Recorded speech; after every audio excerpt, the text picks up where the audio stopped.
Bismillahirrahmanirrahim. Ba'zi ahmaq kishilar ularni ya'ni payg'ambar alayhissalom bilan mu'minlarni qarab kelayotgan qiblasidan, ya'ni Baytul Muqaddasdan nima yuz o'rgizgando deydi. Ey Muhammad aytqinki, mashriq va mag'rib, ya'ni hamma taraf Allohningdir. Alloh xohlagan kishini to'g'ri yo'lga boshlaydi. Shuningdek, ya'ni sizlarni islomga hidoyat qilgandek, kishilarga ya'ni o'tganki ummatlarga shahid bo'lishinglar uchun va payg'ambarning sizlarga shahid bo'lish uchun biz sizlarni yaxshi ummat qildik. Sen yüz keltirib kelayotgan tarafni, ya'ni Baytul Muqaddasni qibla qilganligimiz payg'ambarga ergashganlarni osiylik qilganlardan, ya'ni murtad bo'lib ketganlardan ayirib olishimiz uchunla edi. Alloh hidoyat qilganlardan boshqalarga bu ya'ni qiblaning o'zgartirishi haqiqatan ig'irdir. Alloh sizlarning iymoninglarni, ya'ni ilgirki Baytul Muqaddasga qarab o'qigan namozinglarni bekor qilib etmaydi. Alloh kishilarga haqiqatan mehribondir, nihoyatda ko'yimchandir. Sura Baqara 142-143 oyatda. Qiblaning o'zgartirilishi to'g'risida. Imom Buxoriy Baroining mundoq deganligini rivoyat qiladi. Payg'ambar alayhissalom Falastindagi Aqsa masjidi tarafga qarab 16 yoki 17 oy namoz o'qidi. Qiblasining Ka'ba taraf bo'lib qilishini yoqtirdi. Uning Ka'ba tarafga qarab o'qigan birinchi namozi asr namozi bo'ldi. Shu namozni payg'ambar alayhisalom bilan bir turkum kishilarni birga o'qidi. U kishilardan birisi payg'ambar alayhisalomning masjididan chiqib, boshqa bir masjidda namoz o'qib, rukuda turayotganda kishilarning yenidan o'tib ularga Alloh taolo bilan guvohlik beramanki, men payg'ambar alayhisalom bilan billa Makka tarafga qarab namoz o'qidim deydi. Ular namozning ichida turibla Ka'ba tarafga qarab burildi. Qiblaning Ka'ba tarafga burilishidan burun o'lib ketgan kishilardan biri edi. Ular to'g'riliq nim deyishimizni bilolmay, ularga o'qigan namoz bo'ldimi yoki namoz bo'lmadimi deb turib Alloh taolo bu oyatni nozil qildi. Alloh sizlarning iymoninglarni, ya'ni ilgari Baytul Muqaddasga qarab o'qigan namozinglarni bekor qilib etmaydi. Alloh kishilarga haqiqatan mehribondir, nihoyatda ko'yimchandir. Muhammad ibn Ishoq Baroining mundoq deganligini rivoyat qiladi. Payg'ambar alayhissalom Falastindagi Aqsa masjidi tarafga qarab namoz o'qiydi. Osmonga to'liq qarab Alloh taolaning buyrug'ini kutadi. Ondan Alloh taolo bu oyat nozil qildi. Biz sening Ka'ba qiblang bo'lishini tilab, qayta osmonga qaraganligingni ko'rib turibmiz. Seni cho'qim sen yoqtiradigan qiblaga yuzlandiramiz. Namozda yuzingni Masjidi Haram tarafga qilgan. Musulmonlarning ichidan birisi Ka'baga yuzlanishdan burun bizning ichimizdan o'lib ketgan kishilarning ahvolini va bizning Falastindagi Aqsa masjidiga qarab o'qigan namozimizning qandoq bo'lganini uqqan bo'lsak debdi. Alloh taolo bu oyatni nozil qildi. Alloh sizlarning iymoninglarni, ya'ni ilgari Baytul Muqaddasga qarab o'qigan namozinglarni bekor qilib etmaydi. Bir turkum ahmaq kishilar, ya'ni ahli kitoblar musulmonlarni bir obdan qarab namoz o'qiyotgan qiblasidan, ya'ni Falastindagi Aqsa masjididan nima o'zgartib etgando deyishdi. Ondan Alloh taolo bu oyat nozil qildi. Ba'zi ahmaq kishilar ularni, ya'ni payg'ambar alayhissalom bilan mu'minlarni qarab kelayotgan qiblasidan, ya'ni Baytul Muqaddasdan nima yuz o'rgizgando deydi. Ey Muhammad aytqinki, mashriq va mag'rib, ya'ni hamma taraf Allohningdir. Alloh xohlagan kishini to'g'ri yo'lga boshlaydi. Ali ibn Abu Talha ibn Abbas radhiyallohu anhumaning mundoq deganligini rivoyat qiladi. Payg'ambar alayhissalom Madinaga hijrat qilib borganda Alloh taolo uni Baytul Muqaddasga, ya'ni Falastindagi Aqsa masjidiga qarab namoz o'qishga buyurdi. Buning bilan yahudiylar xush bo'lib ketdi. Payg'ambar alayhissalom uningga bir necha oy, ya'ni 16-17 oy atrofida qarab namoz o'qidi. Payg'ambar alayhissalom Ibrohim alayhissalomning qiblasi Ka'bani yaxshi ko'radi. Payg'ambar alayhissalom Alloh taolaga duo qilib osmonga qaraydi. Ondan Alloh taolo bu oyat nozil qildi. Namozda yuzingni Masjidi Haram tarafga qilgin. Buningdan yahudiylar shaklanib, musulmonlarni burun qarab namoz o'qiyotgan qiblasidan nima o'zgartgando dedi. Ondan Alloh taolo bu oyat nozil qildi. Ey Muhammad aytqinki, mashriq va mag'rib, ya'ni hamma taraf Allohningdir. Alloh xohlagan kishini to'g'ri yo'lga boshlaydi. Bu haqda nurg'unlagan hadislar bor. Bularning mazmuni payg'ambar alayhissalom Baytul Muqaddasga cho'ng bir toshga qarab namoz o'qishga buyurilgan. U Makkadagi chaqda 2 rukuni, ya'ni qora tosh bilan Ruknul Yamaniyning oralig'ida namoz o'qiydi. U Baytul Muqaddasga toshga qarab tursimi, Ka'baning oldiga to'g'ri keladi. Payg'ambar alayhissalom Madinaga hijrat qilib borgandan keyin birla vaqtda Ka'ba qarash bilan Baytul Muqaddasga tashqi qarash tez keldi. İkisi boshqa yerda bo'lg'achqa, ikkisiga Makkadagi chog'dagidek biroq qarab namoz o'qish mumkin emas bo'lib qoldi. Ondan Alloh taolo uni Baytul Muqaddas qarab namoz o'qishga buyurdi. İmam Buxoriy Bara ibn Azibning mundaq deganligini rivoyat qildi. Qiblaning o'zgarganligi xabari Baytul Muqaddasga qarab namoz o'qiyotgan bir turkum ansarlarga yetib berdi. Ular namozning ichida turib Ka'ba tarafga yuzlandi. Ya'ni İmam Buxoriy va Muslim ibn Umarning mundaq deganligini rivoyat qildi. Kishilar Quba masjidida bomdod namozini o'qiyotdi. Biri kelib bugun kecha Payg'ambar alayhissalomga vahiy tushib, namozda Ka'ba yuz keltirishga buyurdi dedi. Ular Sham, ya'ni Baytul Muqaddas taraf qarab namoz o'qiyotdi. Shuning bilan ular Ka'ba tarafga yuzlandi. Bu hadisda bir hukmning amaldan qolganligi to'g'risida bir oyat tushgan bo'lsa, bu kishilarga yetganga qadar bu amalning qabul bo'lganligiga paket bordir. Chunki ular qibla tarafga o'zgarib bo'lgandan keyin o'qilgan asr, sham va xufta namozlaridan boshqa din o'qishga buyurilmadi. Bu ish ya'ni qiblaning Ka'ba tarafga o'zgarishi bo'luvdi. Ya'ni ba'zi munofiqlar va yahudiylarning kofirlari shaklinib va to'g'ri yo'ldan ezib mundaq deydi. Ularni ya'ni Payg'ambar alayhissalom bilan mu'minlarni qarab kelayotgan qiblasidan, ya'ni Baytul Muqaddasdan nim yuz o'rgando. Ya'ni ularga nim bo'ldi, gahi bu yoqqa qaraydi ekan va gahi u yoqqa qaraydi ekan deydi. Ondan Alloh taolo ularga javoban bu oyat nozil qildi.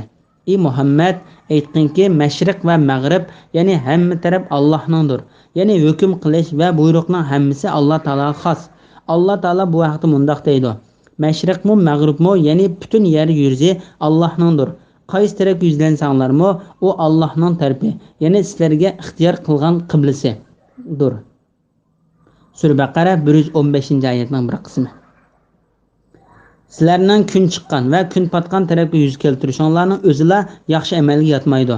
Balki Allohga, oxirat kuniga, farishtalarga, kitobga, ya'ni Alloh nozil qilgan kitoblarga, payg'ambarlarga iymon keltirish. Sura Baqara 177-oyatning bir qismi. Bu oyatlardan maqsad Alloh taolaning buyurgan buyruqiga bo'ysunish. Alloh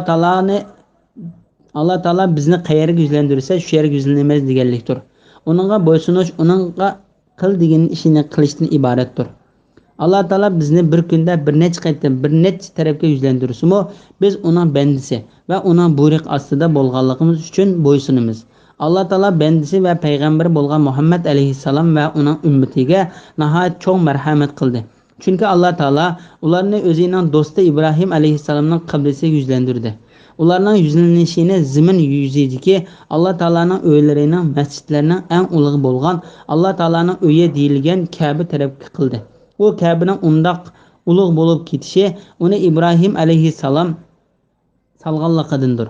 Ya'ni shunga Alloh taolo mundaq deydi: "Ey Muhammad, aytqinki, mashriq va mag'rib, ya'ni hamma taraf Allohningdir. Alloh xohlagan kishini to'g'ri yo'lga boshlaydi." İmam Ahmad Aisha radhiyallohu anhadan Payg'ambar alayhissalomning mundaq deganligini rivoyat qildi. Payg'ambar alayhissalom ahli kitoblar to'g'risida mundaq deydi: Ahli kitoblar hech qanday narsaga Alloh taolo ularni boshlamay faqat bizni boshlab qo'ygan juma kuniga, qiblaga va bizning imomning orqasidan amin deganimizga hasad qilgandek hasad qilmaydi. Payg'ambar alayhissalomning ummatining ortiqchilik to'g'risida. Shuningdek, ya'ni sizlarni islomga hidoyat qilgandek kishilarga, ya'ni o'tgangi ummatlarga shahid bo'lishinglar uchun, payg'ambarning sizlarga shahid bo'lish uchun biz sizlarni yaxshi ummat qildik. Ya'ni biz sizlarni Ibrohim alayhissalomning qiblasiga yuzlantirdik. Sizlar butun ummatlarni eng yaxshisi qilib qiyomat kuni ularga guvohchi bo'lishinglar uchun u qiblani sizlarga tanladik. Chunki butun ummatlar sizlarning ortiqchiliklarini e'tirof qiladi. Alloh taolo bu ummatni eng yaxshi ummat qilib, uningga eng to'liq bo'lgan shariatni, eng to'g'ri va eng ro'shan yo'lni ato qildi. Alloh taolo bu vaqt mundaq deydi: Alloh diniga yordam berishga ummatlar orasidan sizlarni tanladi. Eng mukammal shariat va ulug' payg'ambarni sizlarga xos qildi. Sizlarga dinda hech qanday mushkullikni qilmadi. Sizlar taqat qila olmaydigan ishlarni qilishga taklif qilmadi. Bu atanglar Ibrohimning dinidir. Bu to'g'ri din bo'lganligi uchun uni mahkam ushlanglar. Alloh sizlarni ilgari, ya'ni Qur'ondan ilgirki kitoblarda musulmon deb atadi. Qur'onda ham shunday atadi. Allah payg'ambarni sizlarga guvoh bo'lishqa va sizlarni kishilarga guvoh bo'lishqa tanladi. Namoz o'qinglar, zakot beringlar, Allohga yepishinglar. Allah sizlarning eganglardir. Allah nima degan yaxshi ega, nima degan yaxshi madadkor. Sura Haj 78-oyatning bir qismi. İmam Ahmad Abu Saiddan payg'ambar alayhissalomdan mundaq deganligini rivoyat qiladi. Qiyomat kuni Nuh alayhissalom chaqirilib kelib, uningdan sen ummatingga elib kelgan dinni yetkazdingmi deb so'raldi. U ha deb javob berdi. Ondan uning ummatlari chaqirilib kelib, ulardan Nuh sizlarga dinni yetkazdimi deb so'roq qilindi. Ular bizga hech qanday ogohlantiruvchi va dinni yetkazgili bir kishi kelmadi deb javob berdi. Ondan Nuh alayhissalomdan sen elib kelgan dinni yetkazganligingga kim guvoh deb so'raldi. Nuh alayhissalom Muhammad va uning ummati guvoh deb javob berdi. Payg'ambar alayhissalom mundaq deydi: Bu Alloh taolaning bu so'zining mazmunidir. Biz sizlarni yaxshi ummat qildik. U mundaq deydi: Yaxshi degan adil deganlik bo'ladi. Ondan sizlar, ya'ni payg'ambar alayhissalomning ummatlari chaqirilsizlar. Ondan Nuhning dinni yetkazganligiga guvohlik bersizlar. Ondan men sizlarga guvohlik beraman. Ya'ni Imom Ahmad Abu Said Xudri radhiyallohu anhudan payg'ambar alayhissalomning mundaq deganligini rivoyat qiladi. Qiyomat kuni bir payg'ambar va uning bilan birga 2 yoki undan ko'proq kishi keladi. Ondan uning ummatlari chaqirilib, ulardan bu sizlarga ilib kelgan dinni yetkazdimi deb so'raldi. Ular yo'q deb javob berdi. Payg'ambardan sen ummatingga yetkazganmi deb so'raldi. U ha deb javob berdi. Uningdan sening yetkazganligingga kim guvoh deb so'raldi. U Muhammad va uning ummati guvoh deb javob berdi. Anda Muhammad va uning ummati chaqirilib, ulardan bu o'zining ummatiga dinni yetkazganmi deb so'raldi. Ondan ular ha deb javob berdi. Ondan ulardan sizlar uni qandoq bildinglar deb so'raldi. Ondan ular bizga bizning payg'ambarimiz kelib, bizga butun payg'ambarlarning o'zlarining ummatlariga dinni yetkazganligini bayon qildi deb javob berdi. Mana bu Alloh taolaning bu oyatining mazmunidir. Shuningdek, ya'ni sizlar islomga hidoyat qilgandek kishilarga, ya'ni o'tgangi ummatlarga shahid bo'lishinglar uchun va payg'ambarning sizlarga shahid bo'lish uchun biz sizlarni yaxshi ummat qildik. İmam Ahmad Abu Aswadning mundaq deganligini rivoyat qiladi. Men Madinaga kelsam, havosi menga yiqib qoldi. Madinada bir xil kasal tarab kishilar ko'plab o'lib ketishga boshladi. Men Umar ibn Xattobning yonida o'tirgan edim. Uning yonidan bir janoza o'tdi. Kishilar janozaning egasiga, ya'ni janozadagi kishining yotgan kishining yaxshi gapini qilishdi. Ondan Umar vojib bo'ldi deb ondan yana Umar dedi. Ondan Umarning yonida yana bir kishi bir janoza o'tdi. Kishilar meyitning yomon gapini qilishdi. Ondan Umar vojib bo'ldi dedi.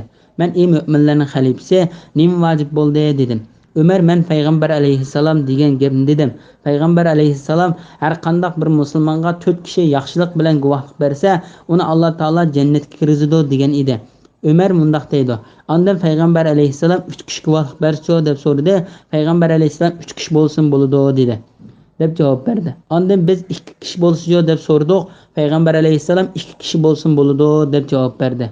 Ondan Umar mundaq deydi: Biz payg'ambar alayhissalomdan 1 kishi guvohlik bersa qanday bo'lganligi to'g'risida so'ramadik.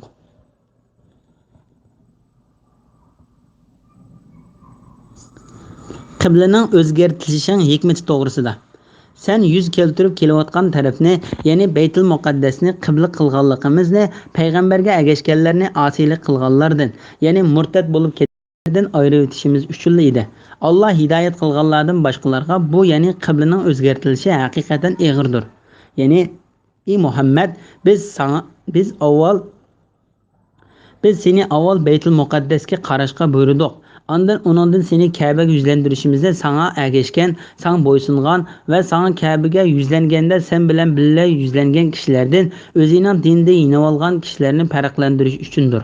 Baytul Muqaddas'ın Kabe tarafı qarash kişilerinin konularida çoğun iş bolsun mu?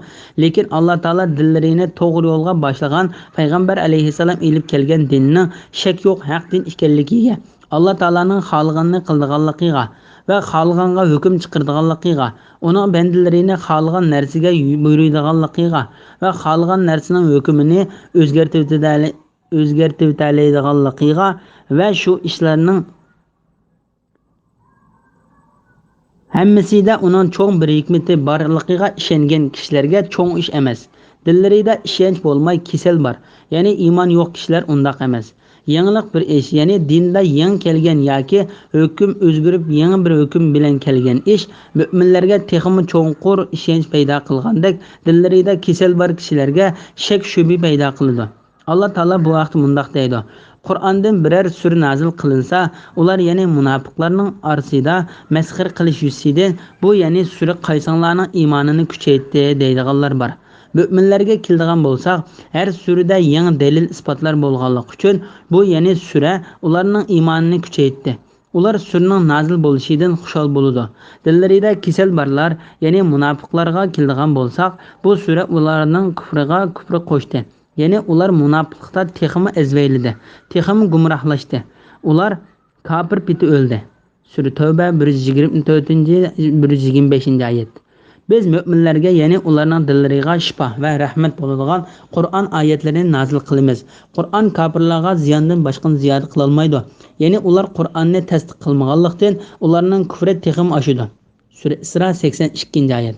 Şoň qibla yüz keltirishda payg'ambar alayhissalom bo'lgan ishonchisi va uning agishida ching turgan Alloh taolaning Ka'ba yuzlanishga buyurganda shaklanmay yuzlangan kishilar sahobalar bo'ldi. Ba'zi ikki qiblaga qarab namoz o'qiganlar muhojirlar va ansarlarning ichida birinchi bo'lib islomga kirganlar dedi. İmam Buxoriy bu oyatning ma'nosi haqida Ibn Umarning mundoq deganligini rivoyat qiladi. Quba masjidida kishilar bomdod namoz o'qiyotdi. Bir kishi kelib Alloh taolaning payg'ambar alayhissalomga qibla haqida oyatni nazil qilib Ka'baga yuz keltirishga buyurdi.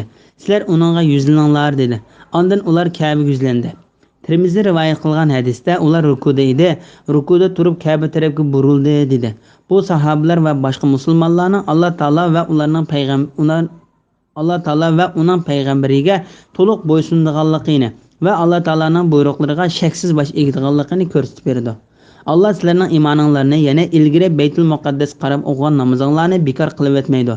Ya'ni qibla Ka'ba tarafga o'zgarishdan burun Baytul Muqaddas tarafga qarab o'qigan namozinglarning savobini Alloh taolo bekor qilib etmaydi. Abu Ishaq Sa'abi Baraning mundoq deganligini rivoyat qiladi. Baytul Muqaddas qarab namoz o'qigan kishilarning ba'zilari o'lib ketdi.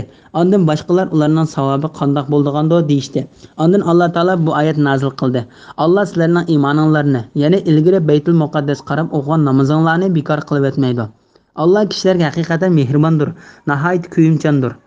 Hadisda mundoq deb keldi. Payg'ambar alayhissalom asriga tushgan va o'zidan ayrilib yutib ketgan bolaliq bir ayolni ko'rdi. U ayol bolasini izlab yurib, asriga tushgan kichik bolalar orasidan oxir o'z bolasini topdi-da, uni bag'riga ching besib imitmoqchi bo'lganda, payg'ambar alayhissalom mundoq dedi: "U ayol o'z ixtiyori bilan bu bolasini o'tga tashlarmi?" Sahobalar: "Yo'q, ey Allohning payg'ambari" deb javob berdi. Payg'ambar alayhissalom mundoq dedi: "Allohning nomi bilan qasam qilmanki, Alloh taolo bandalariga bu ayol balasiga mehribon bo'lgandan bekrak mehribondir" dedi. Bismillahirrohmanirrohim. Biz sening Ka'ba qiblang bo'lishini tilab, qayta osmon qarg'anligini ko'rib turibmiz. Seni cho'qim sen yoqtirgan qiblaga yuzlandiramiz. Namozda yuzingni Masjidi Haram tarafga qilgin. Ey mu'minlar, qayerda bo'lmanglar, namozda yuzinglarni Masjidi Haram tarafga qilinglar. Haqiqatan kitob berilganlar, ya'ni Yahudiylar va Nasoralar buning, ya'ni qiblaning Ka'baga o'zgartirishining Parvardigor tarafidan kelgan haqiqat ekanligini cho'qim biladi. Alloh ularning qilmishidan g'ofil emas. Sura Baqara 144-oyat. Qur'onda tunji bo'lib o'zgargan hukm qiblaning o'zgartirishi haqidagi hukmdir. Ali ibn Abu Talha ibn Abbas radhiyallohu anhumaning mundoq deganligini rivoyat qiladi. Qur'onda tunji bo'lib o'zgargan hukm qiblaning o'zgarish hukmidir. Shundoq bo'lishiga sabab payg'ambar alayhissalom Madinaga hijrat qilib bordi. Madinadagi kishilarning ko'pinchisi Yahudiylar edi. Shon Alloh taolo uni Baytul Muqaddasga yuz keltirishga buyurdi. Ko'pinchisi buning bilan Yahudiylar xush bo'lib ketdi. Ondan payg'ambar alayhissalom buningga 10 necha oylar yuz keltirdi. Lekin u Ibrohim alayhissalomning qiblasi bo'lgan Ka'bani yaxshi ko'rdi. Alloh taologa duo qilib osmonga qaraydi. Ondan Alloh taolo bu oyat nazil qildi. Biz sening Ka'ba qiblang bo'lishini tilab, qayta osmonga qarg'anligini ko'rib turibmiz. Seni cho'qim sen yoqtiradigan qiblaga yuzlandiramiz. Namozda yuzingni Masjidi Haram tarafga qilgin. Ey mu'minlar, Qayerda bo'lmanglar, namozda yuzinglarni Masjidi Haram tarafga qilinglar. U Allohning tarafi, ya'ni sizlarga ixtiyor qilgan qiblasidir. Buningdan Yahudilar shaklandi. Alloh taolo Yahudilarning tilidan hikoya qilib mundoq deydi: Sen yüz keltirib kelayotgan tarafni, ya'ni Baytul Muqaddasni qibla qilganligimiz, payg'ambarga agashganlarni osiylik qilganlardan, ya'ni murtad bo'lib ketganlardan ayirishimiz uchun edi. Qibla Ka'baning o'zimi yoki uning bir tarafimi? Ey mu'minlar, qayerda bo'lmanglar, namozda yuzinglarni Masjidi Haram tarafga qilinglar. Bu oyatning ma'nosi haqida Hokim Ali ibn Abu Talibning mundoq deganligini rivoyat qiladi. Ya'ni bu yuzinglarni uning tarafiga qilinglar. Namozda yuzingni Masjidi Haram tarafga qilgan. Ya'ni Alloh taolo Ka'ba tarafga zaminning sharq, g'arb, shimol va janub bo'lib hamma taraflaridan yuz keltirishga buyurdi. Buningda safar ustida, uloq va qatnash qurollarining ustida, nafl namoz o'qiganda, urush bo'layotganda, namoz o'qiganda va qiblani bilmagan kishi obdan o'ylab bir tarafni qiblada faraz qilib, u bu qarshida xato ketgan bo'lsa-mu, u shu tarafga qarab namoz o'qisa durust bo'ladi. Ya'ni bu holatda namoz o'qigan kishilar qaysi tarafga qarab namoz o'qisa bo'ladi. Chunki Alloh taolo bir insonni uning qudrati yetmagan ishga buyurmaydi. Qiblaning o'zgartirilganligini Yahudiylarning bildiganlik to'g'risida Parvardigor tarafidan kelgan haqiqat ekanligini cho'qim biladi. Ya'ni sizlarning Baytul Muqaddasdan burilib Ka'baga yuz keltirishinglarni inkor qilganlar Yahudiylar va Alloh taolaning seni Ka'baga yuzlantirganligini biladi. Chunki ular o'zlarining payg'ambarlari ularga ilib kelgan kitoblarida Muhammad alayhisalom va uning ummatining sifatlarini va Alloh taolo payg'ambar alayhissalomga xos qilgan va iltifot qilgan hamma tarafdan to'liq bo'lgan shariatni o'qiydi. Lekin ahli kitob, Yahudiylar yoki xristianlar bu haqiqatni hasad, kufrlik va jahillik qilib yo'shirdi. Shuning uchun Alloh taolo ularni bu so'z bilan ogohlantirdi. Alloh sizlarning qilmishinglardan g'ofil emasdir. Bismillahirrohmanirrohim. Kitob berilganlarga barcha dalilni keltirsangmi, ular sening qiblangga bo'ysunmaydi. Senmi ularning qiblasiga bo'ysunmaysan. Ular Yahudiylar va Nasoralar ham o'zaro bir-birining qiblasiga bo'ysunmaydi.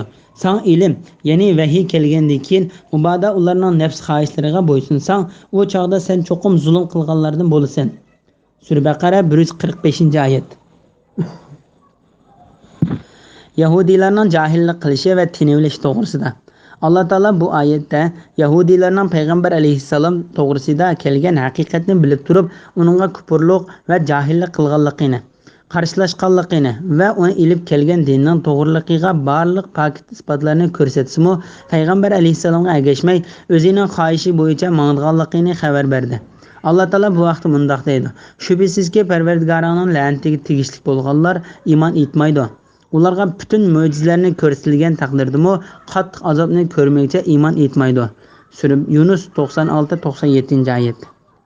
Kitob berilganlarga barcha dalilni keltirsangmi, ular sening qiblangga bo'ysunmaydi. Senmi ularning qiblasiga bo'ysunmaysan.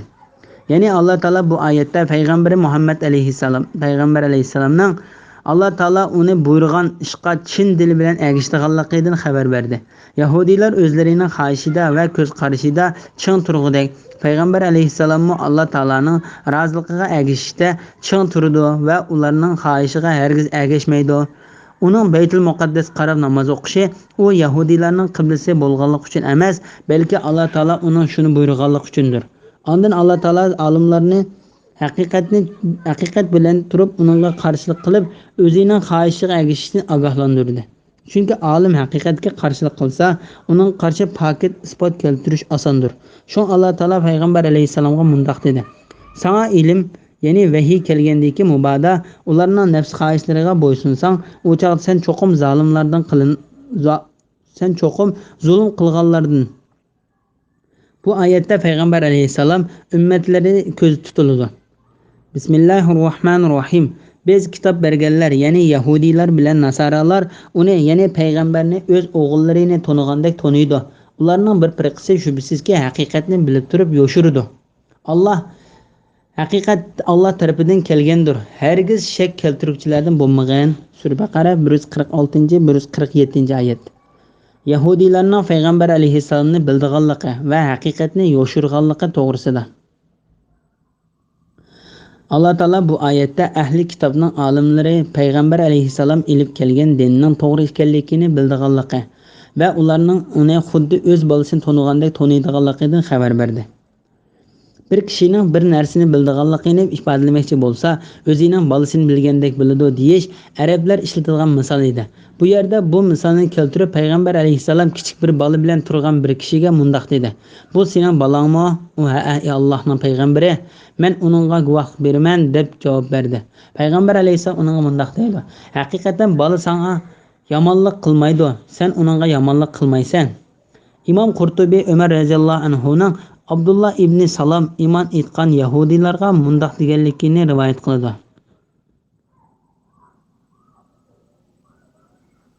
Sen Muhammed alayhissalomni o'zingning balon tanigandek tanimsan deb so'radi. U "Ha, va uningdanmi yaxshiroq taniyman." Payg'ambar alayhissalomning sifatlarini ishonchli Jibril alayhissalom osmondan zamindagi ishonchli Musa alayhissalomga elib tushdi. Shuning bilan men uni tanidim, lekin men bolamning onasidan qandoq tug'ilganligini bilmayman deb javob berdi. Ayolim menga xiyonat qilib qoldimi, buni bilmayman demoqchi. Ularning bir firqasi shubhasizki haqiqatni bilib turib yoshirdi. Ondan Alloh taolo ularning bu haqiqatni payg'ambar alayhissalomning haqiqiy payg'ambar ekanligini ochiq bilib turib, kishilardan payg'ambar alayhissalomning sifatlarini yoshirganligini bayon qildi. Alloh taolo mu'minlarga payg'ambar alayhissalom elib kelgan dinda shak yo'q, haq din ekanligini bayon qilib mundoq deydi: "Haqiqat Alloh tarafidan kelgandir, hargiz shak keltiruvchilardan bo'lmagan." Bismillahirrohmanirrohim. Her ümmetning yuz keltiradigan tarafi, ya'ni qiblasi bor. Ey mu'minlar, yaxshi amallarni qilishga oldiranglar. Qayerda bo'lmanglar, qiyomat kuni Alloh hammanglarni hisob uchun yig'idi. Alloh haqiqatan hamma narsa qodirdir. Sura Baqara 148-oyat. Her bir ummatga qiblaning bir bo'lganligi to'g'risida. Her ummatning yuz keltiradigan tarafi, ya'ni qiblasi bor. Bu oyatning ma'nosi haqida Avfi ibn Abbas radhiyallohu anhuning mundoq deganligini rivoyat qiladi. Allah Taala osmondan tushirgan dinga ishongan har bir qavmning o'zlari rozi bo'ladigan bir qiblasi bor. Allah Taala rozi bo'ladigan qiblasi mu'minlar yuz keltirgan tarafdir.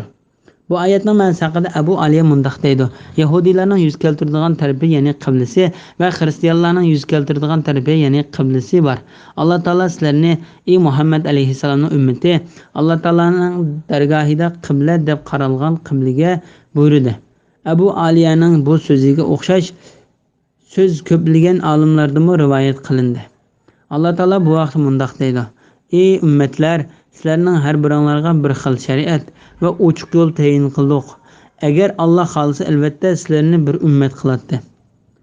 Ya'ni butun insonni bir dinda qiladi. Lekin Alloh sizlarga bergan shariat borasida sizlarni sinash uchun ko'p ummat qilib ayirdi. Yaxshi ishlarga oldiranglar, hammanglar Allohning dargohiga qaytsizlar." Sura Maida 48-oyatning bir qismi. Qayerda bo'lmanglar, qiyomat kuni Alloh hammanglarni hisob uchun yig'idi. Alloh haqiqatan har narsa qodirdir. U suyak va jasadlarning parcha-parcha bo'lib ketsa-mu, sizlarni zamindan yig'ilishiga qodirdir. Bismillahirrohmanirrohim.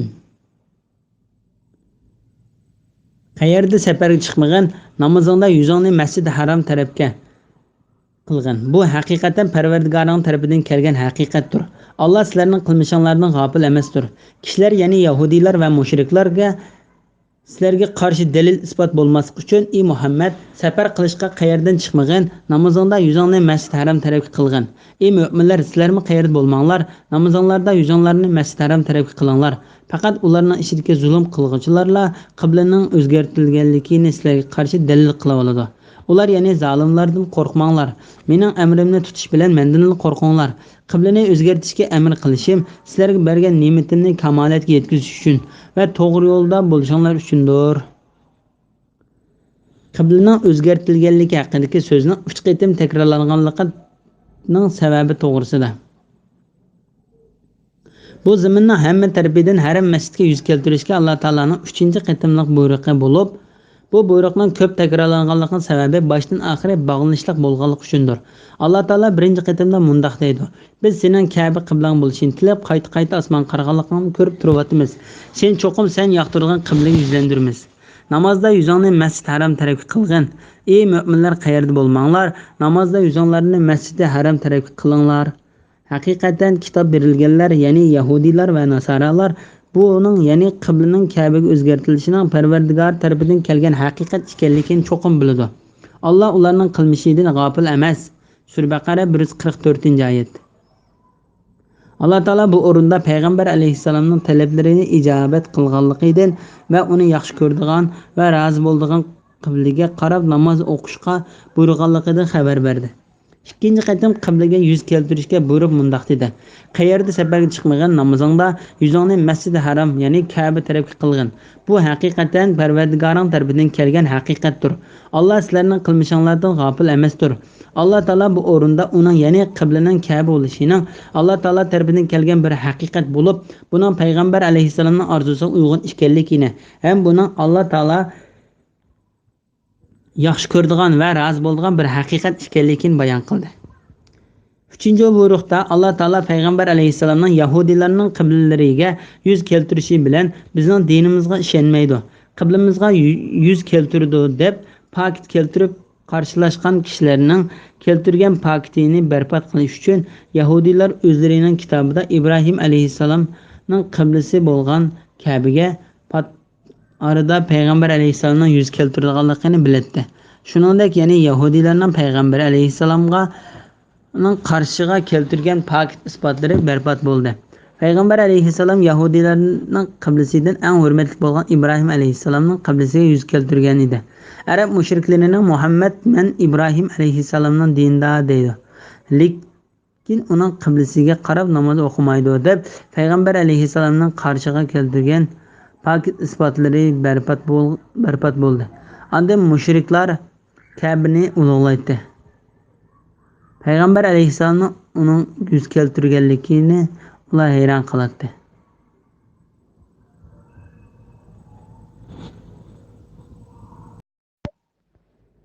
Qiblaning o'zgarishining hikmati to'g'risida.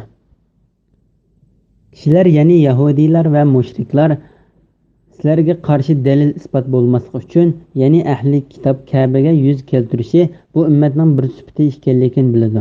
Payg'ambar alayhissalomning ummati o'zining bu sifatini yo'qotayotgan bo'lsa, ahli kitob musulmonlarning qarshisiga paket keltirishi mumkin. Ahli kitobning Baytul Muqaddasga yuz keltirishida musulmonlarning ularga qo'shilib qolganligiga, musulmonlarga qarshi paket keltirmasligi uchun Alloh taolo Baytul Muqaddasni Ka'baga yuz keltirishga buyurdi.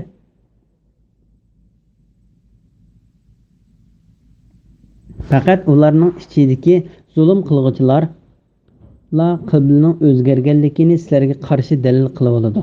Ya'ni Quraysh mushriklarining ba'zisi o'rinsiz faktlarni keltirib, bu kishi, ya'ni payg'ambar alayhissalom o'zini Ibrohim alayhissalomning dinida deb gumon qiladi.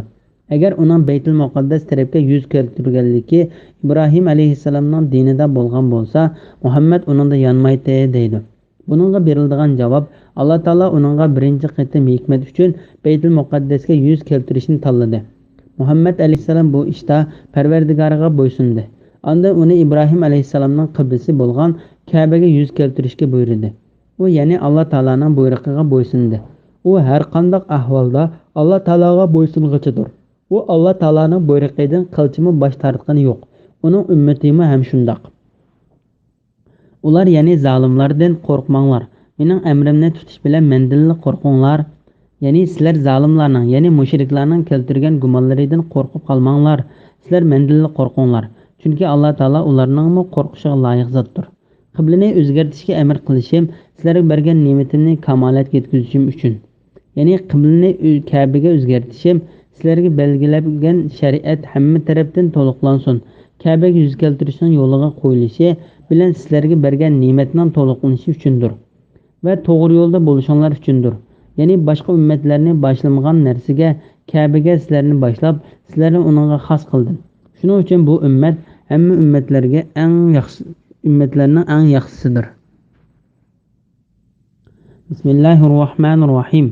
Shuningdek, ya'ni sizlarga bergan ne'matimni kamolatga yetkazganimdek, o'z ichinglardan sizlarga bizning oyatlarimizni tilovat qilib beradigan, sizlarni mushriklik va gunohidan pok qiladigan, sizlarga kitobni, ya'ni Qur'onni va hikmatni, ya'ni diniy ahkamlarni o'rgatadigan, sizlarga bilmaganlaringlarni bildiradigan bir payg'ambar avatdiq. Meni taat ibodat bilan yod etinglar. Meni yod etsanglar, men sizlarni savob berish bilan, mag'firat qilish bilan yod etaman. Bana shukr qilinglar, noshkurlik qilmanglar. Sura Baqara 151-152 oyat. Muhammad alayhissalomning payg'ambar bo'lib kelganligining Alloh taologa shukr etishni vojib qildigan katta bir ne'mat ekanligi to'g'risida. Alloh taolo bu oyatda mo'min bandalariga ularga Alloh taoloning oyatlarini ochiq qilib tushuntiradigan, ularni nachar axloq, yomon niyat va islom kelishdan burunqi zamonning qiliqlaridan pokizlaydigan, ularni ozg'unliklardan to'g'ri yo'lga boshlaydigan, ularga Qur'on hadisni va o'z vaqtida ular bilmagan nurg'un narsani bildiradigan payg'ambarni ularga avatishi orqali ularga qilgan ne'matlarini eslatadi. Mo'minlar islom kelishdan burun nodon edi. Ondan ular payg'ambar alayhissalomga berilgan hidoyatning sharofati bilan avliyo va olimlik holatiga yetdi. Ondan ular eng bilimli, eng yaxshi, eng samimiy va eng rostchil kishilardan bo'ldi. Alloh taolo bu vaqtda mundoq deydi: Alloh mo'minlarga Allohning oyatlarini tilovat qiladigan, ularni gunohlardan pok qiladigan, ularga kitobni va hikmatni, ya'ni Qur'onni bilan sunnatni o'rgatadigan, o'zlaridan bo'lgan bir payg'ambar avatib, ularga cho'ng ihson qildi. Holbuki ular burun ochiq gumrohlikda edi. Sura Al-Imron 164-oyat. Alloh taolo bu ne'matning payg'ambar avatish orqali berilgan ne'matning qadrini bilmagan kishiga koyib mundoq deydi: Allohning bergan ne'matiga kufrlik qilgan va o'z qavmini ozdirish bilan halokat mavqasiga tushirib qo'yganlarni ko'rmadingmi? Sura Ibrohim 28-oyat. Bu yerda Ibn Abbos mundoq deydi: Bu yerdagi Alloh taolaning ne'mati deyilganda payg'ambar alayhissalom ko'zda tutiladi. Shunga Alloh taolo mo'minlarni bu ne'matni to'nib yetishga va uning uchun Alloh taologa shukr etishga rag'batlantirib mundoq deydi: Meni taat ibodat bilan yod etinglar. Meni yod etsanglar, men sizlarni savob berish bilan, mag'firat qilish bilan yod etaman. Menga shukr qilinglar, noshkurlik qilmanglar. Bu oyatning ma'nosi haqida Hasan Basri: Sizlar men sizlarga farz qilgan narsani bajo keltirish orqali eslanglar. Men sizlarga va'da bergan narsalarni berish orqali eslayman deganlik bo'ladi dedi. Hadis quddisida Alloh taolaning mundoq deganligi bayon qilindi: Kimki meni ko'nglida yod etsa, men uni ko'nglimda yod etaman. Meni bir turkum kishilarning ichida turib zikr qilsa, men uni ulardan yaxshiroq kishilarning ichida zikr qilaman. Imom Ahmad Anas radhiyallohu anhudan payg'ambar alayhissalomning mundoq deganligini rivoyat qiladi. Alloh taolo mundoq deydi: Ey odam bolasi, sen meni ko'nglingda yod etsang, men seni ko'nglimda yod etaman. Sen meni kishilarning ichida zikr qilsang, men seni bir turkum farishtalarning ichida zikr qilaman. Yoki uningdan yaxshiroq kishilar, ya'ni farishtalarning ichida zikr qilaman.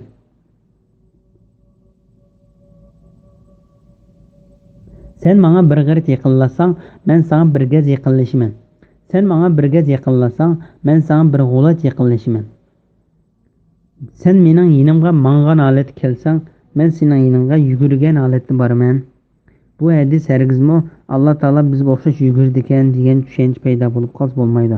Chunki Alloh taolaning hamma harakatlari o'ziga loyiq ravishda bo'ladi.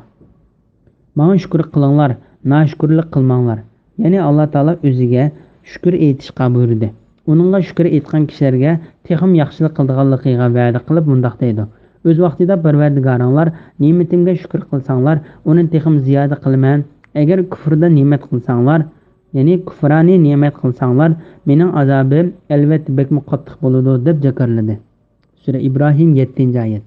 Imom Ahmad Abu Rija Ataridning mundoq deganligini rivoyat qiladi: Imron ibn Husayn bizning yinimizga uning burun kiyganligini biz ko'rib boqmagan yipak aralash yo'ngdan tikilgan bir kiyimni kiyib chiqib mundoq dedi: Payg'ambar alayhissalom mundoq degan edi: Alloh taolo bir kishiga ne'mat ato qilsa, shu ne'matining asrini bandasini ko'rishni yaxshi ko'radi. Bismillahirrohmanirrohim. Ey mu'minlar, sabr orqali va namoz orqali yordam tilanglar. Alloh haqiqatan sabr qilguvchilar bilan birlidir. Allohning yo'lida o'ldirilganlarni, ya'ni shahidlarni o'lik demanglar, balki ular tirikdir, lekin sizlar buni sezmaysizlar. Sura Baqara 53, 154 oyat. Sabr qilish va namoz o'qishning fazilati to'g'risida. Alloh taolo bergan ne'matlariga shukr etishga buyruq bo'lgandan keyin sabrni bayon qilib, sabr va namoz bilan yordam tilashga buyurdi. Chunki banda ne'matning ichida yashaydi.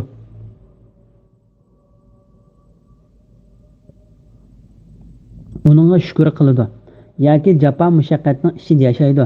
Uningga sabr qiladi. Bu vaqtda payg'ambar alayhissalom mundoq deydi: Mo'minning ishi kishini to'lim ajablantiradi.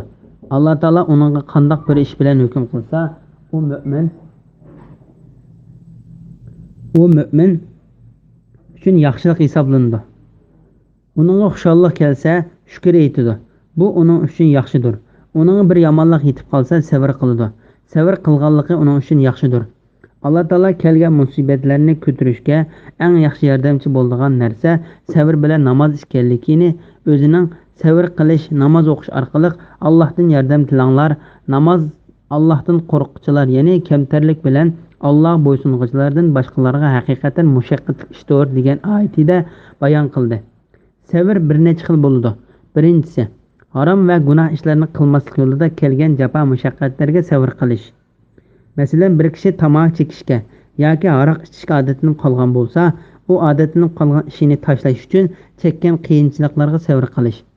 Ikkinchi, amal ibodat qilishning yo'lida chekkan jafo mushaqqatlarga sabr qilishdir. Bu sabrning savobi yuqori bo'ladi. Uchinchi, kelgan balo qazolarga sabr qilishdir. Bu xuddi kamchiliklardan mag'firat tilaganga o'xshash vojibdir. Bu vaqtda Abdurrahmon ibn Aslam mundoq deydi: Sabr ikki turlik bo'ladi.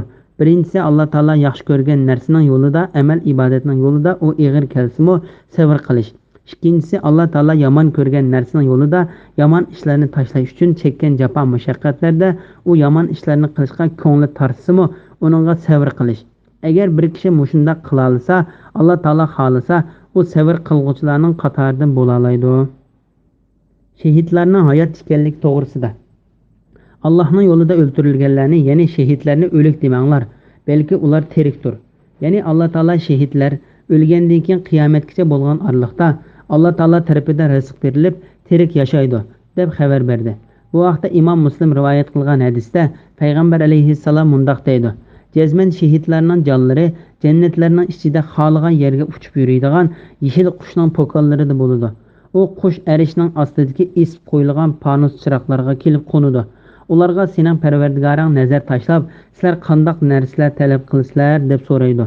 Ular: "Ey Parvardigorimiz, sen sening maxluqotlaring ichida hech kimga bermagan narsani bizga bergan tursang, ya'ni nima talab qilarmiz?" deb javob berdi. Alloh taolo bu savolni ularga qaytib qo'ydi. Ular Alloh taoladan bir narsa so'ramasa, Alloh taolaning ularni qo'yib etmaydiganligiga ko'z yetib, ular shahidlikning savobining yuqoriligini ko'rganligi uchun Alloh taoladan bizni dunyoga qaytarsang, biz sening yo'lingda kofirlar bilan urush qilsak, ya'ni qayta o'ldirilsak deb so'raydi. Ondan Alloh taolo ularga: "Men ularning, ya'ni shahidlarning dunyoga qaytmasligini kutib etgan edim" deb javob berdi. Imom Ahmad payg'ambar alayhissalomning mundoq deganligini rivoyat qiladi: Mo'minning ruhi uni Alloh taolo qabridan hamma o'liklarni qo'zg'aydigan kuni o'zining jasadiga qaytarguncha jannatning daraxtlariga qo'nib yuradigan bir uchar qushdir. Bu hadis butun mo'minlarning ruhining shundoq bo'lganligini ko'rsatib beradi. Bismillahirrohmanirrohim. Biz sizlarni bir oz qo'rqinch bilan, bir oz qahatchilik bilan va mollaringlarga, jonlaringlarga, bolalaringlarga, ziroatlaringlarga yetadigan ziyon bilan cho'qim sinaymiz. Beshiga kelgan musibat, ziyon, zahmatlarga sabr qiluvchilarga jannat bilan xush xabar bergin. Ularga biror musibat kelgan chaqda, ular: "Biz albatta Allohning ig'dorchiligimiz, ya'ni Allohning bandalarimiz, cho'qim Allohning dargohiga qaytamiz" deydi. Ana shular Parvardigorning mag'firati va rahmatiga erishguchilardir. Ana shular hidoyat topquchilardir. Sura Baqara 155, 156, 157 oyat to'g'risida. Mo'min sinoqqa duch kelib sabr qilish orqali savobga erishadi. Alloh taolo bu oyatda o'zining bandalarini sinaydiganligidan xabar berdi. Alloh taolo bu vaqtda mundoq deydi: Biz sizlarni albatta jihodga amal qilish va mushaqqatli ishlarga taklif qilish bilan sinaymiz. Toki sizlarning ichinglardan Allohning yo'lida jihod qiluvchilarni va jihodning mushaqqatlariga chidashlik berguvchilarni bilganga, sirlaringlarni vaqf bo'lgan qadar. Sura Muhammad 31-oyat. Allah Taala bir qitim xushalliq yetkazish, bir qitim qo'rqinch va ocharchilik orqali qiyinchilik yetkazish bilan sinaydi. Allah Taala bu vaqtda mundaq deydi: Allah ularga qilmishlari tufaylidan ochliqning va qo'rqinchning alamini tetitdi. Sura Nahl 112-oyatning bir qismi. Biz sizlarni bir oz qo'rqinch bilan, bir oz qahatchilik bilan va mollaringlarga, ya'ni uning ba'sini yo'qotib o'tish bilan, jonlaringlarga, bolalaringlarga, yaqinlari, urug' tuqqanlari va do'st birodarlarning o'lib ketishi bilan, ziroatlaringlarga, ya'ni bog'larning va ziroatlarning kirimini kamaytirish bilan sinaydi. Beshiga kelgan musibat, ziyon, zahmatlarga sabr qiluvchilarga jannat bilan xush xabar bergin. Ondan Allah Taala o'zining rahmatiga erishgan sabr qiluvchilarning qanday kishi ekanligini bayon qilib, mundaq deydi: Ularga biror musibat kelgan chaqda, ya'ni ular o'zlariga kelgan musibatdan o'zlarining biz albatta Allohning igdorchiligimiz, ya'ni Allohning bandalarimiz, cho'qim Allohning dargohiga qaytamiz degan so'zlari bilan tasalli topdi. Va ular o'zlarining Alloh taolaning ilkida ekanligini, Alloh taolo bandalariga xohlaganini iroda qilganligini, qiyomat kuni Alloh taolaning oldida zarra chog'liq narsami bekor ketmaydiganligini bildi. Bunun sababi ularning o'zlarini Alloh taolaning bandasi ekanligini va qiyomat kuni Alloh taolaning tarbiyaga qaytadiganligini to'nib yetganligidandir. Shunga Alloh taolo ularga bergan ne'matini xabar qilib mundaq deydi: Ani shular Parvardigorining mag'firati va rahmatiga erishguchilardir. Ya'ni bu Alloh taoladan ularga bo'lgan rahmat va madiyadir. Bu oyatning ma'nosi haqida Said ibn Jubayr mundaq deydi: Ya'ni ular azobdan xotirjam bo'lg'uchilardir. Ani shular hidoyat topquchilardir. Musibat yetganda biz albatta Allohning igdorchiligimiz, ya'ni Allohning bandalarimiz, cho'qim Allohning dargohiga qaytamiz deyishning fazilati to'g'risida. Musibat kelganda biz albatta Allohning igdorchiligimiz, ya'ni Allohning bandalarimiz, cho'qim Allohning dargohiga qaytamiz, ya'ni inna lillahi va inna ilayhi roji'un deyishning savobi to'g'riliq nurg'un hadislar keldi. Bu hadislarning ichida Imom Ahmad Ummu Salama radhiyallohu anhulardan rivoyat qilgan hadisdir. Bu hadislarning ichida Imom Ahmadning Ummu Salama radhiyallohu anhadan rivoyat qilgan hadisi bor. Bir kuni Abu Salama radhiyallohu anhu Payg'ambar alayhissalomning yenidan qaytib kelib, men Payg'ambar alayhissalomdan musulmonlarning ichidan birisiga musibat yetganda biz albatta Allohning igdorchiligimiz, ya'ni Allohning bandalarimiz, cho'qim Allohning dargohiga qaytamiz deb bo'lib, orqadan ey Alloh, menga kelgan musibat uchun ajr va uning o'rniga yaxshilik ato qilgin deb tilasa, tilaginni beriladi deganligini angladim deb dedi. Ummu Salama radhiyallohu anha mundaq deydi: Men yo'ldashimdan shu duoni yod ilib oldim.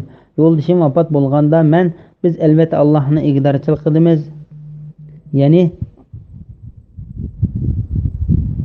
yuqoridagi, ya'ni Allohning bandalarimiz, cho'qim Allohning dargohiga qaytamiz deb, ya'ni yuqoridagi duoni o'qidim. Ondan menga Abu Salama radhiyallohu anhudan yaxshi bir narsani bergin deb duo qildim. Men ko'nglimda menga nadimi Abu Salama radhiyallohu anhudan yaxshisi bo'lsin dedim. Mening iddatim to'shqan kunlarning biri men teri ashlayotdim. Payg'ambar alayhissalom mening uyimga kirishga izn so'radi. Men qo'limdagi teri ashlaydigan dorini yuvib, uning kirishga ruxsat berdim. Payg'ambar alayhissalom kirganda uningga ichiga quruq o't cho'p tiqilib tikilgan teri ko'pini silib berdim. Shuning bilan u uningda o'ltirib, menga to'y qilish talabini qo'ydi. U so'zini tugatib bo'lgandan keyin men uningga: "Ey Allohning payg'ambari, menda sizning talablariga yo'q deydigan hech bir sabab yo'q, lekin men kundashlikka nihoyat yomon ayol, siz mendan yoqtirmaydigan ishdan birini ko'rib qilib, Alloh taolaning meni uning bilan azoblashidan qo'rqaman. Yana kelib men qirib qoldim va bolalarimni ko'p dedim. Payg'ambar alayhissalom: Sizning qattiq kundashligingizni Alloh taolo sizdan yo'qotib o'tdi. Sizga yetgan qirliq menga yetdi. Ammo siz bolalarim ko'p desangiz, sizning bolalaringiz mening bolalarim dedi. Ummu Salama yana mundaq deydi: Men o'zimni Payg'ambar alayhissalomga topshirib, uning bilan to'y qildim. Allohning payg'ambari Muhammad alayhissalomni menga yo'ldosh qilib berishi, mening burungi yo'ldashim o'lib ketgandan keyin uningdan yaxshisini bergan ne'matidir. Bismillahirrohmanirrohim. Safa bilan Marva haqiqatan Allohning dinining alomatlaridir. haj qilgan yoki umr qilgan odam ularning orasida sa'iy qilsa hech bak yo'qdir. Kimki o'z ixtiyori bilan biror yaxshilik qiladi ekan, Alloh uning mukofotini beradi. Alloh albatta shukrning mukofotini berguchidir. Alloh hammani bilguchidir.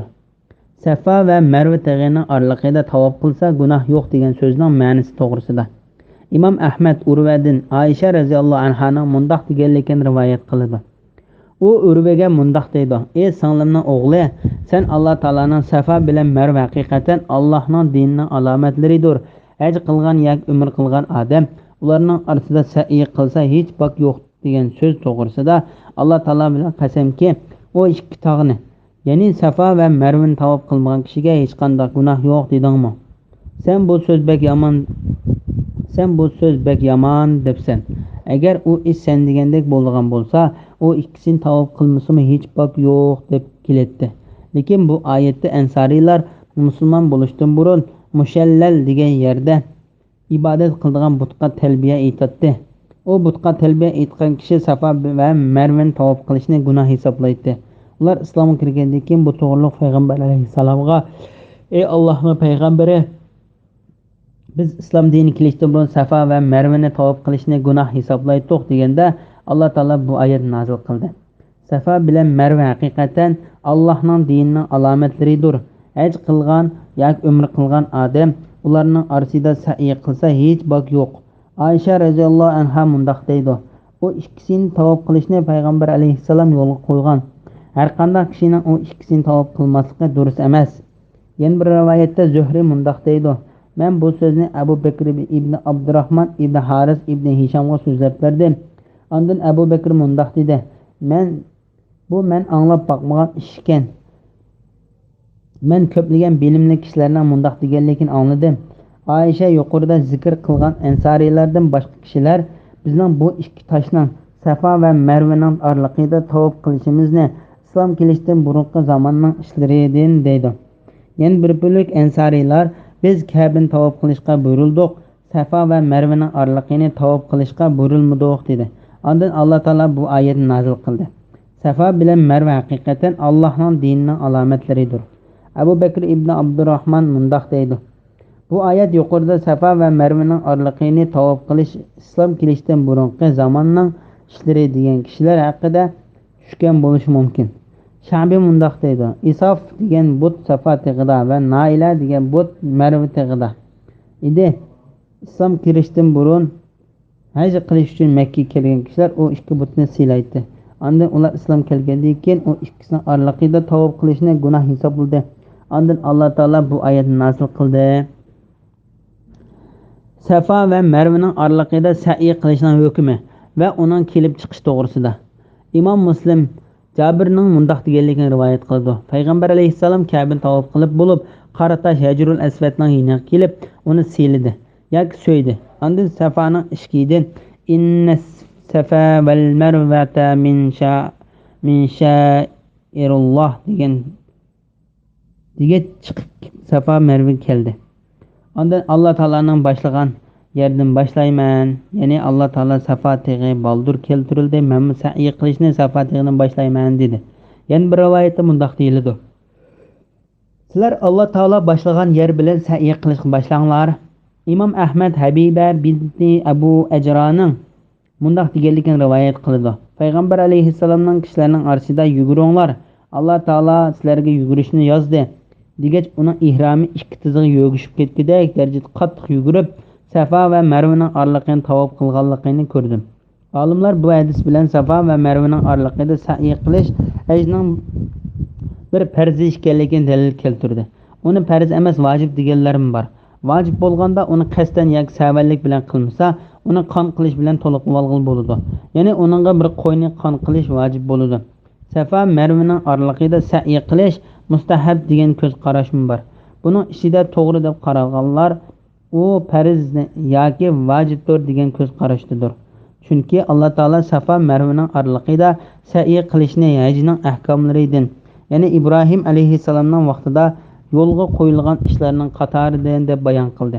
Buning asli kelib chiqishi Ibn Abbos radhiyallohu anhumaning hadisida so'zlanib o'tdi. Hadisda kelgandek bunun kelib chiqishi İbrahim alayhissalom Hajar va uning o'g'li Ismoilni birmi inson yo'q yerda Makkada qoldirib qo'yib ketgan chog'da u ikkisining suyi va ozuqligi tugab ketganligi uchun u bolasiga suv izlab Safa va Marvaning oralig'ida yugurganligi sababidan kelib chiqqan. O ikkisining ozuqligi tugagan edi. Hajar anamiz bolasidan ansirab, ya'ni uning ochligidan yoki susuzlikdan o'lib ketishdan qo'rqib, Alloh taoladan yordam tilashga boshladi.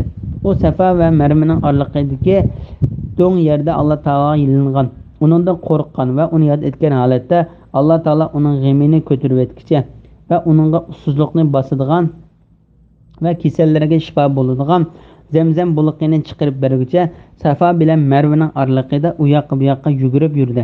Shunga o ikkisining oralig'ida yugurgan har bir kishi Alloh taolaning oldida o'zining bir ojiz va xor banda ekanligini, o'zining qalbini to'g'ri yo'lga boshlashga, uning holini yaxshilashga va gunohining kechirim qilinishiga, Alloh taologa muhtoj ekanligini eslash, o'zining kamchilik va ayblarini saqlanish uchun Alloh taologa yilinish, Alloh taoladan to'g'ri yo'lga boshlanishi toki hayotning oxirigacha u yo'lda mustahkam turishni va Hajarga in'om qilingandek o'zining gunohlarini kechirishni va to'g'ri yo'lga boshlashini tilishi lozim.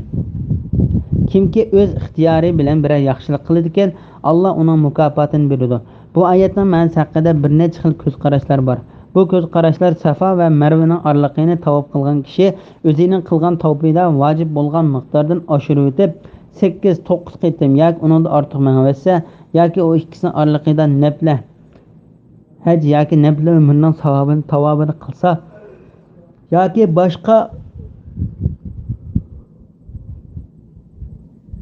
yoki boshqa nafl ibodatlarni qilsa deganlarga o'xshashdir. Bularning hammasini Imom Razi bayon qildi. 3-xil boshqa nafl ibodatlarni qilsa degan ko'z qarash Hasan Basriydan bayon qilindi. Allah albatta shukrning mukofotini berguchidir. Allah hammani bilguchidir. Ya'ni oz amal ibodatga uning savobini kamaytirib etmaguchidir. Alloh taolo bu vaqtda mundoq deydi: Allah haqiqatan zarracha zulm qilmaydi. Agar kishining zarracha yaxshiligi bo'lsa, Allah uni hasilab ziyoda qiladi. O'z dargohidan buyuk ajr, ya'ni jannat ato qiladi. Sura Nisa 40-oyat. Bismillahirrohmanirrohim. Bu kitobda, ya'ni Tavratda kishilarga to'g'ri yo'lni aniq bayon qilganimizdan keyin biz nozil qilgan Muhammad alayhissalomning rost payg'ambar ekanligini isbotlaydigan ro'shan dalillarni va to'g'ri yo'lni yo'shirdiganlarga Alloh la'nat qiladi, ya'ni rahmatidan yiroq qiladi. La'nat qiluvchilar, ya'ni farishtalar va mu'minlarmi ularga la'nat. Faqat tavba qilganlarla amalni tuzatganlar Yahudilarning Tavrat ahkomlaridan yo'shirganlarini bayon qilganlarla bundan mustasno. Ana shular tavbasini qabul qilman. Men tavbani bekma qabul qilguvchidirman, nihoyatda mehribondirman.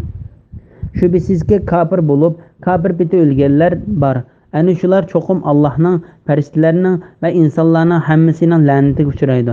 Ular do'zaxda mengu qoladi. Ulardan azob yengiltilmaydi. Ularga beriladigan azob kechiktirilmaydi. Dinga munosabatli hukmlarni yo'shirganlarga doim la'nat o'qiladiganlik to'g'risida. Alloh taolo bu oyatda payg'ambarlariga kitob tushirish orqali bandalariga bayon qilgandan keyin payg'ambar alayhissalom ilib kelgan to'g'ri haqiqatlarni o'ttirg'i ochiq faktlarni va dillarga shifoliq bo'lgan to'g'ri yo'llarni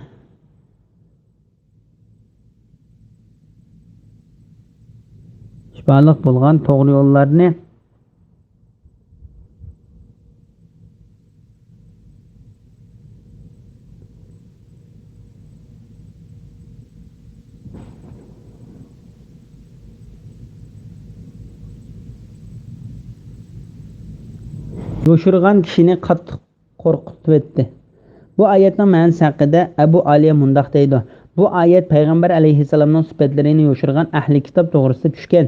Ondan hamma narsa, hatto suvdagi baliq va havodagi uchar qushlar olim kishining gunohining kechirilishini so'ragandek, ahli kitoblarga payg'ambar alayhissalomning sifatlarini yo'shirganlik uchun hamma narsa ularga la'nat o'qiydi deb xabar berdi. U ahli kitoblar olimlarga o'xshamaydi. Hamma narsa olimlarning gunohining kechirilishini so'rasa, ahli kitoblarga Alloh taolo va boshqa hamma narsalar ya'ni farishtalar, mo'minlar va boshqa kishilar la'nat o'qiydi. Hadisda Abu Hurayra radhiyallohu anhu din va boshqalardan payg'ambar alayhissalomning mundoq deganligini rivoyat qildi. Bir kishi shu kishi bildigan biror narsa so'ralgan bo'lsa, u kishi u narsani bilib turib yo'shirgan bo'lsa, qiyomat kuni uni eg'ziga o'tdan yegan silindi. Hadisda Abu Hurayraning mundoq deganlik rivoyat qilindi. Agar Alloh taolo kitobni Qur'ondagi bu kitobni ya'ni Tavratni kishilarga to'g'ri yo'lni aniq bayon qilganimizdan keyin biz nozil qilgan Muhammad alayhissalomning payg'ambar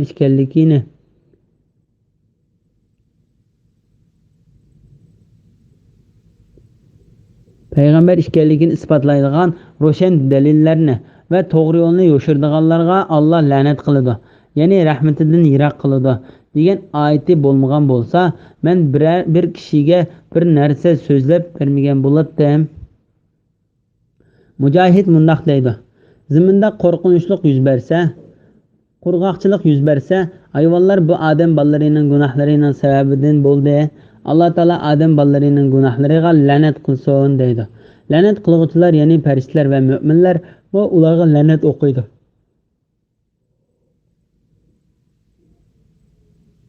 Ularga la'nat qiladi. Bu oyatning ma'nosi haqida Abu Aliya, Rabi ibn Anas va Qatada qatorliqlar mundoq deydi: bildigan narsalarni yo'shirgan kishilarga farishtalar va mo'minlar la'nat qiladi. Haqiqatan yo'shirib keyin uningga tavba qilgan kishi buning sirtida. Alloh taolo bu vaqt mundoq deydi: faqat tavba qilganlarla, amalini tuzatganlarla, Yahudiylarning Tavrat ahkomlaridan yo'shirganlarini bayon qilganlarla bundan mustasno.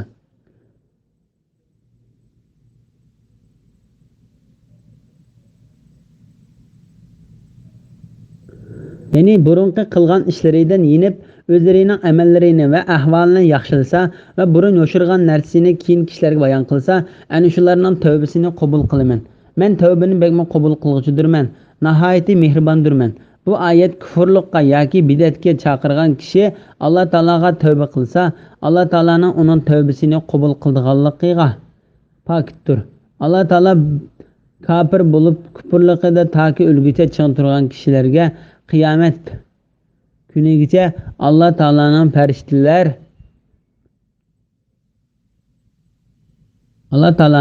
farishtalar va hamma kishilarning la'nati bo'lganligidan ularga qilinadigan azob azroqmi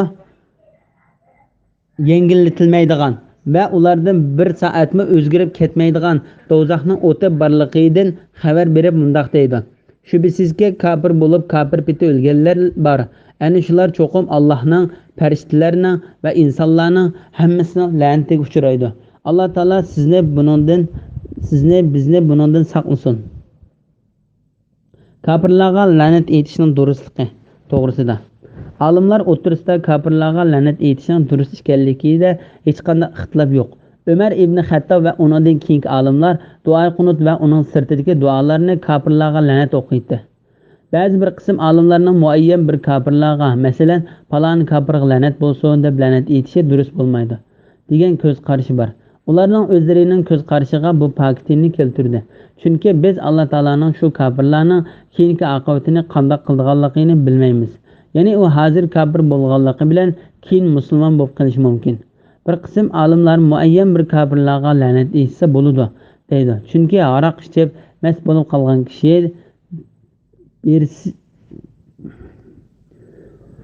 birisini ilib kelib, uning aroq ichganning jazosini berib bo'lgandan keyin birisi qopib Alloh buni la'nat qilsin, bu aroqni jiq ichib bu yerga keltiriladi deganda payg'ambar alayhisalom la'nat o'qigan kishiga mundoq deydi: sen uningga la'nat aytmagan, shaksizki u Alloh taolo va uning payg'ambarini yaxshi ko'rdi deganligidan u olimlarning dalilidir. Bundan Alloh va uning payg'ambari yaxshi ish ko'rsa, Alloh va uning payg'ambari yaxshi ko'rmaydigan kishiga la'nat etsa bo'ladi degan ma'no chiqmaydi. Bismillahirrohmanirrohim. Sizlarning ilahinglar bir ilahdir. Uningdan boshqa hech ma'bud barhaq yo'qdir. U nihoyatda shafqatlidir, nihoyat mehribondir. 163-oyat.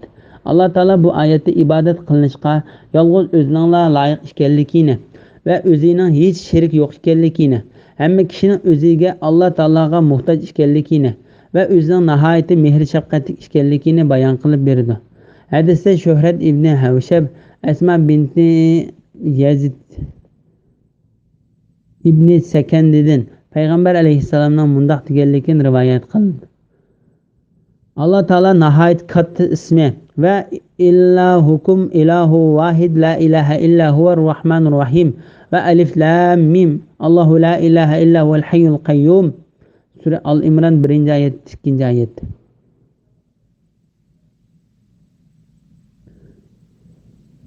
Degan ikki ayet kelgan Allah Taala'nın ismlaridir. Ondan Allah Taala o'zingizla ibodatga loyiq ekanligiga osmon va zaminni va uning birligini uqtiradigan mahluqotlarni yaratganligi bilan pok keltirib mundaq deydi. Osmonlarning va zaminning Bismillahirrohmanirrohim. Osmonlarning va zaminning yaratilishida, kecha bilan kunduzning navbatlashida, kishilarga foydali narsalarni ilib dengizda üzüp yurgan kiyimlarda, Allah bulutdan yağdırıp bergen, ölgen zaminni terildirilgan yağmurda, yani yer yüzüge taqib etken hayvanatlarga, şamal yo'linishlarinin o'zgarib turishida, albatta osmon zamin orasida bo'ysundirilgan bulutlarda tushunadigan kishilar uchun albatta Allohning birligini ko'rsatadigan dalillar bordir.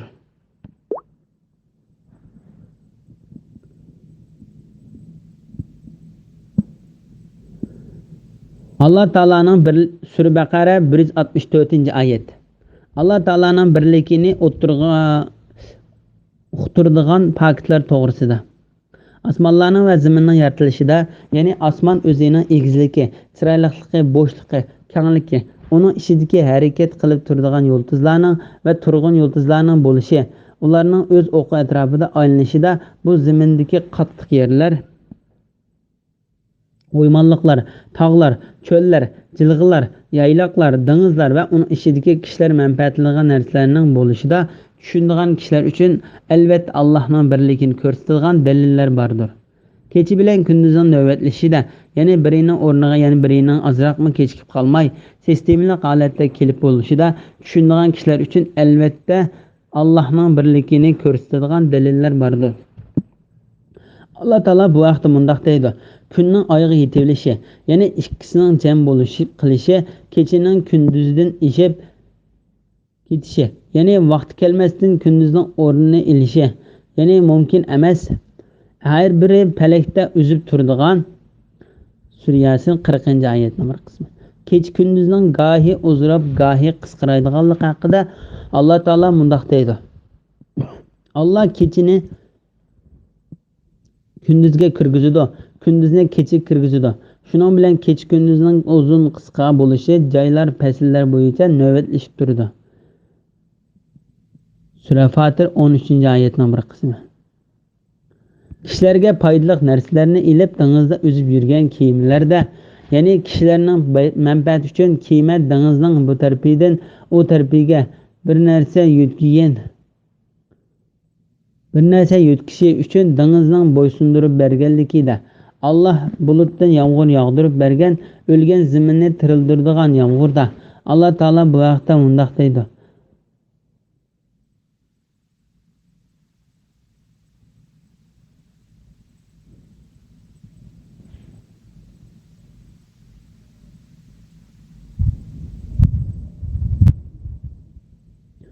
Allah Taala bu vaqtda mundaq deydi: o'lik, ya'ni qurg'oq zaminni yağmur bilan tirildirib, undan ular yeydigan ochliqni o'stirganligimiz ularga Allohning qudratini, kamilasini ko'rsatadigan alomatdir. Biz zaminda nurg'unlagan xurmo bog'larini, uzum bog'larini barpo qildik. Shu zaminda buloqlarni eqitdik.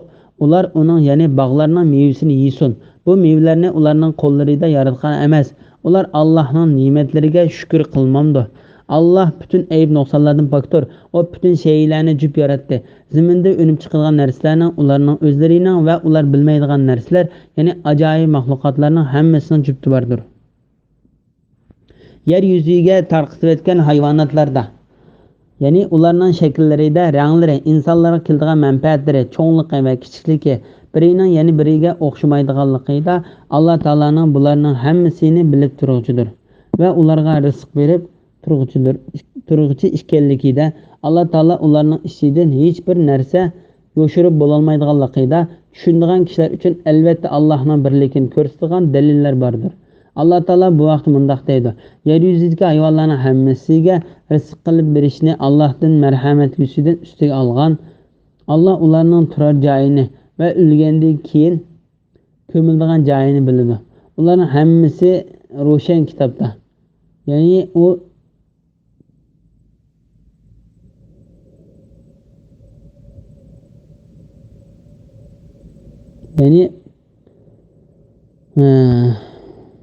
Allah taolo bu vaqt mundoq deydi: yer yuzidagi hayvonlarning hammasiga rizq berishni Alloh marhamat yuzidan ustiga olgan. Allah ularning turar joyini va o'lgandan keyin ko'miladigan joyini biladi. Ularning hammasi ro'shan kitobga, ya'ni Lavhul Mahfuzda yozilgandir. Sura Hud 6-oyat. Shamol yo'linishlarining o'zgarib turishida, ya'ni shamolning bir qaytim rahmat, bir qaytim azob, bir qaytim bulutning oldida yomg'ir yog'adiganning bishoratchisi bo'lib keldiganligida, uni har qaytim bulutni haydaydiganligida, bir qaytim bir yerga to'playdiganligida, bir qaytim uni tarqatadiganligi, ondan bir qaytim shimol tarafdan, yana bir qaytim janub tarafdan keldiganligida, zamin orasida bo'ysundirilgan bulutlarda, ya'ni bulutlarning osmon va zaminning oralig'ida harakat qildiganligida tushunadigan kishilar uchun albatta Allohning birligini ko'rsatadigan dalillar bordir.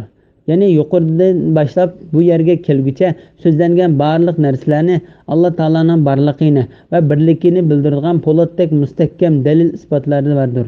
Alloh taolo osmon va zaminning yaratilishi, kecha va kunduzning almashishi, Alloh taolaning bor va birligiga ochiq dalil ekanligi to'g'risida mundoq deydi: shubhisizki osmonlarning va zaminning birligiga ochiq dalil ekanligi to'g'risida mundoq deydi: shubhisizki osmonlarning va zaminning yaratilishida, kecha bilan kunduzning navbatlashib turishida aql egalari uchun albatta ro'shan dalillar bor. Ular o'rtirgandimi, o'ltirgandimi, yotgandimi Allohni eslab turdi. Osmonlarning va zaminning yaratilishi to'g'risida fikr yurgizdi. Ular aytdi: Parvardigorimiz, buni bekor yaratmading, sen poktursan, bizni do'zax azobidan saqlag'in. Sura Al-Imron 190-191-oyat. Bismillahirrohmanirrohim. Ba'zi odamlar Allohdan g'ayrilarini, ya'ni butlarni Alloh shirik qilib oldi. Ularni mu'minlarning Allohni do'st tutganidek do'st tutadi, ya'ni ulug'laydi va ularga bo'ysunadi. Mu'minlar Allohni hammadan bak do'st tutquchilardir. Zalimlar qiyomat kuni o'zlariga tayyorlangan azobni ko'rgan chaqda butun kuch-quvvatning Allohga mansub ekanligini va Allohning azobining qattiq ekanligini kashki bilsa edi, dunyoda Allohga shirik keltirganlariga haddidan ziyoda pushaymon qiladi. Ayni vaqtda agash turguchilar azobni ko'rib, agash kuchilardan ada juda bo'ladi. Ularning o'zaro munosabati, ya'ni dunyodagi do'stligi uziladi. Agash kuchilar kashki bizlarga dunyoga qaytishqa bo'lsa edi, ulardan bizdan ada juda bo'lgandek, bizim ulardan ada juda bo'ladi deydi. Alloh ularga yomon ishlarining hasrat bo'lganligini mushundoq ko'rsatdi. Ular do'zaxdan chiqmaydi. Sura Baqara 165, 166, 167-oyat. Mushriklarning dunyo oxiratdagi ahvollari va qiyomat kuni agash turguchilarning o'zlarining agash kuchilaridan ada juda bo'lganligi to'g'risida. Alloh taolo bu oyatda hech shirk yo'q, birla Alloh taolani yaxshi ko'rgandek yaxshi ko'radigan, Alloh taologa qilgan ibodatga boshqa narsalarni qo'shib qiladigan mushriklarning dunyo va oxiratdagi ahvolini bayon qildi. Hadislarda Abdullah ibn Mas'ud radhiyallohu anhu mundoq deganligini rivoyat qilindi: Men payg'ambar alayhissalomdan: "Ey Alloh taolaning payg'ambari, qaysi gunoh eng cho'ng?" deb so'radim. U: "Seni yaratgan Alloh taolaga shirik keltirishing" deb javob berdi. Mu'minlar Allohni hammadan bek do'st tutquchilardir. Mu'minlar Alloh taolani bek yaxshi ko'rganligi, Alloh taolani haqiqiy toniganligi, Alloh taolani bor va bir deb bilganligi uchun Alloh taolaga hech narsani shirik keltirmaydi. Balki uni bir deb turib ibodat qiladi. Uningga tavakkul qiladi. Hamma ishlarida uningga esladi.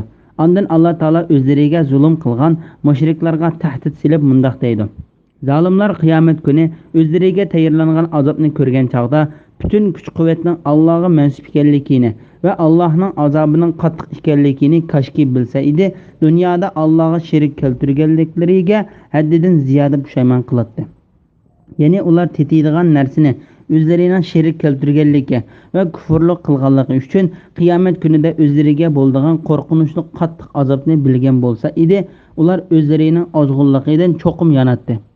Allah Taala ularning o'zlari cho'qingan butlaridan tanganligidan va keyiniga kishilarni agashtirib manganlar o'zlarining keyiniga agashkuchilaridan ada juda bo'lganligidan xabar berib mundoq deydi. Ayni vaqtda agashtirguchilar azobni ko'rib, agashkuchilardan ada juda bo'ladi. Ya'ni ular dunyoda ibodat qildik deb gumon qilgan farishtalar ulardan ada juda bo'lib ketdi. Farishtalar mundoq deydi: Parvardigorimiz, ulardan yiroqlashib san yaqinlashdik. Ular bizga ibodat qilmaydi, faqat nafs xohishlariga ibodat qiladi deyshidi. Sura Qasas 63-oyat. Sen paktursan, bizning do'stimiz ular emas. Sen ular bizga cho'qinmaydi, balki jinga cho'qinadi. Ularning to'lisi jinga iymon keltiradi. Sura Saba 41-oyat. Jinmi ulardan ada juda bo'lib ketdi. Ularning hammasi, ya'ni farishtalar, jinlar va uningdan boshqa ibodat qilingan narsalar kafirlarning ularga qilgan ibodatlaridan ada juda bo'lib ketdi. Alloh taolo bu haqda mundoq deydi: Allohni qo'yib qiyomatgacha duoni ijobat qilishga qodir bo'lolmagan butlarga cho'qindigan odamdanmi gumroh odam bormi? Butlar ularning duosidan g'ofildir. Sura Ahqob 5-oyat. Ular ya'ni mushriklar izzatga erishish uchun, ya'ni butlarining shafaati bilan Allohning oldida izzatli bo'lishlari uchun Allohni qo'yib ilohlar, ya'ni butlarga cho'qindi. Ish ularning gumon qilgandek emas. Ya'ni butlari ularning oldida izzat tepishlarining sababi bo'lolmaydi. Ularning ya'ni mushriklarning cho'qinishini inkor qiladi. Ular ya'ni mushriklarning dushmaniga aylandi. Sura Maryam 81-82-oyat. İbrahim alayhissalom odamlariga mundoq deydi: Bu dunyoda butlarga cho'qinish maqsadida yig'ilishinglarning aranglardagi do'stlikqa sabab bo'lishi uchun Allohni qo'yib butlarni ma'bud qilib oldinglar. Ondan qiyomat kuni ba'zanlar inkor qilasizlar, ba'zanlar la'nat o'qiysizlar. Ya'ni qiyomat kuni mazkur do'stlik dushmanlikka aylandi. Agashkuchilardan ada juda bo'ladi. Agashturguchilarga la'nat o'qiydi. Chunki ularning dunyodagi do'stligi Alloh uchun bo'lgan emas. Sizlarning joyinglar do'zax bo'ladi. Sizlarni do'zaxdan qutuldiradigan hech qanday yordamchi bo'lmaydi. Sura Ankabut 25-oyat. Alloh taolo mundoq deydi: Agar zolimlarni Parvardigoringning dargohida to'xtatib qo'yilgan chaqda ba'zisi bilan jidallashayotganda ko'rsang eding, albatta qo'rqinchli holni ko'ratding. Bo'za qilinganlar cho'ngchilik qilganlarga, agar sizlar bo'lmasanglar biz cho'qim iymon etdik deydi. Cho'ngchilik qilganlar bo'za qilinganlarga, sizlarga hidoyat kelgandan keyin biz sizlarni undan to'sdiqmi? Hargiz to'smadik. Sizlar o'zinglar gunoh qilg'uchi bo'ldinglar deydi. Bo'za qilinganlar cho'ngchilik qilganlarga, agar undaq emas, sizlarning bizga kech kunduz qilgan hiyla mekranglar bizni iymondan to'sdi. O'z vaqtida sizlar bizni Allohni inkor qilishga va uning sherik keltirishga buyurdinglar deydi. Azobni ko'rgan chaqda ular har ikki guruh iymon etmaganliklariga ichida pushaymon qildi. Kafirlarning bo'yinlariga taqoqlarni solamiz, ularga faqat qilmishlarining jazosi beriladi. Sura Saba 31, 32, 33-oyatgacha. Ish bitganda, ya'ni hisob tugab, jannatlar bilan do'zaxiylar arilib bo'lgan chaqda shayton Alloh haqiqatan sizlarga itoat qilg'uchini mukofotlash, osiylik qilg'uchilarni jazolashdan iborat rost va'dani qilgan edi. Va'dasiga vafo qildi. Men sizlarga o'lgandan keyin tirilish, savob, jazo deganlari yo'q deb yolg'on va'da qilgan edim. Va'damga xiloflik qildim. Sizlarga mening kufriga, gunohga zo'rlig'idek hukmronligim bo'lgan yo'q. Men sizlarni faqat gumrohlikqa da'vat qildim. Sizlar da'vatimni qabul qildinglar. Shuning uchun meni ayblamanglar. O'zinglarni ayblanglar. Men sizlarga yordam berib sizlarni qutqiza olmayman. Sizlarmi menga yordam berib meni qutqiza olmaysizlar. Men sizlarning burun meni Allohga ibodatda sherik qilganliklarini e'tirof qilmayman. Shubhasizki zolimlar cho'qim qattiq azobga duchor bo'ladi deydi. Sura Ibrohim 22-oyat. Ayni vaqtda agashtirguchilar azobni ko'rib, agashkuchilardan ada juda bo'ladi. Ularning o'zaro munosabati, ya'ni dunyodagi do'stligi uziladi. Ya'ni ular Alloh taolaning azobini ko'rdi. Ularning azobidan qutulishi uchun ishlatmoqchi bo'lgan hiyla va ko'rsatgan banalari hech narsaga esqatmadi. Ular do'zaxdan qutuladigan yerni topolmadi. Bu oyatning ma'nosi haqida Ato ibn Abbos radhiyallohu anhumaning mundoq deganligini rivoyat qiladi. Do'stlik uzilib ketdi. Agashkuchilar kashki bizlarga dunyoga qaytishga bo'lsa edi, ular bizdan ado juda bo'lgandek biz ulardan ado juda bo'ladiq deydi.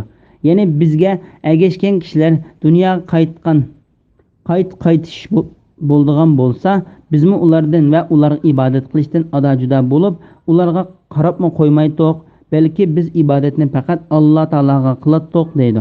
Ular o'zlarining bu so'zlarida yolg'on aytquchilardir. Agar ular dunyoga qaytarilsa, ular to'salgan narsaga, ya'ni Alloh taologa sherik keltirishga yana qaytadi.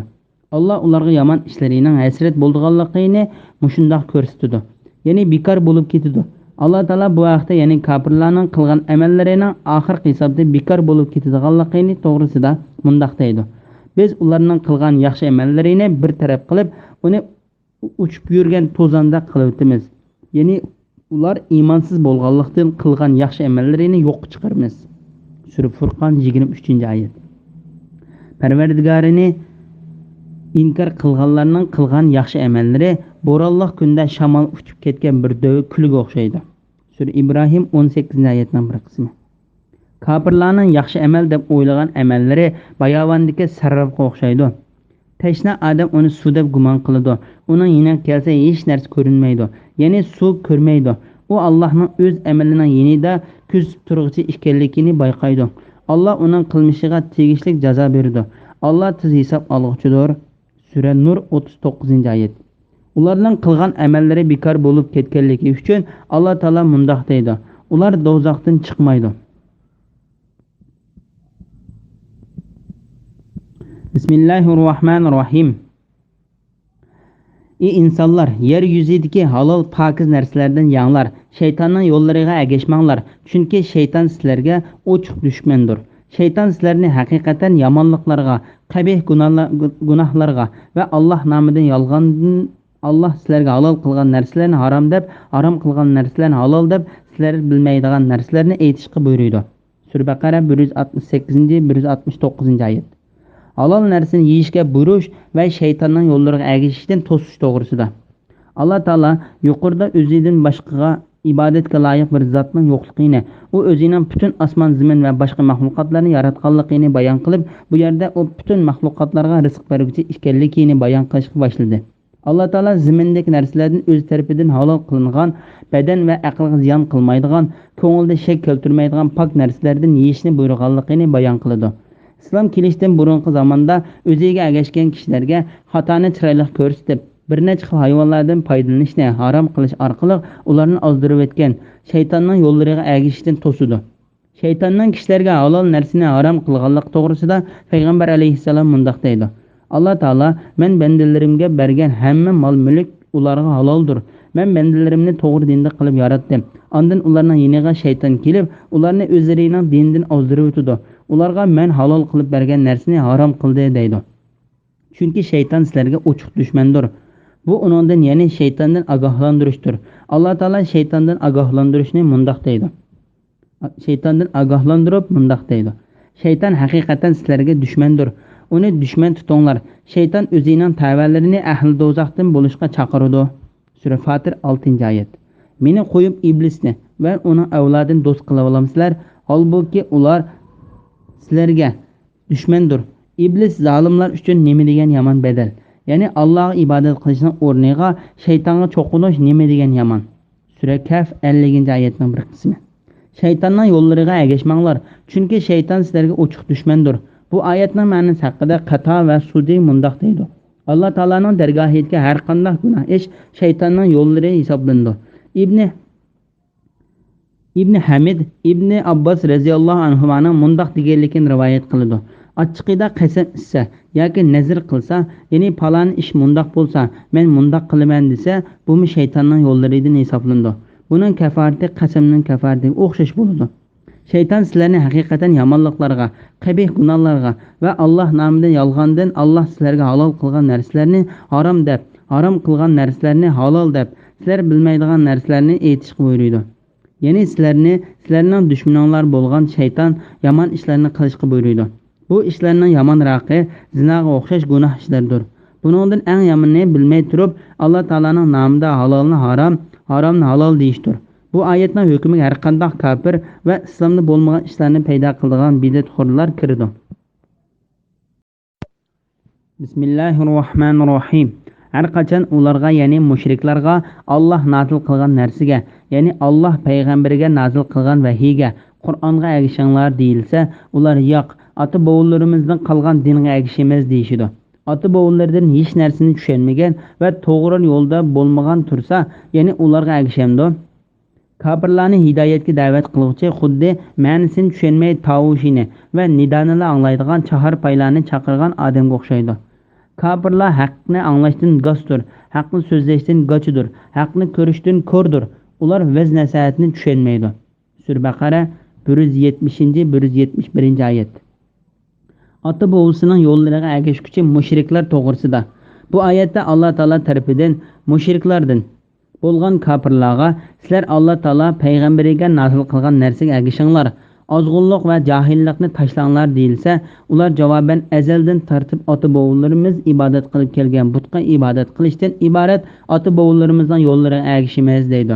Alloh taolo ularning bergan javobiga radiya berib mundoq deydi: ota-bovlari, ya'ni ularning ergashgan ota-bovlari hech narsani tushunmagan va to'g'ri yo'lda bo'lmagan tursa, ya'ni ularga ergishamdi.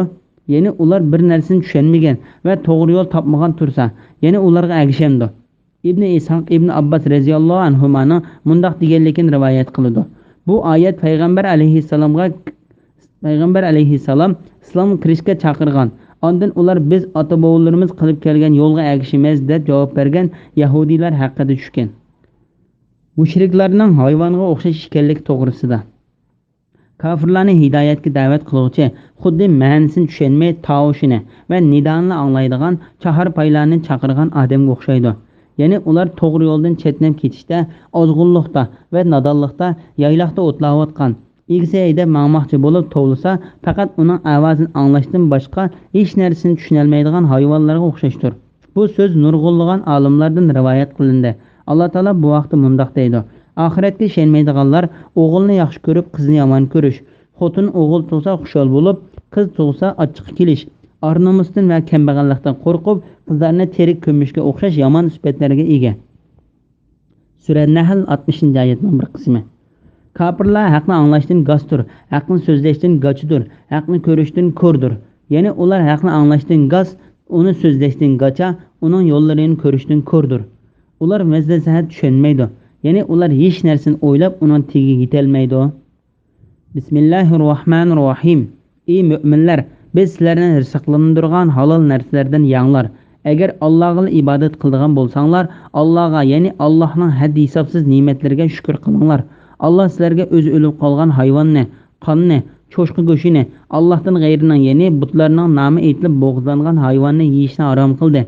Kimki o'z ixtiyoricha emas, ilojsizlikdan, yuqorqi harom qilingan narsalardan hayotini saqlab qolgudek yesa, uningga hech gunoh bo'lmaydi. Haqiqatan Alloh nihoyatda mag'firat qilg'uchidir, nihoyatda mehribondir. Sura Baqara 172-173-oyat. Pokiza halol narsalarni yeyishga buyurish va harom qilingan narsalarni bayon qilish to'g'risida. Alloh taolo bu oyatda mu'minlarni rizq qilib bergan narsalarning pokizlarini, ya'ni halollarini yeyishga, agar ular Alloh taolaning haqiqiy bandasi bo'lsa, uni halol qilib bergan shu narsalar uchun uning shukr etishga buyurdi. Harom narsalardan yesa duo va ibodatning maqbul bo'lmagandek, halol narsadan yesa duo va ibodatning maqbul bo'lishiga sabab bo'ladi. Payg'ambar alayhissalom bu vaqtda mundoq deydi: ey xaloyiqlar, shaksiz Alloh taolo pokdir. Alloh taolo faqat pok narsalarni qabul qiladi. Alloh taolo mu'minlarni payg'ambarlarini buyurgan narsaga buyurdi. Alloh taolo payg'ambarni buyurib mundoq deydi: ey payg'ambarlar, halol narsalarni yanglar, yaxshi amallarni qilinglar. Men haqiqatan sizlarning qilgan amalinglarni obdan bilaman. Sura Mu'minun 51-oyat.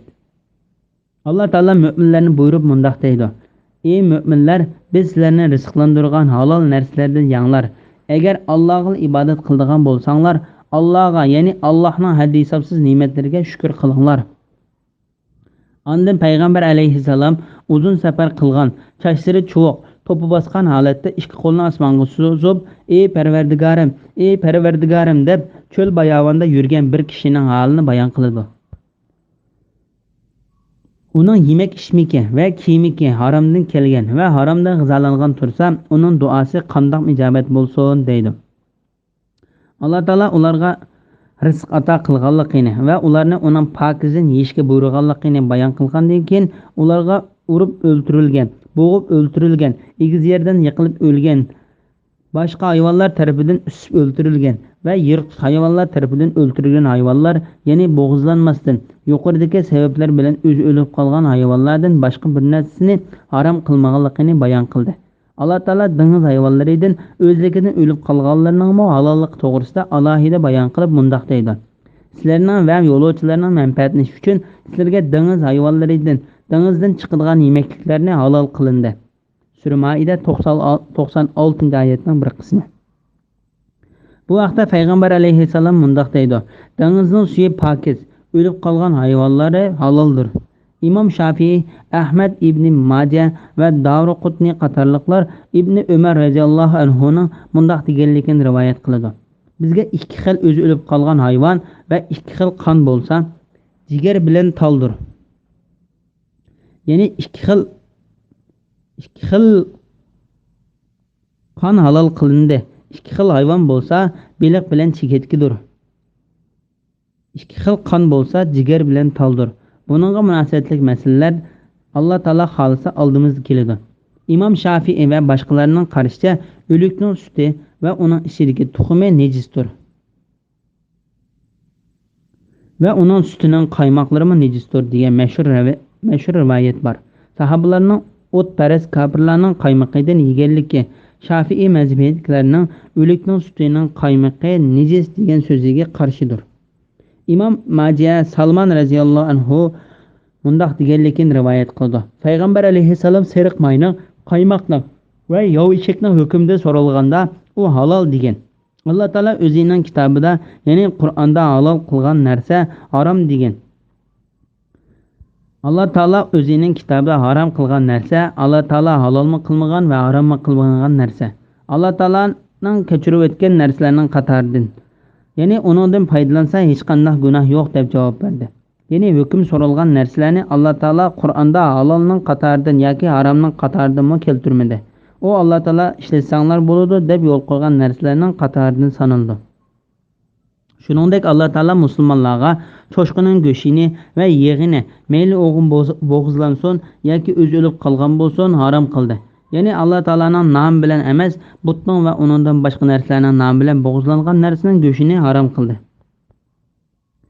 İmam Qurtubi Ayşe radhiyallohu anhadan g'ayri arab kafirlari o'zining bayramlariga atab bo'g'izlagan narsaning go'shidan musulmonlarga hadiya qilib bersa, uni qanday qilish to'g'risida so'ralganda, u sizlar kafirlarning shu kun uchun atab bo'g'izlagan narsaning go'shidan yemanglar, ularning mevalaridan, ya'ni ularning sizlarga hadiya qilgan mevalarini yanglar deb javob berganligini rivoyat qildi. Ozuqlikqa tugib qiynalib qolgan kishi uchun harom narsani yeyishning durustligi to'g'risida. Alloh taolo halol yemeklik tepilmay, taom yemasa o'lib ketadigan darajada zarur va ehtiyoji tushib qolgan vaqtda Alloh taolo yuqorida harom qilgan narsalarni yeyishni durust qilib berib mundoq deydi.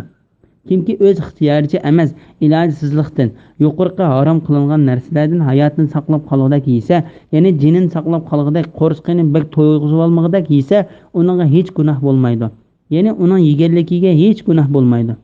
Mujohid bu oyat haqida mundoq deydi: agar bulonchilik qilish, musulmonlarning boshliqlariga qarshi chiqish yoki bir gunoh ishni qilish uchun chiqib harom narsani yeyishga majbur bo'lib qolsa, uni yeyish durust bo'lmaydi. Buningdan boshqa holatlarda durust bo'ladi. Haqiqatan Alloh nihoyat mag'firat qilg'uchidir, nihoyat mehribondir.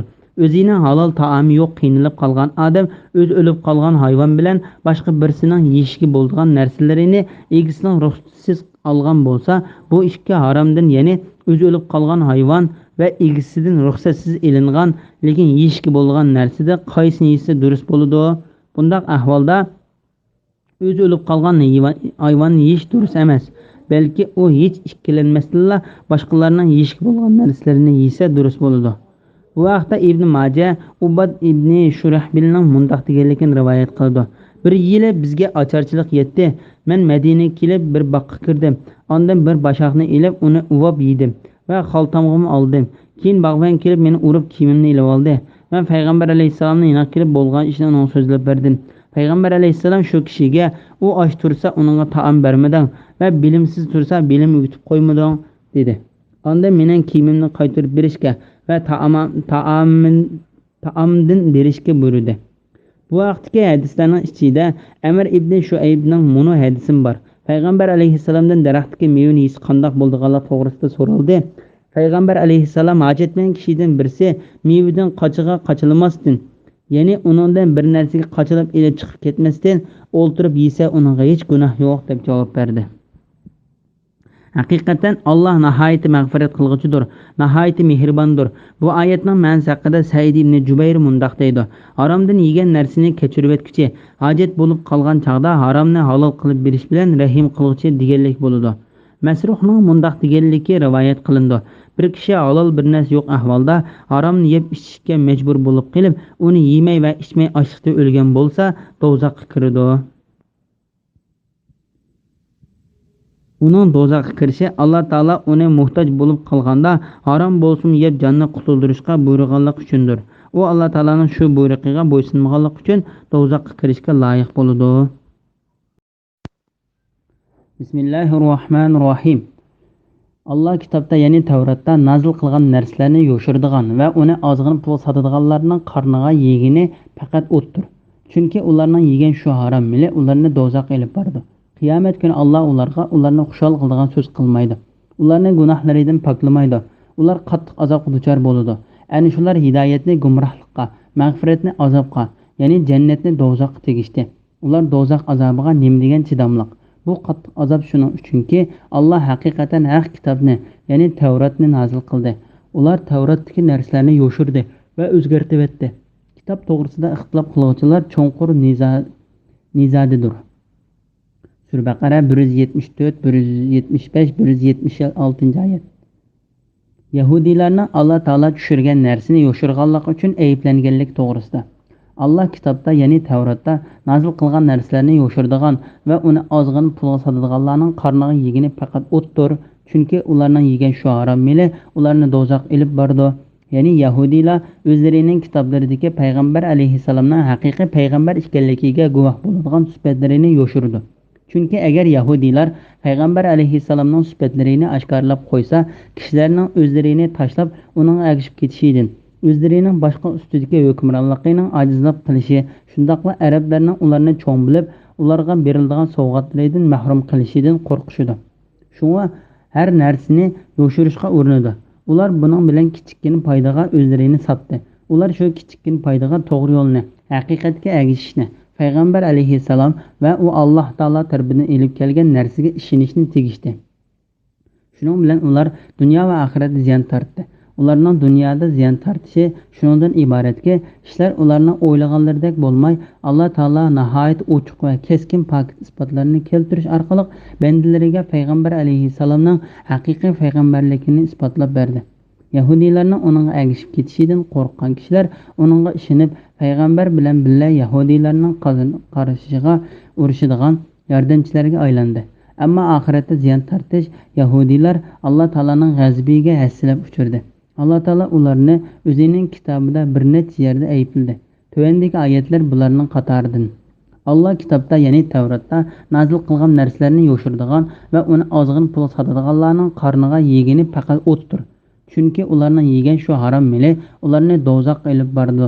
Ya'ni ular haqiqatni yo'shirganning jazosi uchun qo'rsoqlariga qiyomat kuni lovuldab turgan o'tni yeydi.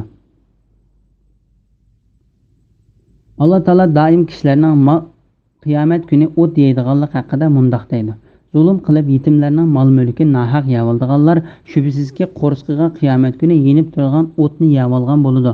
Ular yenib turgan o'tqa, ya'ni do'zaxga kirdi. Sura Nisa 10-oyat. Bu vaqtda payg'ambar alayhisalom mundoq deydi: Oltin va kumush qachi tamoq yegan yoki bir narsa ichgan kishining qo'rsqida jahannamning o'ti gurkirab kuydi.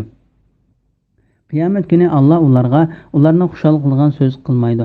Ularni gunohlaridan poklamaydi. Ular qattiq azobga duchor bo'ladi. Undaq bo'lishi Yahudiylar bilib turib haqiqatni yoshirib, Alloh taolaning g'azabiga haqliq bo'lganligi uchun Alloh taolaning ularga g'azab qilganligidandir. Alloh taolo ularga yaxshi nazar bilan qaramaydi, balki ularni xo'rlovchi azoblar bilan azoblaydi. Ondan Alloh taolo ular to'g'riliq mundoq deydi. Ani shular hidoyatni gumrohlikqa tegishdi. Ya'ni ular o'zlarining kitoblarida kelgan payg'ambar alayhissalomning sifatlarini, uning payg'ambar bo'lib kelishini va uning burunqi payg'ambarlarning kitoblaridan qolgan bishoratlarini uning agishish va uning ishonishdan iborat to'g'ri yo'lni uni yolg'onchiga chiqarish, uningga iymon etmaslik va o'zlarining kitoblaridagi uning sifatlarini yoshirishga o'xshash iborat ozg'unliklarga tegishdi. Mag'firatni azobga, ya'ni jannatni do'zaxga tegishdi. Ya'ni ular yuqoridagi ishlarni qilish orqali Alloh taolaning mag'firatini azobga tegishdi. Ular do'zax azobiga nima degan chidamliq? Alloh taolo bu oyatda ularning nihoyatda chidag'siz qiyin qistoq va azoblarning ichida turganligini ko'rgan kishi ular uningga qandoq chidag'ando deb hayron qolgandek darajada ularga qo'rqinchli qattiq azob bo'lganligini bayon qildi. Alloh taolo bizni bundoq azobdan saqlasin. Amin. Bunda qattiq azob shuning uchunki Alloh haqiqatan haq kitobni, Tavratni nozil qildi. Ular Tavratdagi narsalarni yoshirdi va o'zgartirib etdi. Ya'ni ular shu qattiq azobga haqliq bo'ldi. Chunki Alloh taolo payg'ambar alayhissalom va uningdan ilgari o'tgan payg'ambarlariga kitoblarini haqiqatni barpo qilish va nohaqni yo'qotish uchun nozil qildi. U yahudiylar Alloh taolaning oyatlarini kamsitdi.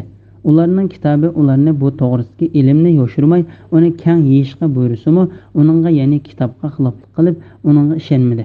Payg'ambarlarning eng oxirgisi bo'lgan bu payg'ambar, ya'ni Muhammad alayhissalom ularni Alloh taolo tarafiga chaqirdi. Ularni yaxshilikqa buyurib, yomonlikdan to'sdi.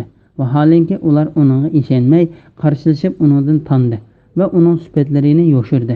Hamda Alloh taolaning payg'ambariga tushirgan oyatlarini kamsitdi. Shuning uchun ular shu qo'rqinchli qattiq azobga haqliq bo'ldi. Shun Alloh taolo mundoq deydi. Bu qattiq azob shuning uchunki Alloh haqiqatan haq kitobni, ya'ni Tavratni nozil qildi. Ular Tavratdagi narsalarni yoshirdi va o'zgartirib etdi. Kitob to'g'risida ixtilof qiluvchilar cho'nqur nizodidir. Bismillahirrohmanirrohim.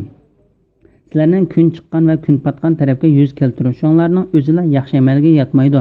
Balki Allohga, oxirat kuniga, farishtalarga, kitobga, ya'ni Alloh nozil qilgan kitoblarga, payg'ambarlarga iymon keltirish, Allohni so'yish yuzidan xish-aqrabolarga, yetimlarga, miskinlarga, ibn sabillarga, ya'ni pul meldan aloqasi uzilib qolgan musofirlarga, soillarga va qullarning ozodligiga erishishga pul mol yordam berish, namoz o'qish, zakot berish, ahdiga vafo qilish, yo'qsullikqa, kasallikka va Allohning yo'lida qilingan urushga bardoshlik berish yaxshi amalga kirdi. Ani shular, ya'ni yuqorqi sifatlarga ega kishilar iymonda rostchil odamlardir. Ani shular taqvodor odamlardir. Barliq yaxshiliklar to'g'risida. Bu oyat nurg'un fasohatlik so'zni, umumyuzlik qoidalarni va to'g'ri aqidani o'z ichiga oldi. Bu oyatning ma'nosi Alloh taolo mu'minlarni birinchi qitim Baytul Muqaddasga yuz keltirishni buyurgan bo'lsa, keyin ularning Baytul Muqaddasdan Ka'baga yuz keltirishiga buyurgan chaqda bir turkum ahli kitob va ba'zi musulmonlarga ig'ir tuyuldi. Ondan Alloh taolo unda qilishning hikmatini bayon qilib, bu oyatni nozil qildi. U hikmat bo'lsa, Alloh taologa bo'ysunish, uning qil degan ishlarini qilish, u qayerga yuz keltir degan bo'lsa, shu yerga yuz keltirish va u yo'l qo'ygan narsaga ergashishdir. Shunday qilish yaxshilik, taqvodorlik va komil iymon hisoblandi. Kun chiqish yoki kun petish tarafga yuz keltirish Alloh taolaning buyrug'i va uning yo'l qo'yish berishi bilan bo'lmasa, u yaxshilik va Alloh taolaga bo'ysunganlik hisoblanmaydi. Shun Alloh taolo mundoq deydi: Allohga va ularning go'shtlari va qonlari yetib bormaydi. Alloh yetadigan faqat sizlarning taqvodorliginglardir. Sura Haj 30-oyatning bir qismi. Abu Aliya mundoq deydi: Yahudiylar kun petish tarafga, xristianlar kun chiqish tarafga yuz keltirdi. Ondan Alloh taolo bu oyat nozil qildi. Sizlarning kun chiqqan va kun patgan tarafga yuz keltirishinglarning o'zilar yaxshi amalga yetmaydi. Ya'ni iymon so'zining haqiqati bo'lsa amal qilishdir.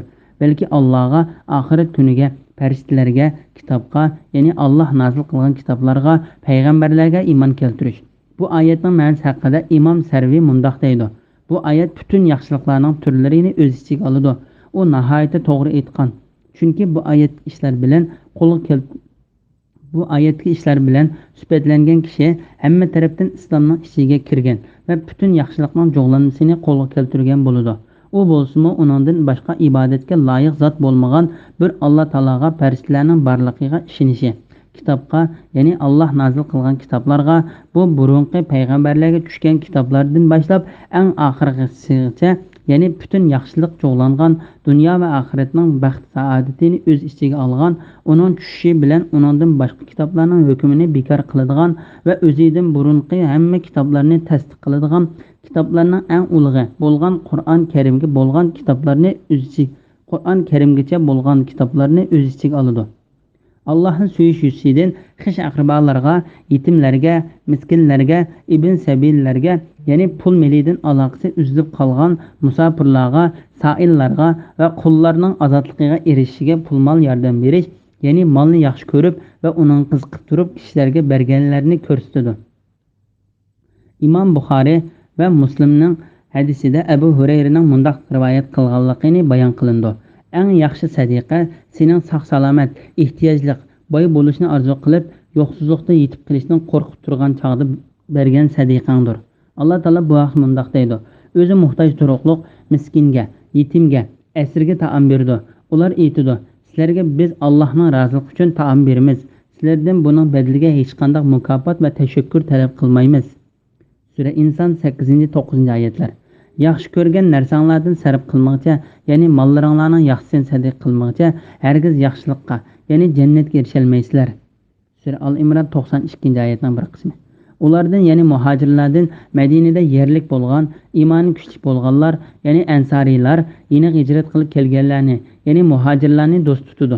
Ularga berilgan narsalar uchun ishtorlik qilmaydi.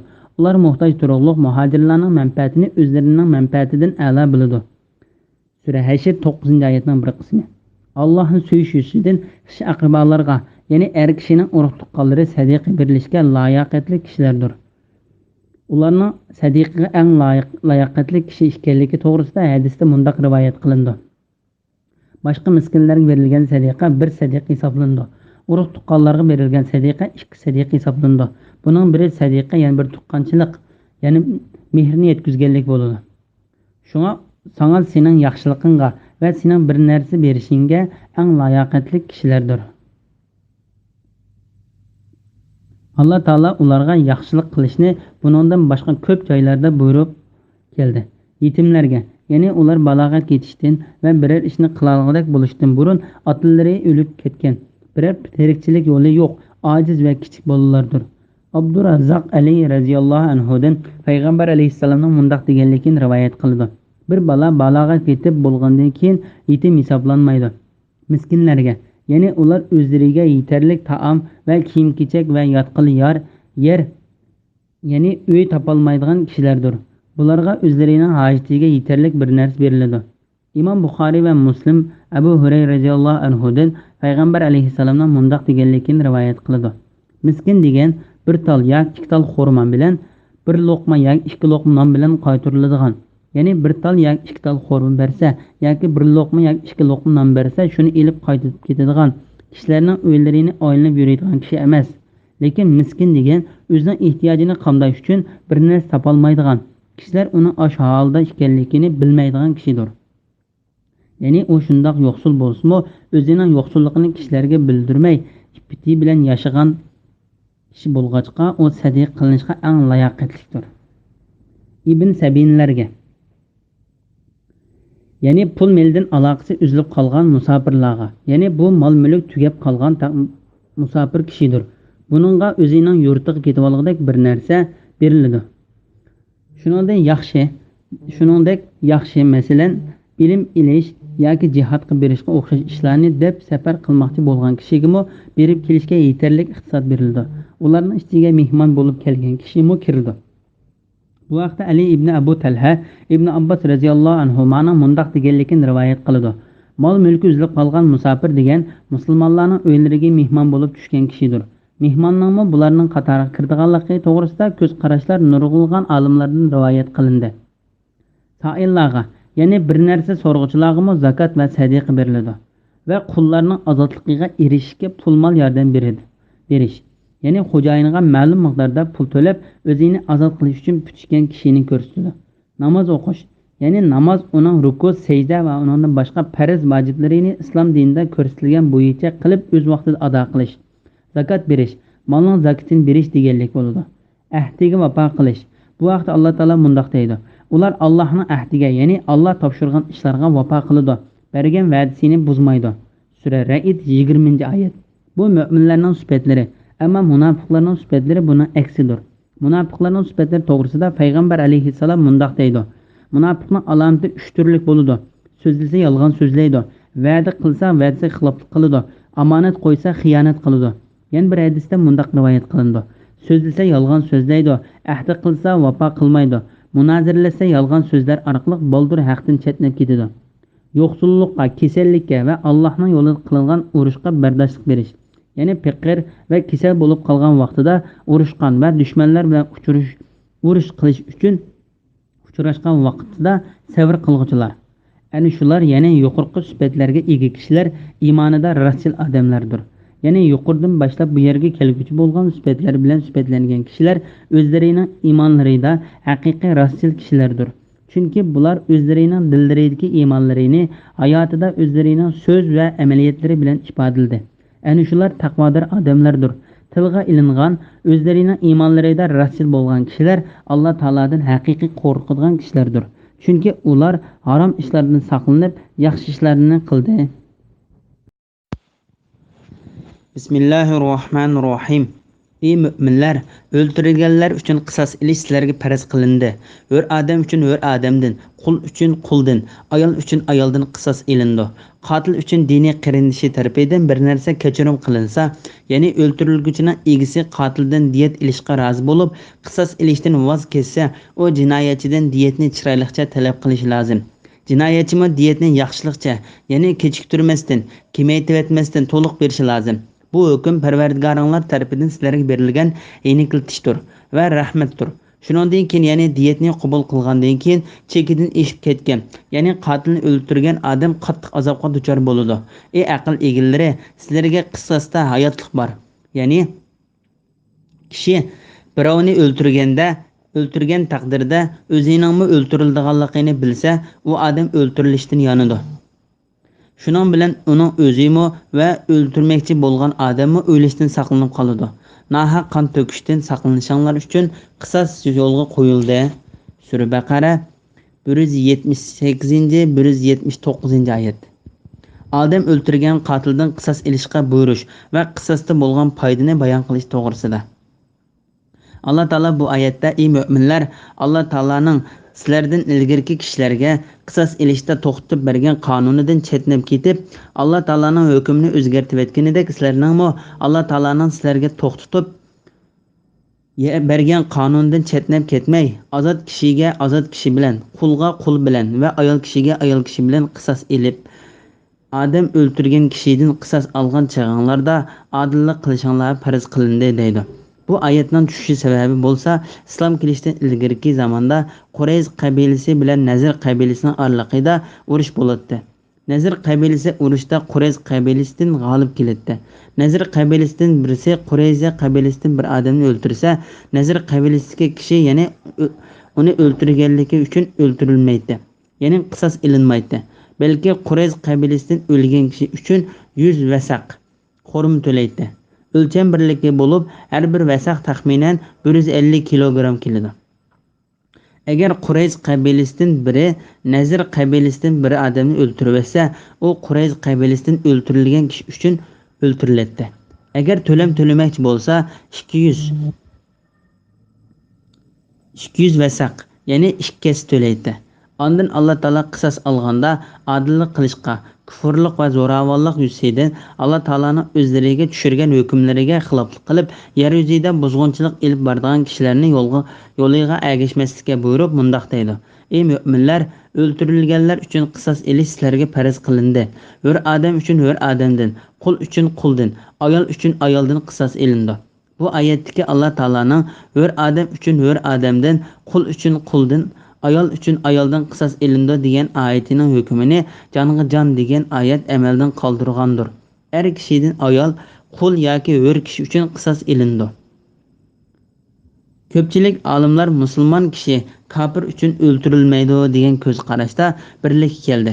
Bularning pakiti sifatida Imom Buxoriy Ali roziyallohu anhudan payg'ambar alayhissalomning mundoq deganligini rivoyat qiladi. Musulmon kofirni o'ldirganligi uchun o'ldirilmaydi. Ammo Abu Hanifa Alloh taolaning ular, ya'ni Isroil avlodiga Tavratda shundoq belgiladiki, jonga jon, ya'ni nahaq odam o'ldiriladi. Sura Maida 45-oyat. degan oyatda hammani o'z ichiga oladi deb musulmon kofir uchun o'ldiriladi degan qarashga keldi. To'rt mazhab imomi va ko'pchilik olimlar bir necha odamlar birlashib bir kishini o'ldirgan bo'lsa, ularning hammasi shu bir kishi uchun o'ldiriladi dedi. Umar roziyallohu anhudan Yamanda 7 kishi birlashib bir kichik bolani o'ldirib o'tganda, ularning hammasini o'limga mahkum qilib bo'lib mundoq dedi. Agar uni o'ldirishga sanoqliqlar hammasi qatnashgan bo'lsa, ularning hammasi o'lim jazosi beradi. Ya'ni sanoqliqlarning hammasi qatnashgan bo'lsa, ularning hammasi o'lim jazosi beradi. Umarning chiqargan hukmiga uning zamonasida sahobalarning ichidan hech qaysi qarshi chiqmadi. Bu xuddi hamma kishi birlikka kelgan bir hukmdek bo'ldi. İmam Ahmed'den ko'p kishi bir kishi uchun o'ldirilmaydi, bir kishi uchun birlik kishi o'ldiriladi degan so'z rivoyat qilindi. Bu so'z Muaz ibn Jubayr, Abdumalik ibn Marwan ibn Sirin va Habib ibn Abu Samit qatorliqlardan rivoyat qilingan. Qatil uchun diniy qarindish tarafidan bir narsa kechirim qilinsa, ya'ni o'ldirilguchining egisi qatildan diyet ilishga rozi bo'lib, qisas ilishdan voz kechsa, u jinoyatchidan diyetni chiroyliqcha talab qilish lozim. Jinoyatchi diyetni yaxshilikcha, ya'ni kechiktirmasdan, kamaytib etmasdan to'liq berish lozim. Bu oyatga kechirim qilinsa degan oyatning ma'nosi qasddan o'ldirish vaqasida qasddan o'ldirilguchi o'ldirilgan kishining egillariga diyet bersa, o'ldirilgan kishining egillarining uni qabul qilishi degan bo'ladi. Bu oyatning ma'nosining oshundoq bo'lganligi nurg'unlagan olimlardan rivoyat qilindi. Qatil uchun diniy qarindishi tarafidan bir narsa kechirim qilinsa, ya'ni o'ldirilguchining egisi qatildan diyet ilishga rozi bo'lib, qisas ilishdan voz kechsa, bu oyatning ma'nosi haqida Zakhak ibn Abbas radhiyallohu anhumaning mundoq deganligini rivoyat qiladi. O'ldirilguchining egisi qatildan qisas ilishga haqli to'g'riliq diyet ilish orqali kechirgan bo'lsa, ondan bu kechirganlik bo'ladi. O jinoyatchidan diyetni chiroyliqcha talab qilish lozim. Ya'ni diyetni qabul qilsa, uni olmoqchi bo'lgan kishi chiroyliqcha ilish lozim. Jinoyatchi diyetni yaxshilikcha, ya'ni kechiktirmasdan, kamaytib etmasdan to'liq berish lozim. Ya'ni odam o'ldirgan kishi diyetni olmoqchi bo'lgan odamlarga ziyon yetkazmasdan chiroyliqcha berish lozim. Bu hukm Parvardigoringlar tarafidan sizlarga berilgan yengiltishdir va rahmatdir. Ya'ni Alloh taolo sizlarga, sizlardan ilgari o'tgan ummatlarga to'xtatib bergan ishlardan yengillatish va sizlarga rahmat qilish yuzasidan qasddan bo'lgan o'ldirishni diyet ilishni yo'lga qo'yib berdi. Said ibn Mansur ibn Abbas radhiyallohu anhumaning mundoq deganligini rivoyat qildi. Isroil avlodiga o'ldirilganlar uchun qisas ilish farz qilinib, ularning ichida diyet ilish yo'lga qo'yilmagan edi. Ondan Alloh taolo payg'ambar alayhissalomning ummati uchun mundoq dedi: Ey mu'minlar, o'ldirilganlar uchun qisas ilish sizlarga farz qilindi. Hur odam uchun hur odamdan, qul uchun quldan, ayol uchun ayoldan qisas ilindi. Qatil uchun diniy qarindish tarafidan bir narsa kechirim qilinsa, ya'ni o'ldirilguchining egisi qatildan diyet ilishga rozi bo'lib, qisas ilishdan voz kechsa, bu yerdagi kechirish qasddan bo'lgan qatillikni diyetni qabul qilish deganlikdir. U jinoyatchidan diyetni chiroyliqcha talab qilish lozim. Jinoyatchi diyetni yaxshilikcha, ya'ni kechiktirmasdan, kamaytib etmasdan to'liq berish lozim. Bu hukm Parvardigoringlar tarafidan sizlarga berilgan yengiltishdir va rahmatdir. Bu oyatning ma'nosi haqida Qatada mundoq deydi: Alloh taolo payg'ambar alayhissalomning ummatiga rahim qilib, ulardan ilgari hech bir kishiga halol qilinmagan diyetni halol qilib berdi. Yahudiylarda qisas ilish bor edi, lekin diyet ilish yo'q edi. Xristianlar kechirib o'tishga buyurildi. Payg'ambar alayhissalomning ummatiga o'ltirilgan bo'lsa, qisos ilish yoki diyetni qabul qilish, bir a'zoni zaxmlantirgan bo'lsa, to'lam to'lash yo'liga qo'yildi. Bu so'z boshqalardan o'xshash rivoyat qilindi. Shuningdek, keyin yana diyetni qabul qilgandan keyin chekidan eshib ketgan, ya'ni qotilni o'ltirgan odam qattiq azobga duchor bo'ladi. Ya'ni o'ltirilguchining egisi diyetni yilib bo'lgandan keyin qotilni o'ltirib etsa, uning uchun qattiq azob bo'ladi. Bu so'z nurg'unlagan olimlardan rivoyat qilindi. Qisosning foydasi va uning hikmati to'g'risida. Sizlarga qisosda hayotlik bor. Ya'ni kishi birovni o'ltirgan taqdirda o'zining o'ltirilganligini bilsa, u odam o'ltirilishdan yonadi. Shuning bilan uning o'zimi bu o'ltirmoqchi bo'lgan odamni o'lishdan saqlanib qoladi. Ya'ni qisosning yo'lga qo'yilishida boshqa jonlarni saqlab qolishdan iborat cho'ng hikmat bor. Chunki odam o'ltirmoqchi bo'lgan kishi o'zining o'ltirganligini bilsa, u odam o'ltirishdan yonadi. Shunglashqa qisosda boshqalarning hayoti saqlanib qoladi. Bu oyatning ma'nosi haqida Abu Aliya mundoq deydi: Alloh taolo qisosni boshqalarning hayot qilishining bir yo'li qildi. Bundoq bo'lishi kishilar birarsini o'ltirishdan o'ylaganda keyin o'zining o'ltirganligini bilib, yomon niyatidan yonadi. Boshqalarning mushunga o'xshash so'zlar rivoyat qilindi. Ya'ni boshqalardan mushunga o'xshash so'zlar rivoyat qilindi. Ey aql egillari, nahaq qon to'kishdan saqlanishinglar uchun qisos yo'l qo'yildi. Ya'ni ey aql egillari, sizlarga qisosning yo'l qo'yilishi sizlarning odam o'ldirishdan iborat Alloh taolo harom qilgan ishlarga tushib qolishinglardan saqlanishinglar uchundir. Bismillahirrohmanirrohim. Agar sizlardan biraylan o'lish oldida ko'p mol qoldirsa, uning ota-onasiga va xish-aqrabolariga odillik bilan vasiyat qilish taqvodorlarning o'tashga tegishli burchi sifatida farz qilindi. Vasiyatni anglagandan keyin kimki uni o'zgartirdi ekan, uning gunohi o'zgartirilganlarga yuklandi. Alloh haqiqatan hammani anglab turg'uchidir, hammani bilib turg'uchidir. Kimki vasiyat qilg'uchining savallik yoki qasdan noto'g'ri qilinganligini bilsa, ya'ni noto'g'ri qilganligini bilib, ularning ya'ni vasiyat qilg'uchilar bilan vasiyat qilg'uvchilarning orasini tuzab qo'ysa, uningga hech gunoh bo'lmaydi. Alloh haqiqatan mag'firat qilg'uchidir, nihoyatda mehribondir. Sura Baqara 180-ci, 181-ci, 182-ci oyat to'g'risida. Ota-onaga va urug' tuqqanlarga vasiyat qilishga buyurganligi, ondan uni mirosxo'rlarning haqidagi oyat bilan amaldan qoldirganligi to'g'risida. Bu oyat ota-ona va urug' tuqqanlarga qoldirilgan mol-mulk to'g'risida vasiyat qilishga buyurishni o'z ichiga oladi. Vasiyat qilish mirosga buyuradigan oyat tushishdan burun vojib edi. Keyin mirosning oyati tushganda bu oyatning hukmi amaldan qoldirildi. Miros oyatida o'lchab qo'yilgan miroslarning uningga loyiq bo'lgan kishilar vasiyatsiz oldiganligi Alloh taolo tomonidan bekitilgan bir farzga aylanib qoldi. Shunga hadisda Amir ibn Xarijning mundoq deganligi rivoyat qilindi. Men payg'ambar alayhissalomning tabliq qilib o'tib, shubhasizki Alloh taolo hamma haq egasiga tegishli haqqini berdi. Miros oldigan kishi uchun vasiyat qilish Men payg'ambar alayhissalomning tabliq qilib o'tib, shubhasizki Alloh taolo hamma haq egasiga tegishli haqqini berdi. Miros oldigan kishi uchun vasiyat qilish yo'q. Ya'ni uning uchun vasiyat qilinmasimi, u o'zining mirosdagi haqqini oladi deganligini anglagan edim, dedi. Imom Ahmad Muhammad ibn Sirinning mundoq deganligini rivoyat qildi. Ibn Abbos Sura Baqarani o'qib o'ltirib, agar sizlardan biraylan o'lish oldida ko'p mol qoldirsa, uning ota-onasiga va xish-aqrabolariga odillik bilan vasiyat qilish taqvodorlarni o'tashga tegishli burchi sifatida farz qilindi degan oyatga kelganda, bu oyatning hukmi amaldan qoldirildi, dedi. Ibn Abbos radhiyallohu anhumaning shundoq deganligini Said ibn Mansur va Hakim o'zlarining kitoblarida rivoyat qilishdi. Agar sizlardan biraylan o'lish oldida ko'p mol qoldirsa, uning ota-onasiga va xish-aqrabolariga odillik bilan vasiyat qilishi taqvodorlarning o'tashga tegishli burchi sifatida farz qilindi. Bu oyatning ma'nosi haqida Ibn Abu Hatim Abbos radhiyallohu anhumaning degan oyati amaldan qoldirildi. Undan boshqa nurg'unlagan olimlarning bu oyatning hukmi yuqoridagi oyat o'zgartiribdi deganligi rivoyat qilindi. Maraz tegmaydigan urug' tuqqanlar uchun vasiyat qilishning durustligi to'g'risida. Maraz tegmaydigan urug' tuqqanlar uchun mol-mulkning 3dan 1 hissasini vasiyat qilish mustahabdir. Vasiyat qilish to'g'risida Ibn Umar payg'ambar alayhissalomning mundaq deganligini rivoyat qiladi.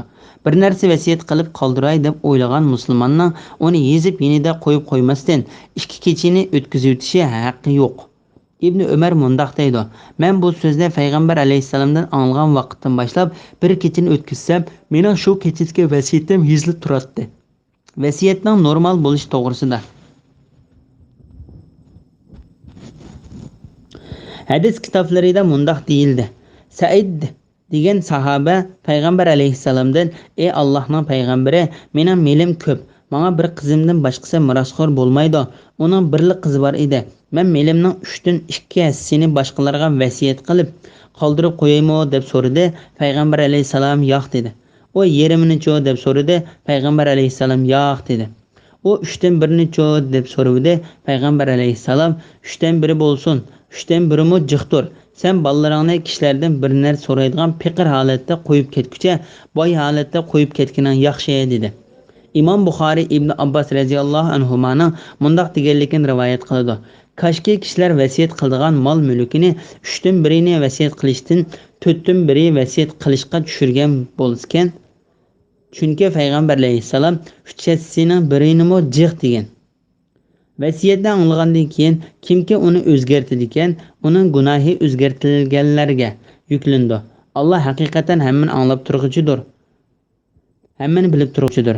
Ya'ni vasiyatni o'zgartib, uningga bir narsa qo'shib qo'ysa yoki uningdan bir narsa kamaytirsa yoki uni yo'shirsa, uning gunohi o'zgartganlarga yuklandi. Bu oyatning ma'nosi haqida Ibn Abbas va boshqalar mundaq deydi.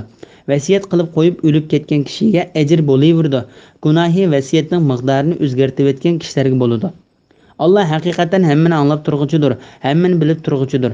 Ya'ni Alloh taolo o'lib ketgan kishining nemini vasiyat qilganligini va uni boshqalarning o'zgartib etganligini bilib turg'uchidir.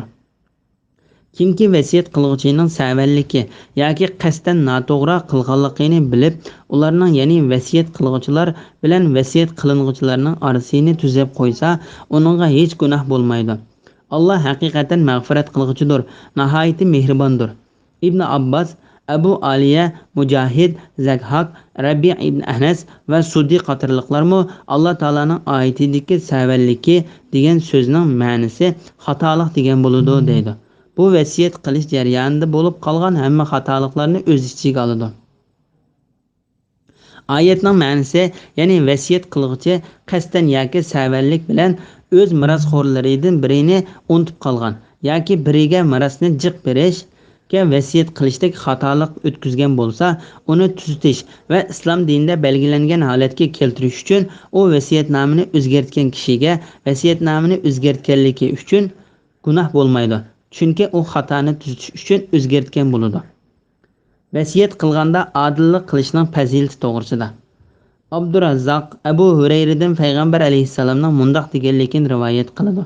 Shubhisizki bir kishi 70 yil yaxshi kishilar qildigan yaxshi amalni qiladi.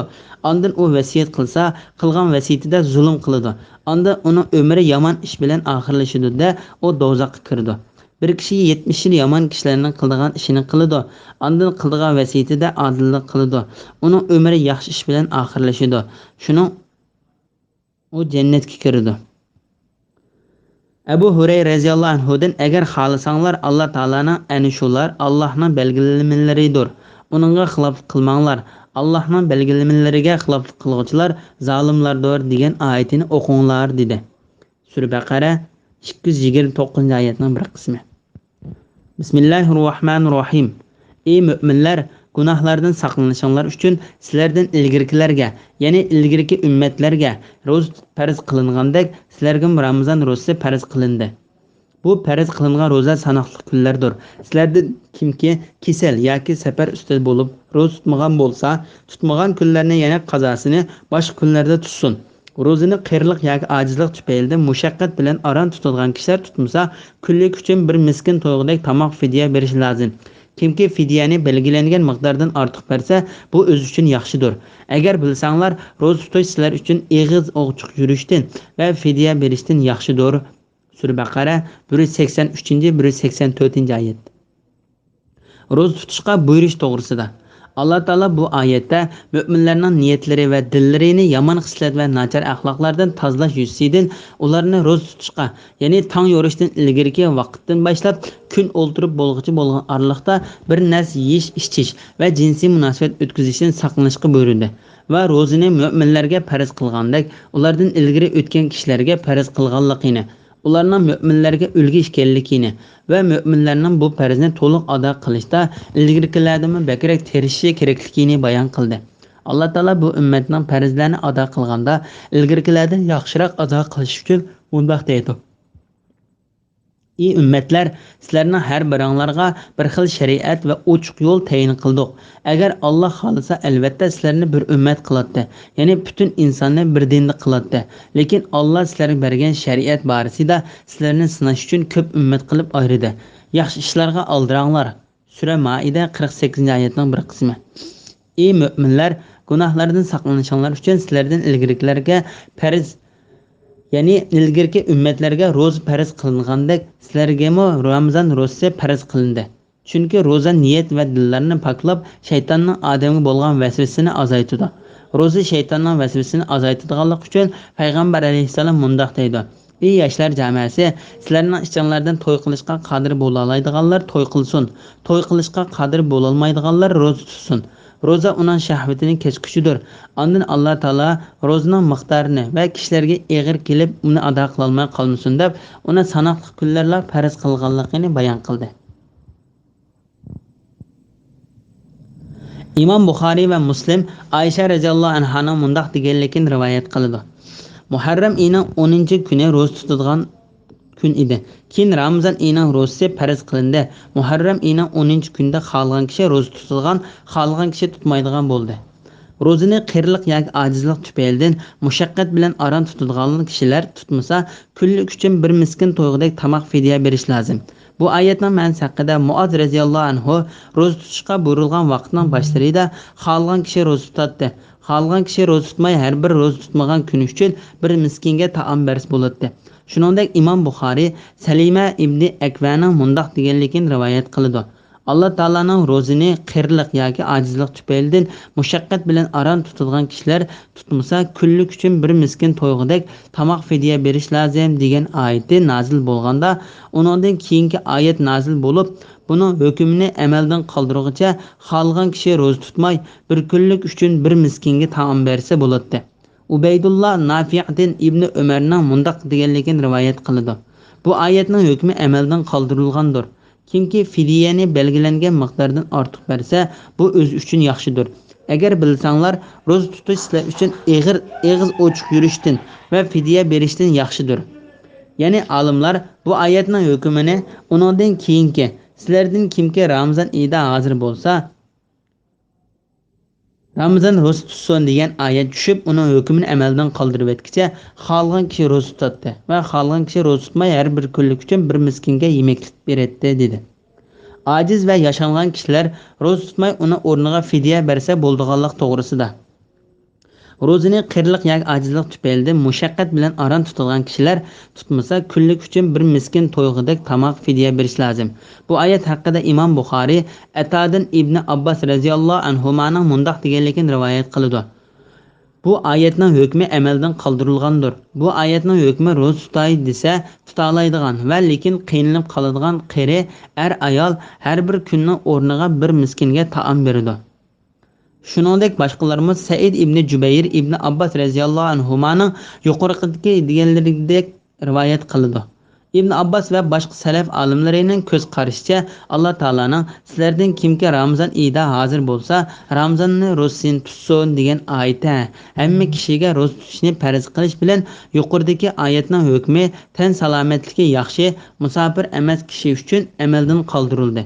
Ya'ni tan salomatligi yaxshi, musofir emas kishi cho'qim ro'za tutadi. Ammo ro'za tutishga qodir bo'la olmaydigan qari kishilar ro'za tutmasin bo'ladi. Qazosini qilishga mumkin bo'lmasa, qazosini qilmaydi.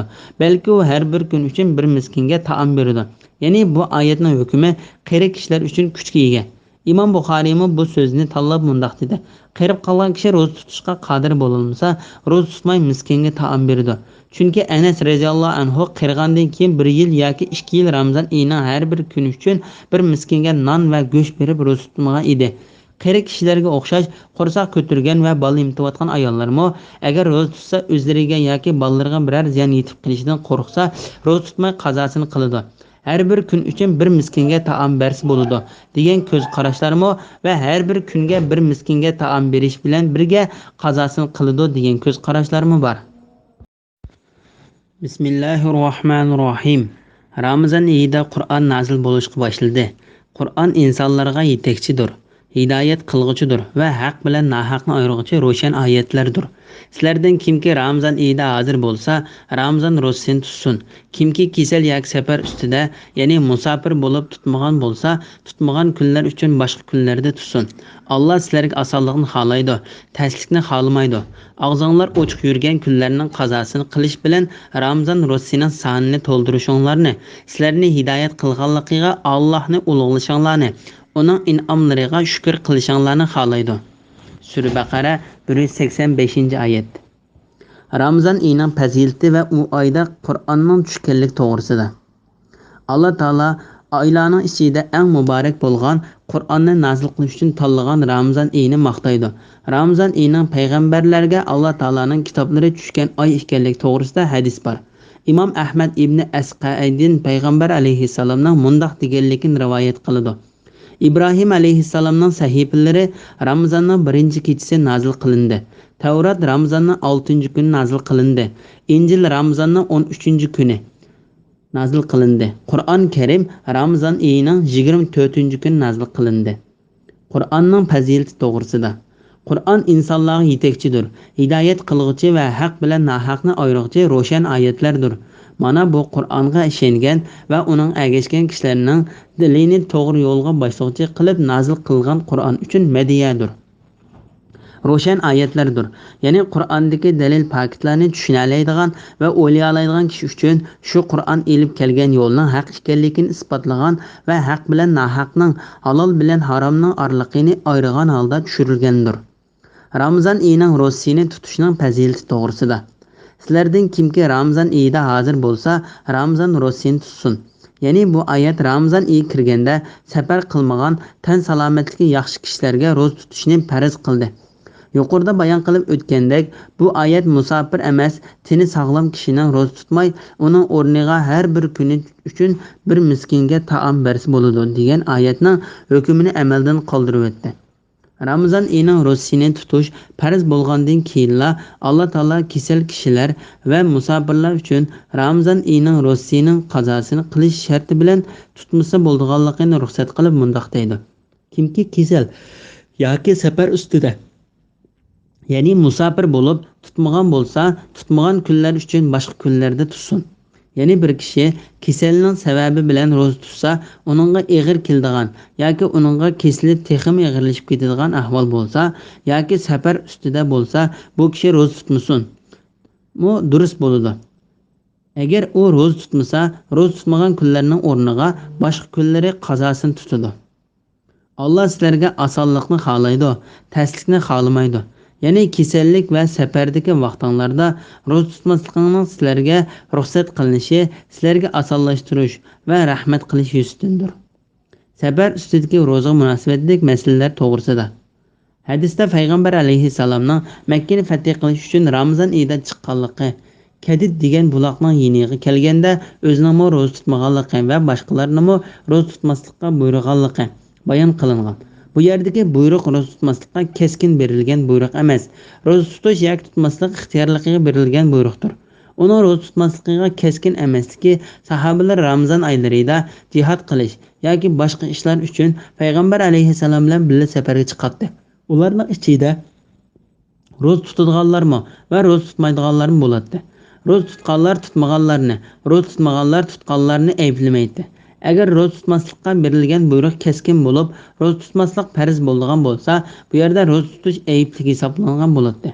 Ba'zida payg'ambar alayhissalom safar ustida ro'za tutgan edi. Payg'ambar alayhissalomning safar ustida ro'za tutganlik to'g'risida Imom Buxoriy va Muslim Abu Darda radhiyallohu anhu mundaq deganligini rivoyat qiladi.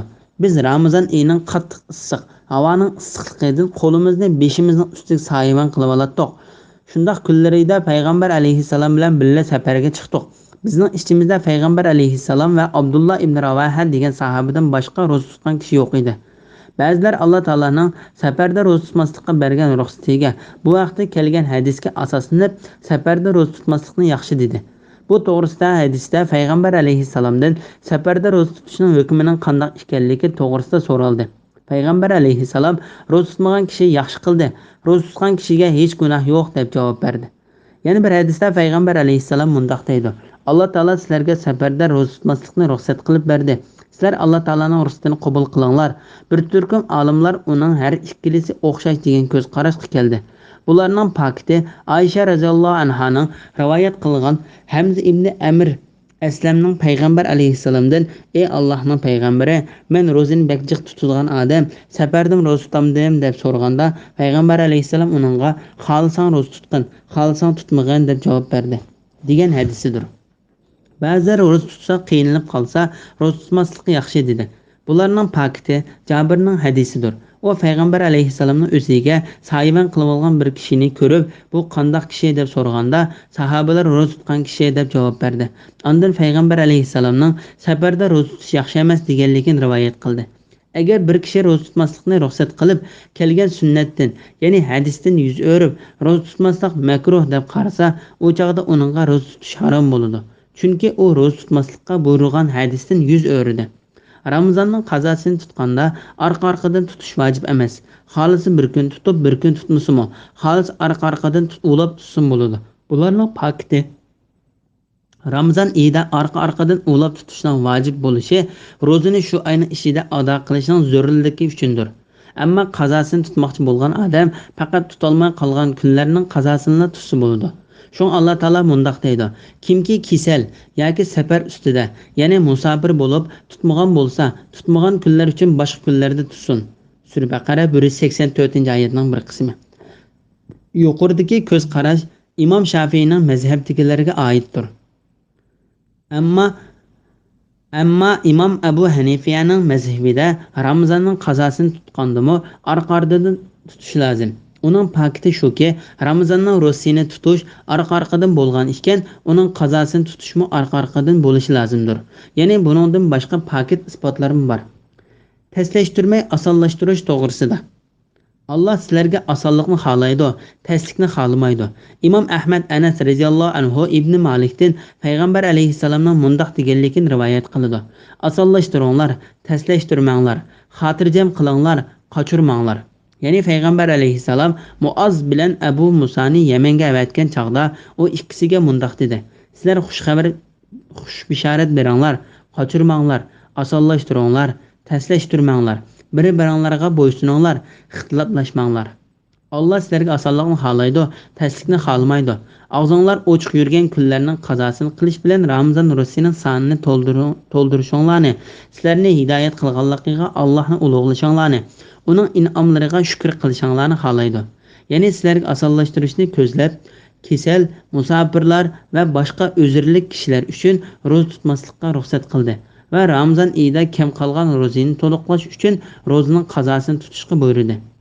Ibodatning oxirida Alloh taolani zikr qilish to'g'risida. Sizlarni hidoyat qilganligiga Allohni ulug'lashinglarni, uning in'omlariga shukr qilishinglarni xohlaydi. Ya'ni sizlar ibodatinglarni qilib bo'lganda Alloh taolani zikr qilinglar. Alloh taolo bu vaqtda mundaq deydi: Sizlar hajga oid ibodatlarni ado qilgandan keyin Allohni bo'lsa, ota-bobonglarni faxrlanib yod etgandek, yoki uningdan ziyoda yod etinglar.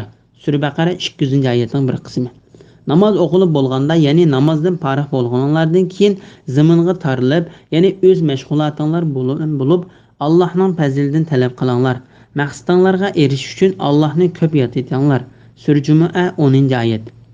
Ey Muhammad, kafirlarning so'zlariga sabr qilgin. Kun chiqishdan ilgari va kun petishdan ilgari Parvardigoringga tasbih aytqin. Hamda aytqin. Kechida va sajdadan keyin, ya'ni farz namozlarning orqasida tasbih aytqin. Sura Qof 39-40-oyatlar. Shuning uchun farz namozlarning orqasidan subhanalloh, alhamdulillah, Allohu akbar deyishni yaxshi ish ekanligi haqida hadislar bor. İbn Abbas radhiyallohu anhu mundaq deydi: Biz payg'ambar alayhissalomning namozining tugaganligini uning Allohu akbar deb takbir aytishidan bilatdik. Shunga ko'plagan olimlar og'zinglar ochiq yurgan kunlarning qazosini qilish bilan Ramazon ro'zasining sonini to'ldirishinglarni, sizlarni hidoyat qilganligiga Allohni ulug'lashinglarni, uning in'omlariga shukr qilishinglarni xohlaydi degan oyatga asoslanib, ro'za hit namozida Allohu akbar deb takbir aytishni yo'l qo'ydi. Allohning in'omlariga shukr qilishinglarni xohlaydi. Ya'ni sizlar Alloh taolaning farzlarini ado qilish, cheklagan narsalarda yenish va uni belgilab bergan belgilamalariga rioya qilish bilan Alloh taolaning buyruqlariga bo'ysunsanglar, sizlar Alloh taolaga shukr etganlarning qatoridan bo'lasizlar.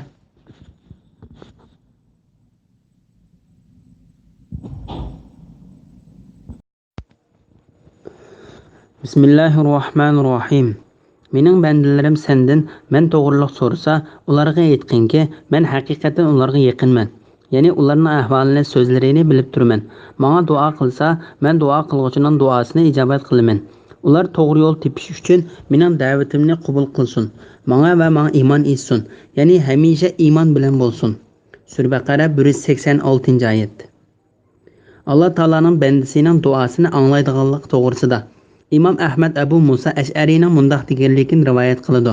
Biz payg'ambar alayhissalom bilan birga bir jangda edik. Biz egizga o'rlisak yoki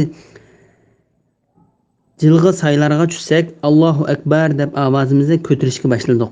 Ondan payg'ambar alayhissalom bizga yaqin kelib mundaq dedi: "Ey xaloyiq, ozroq kuchanglar. Sizlar g'os va yo'q bir zotni chaqiryapmaysizlar. Sizlar anglag'uchi va ko'rib turg'uchi zotni chaqiryapsizlar. Sizlar chaqirdigan zot sizlarning biringlarga uning minib turgan ulug'ining gadindan yaqin. Ey Abdullah ibn Qays, men sana jannatning boyliqlaridan bo'lgan bir so'zni o'tib qo'yaymi? U bo'lsa-mu la havla va la quvvata illa billah dur." İmam Ahmad Anas radhiyallohu anhudan payg'ambar alayhissalomning mundaq deganligini rivoyat qiladi. Allah Taala mundaq deydi: "Men bandamning menga bo'lgan gumonini qarta bo'laman. U menga duo qilsa, men uning bilan birga durman. Qilgan duoning qabul bo'ldiganligi va uning bekor bo'lib ketmaydiganligi to'g'risida." İmam Ahmad Abu Said radhiyallohu anhudan payg'ambar alayhissalomning mundaq deganligini rivoyat qiladi: "Bir musulmon gunoh bo'lmaydigan va yoki urug' tuqqanning orliqini o'zi uchun bo'lmagan bir duoni qilsa, Alloh taolo uningga u duoning sababi bilan 3 ishning birini berdi. Yoki uningga uning tiligini berdi, tiz berdi, yoki uni uning uchun oxiratga saqlab qo'ydi, yoki uning duo tiliginiga barobar keladigan boshqa bir yomonlikni qaytardi. Sahobalar undaq bo'lsa, biz duoni ko'p qilaylik dedi. Payg'ambar alayhissalom: "Alloh taolo duo qanchalik ko'p bo'lsa-mu, uni ijobat qiladi" dedi. İmam Malik Abu Hurayra radhiyallohu anhudan payg'ambar alayhissalomning mundaq deganligini rivoyat qiladi: "Sizlardan birisi qilgan duosida men duo qildim, ammo ijobat qilinmadi deb aldiraqsanlik qilmasa, uning duosi ijobat qilindi." İmam Muslim Abu Hurayra radhiyallohu anhudan payg'ambar alayhissalomning mundaq deganligini rivoyat qiladi: "Benda gunoh bo'lgan ish uchun yoki urug' tuqqanning orliqini buzish uchun duo qilmaganli bo'lsa va aldirab ketmasa, uning qilgan duosi ijobat qilinib turdi." Ey Allohning payg'ambari, aldirganlik qandoq bo'ladi deb so'ralganda, payg'ambar alayhissalom: "Aldirganlik degan duo qildim, duoyimning ijobat qilinganligini ko'rmadim" deb yerib qilib, duo qilishni tashlab o'tishdir dedi.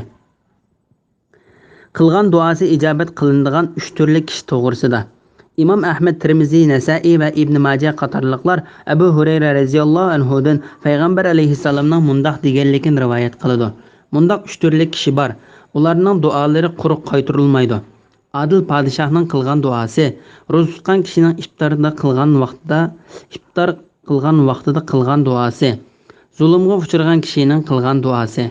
Alloh taolo zulmga uchragan kishining duosini qiyomat kuni bulutning ustiga ko'tarib va uningga osmonlarning eshiklari ochilib mundaq deydi: "Mening izzatim bilan qasam qilaman, shaksiz men sana bir muddatdan keyin bo'lsin yordam qilaman." Bismillahirrohmanirrohim. Ro'za kechalarida ayollaringizga yaqinchilik qilish sizlarga halol qilindi. Ular sizlar uchun kiyimdir, ya'ni ular sizlarga aralashib yashaydi va kiyim badanga yopishgandek yopishadi. Sizlarmi ular uchun kiyimsizlar, ya'ni sizlarmi ularga aralashib yashaysizlar va kiyim badan yepishgandek yepishsizlar. Alloh o'zinglarni oldiganliklaringlarni, ya'ni ro'za kechasida yaqinchilik qilganinglarni bildi. Alloh tavbanglarni qabul qildi, sizlarni afu qildi. Endi ularga, ya'ni ayollaringlarga yaqinchilik qilinglar.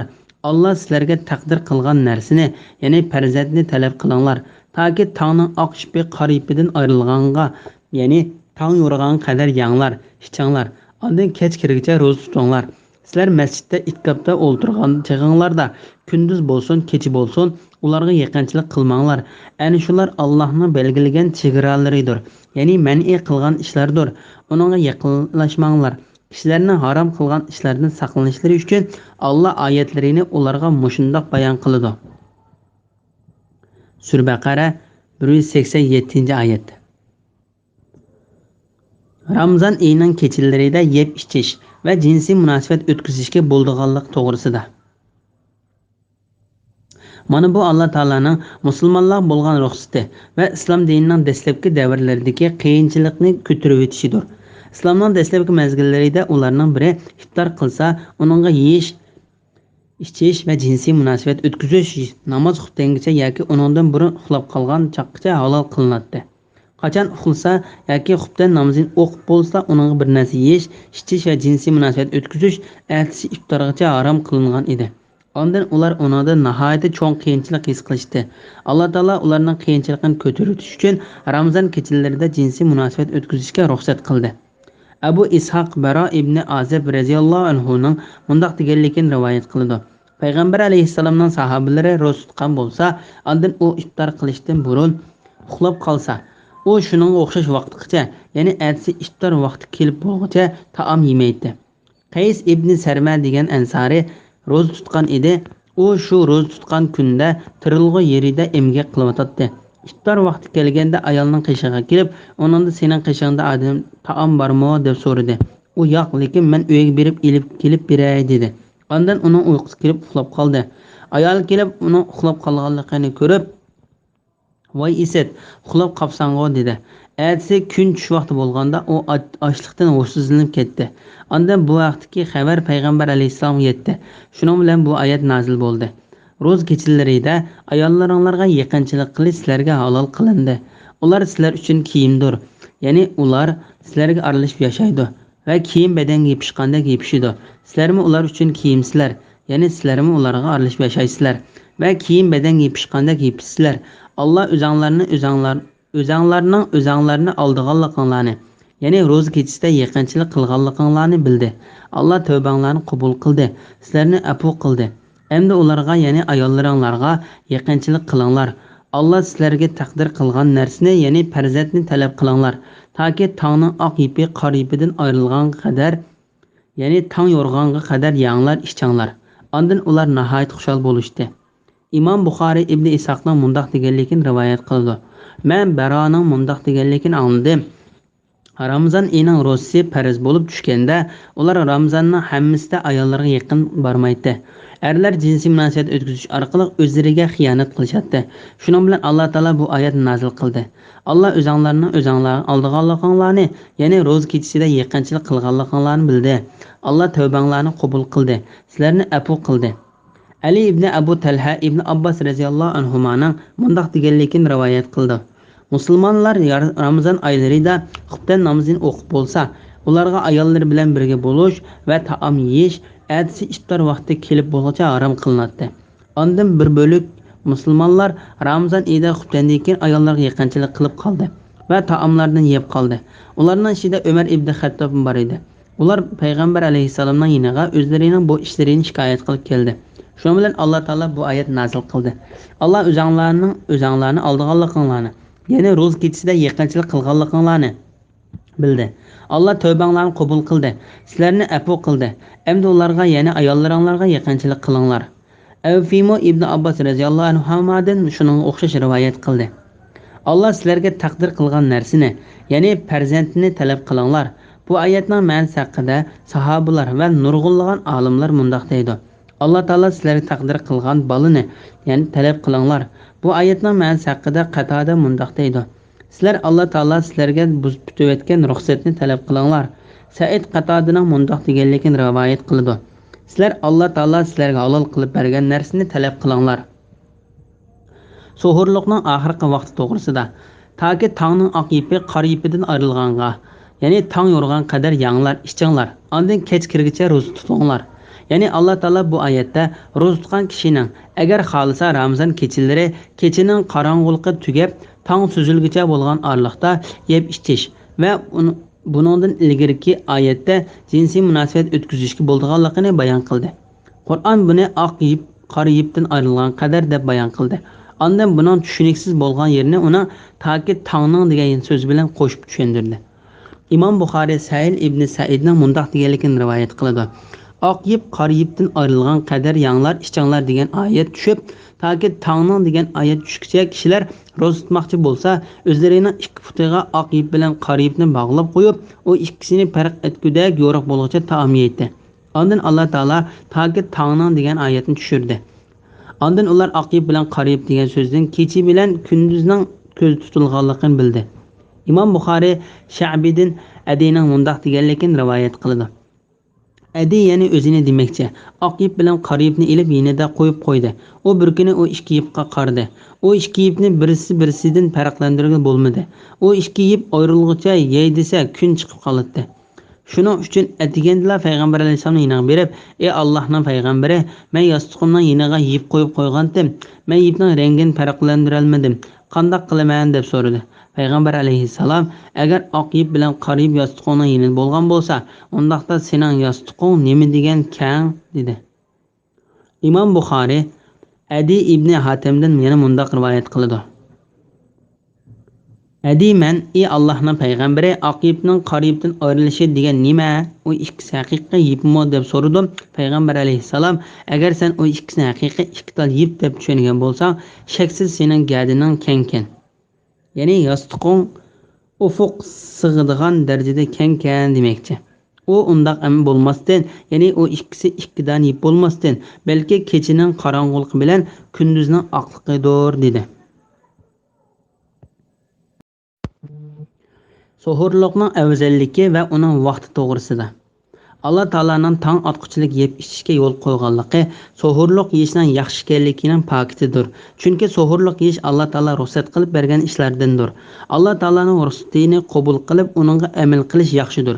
Shuning uchun payg'ambar alayhisalom kishilarni sohurluq yeyishga rag'batlantirib mundoq dedi: "Sizlar sohurluq yanglar, sohurluqda barakat bor." Imom Muslim Amir ibn As radhiyallohu anhudan payg'ambar alayhissalomning mundoq deganligini rivoyat qiladi. Shaksiz bizning ro'zimiz bilan ahli kitobning ro'zasining oralig'idagi farq sohurluq yeyishdir. Ya'ni biz sohurluq yeb ro'za tutamiz, ular sohurluq yemay ro'za tutadi. Imom Ahmad Abu Saiddan payg'ambar alayhissalomning mundoq deganligini rivoyat qiladi. Sohurluq yeyish barakatdir. Sizlar bir yutum suv ichish bilan bo'lsa-mu sohurluq qilinglar. Sohurluq yeguvchilarga Alloh taolo rahmat qiladi va farishtalar uning gunohining kechirim qilinishini tilaydi.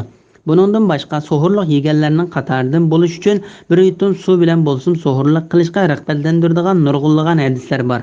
Buningdan sohurluq yeyishning yaxshi ekanligini ko'rib olamiz. Sohurluqni tong suzilgili boshlagan vaqtgacha kechiktirib yeyish mustahabdir. Imom Buxoriy va Muslim Anas radhiyallohu anhu ibn Malikdan Zayd ibn Sabitning mundoq deganligini rivoyat qiladi. Biz payg'ambar alayhissalom bilan birga sohurluq yeb bo'lib, ondan namoz bomdatni o'qidik. Anas radhiyallohu anhu mundoq dedi: "Men Zayddan namozning azini bilan sohurluqning oralig'ida qanchalik vaqt bor edi deb so'radim. U 50 oyat o'quvchilik vaqt bor edi" deb javob berdi. Nurg'unlagan sahobalar va tabiinlarning sohurluq tong etishga yaqin yis bo'ladi deganligini rivoyat qildi. Imom Buxoriy va Muslim Aisha radhiyallohu anhadan payg'ambar alayhissalomning mundoq deganligini rivoyat qiladi: "Bilalning azini sizlarning sohurluq yeyishinglardan cheklab qo'ymasin. Chunki u tong yorishdan burun azan aytadi. Ondan sizlar Ibn Ummu Maktumning azan aytganligini anglag'cha yeb ichinglar. U tong suzilmagcha azan aytmaydi." Imom Ahmad Qays ibn Talaqning otasidan payg'ambar alayhissalomning mundoq deganligini rivoyat qiladi: "Tong suzish degan osmonning atrofidagi uzuniga so'zilgan oqliq emas, balki u to'g'risiga kelgan oqliqdir." Abu Davud va Tirmizining rivoyatida mundoq deb keldi: Sizlar yeb ichinglar. Sizlarni egiz, ya'ni uzunsig'i ketgan oqliq cheklab qo'ymasin. Sizlarga qizillik to'g'ri qilinguncha, ya'ni to'g'risiga ketgan oqliqni ko'rguncha yeb ichinglar. Junubluq holatida tong otqizib qolgan kishining ro'za tutishining durust bo'lganligi to'g'risida. Alloh taolo ro'za tutmoqchi bo'lgan kishi uchun yeb ichishni va jinsiy munosabat o'tkazishni tong yorug'icha ruxsat qilganligi. Bir kishi junubluq holatda tong otqizib qolsa, yuyinib ro'zasini tutaversa, durust bo'lganligining pakitidir. Bu to'rt mazhab olimlarining imomlari, salaf va xalaflardan bo'lgan ko'p sonli olimlarning ko'z qarashidir. Bu to'g'risida Imom Buxoriy va Muslim Aisha va Ummu Salama radhiyallohu anhumaning mundaq deganligini rivoyat qiladi. Payg'ambar alayhisalom ihtilomdan emas, jinsiy munosabat o'tkazganlikdan junublik holatida tong otqizatdi. Ondan yuyinib ro'zasini tutaverdi. Imom Buxoriy va Muslimning Ummu Salama radhiyallohu anhudan qilgan rivoyatida mundaq deb keldi. Ondan ro'za tutdi, qazosini qilmaydi. Imom Muslim Aisha radhiyallohu anhaning mundaq deganligini rivoyat qiladi. Bir kishi payg'ambar alayhissalomdan: "Ey Allohning payg'ambari, men junublik holatida namozning vaqti kirib qoldi. Ya'ni bomdod namozining vaqti kirib qoldi. Men ro'za tutamdiman?" deb so'radi. Payg'ambar alayhissalom: "Meningmi junublik holatimda namoz, ya'ni bomdod namozining vaqti kirib qoldi. Men ro'za tutaman-go" dedi. Ondan "Ey Allohning payg'ambari, sen bizga o'xshamaysan. Alloh taolo sening ilgirki va keyingi barliq gunohlaringni kechirib o'tgan tursa" dedi. Payg'ambar alayhissalom: "Allohning nomi bilan qasam qilamanki, men Alloh taoladan sizlardan bakrak qo'rqadigan bo'lishimni bek orzu qilaman va taqvodorlik qilishni sizlardan yaxshiroq bilaman" dedi. Kunning kirib ketishi bilan ro'zaning tugab iftorning boshlanadiganligi to'g'risida. Ondan kech kirgacha ro'za tutinglar. Ya'ni bu oyat shariat hukm bo'yicha kunning kirib ketishi bilan iftor qilishning lozimligini ko'rsatib berdi. Imom Buxoriy va Muslim Umar radhiyallohu anhudan payg'ambar alayhissalomning mundaq deganligini rivoyat qiladi. Agar kecha bu tarafdan oldini qilib kelsa, kunduz bu tarafdan keyinni qilib ketsa, ro'za tutgan kishi cho'qim iftor qilish kerak. Sahil ibn Said radhiyallohu anhudan payg'ambar alayhissalomning mundaq deganligini rivoyat qiladi. Kishilar iftor qilishga oldirgan bo'lsalar, ular yaxshilikdir. Imom Ahmad Abu Hurayra radhiyallohu anhudan payg'ambar alayhissalomning mundaq deganligini rivoyat qiladi. Alloh taolo mundaq dedi: "Shaksiz menga bandalarimning ichidan yaxshi ko'rdig'inni iftor qilishga oldirgandir." Ya'ni buningdan iftorga oldirsak yaxshi ekan deb kun kirib ketishdan burun iftor qilsa bo'lg'udak degan tushuncha paydo bo'lib qolsa bo'lmaydi. Iftorga oldirish degan kun kirib bo'lsa-mu iftorni yulduz ko'rib qilish yoki boshqa g'arazlar uchun orqa kechiktirmay kunni haqiqiy kirib ketgan hamonla iftor qilish deganlik bo'ladi. Ro'zani ulab tutishdan cheklash to'g'risida. Suhurlik va iftor qilish yaxshi bo'lganligi uchun oraliqda iftor va suhurlik qilmay 2 kunni ulablar ro'za tutishdan cheklaganlikka nurg'ulg'a hadislarda bor. Imom Ahmad Abu Hurayra radhiyallohu anhudan payg'ambar alayhissalomning mundaq deganligini rivoyat qiladi: "Sizlar ro'zani ulab tutmanglar." Sahobalar: "Ey Allohning payg'ambari, sen ulab tutadigansan-go" dedi. Payg'ambar alayhissalom: "Men bu jihatda sizlarga o'xshamayman. Men kechasi yotsam, menga mening Parvardigorim taom berdi va suv berdi" dedi. Abu Hurayra radhiyallohu anhudan mundaq deydi: Sahobalar shuningdek keyin ro'zani ulab tutishdan yonmadi. Ondan payg'ambar alayhissalom ular bilan billa 2 kech kunduz ro'zani ulab tutdi. Ondan ular yangi oyni ko'rib qoldi. Ondan payg'ambar alayhissalom agar oyning chiqishi kechikkan bo'lsa, ulab ro'za tutishni avtatdim dedi. Ya'ni oy chiqib qolmagan bo'lsa, ya'ni 2 kun qo'shib ularning ro'zasini ulab tutishga qodir emasligini ko'rsatib qo'ymoqchi edi. Payg'ambar alayhissalom sahobalarni ro'zani ulab tutishdan to'sib, ularni ulab tutganligi ro'zani ulab tutish o'ziga xos ishlardan ekanligini va uningga qodir ekanligini isbotlab berdi. Ro'zani ulab tutganda payg'ambar alayhissalomga berilgan yemak-ichmak ma'naviy jihatdagi yemak-ichmakdir. Agar u yemak-ichmak haqiqiy bo'lgan bo'lsa, ro'zani ulab tutqichi hisoblanmaydi. Agar bir kishi ro'zani ulashni yaxshi ko'rsa, kun kirib ketgandan keyin iftor qilmay, suhur vaqtigacha yana bir narsa yemis bo'ladi. Ro'zani ulamoqchi bo'lgan kishi bugunning suhuridan boshlab ertaning suhurigacha ulasin.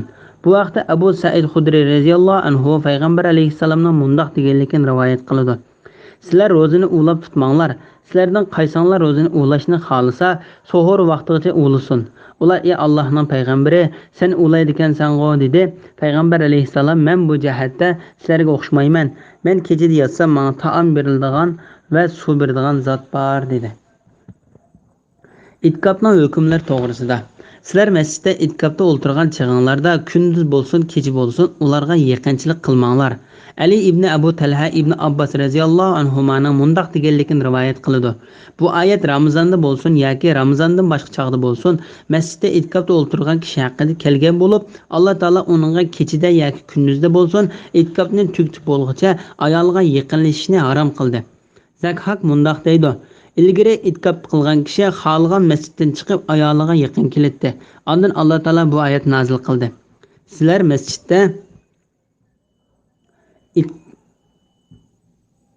Sizlar masjidda itkapda o'ltirgan chig'inglarda kunduz bo'lsin, kech bo'lsin, ularga yaqinchilik qilmanglar. Ya'ni sizlar ularga masjidda yoki masjiddan boshqa yerda itkap qilib turgan vaqtlarda yaqinlashmanglar. Mujohid va Qatada qatorliqlar mundaq deydi: Burun masjidda itkap qilayotgan kishilar mushu oyat tushgan qadar xolis sirtqa chiqib ayollarga yaqin keladi. Bütün olimlar itkap qilgan kishining masjidda itkap qilib turgan vaqtida ayolga yaqinlashishning haromlik to'g'risida birlikka keldi. Agar ular hojat qilishga o'xshash yoki yeyish-ichishga o'xshash zaruriyat uchun uyga borsa, uyida shu hojatini tugatib bo'lgan vaqtdan ortiq uyda turish durust emas. U ayolni so'ydigan va quchoqlaydigan ishlarni qilmaslik kerak. O itkap qilishdan boshqa hech qanday ishni qilmaydi. Yo'lda ketib kasalning ahvolini yo'lda so'rish bo'ladi. Ammo kasal yo'qligini birovning uyiga kirish bo'lmaydi. Alloh taolaning itkapni ro'za tutishni bayon qilib bo'lgandan keyin tek keltirishi. Ro'za tutganda yoki Ramazon oyining oxirida itkap qilishga eskartish va tavsiya qilish mazmunini ifodalaydi. Ayşe radhiyallohu anha rivoyat qilingan bir hadisda payg'ambar alayhissalomning vafot bo'lguncha Ramazonning oxirigacha 10 kunida itkapda o'ltirganligi, vafot bo'lgandan keyin uning ayollarining itkapda o'ltirganligi bayon qilindi. Hadis kitoblarida mundaq bayon qilindi. Payg'ambar alayhissalom masjidda itkap qilyotdi. Uning ayoli Huyayning qizi Safiya uni yo'qlab keldi. U payg'ambar alayhissalom bilan birer soat so'zlashdi. Ondan uyiga qaytish uchun o'rnidan turdi. U chaqda kech bo'lib qolgan edi. Payg'ambar alayhissalom uni uyiga elib berib qo'yish uchun turdi. Uning uyi Madinaning bir chetidagi Osama ibn Zaydning qo'rg'osida edi. Yo'lda payg'ambar alayhissalomga ansarlardan 2 kishi uchirdi. U 2 kishi payg'ambar alayhissalomni ko'rib aldirab mangdi. Yana bir rivoyatda payg'ambar alayhissalom ayol bilan birga bo'lganlik uchun uningdan hayo qilib o'zlarini daldiga oldi deb keldi. Payg'ambar alayhissalom u ikkisiga aldirmanglar, bu Huyayning qizi Safiya, ya'ni bu mening ayolim dedi. Ondan o ikkisi payg'ambar alayhissalomning ular degan so'zidan hayron qilib subhanalloh deyishdi.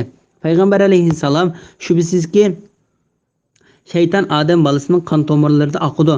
Men shaytonning sizlarning dillaringlarga yomon gumon silib qilishidan qo'rqaman dedi. İmam Şafii mundaq deydi: Payg'ambar alayhissalom bu yerda u ikkisini birer yomon gumonga tushib qolmasin deb tuhmat bo'lib qilish ehtimoli bor o'rinda uningdan o'zining pok ekanligini ummatiga bildirib qo'yish uchun xalidi. O ikkisi payg'ambar alayhissalomdan birer ishni gumon qilishdan Alloh taoladan qo'rqadigan kishilar edi. İtkap qilayotganda ayol kishini so'yish va quchoqlash yoki jinsiy munosabat o'tkazishlarning hammasi durust emas. Ammo biror narsani sunib berish yoki ilish durust bo'ladi. Bu vaqtda Ayshaning mundaq deganligini rivoyat qilindi. Payg'ambar alayhissalom beshini menga yaqin qilib berdi. Men hayzlik holatida turib chechini tarab qo'yatdim. U uyga o'zining hojati uchun kiritdi. Aysha mundaq deydi: Bu Ayshaning itkap qilayotgan vaqti bo'lishi mumkin. Kasal uyda bo'lsa, men ketib o'tib uningdan ahvol so'raydim. Ana shular Alloh belgilagan chegaralardir. Ya'ni biz bayon qilgan va farz qilgan va roza va uning hukmlari, uningda qilishga yo'l qo'ygan va cheklagan narsa, roza tutganda qachon taom yeb, qachon to'xtash va uning ichidagi ruxsatlar Alloh taolaning yo'l qo'yib bergan va o'zi bayon qilgan hukmlaridandir. Sizlar uningdan halqib ketmanglar. Kishilarning harom qilingan ishlardan saqlanishlari uchun Alloh oyatlarini ularga mushundoq bayon qiladi. Ya'ni insonlarning qandoq yo'l tepishi va qandoq bo'ysunishini bilish uchun xuddi roza va uning hukmlarini bayon qilgandek, boshqa ibodatlarning yoki farzlarning hukmlarini bizning payg'ambarimiz Muhammad alayhissalomning tili orqali bayon qiladi. Alloh taolo bu vaqt mundaq deydi: Sizlarni kufrning qorong'uligidan iymonning nuriga chiqarish uchun Alloh bandasiga ro'shan oyatlarni nozil qildi. Alloh shak shubhasizki sizlarga marhamatlikdir, nihoyatda mehribondir. Sura Hadid 9-oyat. Bismillahirrohmanirrohim. Bir-biringlarning mollarini nahaq yevolmanglar. Bilib turib kishilarning bir qism mollarini zulm bilan yevilish uchun hokimlarga par bermanglar. Sura Baqara 188-oyat to'g'risida. Parxo'rlikning haromligi to'g'risida. Ali ibn Abu Talha ibn Abbas radhiyallohu anhumaning mundoq deganligini rivoyat qiladi. Bu oyat bir kishining ustida boshqa bir kishining meli bor, lekin mol egasining qo'lida u molning u kishining ustida ekanligiga hujjat yo'q.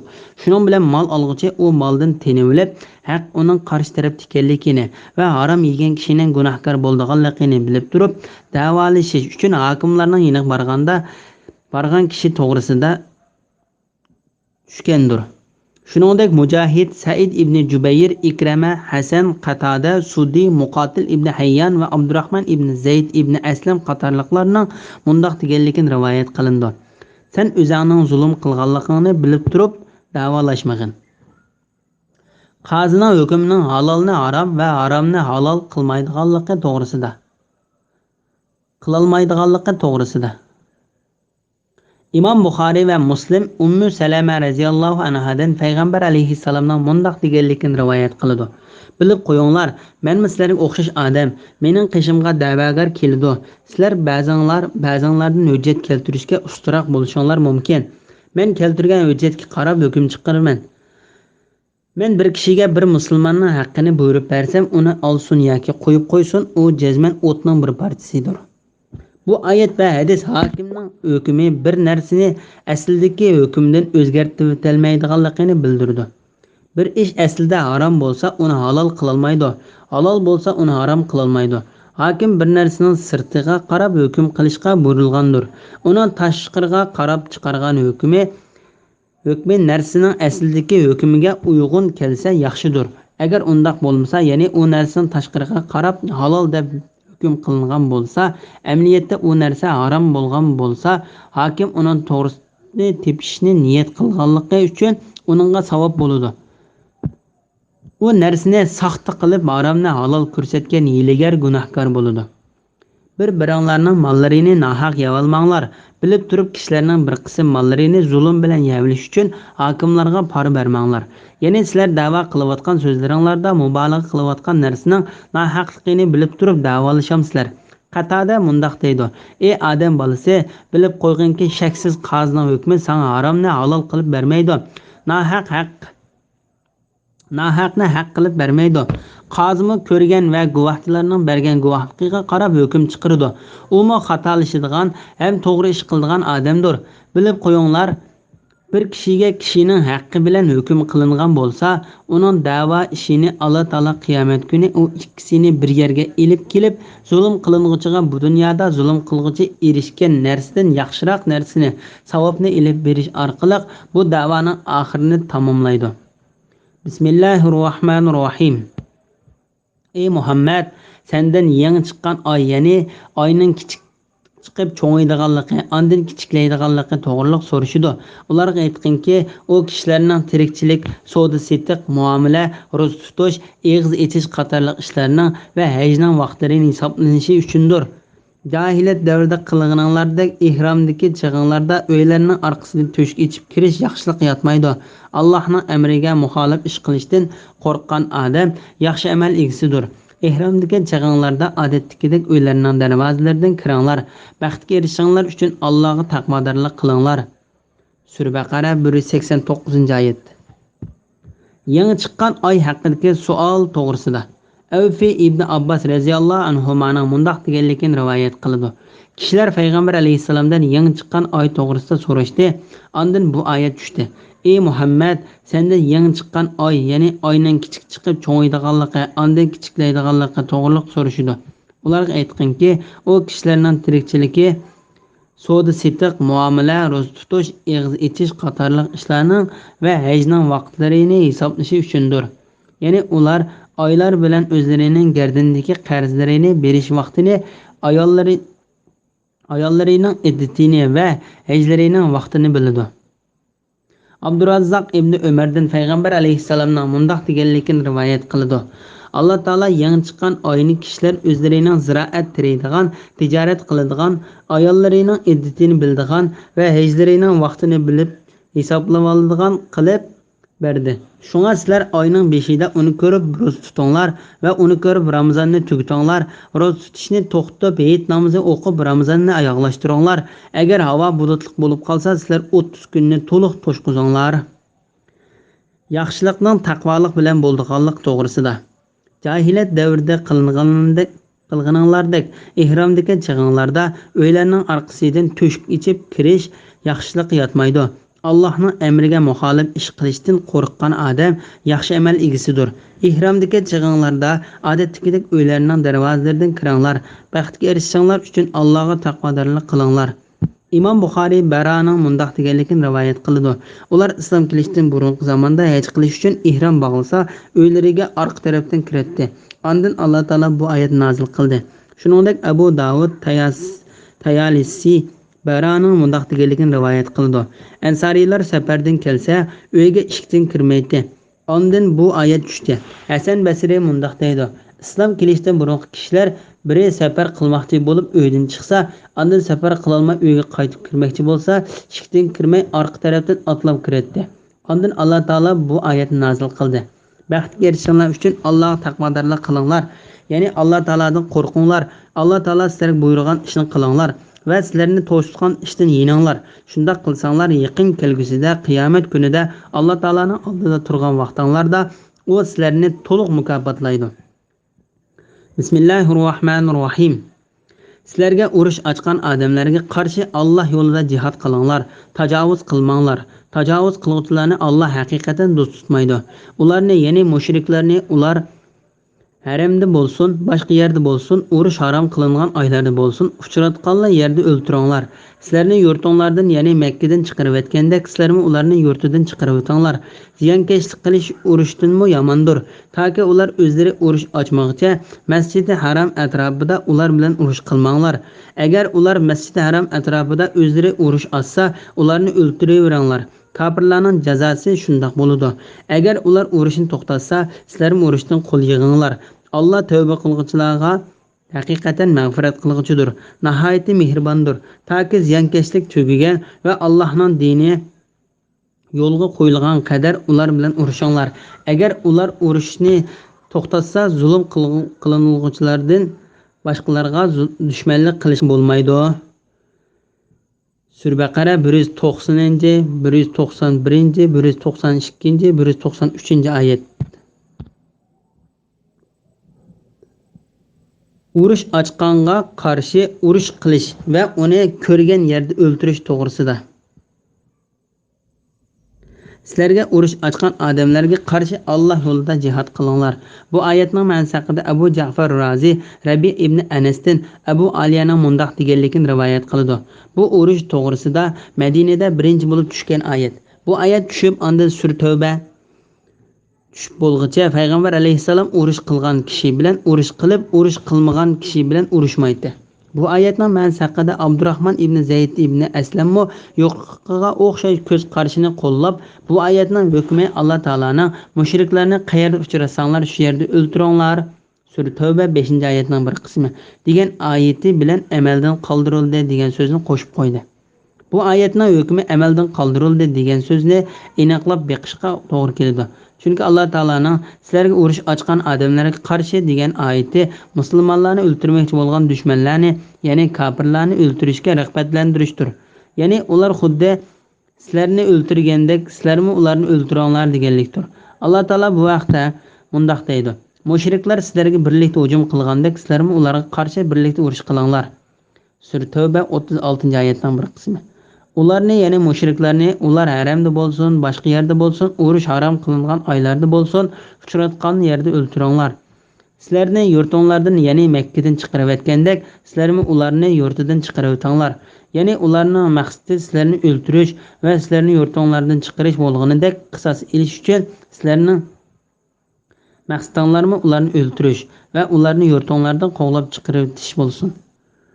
Urushda kishilarning jasadlarining a'zolarini kesish va g'animatlarga xiyonat qilishdek ishlarni to'sish to'g'risida. Tajovuz qilmanglar. Tajovuz qilguvchilarni Alloh haqiqatan do'st tutmaydi. Ya'ni Alloh taolaning yo'lida urushinglar, uningga jihad belgilamalaridan halqib ketmanglar. Hasan Basri degandek halqib ketish degan kishilarning jasadlarining uyar bu yerlarini kesib o'tish. Urushda olgan ovchilarga xiyonat qilish, jang qilishga fikr qo'shmagan va jangga qatnashmagan ayollarni, kichik bolalarni va qari kishilarni o'ldirish, rahiblarni va ibodatxonadan chiqmay ibodat qilgan kishilarni o'ldirish, daraxtlarni kesish va ko'ydirish, hayvonlarni o'rinsiz o'ldirish qatorliq qilmishlardir.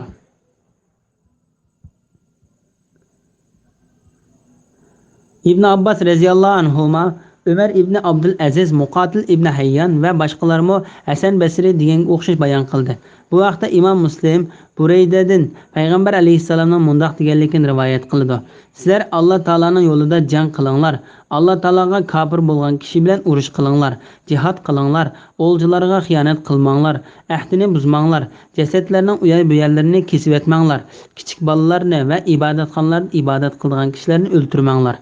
İmam Buxoriy va Muslim İbn Ömerning mundaq deganligini rivoyat qildi. Payg'ambar alayhissalomning ilib borgan urushlarining ma'lum birida bir ayolning jasadi uchirdi. Shuning bilan Payg'ambar alayhissalom ayollar va kichik bolalarni o'ldirgan qilmishni aybladi. Yuqorida ko'rsatilgan kishilarni o'ldirmaslik to'g'risida kelgan hadislar nihoyat ko'pdir.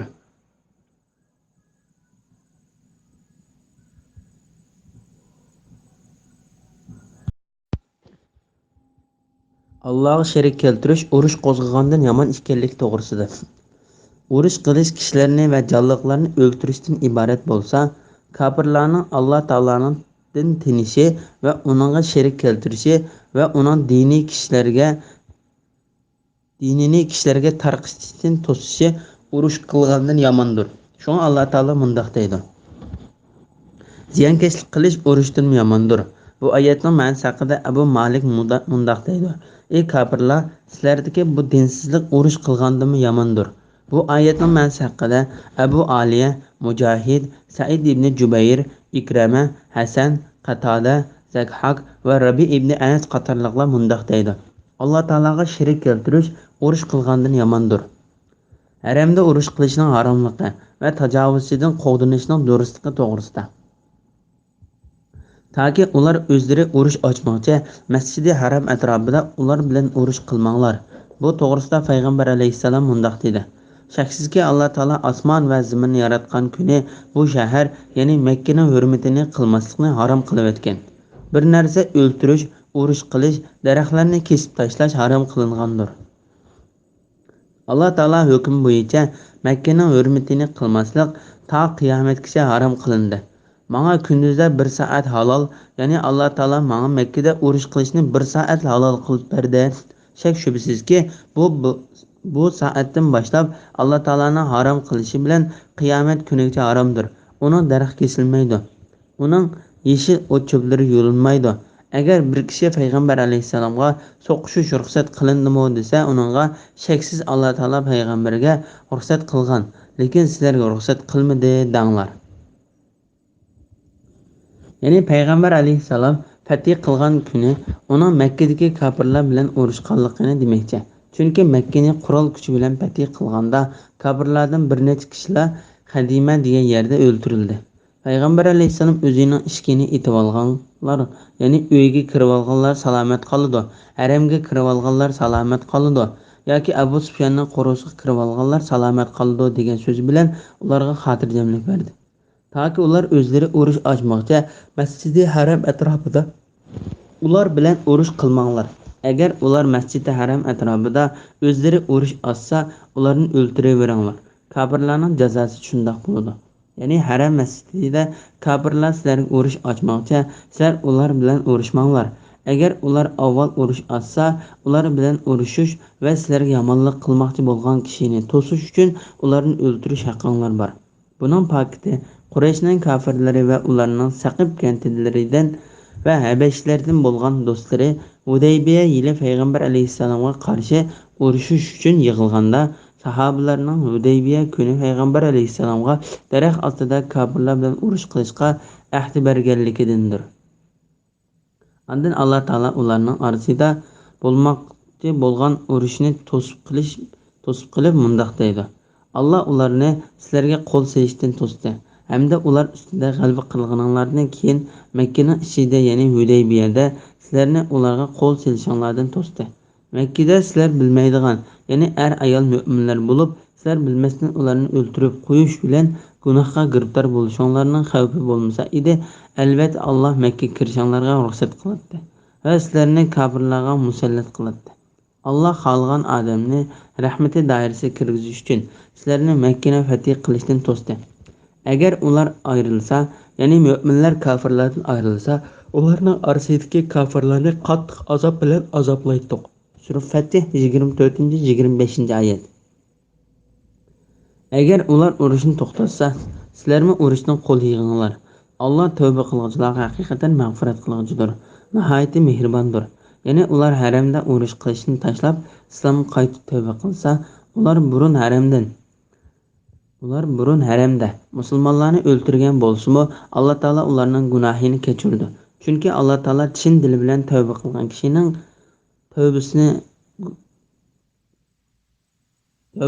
kishining gunohini kechirib. Alloh taologa shirik keltiruvchining dunyoni qoplab ketmaslik uchun urush qilishga buyurganlik to'g'risida. Alloh taolo kofirlar bilan urush qilishga buyurib mundoq deydi: Toki ziyonkashlik tugaganga qadar ular bilan urushinglar.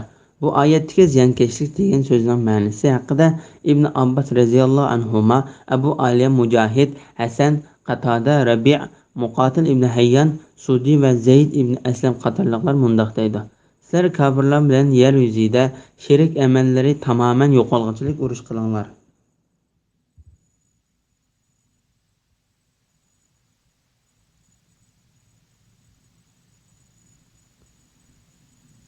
Va Allohning dinini yo'lga qo'yilgan qadar ular bilan urushinglar. Ya'ni sizlar Alloh taolaning dinining barliq dinlardan ustun bo'lishi uchun kofirlar bilan urushinglar. Imom Buxoriy va Muslim bu haqda Abu Musa Ash'ariyning mundoq deganligini rivoyat qiladi: Payg'ambar alayhissalomdan botirlik yuzidan urush qilgan yoki qabilasini qo'g'dayman deb urush qilgan va riyo yuzidan urush qilgan kishilarning qaysi Alloh taolo yo'lida urush qilgan hisoblandi deb so'raldi. Payg'ambar alayhissalom Alloh taolaning la ilaha illalloh degan so'zining ustunligiga erishish uchun urush qilgan kishi Alloh taolaning yo'lida urush qilgan hisoblandi deb javob berdi. Imom Buxoriy va Muslimning hadisida Payg'ambar alayhissalom mundoq deydi: Men kishilar la ilaha illalloh degan so'zni deguvchilik ular bilan urush qilishga buyurildi. Agar ular la ilaha illallahni desa, ular mendan o'zlarining qonlari va mollarini saqlab qoladi. Ya'ni ular shu so'zni desa, ularni o'ldirish va mol-mulkini ilishga bo'lmaydi. Agar ularni jonlaridan qisos ilish va mollaridan zakot ilishga o'xshash islom dinida ilishga tegishli haq bo'lgan bo'lsa, bu haqlar ilindi. Agar ular tashqi ko'rinishda islom diniga kirgan bo'lsa, ichki jihatda kufrlik holda qolgan bo'lsa, uning hisobini Alloh taolo oladi. Agar ular urushni to'xtatsa, zulm qilguvchilardan boshqalarga dushmanlik qilishga bo'lmaydi. Ya'ni ular Alloh taologa shirik keltirishdan va mu'minlar bilan urush qilishdan yongan bo'lsa, sizlarmi yinanglar. Shundan keyin kim urush boshlagan bo'lsa, zolim hisoblandi. Zolimlardan boshqa kishilar o'ldirilib, ya'ni ular Alloh taologa keltirayotgan shirikidan va mu'minlar bilan qilinayotgan urushidan yongan ekan, ular zolim hisoblanmaydi. Shunga ular o'ldirilib jazolanmaydi. Alloh taolo urush ochgan kishilar bilan urush shu ish to'g'risida mundoq dedi: Birov sizlarga qarshilik chiqilgan bo'lsa, sizlar uni shunchalik chiqilinglar. Sura Baqara 194-oyatning bir qismi. Bir yomonlikning jazosi shunga o'xshash bir yomonlikdir. Ya'ni sana bir kishi qanchalik chiqilsa, shunchalik chiqilmay oshiraversang bo'lmaydi. Sura Shura 40-oyatning bir qismi. Agar o'zinglarga ziyon zahmat uchun intiqom olmoqchi bo'lsanglar, o'zinglarga yetgan ziyon zahmat qanchalik bo'lsa, shunchalik intiqom olinglar. Ya'ni oshirib o'tmanglar. Sura Nahl 126-oyatning bir qismi. Ikrama va Qatada mundoq deydi: Zolim degan la ilaha illalloh degan so'zni degani unutmagan kishidir. Toki ziyonkashlik tugagan va Allohning dini yo'lga qo'yilgan qadar ular bilan urushinglar. Bu oyatning ma'nosi haqida Imom Buxoriy Nafi'dan İbn Ömer radhiyallohu anhumaning mundaq deganligini rivoyat qiladi. Ibn Zubayrning zamonasida fitna bo'lib o'tadi. Shu vaqtda Ibn Umarning qishiga ikki kishi kelib mundaq dedi. Kishilar fitnaga qoldi. Sen Umarning o'g'li va payg'ambar alayhisolamning hamrohi eding. Sening urushga chiqishingga nima to'sqinlik bo'ldi deb so'rashdi. Ondan Ibn Umar, "Men Allohning musulmon birodarlarimning qinini to'kishni harom qilgandan iborat ikki to'sqinlik bo'ldi" dedi. O ikkisi Alloh taolo toki ziyonkashlik tugagan va Allohning dini yo'l qo'yilgan qadar urushinglar demadimi dedi. Ibn Umar, yer yuzidagi shirkni tugutish va Alloh taoloning dinini ustun qilish uchun biz burun urushgan. Sizlar hozir shirkning tarqalishi, Alloh taoloning dinini ustun bo'lmaslik uchun urush qilishni xohlaysizlar dedi. Urush musulmonlar o'rtasida xalifalik talashib bo'lgan urush edi. Shunga Ibn Umar ularga yuqorqi javobni berdi. Osman ibn Salih mundaq deb rivoyat qildi. Bir kishi Ibn Umarning yoniga kelib, uningdan "Ey Ibn Umar, sening 1 yil haj, yana 1 yil umra qilishingning va Alloh taolaning o'zining yo'lida jihad qilishga rag'batlantirganligini bilib turib, jihad qilmasligingning sababi nima?" deb so'radi. Ondan u "Ey diniy qarindishini o'g'li, islom dini 5 narsaning ustiga qurilgan. U bo'lsa-mu Alloh taolo va uning payg'ambariga iymon keltirish, 5 vaqt namoz o'qish, Ramazon oyining ro'za tutish, zakat ado qilish va haj qilish" deb javob berdi. U "Ey Ibn Umar, sen Alloh taolaning o'zining kitobida keltirgan, agar mu'minlardan 2 guruh urushib qolsa, ularning orasini tuzab qo'yinglar. Agar ularning biri ikkinchisiga tajovuz qilsa, tajovuz qiluvchi toki Allohning hukmiga qaytgan qadar, ya'ni tajovuzni to'xtatgan qadar uning bilan urushinglar. Sura Hujrat 9-oyatning bir qismi. Toki ziyonkashlik tugagan va Allohning dini yo'l qo'yilgan qadar ular bilan urushinglar degan oyatlarini anglamadingmi dedi. Ibn Umar mundaq deydi: Biz urushni payg'ambar alayhisolamning zamonasida islom dinining kuchi ojiz bir kishi o'zining diniy sababidan o'ltiriladigan yoki qattiq azoblanadigan mezgillarda islom kuchayib shirk aqidada tugugicha urush qilgan edik. U kishi uningdan Ali bilan Osmon to'g'risida qanday qaraysan deb so'radi. Ibn Umar, Osmonni Alloh taolo kechiribdi. Sizlar uni kechirishni xohlamamsizlar? Ammo Ali bo'lsa payg'ambar alayhisolamning tog'isining o'g'li va kuyovli deb ishorat qilib turib, "Av uy uni uyi" deb javob berdi.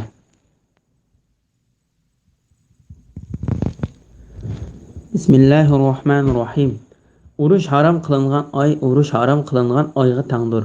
Ya'ni urush harom qilingan oylarda dushmaninglar sizlarga chaqilsa, shu oylarda sizlar ularga chaqilsanglar bo'ladi.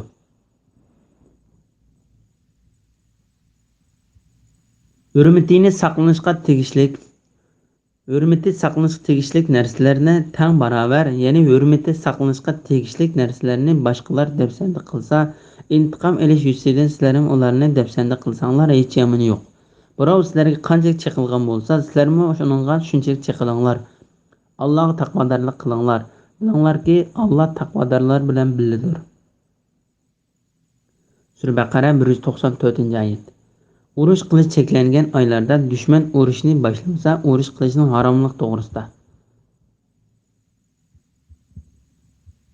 Ibn Abbas, Zakhak, Sudi, Qattada, Muqsim, Rabi ibn Anas, Ata va boshqalar mundaq deydi. Payg'ambar alayhisalom Hijrining 6-yili umriga ihrom bog'lab haramga mangan edi. Kafirlar uni va uning bilan birga mangan musulmonlarni urush harom qilingan Zulqa'da oyida haramga kirishdan to'sdi. Payg'ambar alayhisalom ular bilan keldigan yili haramga kirish uchun kelishim tuzdi. Shuning bilan u musulmonlar bilan birga keldigan yili haramga kirdi. Alloh taolo uningga kafirlardan qisos ilib berganligini bayon qilib, bu oyatni tushirdi. Urush harom qilingan oy urush qilingan oyga tangdir. Ya'ni urush harom qilingan oylarda dushmaninglar sizlarga chaqilsa, shu oylarda sizlarmi ularga chaqilsanglar bo'ladi. Hurmati saqlanishga tegishli narsalarni tang barobar, ya'ni hurmati saqlanishga tegishli narsalarni boshqalar dafsanda qilsa, intiqom olish yuzidan sizlarmi ularni dafsanda qilsanglar hech yomoni yo'q.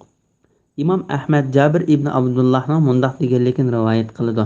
Payg'ambar alayhisalom urush cheklangan oyda kafirlar tarafidan hujumga uchramasa, urush qilish uchun hujum boshlamaydi.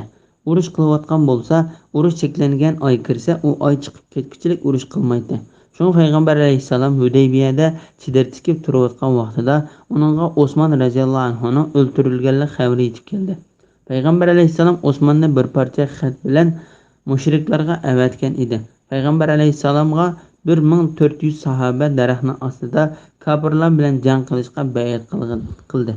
Ondan payg'ambar alayhissalomga Osmonning o'ldirilmaganlik xabari yetganda urushdan to'xtab kelishim qilmoqchi bo'ldi. Ondan kildiga yili haramga kirishga kelishim qildi.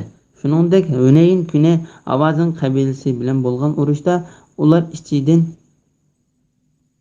yangiganliklari Taifga sepil ichiga kirib olgan edi. Payg'ambar alayhissalom Taifga otlanib, u sepilni qo'rshovga oldi. Payg'ambar alayhissalom uni men chanoq bilan qo'rshovga ilib turganda Zulqa'da kirib qoldi. Payg'ambar alayhissalom qo'rshovni 40 kungacha davomlashtirdi. Bu haqda Imom Buxoriy va Muslim Anas radhiyallohu anhuning mundaq deganligini rivoyat qildi. Payg'ambar alayhissalom sahobalarining ichidan o'ldirilib ketganlar ko'p bo'lg'achqa, u Taifni ishg'ol qilishdi yandi. Ondan Jayrana degan yerdan umrga ihrom bog'lab Makka ketib Hunaynda olgan o'ljilarni urushga qatnashgan sahobalarga bo'lib berdi. Payg'ambar alayhissalomning bu qitimqi umrsimi Hijrining 8-yili bo'lgan edi. Birov sizlarga qanchalik chiqilgan bo'lsa, sizlar uningga shunchalik chiqilinglar. Ya'ni Alloh taolo mushriklarga adillik qilishga buyurdi. Alloh taolaning bu to'g'risida mundaq deydi: Agar o'zinglarga yetgan ziyon zahmat uchun intiqom olmoqchi bo'lsanglar, o'zinglarga yetgan ziyon zahmat qanchalik bo'lsa, shunchalik intiqom olinglar, ya'ni oshirib etmanglar. Sura Nahl 126-oyatning bir qismi.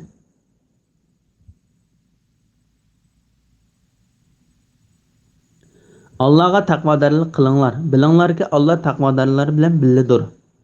Ya'ni Alloh taolo musulmonlarni o'zidan qo'rqishga, bo'ysunishga va taqvodorlik qilishga buyurdi. Bunda qilgan kishilarga dunyo va oxiratda yordam beradiganligini bayon qildi. Bismillahirrohmanirrohim. Allohning yo'lida pul mol sarf qilinglar. O'zinglarni halokatga tashlamanglar. Ihson qilinglar. Ihson qilguvchilarni Alloh haqiqatan do'st tutadi. Sura Baqara 195-oyat. Allohning yo'lida mol-mulkini sarf qilishga buyurish to'g'risida. Allohning yo'lida pul mol sarf qilinglar. O'zinglarni halokatga tashlamanglar. Bu oyatning ma'nosi haqida Imom Buxoriy Huzayfaning mundaq deganligini rivoyat qiladi. Bu oyat mol-mulkni Alloh taolaning yo'lida sarf qilish to'g'risida tushgan. Boshqa olimlardan shundaq rivoyat bayon qilindi. Lays ibn Said Yazid ibn Abu Habibdan Aslam Abu Imronning mundaq deganligini rivoyat qiladi. Qustaniyada, ya'ni hozirgi Istanbulda, muhojirlarning ishidan bir kishi dushmanning sepiga o'zini itib bo'sib kirdi. Biz bilan Abu Ayyub Ansari degan sahaba bor edi. Ba'zi kishilar dushmanning sepiga o'zini otgan kishi o'zini halokatga otdi deyishdi. Abu Ayyub Ansari mundaq deydi: Biz bu oyatning ma'nosini obdan bilamiz. Bu oyat biz to'g'riliq tushgan. Biz payg'ambar alayhissalomga hamroh bo'lib, uning bilan birga nurg'unlagan janglarga qatnashib, uningga yordam qildik. Ondan islom kengayib g'alaba qilganda, biz ansariylar bir yerga yig'ilib, Alloh taolo bizga payg'ambarning sahobalaridan qilish va uningga yordam beradigan kishilardan qilish orqali marhamat qildi. Islomga kengayib, uningga ishonadigan kishilarim ko'paydi. Biz payg'ambar alayhissalomni ayollarimiz, bolalarimiz va mol-mulkimizdan ustun ko'rdik. Urushma to'xtadi. Endi biz xotin balchaqlarimizdan holidan xabar olish bilan shug'ullansak, tijorat qilib mollarimizni ko'paytirsak deyishdik. Shuning bilan Allohning yo'lida pul mol sarf qilinglar, o'zinglarni halokatga tashlamanglar degan oyat bizning haqqimizga tushdi. Ya'ni bu oyatdagi o'zinglarni halokatga tashlamanglar degan so'zning ma'nosi sizlar Alloh taolaning yo'lida urush qilishni tashlab, xotin balchaqlaringlar va mollaringlar bilan bo'lib ketmanglar deganlikdir. Agar unda qilsanglar, dushman yurtinglarni besib olib, sizlarni mol-mulkinglarga, hatto balchaqalaringlarga ega qila olmaydi. Haqiqiy halokat degan shudir deganlikdir. Abu Davudning Aslam Abu Imronning qilgan rivoyatida mundaq deyildi: Biz Qustoniyadan edik, Misrdan kelgan kishilarga Uqba ibn Amir, Shamliqlarga Fuzala ibn Ubayd degan kishi mas'ul edi. Şəhər tərəfdən Rumdan çoğ bir qoşun çıxıb səp düzüb turdu. Bizmi ular qarşı səp düzüb turduq. Ondan musulmonlarning ichidan bir kishi ularning ichiga itlik kirib binib chiqdi. Ondan kishilar uning qarab tovlab subhanalloh u o'zini halokatga tashladi deyishdi. Ondan ansariylardan bo'lgan Abu Ayyub ey xaloyiqlar, sizlar bu oyatning ma'nosini boshqa bir ma'noda tushundingizlar. Bu oyat biz ansariylardan to'g'risida tushgan. Alloh taolo o'zining dinini ustun qilib, uning diniga yordam beradigan kishilar ko'p bo'lganda biz ansariylar o'zaro mollarimiz tarafga yuzlanib urush qilamiz deb uningga tortgan ziyonlarimizni to'liqlab olsak deyishdik. Ondan Alloh taolo bu oyatni nozil qildi. Abu Bakr ibn Iyash Abu Ishaq Saibning mundaq deganligini rivoyat qildi.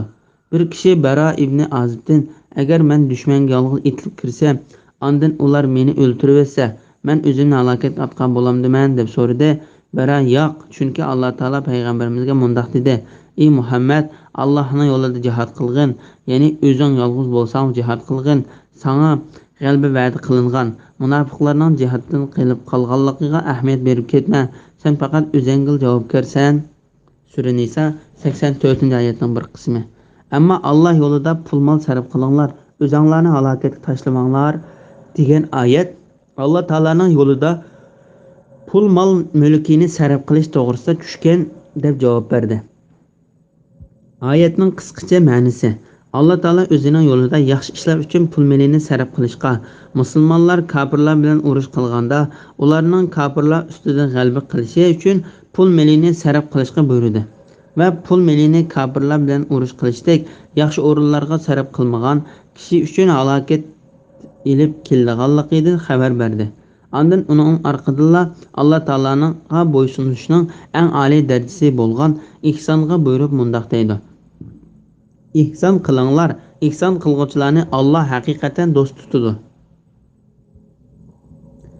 Bismillahirrohmanirrohim. Haj bilan umrini Alloh uchun to'liq o'rinlanglar.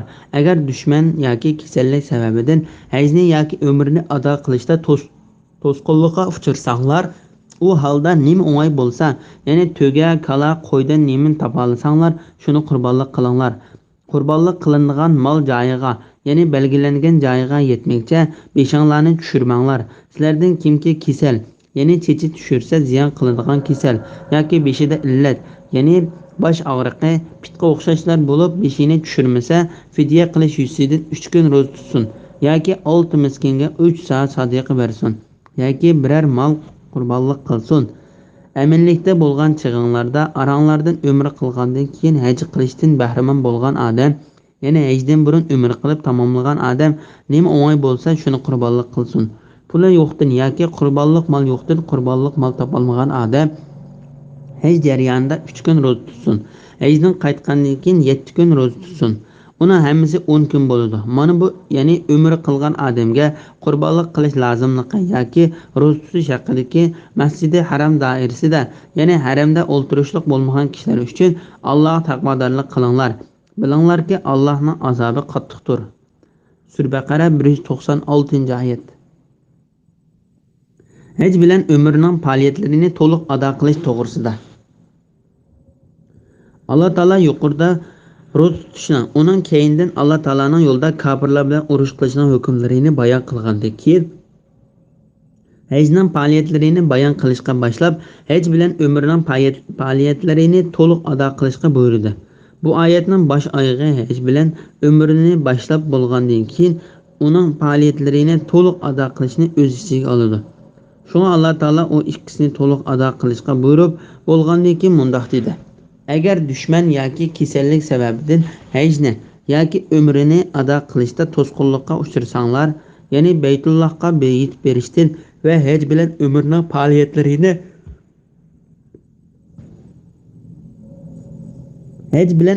faoliyatlarini to'liqlashdan cheklansanglar. Shunga butun olimlar haj va umr qilishni boshlagan kishi o ikkisining faoliyatlarini oxirigacha to'liq ado qilish vojib degan so'zda birlik keldi. Makhul o ikkisini to'liqlash deganlik ihrom bog'lashga ko'rsatib berilgan o'rinlardan haj bilan umrga birla vaqtda ihrom bog'lash dedi. Abdurazzoq Muammardan Zuhriyning mundaq deganligini rivoyat qiladi. Ömer Allah Taala'nın hac bilen ömrünü Allah üçün toluq orunlanlar degan ayetining ma'nosi haqida o ikkisini to'liqlash degan o ikkisini har birini ayrim qilish. Ya'ni hajning oylarida, ömrni hajning oylaridan boshqa oylarda qilish. Chunki Alloh Taolo haj vaqti ma'lum bir qancha oydir. Ya'ni Shavvol, Zulqa'da oylari va Zulhajjaning 10 kunidir dedi degan. Hac bilan ömrni Allah uchun to'liq o'rinlanglar. Sudi bu oyatning ma'nosi haqida mundaq deydi. Sizlar hac bilan ömrni ado qilinglar. Bu oyatning ma'nosi haqida Qatada Ziraridan Ibn Abbas radhiyallohu anhu ma'ning mundaq deganligini rivoyat qiladi. Oyatga hac deganlik Arafat deganlik, umra deganlik tavob deganlik bo'ladi.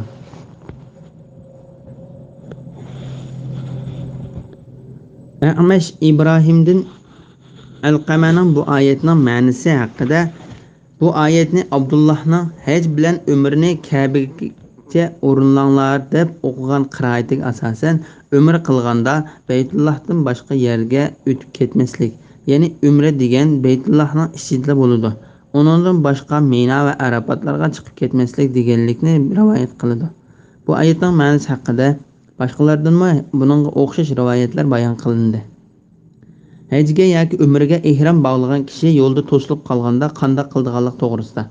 Agar dushman yoki kasallik sababidan hajni yoki umrni ado qilishda to'sqinlik uchrasanlar, u holda nima o'ng'ay bo'lsa, ya'ni to'ga, kala, qo'ydan nima topa olsanglar, shuni qurbonlik qilinglar. Olimlar bu oyatning hijriyning 6-yil tushgan, ya'ni Hudaybiya yili mushriklar payg'ambar alayhisalomni haramga kirishdan to'sgan vaqti tushgan dedi.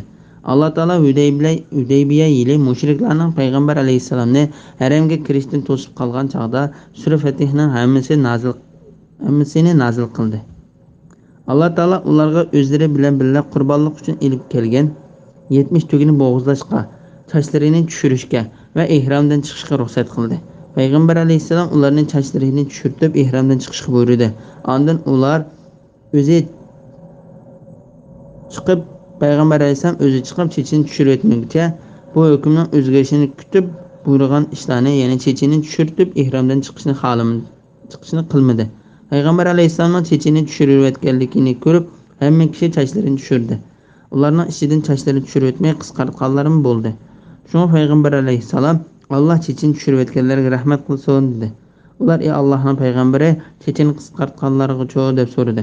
Payg'ambar alayhisalom 3-qitimda chechini qisqartganlarga rahmat qilsin dedi. Ular qurbonlik uchun elib kelgan tugillardan har 7 kishi birlashib bir tugini qurbonlik uchun bo'g'izladi.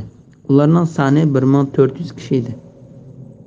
Ularning Hudaybiyadagi tushgan yeri haramga tava yerning sirtida edi. Ba'zilar haram tarafda edi deb bayon qildi. Hajga yoki umrga ihrom bog'lagan kishini yo'lda to'xtatib qo'yadigan sabablar dushmanlarning yo'lini to'silishi, ihrom bog'lagan kishining kasal bo'lib qilishi, uning yo'lidan eziqib ketishi yoki uning pul mollarining yo'qolib ketishi yoki ayol kishi bo'lsa uningga mahram bo'lib qolgan kishining yo'ldan ayrilib qolishidek sabablardan iboratdir. Bu haqda Imom Ahmad Hajjaj ibn Amri Ansariyning mundaq deganligini rivoyat qiladi. Men payg'ambar alayhisalomning bir kishining bir yeri sunib ketsa yoki qayrilib ketsa, u kishi ihromdan chiqib ketgan bo'ladi. Uningga boshqa bir haj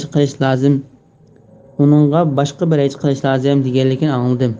Hajjaj ibn Amir men buni Ibn Abbos bilan Abu Hurayraga deb bergan edim. Ularma payg'ambar alayhisalom degandek javob berdi dedi. Abu Davud ibn Majahning rivoyatida bir kishining bir yeri qayrilib ketsa yoki sunib ketsa yoki u kasal bo'lib qolsa deb bayon qildi. Ibn Mas'ud radhiyallohu anhu, Ibn Zubayr, Alqama, Said ibn Musayyib, Urva ibn Zubayr, Mujahid, Naxai, Ata, Muqatil ibn Hayyan qatorliqlar mundaq dedi. Ihrom bog'lagan kishining yo'lda to'silib qilishi dushmanning yo'lini to'sib qilishidan yoki kasal bo'lib qolganlikdan yoki bir yerlari sunib ketganlikdan bo'ldi. Savri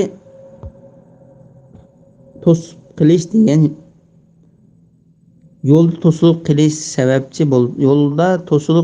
sababchi bo'ladigan har qanday arziyat beradigan narsadan iboratdir dedi. Bu vaqtda yana yo'lda to'silib qilishga sababchi bo'la oladigan narsaning kasal va undan boshqa har qanday arziyat beradigan narsa ekanligi to'g'risida Ayşe radhiyallohu anhaning hadisida mundaq bayon qilingan. Payg'ambar alayhisalom Zibaba bint Zubayr ibn Abdumutallib degan ayolning qishig'iga kirgan edi. U ayol payg'ambar alayhisalomga: "Ey Allohning payg'ambari, men haj qilishni xohlayman, lekin men kasalchan" dedi. Payg'ambar alayhisalom u ayolga: "Haj qiling va kasal meni haj qilish imkoniyatidan ayiruvchi haj qilaman va shu chog'da ihromdan chiqaman deb shart qiling" dedi. İmam Muslim İbn Abbas radhiyallohu anhumadan mushu hadisga o'xshash yana bir hadis rivoyat qildi. Bu hadislarga asosan hajga shart qo'yish bo'ladi. Agar dushman yoki kasallik sababidan hajni yoki umrni ado qilishda to'sqinlikqa uchrarsanglar, u holda nima o'ng'ay bo'lsa, ya'ni to'ga, kala, qo'ydan nima topa olsanglar, shuni qurbonlik qilinglar. Bu oyatning ma'nosi haqida Imom Malik Ali ibn Abu Talibdan mundaq deganligini rivoyat qildi. Ya'ni qurbonlik uchun ilib kelingan chorva mol qo'ydir. Ibn Abbas qurbonlik uchun ilib kelingan chorva mollar to'ga, kala, o'chka va qo'y qatorliqlarning erkak kishilardan bo'ladi dedi. Bu oyatning ma'nosi haqida Abdurrazzaq ibn Abbas radhiyallohu anhumaning mundaq deganligini rivoyat qildi. Har kim qudratining yetishicha qurbonlik qiladi. Avfi ibn Abbas radhiyallohu anhumaning mundaq deganligini rivoyat qildi. Agar u boy bo'lsa to'gini, turmush ahvoli undan tuvanroq bo'lsa kalini va undan tuvanroq bo'lsa qo'yni bo'g'izlaydi. Bu oyatning ma'nosi haqida Hisham ibn Urva dadasining mundaq deganligini rivoyat qildi. Qurbonlik qilinadigan chorva mol arzon bilan qimmatning oraliqida bo'ladi. Yo'lda safarda to'silib qolganda qo'y o'ltirsin bo'ladi. Deganlikning ma'nosi shuki, to'silib qolgan nimani qurbonlik qilish qulay bo'lsa, shuni qurbonlik qilinglar deb buyurganligi uchun qurbonlik qilinadigan chorva mollar Ibn Abbas degandek to'ga, kala, qo'y va o'chkidan iborat bo'ladi. Imom Buxoriy va Muslimning hadisida Aisha radhiyallohu anhaning payg'ambar alayhisalom bir qitim qo'ydan birini qurbonlik qilgan deganligini rivoyat qilindi. Qurbonlik qilinadigan mol joyiga, ya'ni belgilangan joyiga yetmagcha beshinglarni tushirmanglar. Bu oyat yuqoridagi haj bilan umrni Alloh uchun to'liq o'rinlanglar degan oyat bilan bog'lanishlidir. Buning ma'nosi, agar haramga xotirjam yetib borg'ili bo'lgan holatda chechin tushirish, haramga berib qurbonlik qilib bo'lmoqcha durust emas. Qurbonlik qilinadigan mol joyiga, ya'ni belgilangan joyiga yetmagcha beshinglarni tushirmanglar. Agar u haj bilan umrning ihrom bog'lagan kishi bo'lsa, haj bilan umrning faoliyatlarini to'liq ado qilib bo'lgandan keyin haj faoliyatlari tamomlandi. Agar hajga yoki umrga ihrom bog'lagan bo'lsa, yana hajning oylaridan avval umriga ihrom bog'lab, umrni qilib bo'lib, ihromdan chiqib, hajning vaqtigacha haramda turib, hajning vaqti kelganda haramdan ihrom bog'lab, haj faoliyatlarini tugatsa, u qilmoqchi bo'lgan haj yoki umrisini tamomlagan bo'ladi. Bu vaqtda Hafisa radhiyallohu anha payg'ambar alayhisalomga: "Ey Allohning payg'ambari, nima uchun kishilar o'zlariga umr bog'lagan ihromlardan chiqadi, sen ihromingdan chiqmaysan?" dedi. Ondan payg'ambar alayhisalom: "Men chechimni qotirib qo'ydim. Shu zamonlarda pitlab ketmaslik uchun sochni qotirib qo'ygan bir xil modda bilan sochlarini qotirib oladi." Qurbonlik qilmoqchi bo'lgan melimning bo'yniga qurbonlik ekanligini bildirish uchun bir narsa esib qo'ydim. Ihromdan uni qurbonlik qilmoqchi chiqmayman, ya'ni ihromdan hajni qilib bo'lib chiqaman dedi.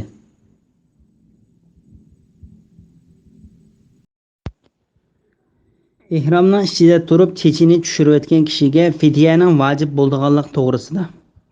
Sizlardan kimki kasal, ya'ni chechini tushirsa ziyon qiladigan kasal yoki beshida illat, ya'ni bosh og'riqi, pitga o'xshashlar bo'lib, beshini tushirmasa, fidya qilish yuzidan 3 kun ro'za tutsin. Yoki 6 miskinga 3 sa sadiqa bersin, yoki biror mol qurbonlik qilsin. Bu oyatning tushish sababi to'g'risida Imom Buxoriy Abdurrahmon ibn Asfahanning mundaq deganligini rivoyat qiladi. Men Abdullah ibn Ma'qalning mundaq deganligini angladim. Men Kufining masjidida Ka'b ibn Ajarning qishida o'ltirib, uningdan fidya uchun qancha ro'za tutilganligini so'rdim.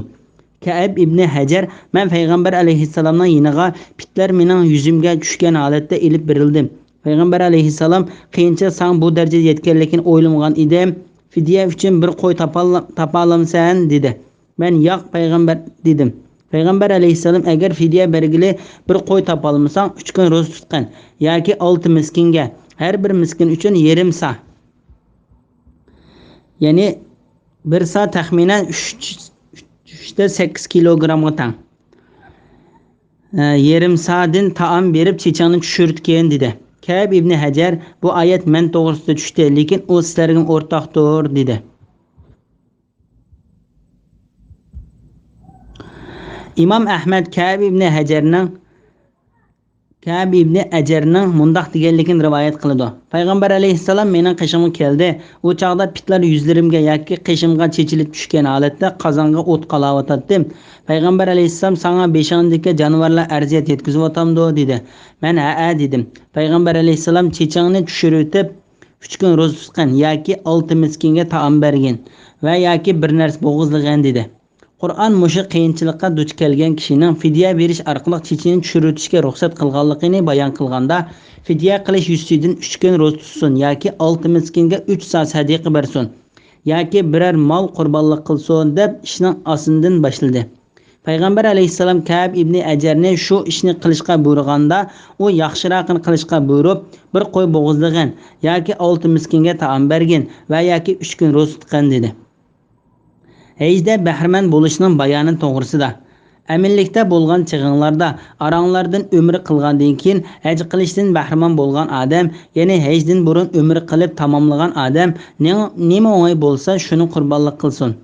Ya'ni sizlar haj qilishga qodir bo'lsanglar, sizlar umrni qilib bo'lib, haj vaqtigacha bahramand bo'lmoqchi bo'lsanglar, ya'ni hajning oylarida avval umriga ihrom bog'lab, umrni qilib bo'lib, haj vaqtigacha ihrom yoki cheklangan jinsiy munosabat, soqol burtlarni tekshirishdan iborat ishlardan bahramand bo'lib, haj kelganda hajga Makkaning ichida ihrom bog'lab, haj qilsanglar, qurbonlik uchun bo'g'izlashga arziydigan chorva mollarning ichidan Qudratlarning yetkindan birini bo'g'izlanglar.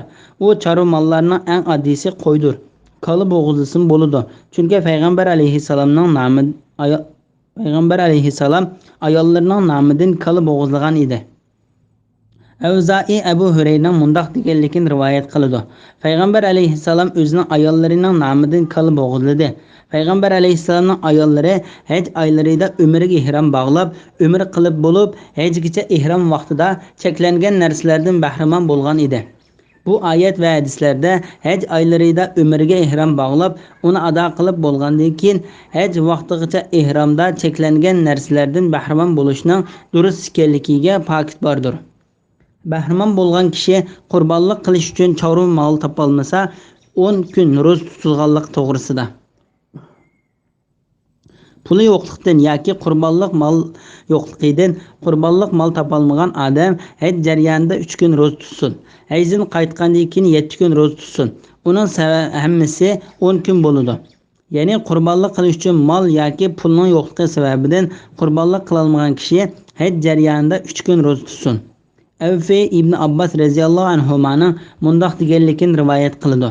Qurbonlik qilolmagan kishi Arafat kuni 3 kunlik ro'zasi to'liqlanib bo'lgan hisobda Arafat kunlaridan burun ro'za tutishni boshlasin. Hajdan keyin vataniga qaytganda 7 kun ro'za tutsin. Shuningdek Abu Ishoq va Bardin ibn Umarning mundaq deganligini rivoyat qiladi. 7, 8 va Arafat kuni ro'za tutadi. Ja'far ibn Muhammad otasidan Alining shu kunlarda ro'za tutadi deganligini rivoyat qildi. Hayit kuni kelishdan ilgari 3 kun ro'zining hammasi yoki uning bir qismini tutmasa, uni hayit kunlarida tutsin bo'ladi. Imom Buxoriy rivoyat qilgan Aisha va Ibn Umar radhiyallohu anhumaning hayit kunlari ro'za tutish qurbonlik qilish uchun mol topolmagan kishilarga ruxsat qilindi degan so'zlari dalildir. Ya'ni Sufyan Ja'far ibn Muhammadning otasidan Ali radhiyallohu anhuning mundaq deganligini rivoyat qiladi. Haj jarayonida tutilmagan ro'zani hayit kunlari tutsa bo'ladi. Ulamolarning mundaq deyishi Alloh taolaning haj jarayonida 3 kun ro'za tutsin degan oyatining hayitdan keyingi kunlarni o'z ichiga olganligi uchundir. Imom Muslim Qutayba Hazaldan Payg'ambar alayhissalomning mundaq deganligini rivoyat qiladi. Hayit kunlari yeb ichish kunlaridir. Bu hadis hayit kunlari ro'za tutsa bo'lmaydiganligining pokitidir. Lekin bu hadis yuqorqi hadisga zid kelmaydi. Chunki yuqoridagi hadis faqat qurbonlik qila olmaydigan, hajga haj qilayotgan kishilar uchun xos qilingandir. Hajdan qaytgandan keyin 7 kun ro'za tutsin. Uni hammasi 10 kun bo'ladi. Bu oyatning ma'nosi haqida ikki xil ko'z qarash bor. Biri sizlar hech faoliyatlarini tugatib bo'lib yotoqlaringlarga qaytsanglar 7 kun ro'za tutinglar. Yana biri sizlar hajni qilib bo'lib yurtinglarga qaytsanglar 7 kun ro'za tutinglar.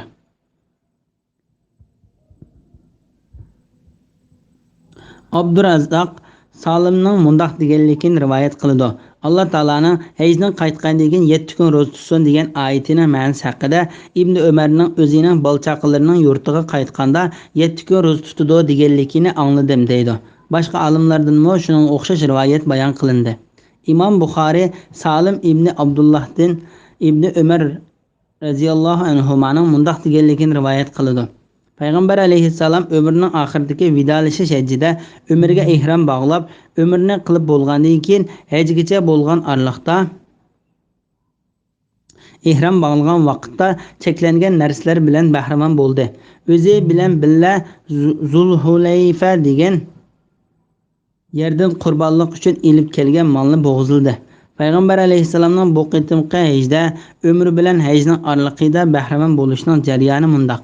Payg'ambar alayhissalom haj qilishni boshlab umriga ihrom bog'ildi. Umrni qilib bo'lgandan keyin hajgacha bo'lgan arliqda ihromdan chiqib, ihrom bog'laganda cheklangan jinsiy munosabat o'tkazish, chas soqollarini yasash va tirnoqlarni ilishdek ishlardan bahramand bo'ldi. Ondan hajning vaqti kelganda hajga qayta ihrom bog'ildi. Boshqalarmi payg'ambar alayhissalom bilan billa umri bilan haj arliqida ihrom bog'laganda cheklangan ishlardan bahramand bo'ldi. Ularning ichida o'zlari bilan billa qurbonlik qilish uchun qurbonlik molini haydab kelgan kishilarmi va haydab kelmaganlarmi bor edi. Payg'ambar alayhissalom Makka kelganda kishilarga mundaq dedi: "Sizlarning ichinglarda qurbonlik molini billa elib kelganlar bo'lsa, umrini qilib bo'lib, hajni qilib bo'lguncha ihromdan chiqmasin.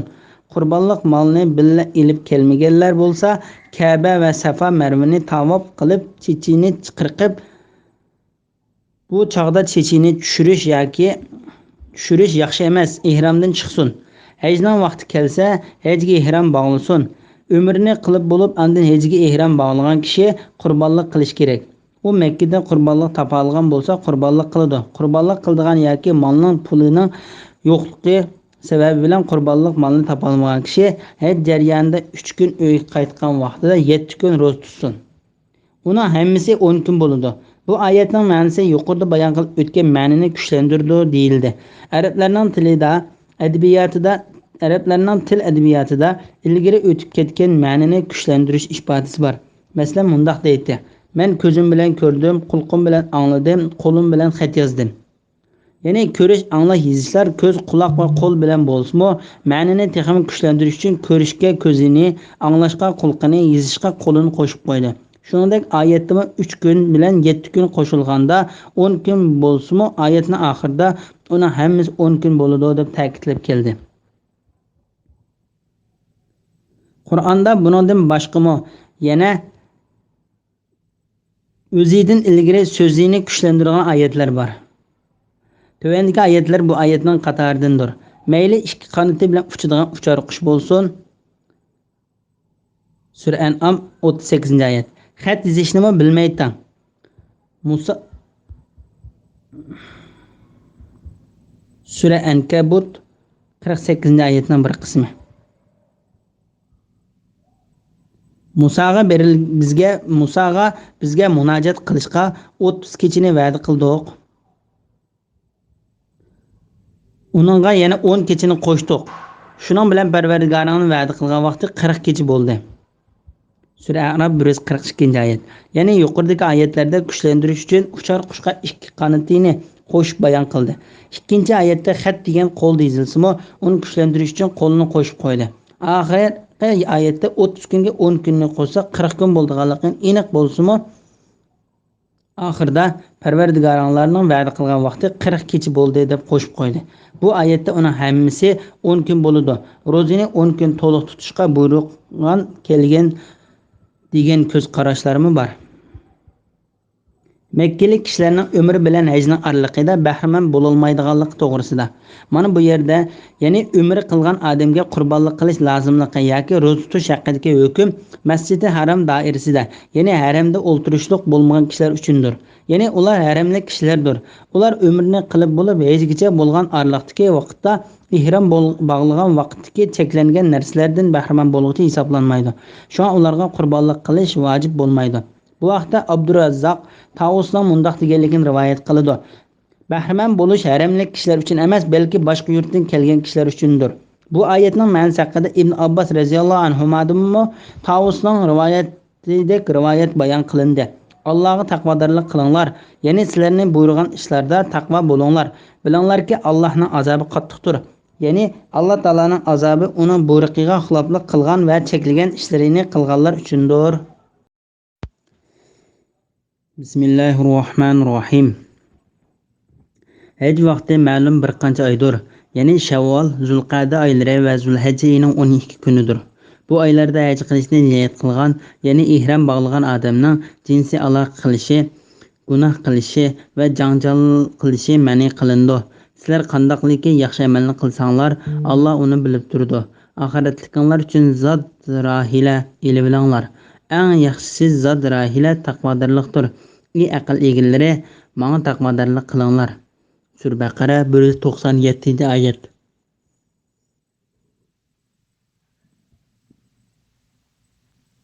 Hajga ihrom bog'lashning vaqti to'g'risida. Haj vaqti ma'lum bir qancha oydir. Ya'ni Shavvol, Zulqa'da oylari va Zulhajja oyining 12 kunidir. Ya'ni hajga ihrom bog'lash hajning oyatlaridan boshqa oylarda durust bo'lmaydi. Ya'ni hajning oylaridan boshqa oylarda durust bo'lmaydi. Bu so'z Ibn Abbos radhiyallohu anhuma, Jabir, Ato, Tavus va Mujahid qatorliqlardan rivoyat qilingandir. Vaqtni belgilab berganligi xuddi namozni vaqtidan burun o'qisa durust bo'lmagandek, shu oylardan burun haj qilsa durust bo'lmaydiganligini bildirdi.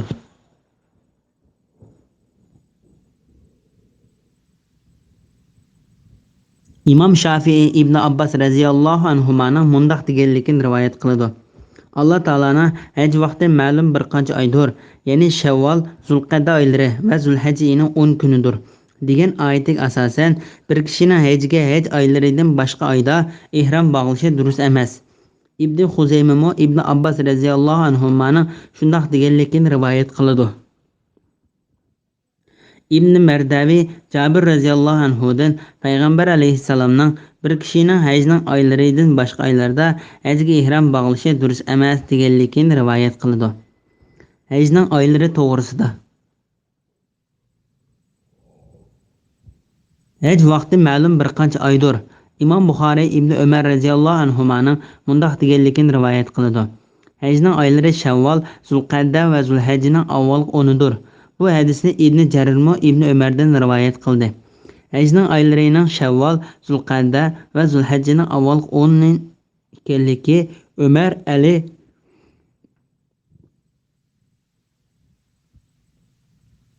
İbn Mas'ud radhiyallohu anhu, Abdullah ibn Zubayr, İbn Abbas radhiyallohu anhuma, Ata, Tavus, Mujahid, İbrahim Naxai, Sha'bi, Hasan, İbn Sirin, Makhul, Qatada, Zakhak ibn Muzahim, Rabi' ibn Anas radhiyallohu anhu va Muqatil ibn Hayyan qatorliqlardan rivoyat qilingandir. Bu oylarda haj qilishni niyat qilgan, ya'ni ihrom bog'lagan odam. Bu oyat haj qilmoqchi bo'lgan odamning ihrom bog'lashining zarurligini va hajni ihrom bilan tamomlashning vojibligini ko'rsatib berdi. Bu oyatning ma'nosi haqida Ali ibn Abu Talha ibn Abbas radhiyallohu anhumaning mundaq deganligini rivoyat qiladi. Bir kishi hajga yoki umriga ihrom bog'lasa, ata bu oyatdagi farz degan ihrom bog'lash deganlikdir deydi. İbrahim, Zakhak va boshqalardan shuning o'xshash rivoyat bayon qilingan. Haj mezgilida jinsiy munosabat o'tkazishdan to'sqanligi to'g'risida. Bu oylarda haj qilishni niyat qilgan, ya'ni ihrom bog'lagan odamning jinsiy aloqa qilishi, ya'ni hajga yoki umriga ihrom bog'lagan kishi jinsiy munosabat o'tkazishdan yiroq bo'lsin. Shuningdek, ayol kishini quchoqlash, so'yish, uyay buyarlarını siylashda havasini qo'zg'aydigan ishlarni qilish va ayollarning oldida buning munosabatli so'zlarni qilishmi cheklangandir. ibn Jarir Nafi'atin ibn Umarning mundaq deganligini rivoyat qiladi. Oyatdagi rafasa degan so'z ayollarga yaqinchilik qilish, ya'ni jinsiy munosabat o'tkazish, ayollik munosabat to'g'riliq so'z qilishni o'z ichiga oladi. Paus mundaq deydi: yuqoridagi so'zning ma'nosi bir kishi ayolga sen ihromdan chiqsang, sen bilan bir yerda bo'lsam degandek so'zlarni qilish deganlikdir. Nurg'unlagan olimlardan u so'zning ma'nosi jinsiy munosabat o'tkazish yoki ayollarga aloqador so'zlarni qilish deganga o'xshash rivoyatlar qilindi. Undaqda oyatning ma'nosi hajga ihrom bog'lagan kishining jinsiy munosabat o'tkazishi yoki ayol bilan shuning munosabatlik biror eg'iz so'z qilishga bo'lmaydi deganlikdir. Hajda Alloh taologa osiylik qilishdan to'sqanlik to'g'risida gunoh qilish va janjal qilishni ma'ni qilindi. Bu oyatga fusuq degan so'zning ma'nosi haqida Muhsin va boshqalar Ibn Abbos radhiyallohu anhumaning mundaq deganligini rivoyat qiladi. Yuqoridagi vala fusuqa degan so'zning ma'nosi Alloh taolo cheklagan ishlar degan bo'ladi. Ata, Mujohid, Tavus, Ikrama, Said ibn Jubayr, Muhammad ibn Ka'b, Hasan, Qatada, Ibrahim, Naxai, Zuhri, Makhul, Ibn Abbas, Ibn Rabi, Ibn Anas, Ata ibn Yasar, Ata Khurasani, Muqatil ibn Hayyan qatorliqlarmi bu so'zning ma'nosini Ibn Abbosga o'xshash bayon qildi. Ibn Vahib Yunusdan Nafi'ning mundaq deganligini rivoyat qiladi.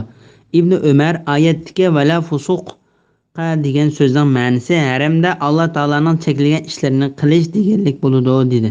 Ba'zi olimlar bu so'zni boshqa ma'nolarda tushuntirdi, lekin to'g'risi Alloh taolaning cheklagan ishlari degan ma'nodir.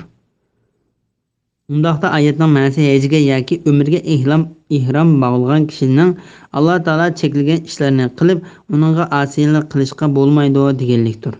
Bu vaqtda payg'ambar alayhissalom mundaq deydi: bir kishi hajga ihrom bog'lab, jinsiy munosabat yoki uning munosabatli ishlarini qilmay, Alloh taologa osiylik qilmay haj qilsa, u kishi gunohidan onasidan tug'ilgan kuniga o'xshash poklandi. Haj mezgilida jidal majra qilmaslik to'g'risida va janjal qilishni ma'ni qilindi. Bu so'zning jidal degan ma'nosi haqida Ibn Jarir Abdullah ibn Mas'ud radhiyallohu anhuning mundaq deganligini rivoyat qiladi.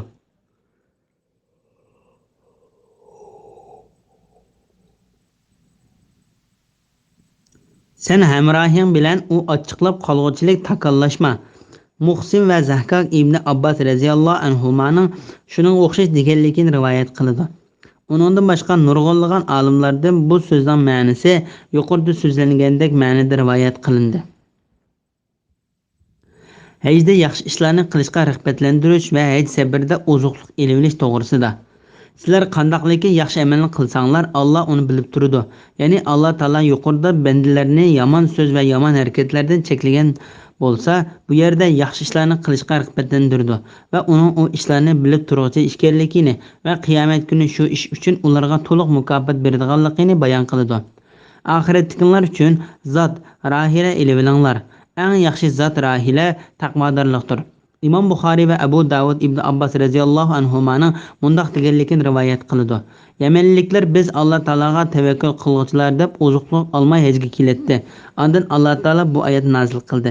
Oxiratdagilar uchun zot rahila ilinglar. Eng yaxshi zot rahila taqvodorlikdir. Ibn Jarir ibn Mardavi va ibn Umarning mundaq deganligini rivoyat qiladi.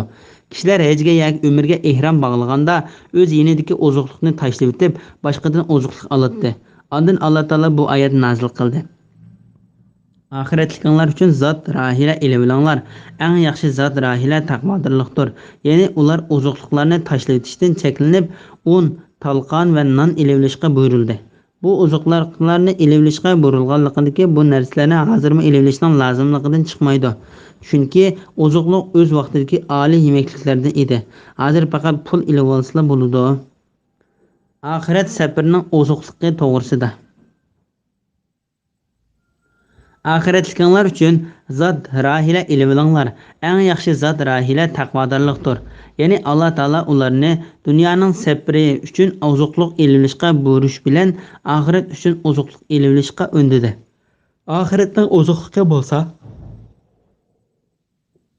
Taqvodorlik qilishdir. Alloh taolo bu vaqt mundaq deydi: Taqvodorlik libosi eng yaxshidir. Sura A'rof 26-oyatning bir qismi. Ya'ni Alloh taolaning uchtisiga kiydigan kiyimni zikr qilish bilan birga yana Alloh taoladan qo'rqish va uningga bo'ysunishdan iborat ruhiy kiyimning afzalligini bayon qilib, uning hamma narsalardan yaxshi va foydali ekanligini zikr qildi. Ey aql egalari, menga taqvodorlik qilinglar. Ya'ni ey aql egalari, buyrug'imga bo'ysunmay xiloflik qilgan kishilarga bo'ladigan jazo va azobimdan qo'rqinglar. Bismillahirrohmanirrohim. Parvardigoringlardan haj mavsumida tijorat va boshqa ovqat orqali rizq talab qilsanglar, sizlarga hech gunoh bo'lmaydi. Arafatdan qaytgan chig'inglarda, Mash'ari haramda, ya'ni Muzdalifada Allohni yod etinglar. Alloh sizlarni hidoyat qilganligi uchun uni yod etinglar. Ilgari sizlar haqiqatan gumroh edinglar. Ya'ni Alloh sizlarni hidoyat qilishdan ilgari gumrohlar qatorida edinglar. Sura Baqara 198-oyat. Hajda tijorat qilish to'g'risida Imom Buxoriy Ibn Abbos radhiyallohu anhumaning mundoq deganligini rivoyat qildi. Islom kelishdan avvalgi zamonda haramda Ukaz, Majnah va Zulmajaz degan yerlarda bozor bor edi. Lekin musulmonlar haj vaqtlarida tijorat qilishni gunoh deb qaraydi. Ondan bu oyat tushdi. Parvardigoringlardan haj mavsumida tijorat va boshqa ovqat orqali rizq talab qilsanglar, sizlarga hech gunoh bo'lmaydi. Abu Davud va boshqalar Ibn Abbos radhiyallohu anhumaning mundoq deganligini rivoyat qiladi. Kishilar haj vaqtlarida bu Alloh taolaning zikr qiladigan kunlar deb savdo setiq qilmaydi. Ondan Alloh taolo bu oyat nozil qildi. Parvardigoringlardan haj mavsumida tijorat va boshqa ovqat orqali rizq talab qilsanglar, sizlarga hech gunoh bo'lmaydi. Ibn Jarir Abu Umayyaning mundoq deganligini rivoyat qildi. Ibn Umardan tijorat qilgach, haj qilgan bir kishining hukmi to'g'risida so'raganda uning Parvardigoringlardan haj mavsumida tijorat va boshqa ovqat orqali rizq talab qilsanglar, sizlarga hech gunoh bo'lmaydi degan oyatini o'qiganligini angladim. Imom Ahmad Abu Umama Taymiyning mundoq deganligini rivoyat qildi. Men Ibn Umardan biz kirakashlarning kira qilgach qilgan hajimiz haj bo'lamdi deb so'radim. U bizdan sizlar Ka'bani tavob qilmamsizlar, Arafatga kelmamsizlar, shayton tosh atmamsizlar, chechanglarni tushirmamsizlar deb so'radi. Biz shunday qilamiz deb javob berdik. Ondan Ibn Umar mundoq dedi. Payg'ambar alayhissalomdan yeniga bir kishi kelib, sen hozir mendan so'ragan savolni Payg'ambar alayhissalomdan so'ragan edi. Jibril alayhissalom Payg'ambar alayhissalomga Parvardigoringlardan haj mavsumida tijorat va boshqa ovqatlar orqali rizq talab qilsanglar, sizlarga hech gunoh bo'lmaydi degan oyatni elib tushgizcha, Payg'ambar alayhissalom uning javob bermadi. Bu oyat tushgandan keyin Payg'ambar alayhissalom u kishini chaqirib, sizlar haj qiluvchi hisoblansizlar deb javob berdi. Ibn Jarir Abu Salihning mundoq deganligini rivoyat qildi. Men ey mu'minlarning xalifasi, sizlar haj vaqtida tijorat qilamsizlar deb so'radim. Umar ularning kirimi faqat haj mavsumida emasmidi deb javob berdi. Ya'ni ular haj vaqtida tijorat qilish orqali turmushlarini yaxshilayapti. Arafatda turish to'g'risida Arafatdan qaytgan chig'inglarda Mash'ari haramda, ya'ni Muzdalifada Allohni yod etinglar. Arafat degan hajda turadigan o'rindir. Arafatda turish haj faoliyatlarining asosidandir. Shuning uchun Imom Ahmad, Abu Davud, Tirmiziy, Nasa'iy va Ibn Majah qatorliqlar Abdurrahmon ibn Ya'marning Daylimining mundoq deganligini rivoyat qildi. Men Payg'ambar alayhissalomning 3 qitim haj degan Arafatda turish, bir kishi Arafatda hit kunining tengi etishdan burun vaqtda Arafatda tursa, u kishi haj qilgan bo'ladi. Minoda turadigan vaqt 3 kun bo'lib, bir kishi 2 kun turib oldirab kirib ketsimi, uningga hech qanday gunoh yo'q. Bir kishi qaytib ketishni kechiktirib 3 kun to'liq turib qaytib ketsa, uningga hech gunoh yo'q deganligini angladim. Arafatda turadigan vaqt Arafat kuni, ya'ni Zulhajjaning 9-kunining quyosh tushdan qayrilgandan boshlab ertasi tong yorug'ichi bo'ladi. Bu vaqtda Payg'ambar alayhissalom mundoq deydi: bir kishi Arafatda turish 10 kunning tengi yorishdan burun Arafatda tura olgan bo'lsa, ya'ni bir kishi 10-chi kuni Arafatda 10-chi kunning tengi yorishdan burun Arafatda turalgan bo'lsa, u kishi haj qilgan bo'ladi. Agar u kishi turgan bo'lsa, masalan, 9-chi kunning namoz shamdan keyin turgan bo'lsa, uningga muayyan bir vaqt turish vojib bo'lmaydi. Ammo 9-chi kunidan quyosh egilgandan keyin kunduz vaqtida turgan bo'lsa, uningga kun kirib ketkichilik turish vojib bo'ladi. Chunki payg'ambar alayhisalom umrining oxirida qilgan hajda Arafatda peshinni o'qib bo'lgandan keyin kun kirib ketkicha turib, sizlar mendan o'zinglarning haj ishlarini bilib olinglar dedi. Ulva ibn Muzris ibn Haris ibn Lamiltayning mundaq deganligini rivoyat qildi. Men payg'ambar alayhisalomning yonida Muzdalifaga u namoz bomdod bo'lishi mumkin. Chiqay deb turganda yetib keldi. Ey Allohning payg'ambari, men Tayyi'a degan tog'dan keldim. Safarimda mingan ulug'imni hordirib etdim. O'zim bek yerib ketdim. Allohning nomi bilan qasam qilamanki, yo'lda biror tog'ni uchrasamla, u tog'da turib keldim. Meni qilgan hajjim bo'lamdi deb so'radim. Payg'ambar alayhisalom bizning bu namozimizga bomdod bo'lishi mumkin qatnashgan va biz bu yerda qo'zg'alib bo'lg'cha biz bilan birga turgan. Buningda yana Muzdalifaga kelishdan burun Arafat kechasi bo'lsin yo kunduz bo'lsin turgan kishining qilgan haji to'liq bo'ldi. U kirini tozalasin, ya'ni ihromdan chiqqandan keyin sochlarini va tirnoqlarini olsin deb javob berdi. Arafat deb atalganlik to'g'risiki Abdurazzoq ibn Jurayj va ibn Musayyibdan Ali ibn Abu Talibning mundaq deganligini rivoyat qiladi. Alloh taolo Jibril alayhisalomni hajning ishlarini o'rgatish uchun Ibrohim alayhisalomning yoniga avatdi. Jibril alayhisalom uning bilan birga haj qilib Arafatga kelganda Ibrohim alayhisalom Arafatni tanidingmi dedi. Undaq deyishi Ibrohim alayhisalom Arafatga buningdan burun bir qatim kelgan edi. Shunga Arafat tunishliq yoki tunishish deb atilib qoldi. Arafat Mash'aril Harom ibodat qilish yo'l qo'yilgan, hurmat to'kilishi cheklangan joy. Mash'aril Aqsa ibodat qilish yo'l qo'yilgan yiroqdagi joy va Ilal Arafatdagi bir tog'ning nomi degan ismlar bilan ataladi. Arafatning o'ttirisidagi tog'lar Rahmat tog'i deb ataladi. Arafat va Muzdalifadan qaytishning vaqti to'g'risida Ibn Hatim Ibn Abbas radhiyallohu anhumaning mundaq deganligini rivoyat qiladi.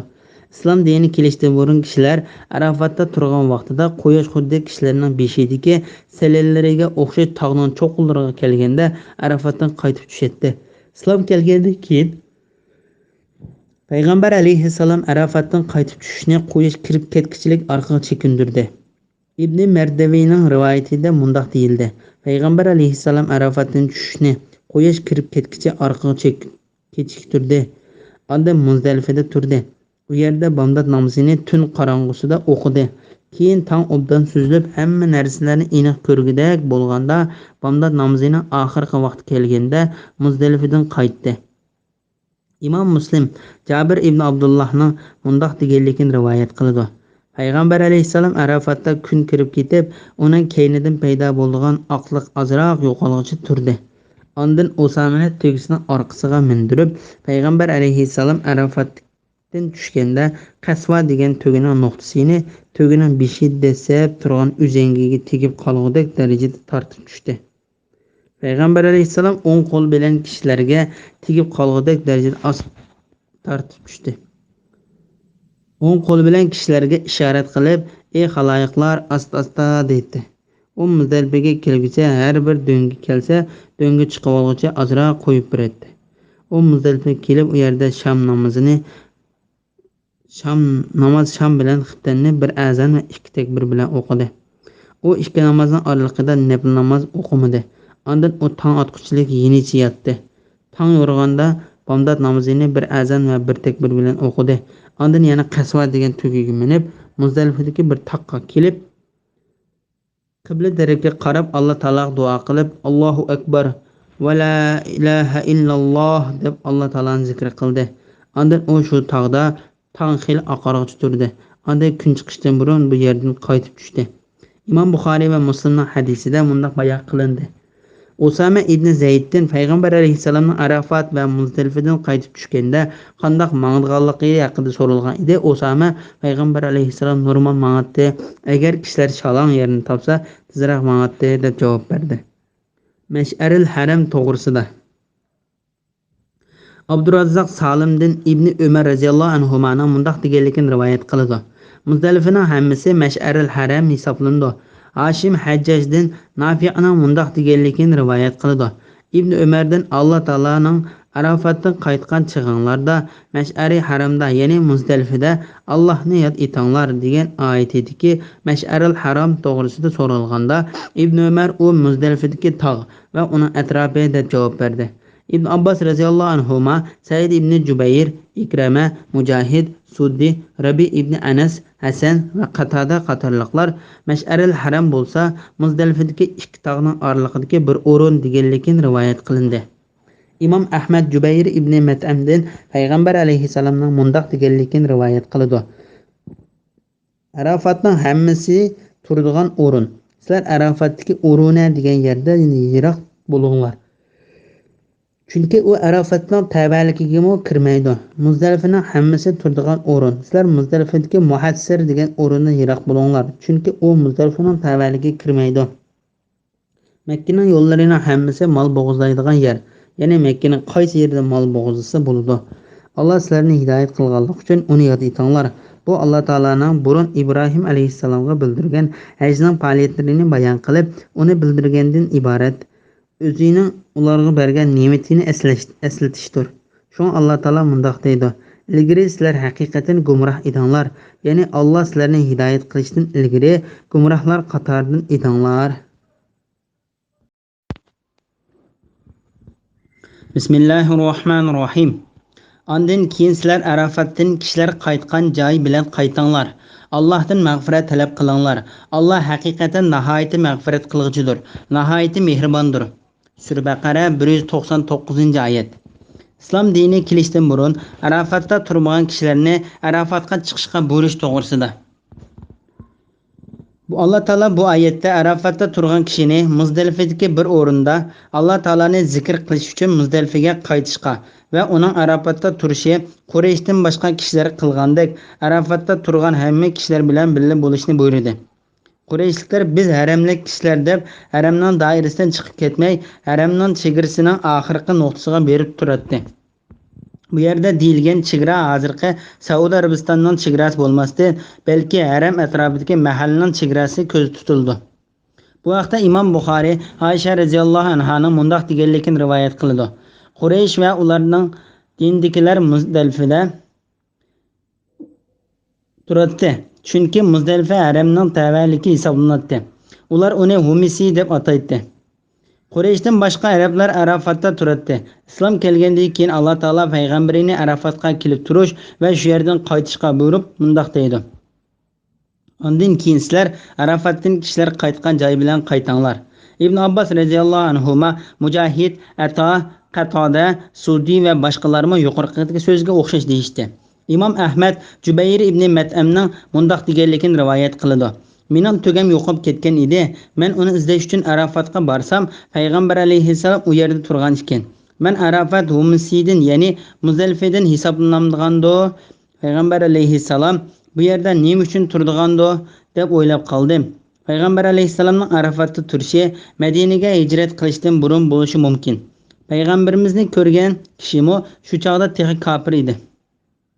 Shunga payg'ambar alayhissalomning Arafatda turganligini ko'rib, Qurayshlarning Arafatda turmay Muzdalifada turadigan tursa, payg'ambar alayhissalom u yerda turmay ajab bu yerda turib qolibdi deb hayron qolganligini deyishdi." İmam Buxoriy Ibn Abbas radhiyallohu anhumaning mundaq deganligini rivoyat qildi: "Bu yerdagi qaytish Arafatdan qaytib tushish bo'lmay, Muzdalifadan shaytonga tash etish uchun Minoga tushish deganlikdir. Gunohlarning kechirim bo'lishini tilash va shuningga oid ba'zi duolar to'g'risida. Allohdan mag'firat talab qilinglar. Alloh haqiqatan nihoyat mag'firat qilg'uchidir, nihoyat mehribondir." Ya'ni Alloh taolo ko'pincha vaqtda ibodatlarni qilib bo'lgandan keyin o'zini zikr qilishga buyurdi. Shu hadisda payg'ambar alayhissalom namozdan keyin 3 qatim Alloh taoladan gunoh kechirim qilinishini tilab, Astagfirullohal azim ni o'qiydi. Payg'ambar alayhissalom namozdan keyin subhanalloh, alhamdulillah, Allohu akbarni 33 qitimdan deyishga buyurdi. Alloh taoladan gunohlarning kechirilishini tilaydigan duolar to'g'risida Ibn Mardi va Imom Buxoriyning Shaddad ibn Avisdan Payg'ambar alayhissalomning mundoq deganligini rivoyat qilgan hadisni keltirdi. Payg'ambar alayhissalom mundoq deydi: Alloh taoladan gunohlarning kechirim bo'lishini tilaydigan duolarning avvali bandining bu duoni o'qishi. Ey Allah, sen mening parvardigorimsan. Sendan boshqa hech iloh yo'q. Sen meni yaratding. Men sening bandang. Men kuchimning yetishicha sen bergan ahdimda, va'damda turaman. Bu Alloh taolo bizni otimizning pushtidan chiqarib, o'ziga ishonish va amal ibodat qilishga ivolgan ahdidir. Men sendan yomon qilmishlarimdan panoh tilayman. Sen menga ko'p ne'matlarni berding. Men gunoh o'tkazib qo'ydim. Gunohlarimni kechirgin, chunki gunohlarni faqat senla kechira olaysan. Allohumma anta robbi la ilaha illa anta xalaqtani va ana abduka va ana ala ahdika va va'dika mastata'tu a'udhu bika min sharri ma sana'tu abu laka bi ni'matika alayya wa ubu bi zambi faghfir li fa innahu la yaghfiru dhunuba illa anta. Bir kishi bu duoni kechasi o'qisa, ondan shu kechasi o'lib qolsa, u kishi jannatga kiradi. Uni bir kishi kunduz o'qib, ondan shu kun o'lib qolsa, u kishi jannatga kiradi. Imom Buxoriy va Muslim Abdullah ibn Amirdan Abu Bakrning mundoq deganligini rivoyat qiladi. Men Alloh taolaning payg'ambari menga namozimda o'qiydigan bir duoni yutib qo'ygan dedi. Payg'ambar alayhissalom: "Ey Alloh, men o'zimga ko'p zulm qildim. Gunohlarni sendan boshqa kechirim qilg'uchi yo'qdir. Meni kechirgin, menga rahim qilgin, chunki sen kechirguchi va rahim qilg'uchidirsan" degan dedi. Allohumma inni zalamtu nafsi zulman kaseera va la yaghfiru dhunuba illa anta faghfir li maghfiratan min indika warhamni innaka antaghfurur rahim degan dedi. Bismillahirrohmanirrohim. Sizlar hajga oid ibodatlarni ado qilgandan keyin Allohni bo'lsa ota-bobonglarni faxrlanib yod etgandek yoki uningdanmi ziyoda yod etinglar. Ba'zi kishilar: "Ey Parvardigorimiz, bizga nasibimizni bu dunyoda bergan" deydi. Holbuki uningga oxirat yaxshilikdan hech nasibi yo'qdir. Ba'zi kishilar: "Parvardigorimiz, bizga dunyoda yaxshilik ato qilgin, oxiratda yaxshilik ato qilgin, bizni do'zax azobidan saqlagin" deydi. Ana shular o'zlari qilgan amallarining mo'l mevasini ko'rdi. Allohning hisob elishi tezdir. Yana shuncha ko'p xaloyiqdan qisqa vaqt ichida hisob elib bo'ladi. Sura Baqara 200, 201, 202 oyat. Ko'p zikr qilish va haj qilib bo'lgandan keyin dunyo va oxiratning yaxshiligini tilash to'g'risida. Alloh taolo bu oyatda hajning ishlarini tugatib bo'lgandan keyin ko'p zikr qilishga buyurdi. Allohni bo'lsa ota-bobonglarni faxrlanib yod etgandek yod etinglar. Bu oyat haqida Said ibn Jubayr ibn Abbas radhiyallohu anhumaning mundoq deganligini rivoyat qiladi. Islom kelishdan ilgariki kishilar hajda Arafatda turib, otalarimiz taom beradi, eg'irchilikni o'zi ko'taradi. Ya'ni xato odam o'ltirib qolganda to'laydigan diyetni to'laydi deb ular o'zlarining otalari qilgan ishlardan boshqani zikr qilmaydi. Ondan Alloh payg'ambari Muhammad alayhissalomga bu oyat nozil qildi. Allohni bo'lsa ota-bobonglarni faxrlanib yod etgandek yoki uningdan ziyod yod etinglar. Ya'ni buningdan bo'lgan maqsad Alloh taolani ko'p zikr qilishga rag'batlantirishdir. Ondan Alloh taolo o'ziga ko'p zikr qilishni aytib bo'lgandan keyin bandalarni o'ziga duo qilishga rag'batlantirdi. Chunki bu vaqtda duo ijobat bo'lib qilishi mumkin. O'zining oxiratligidan yuz o'rib, dunyolikini tilgan kishini ayblab mundoq deydi. Ba'zi kishilar: "Parvardigorimiz, bizga nasibimizni bu dunyoda bergan" deydi. Holbuki uning oxiratda yaxshilikdan hech nasibi yo'qdir. Bu yerdagi ayblash shu xildagi kishilarga o'xshib qilishni o'z ichiga oladi. Said ibn Jubayr ibn Abbas radhiyallohu anhumaning mundoq deganligini rivoyat qiladi. Sahroliklardan bir turkum kishilar Arafatga kelib: "Ey Alloh, bu yilni yomg'ir ko'p yog'adigan, mo'lchilik va chiroyli bola tug'iladigan yil qilib bergin" degandek tilaklarni tilab, oxiratning ishlaridan birini tilamadi. Alloh taolo ular haqida bu oyat nozil qildi. Ba'zi kishilar Parvardigorimiz bizga nasibimizni bu dunyoda bergan deydi. Holbuki uning oxiratda yaxshilikdan hech nasibi yo'qdir. Ularning keyinda mu'minlar kelib mundaq deydi. Ba'zi kishilar Parvardigorimiz bizga dunyoda yaxshilik ato qilgin, oxiratda yaxshilik ato qilgin, bizni do'zax azobidan saqlagin deydi. Ondan Alloh taolo bu oyat nozil qildi. Ana shular o'zlari qilgan amallarining mo'l mevasini ko'rdi. Allohning hisob elishi tezdir. Ya'ni shuncha ko'p xaloyiqdan qisqa vaqt ichida hisob elib bo'ladi. Allah Taala dünya ve ahiretlikni tilagan kishini maqtab mundaq deydi. Ba'zi kishilar Parvardigorimiz bizga dunyoda yaxshilik ato qilgin, oxiratda yaxshilik ato qilgin, bizni do'zax azobidan saqlagin deydi. Robbana atina fid dunya hasana va bil oxirati hasana va qina azabannar. Bu dua dünyanın ichidagi hamma yaxshilikni ko'zlagan va hamma yomonlikdan panoh tilagan duodir. Chunki dunyoga yaxshilik degan tini sog'lom bo'lish, cho'ng katta uy bo'lish, yaxshi ayol bo'lish, ko'p mol mulki, foydali bilimi, yaxshi amali, rohat qatnash quroli va undan boshqa narsalarning eng yaxshisining bo'lishini tilashdan iborat dunyoda erishishga qiziqadigan narsalarning hammasini o'z ichiga oladi. Ammo oxiratning yaxshiligining eng oliysi jannatga kirish, undan qolsa qiyomat maydonidagi eng cho'ng qo'rqinchdan xotirjam bo'lish, hisobi oson bo'lish va undan boshqa oxiratning barliq yaxshi ishlarini o'z ichiga oladi. Ammo do'zaxdan qutulish degan harom va gunoh ishlarni qilishdan saqlanish va uni qilmaslik orqali dunyoda do'zaxdan qutulishning sabablarini qilishni talab qiladi. Qasim ibn Abdurrahman mundaq deydi. Bir kishiga shukr qiladigan dil, zikr qiladigan til va sabr qiladigan tan berilsa, shaksiz u kishi dunyo va oxiratning yaxshiligini berilgan va do'zaxning azobidan saqlangan bo'ladi. Shuning uchun hadisda bu duoni qilishga rag'batlantirgan. İmam Buxoriy Anas radhiyallohu anhu Ibn Malikning mundaq deganligini rivoyat qiladi. Payg'ambar alayhissalom Parvardigorimiz bizga dunyoda yaxshilik ato qilgin, oxiratda yaxshilik ato qilgin, bizni do'zax azobidan saqlagin deydi. İmam Ahmad Anas radhiyallohu anhuning mundaq deganligini rivoyat qiladi. Payg'ambar alayhissalom kasallik sababi bilan o'riqlab, boshqacha bo'lib qolganda musulmonlarning ishidan bir kishining kasalini yo'qlab uningga sen Allah Taala qandoq duo qilatding dedi yoki sen Allah Taoladan biror narsani so'ramding degan edi. U kishi men Allah Taoladan "Ey Allah, meni oxiratda azoblamoqchi bo'lgan azobing bilan mush dunyoda azoblasang" deb so'raydim dedi. Ondan Payg'ambar alayhissalom subhanalloh, sen azobga chiday olamsan yoki sen uni ko'tarolmaysan. Parvardigorimiz bizga dunyoda yaxshilik ato qilgin, oxiratda yaxshilik ato qilgin, bizni do'zax azobidan saqlagin degan bu duoni o'qimdingmi degan edi. Anas radhiyallohu anhu mundaq deydi. Ondan Payg'ambar alayhissalomning Allohga duo qilish bilan u kishining kesili saqaydi. Hakim Said ibn Jubayrning mundaq deganligini rivoyat qildi. Bir kishi Ibn Abbas radhiyallohu anhuning qishig'iga kelib, men haramga boradigan bir turkum kishilardan haq ilib xizmatini qilmoqchi bo'ldim.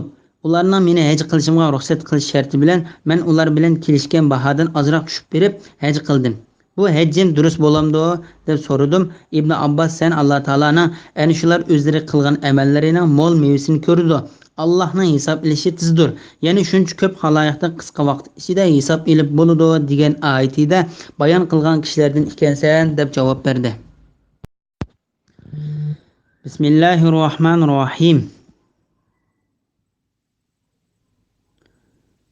Sanoqli kunlarda, ya'ni tashriq kunlarida Allohni yod etinglar.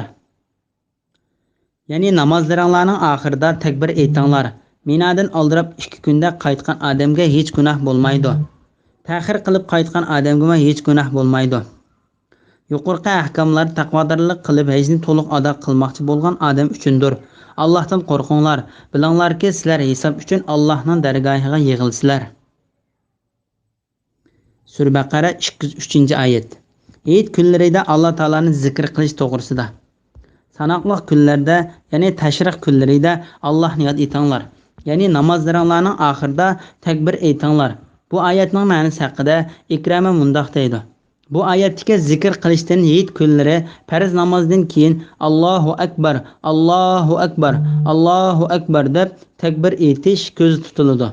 İmam Ahmad Uqba ibn Amirdan Payg'ambar alayhissalomning mundaq deganligini rivoyat qiladi. Arafat kuni hayitning birinchi va undan keyingi 3 kun musulmonlarning bayrami. Bu yeb ichadigan kunlardir. İmam Ahmad Nabisha Hazalidin Payg'ambar alayhissalomning mundaq deganligini rivoyat qiladi. Hayit kunlari yeb ichadigan va Alloh taoloni zikr qilgan kunlardir. Ibn Jarir Abu Hurayraning mundoq deganligini rivoyat qiladi. Payg'ambar alayhissalom Abdullah ibn Huzayfani Minada aylanib yurib, bu kunlarda, ya'ni Hayit kunlarida ro'za tutmanglar. Chunki bu yeb ichadigan va Alloh taoloni zikr qilgan kunlardir deb jakorligini avatdi. Bu kunlarda zikr qilish bo'lsa, Qurbaniyat kunidagi 5 vaqt namozdan keyin hajdagi kishilarning shaytonga tosh atgan vaqtidagi va uningdan boshqa vaqtlardagi takbir va zikrlardir. Hayit kunlari to'g'risida Muhsin ibn Abbas radhiyallohu anhumaning mundoq deganligini rivoyat qiladi. Hayit kunlari 4 kundir. Mol bo'g'izlaydigan 1-kun va undan keyingi 3 kun. İbn Ömer İbn Zübeyir, Ebu Musa, Ata, Mujahid, İkreme, Said İbn Cübeyr, Abdülmalik, İbrahim Nakhai, Yahya İbn Ebu Kesir, Hasan, Katade, Sudi, Zühri, Rabi İbn Enes ve başka hayit günleri to'g'risida İbn Abbas degandek bayon qildi. Hayit kunlarining 4 kun bo'lganlik to'g'risida Alloh taolo mundoq deydi. Minadan aldirab 2 kunda qaytgan odamga hech gunoh bo'lmaydi. Ta'xir qilib qaytgan odamga hech gunoh bo'lmaydi. Yani bu ayet mal bo'g'izlaydigan 1-kunning orqasidan, yani 3 kun borligini bildirdi.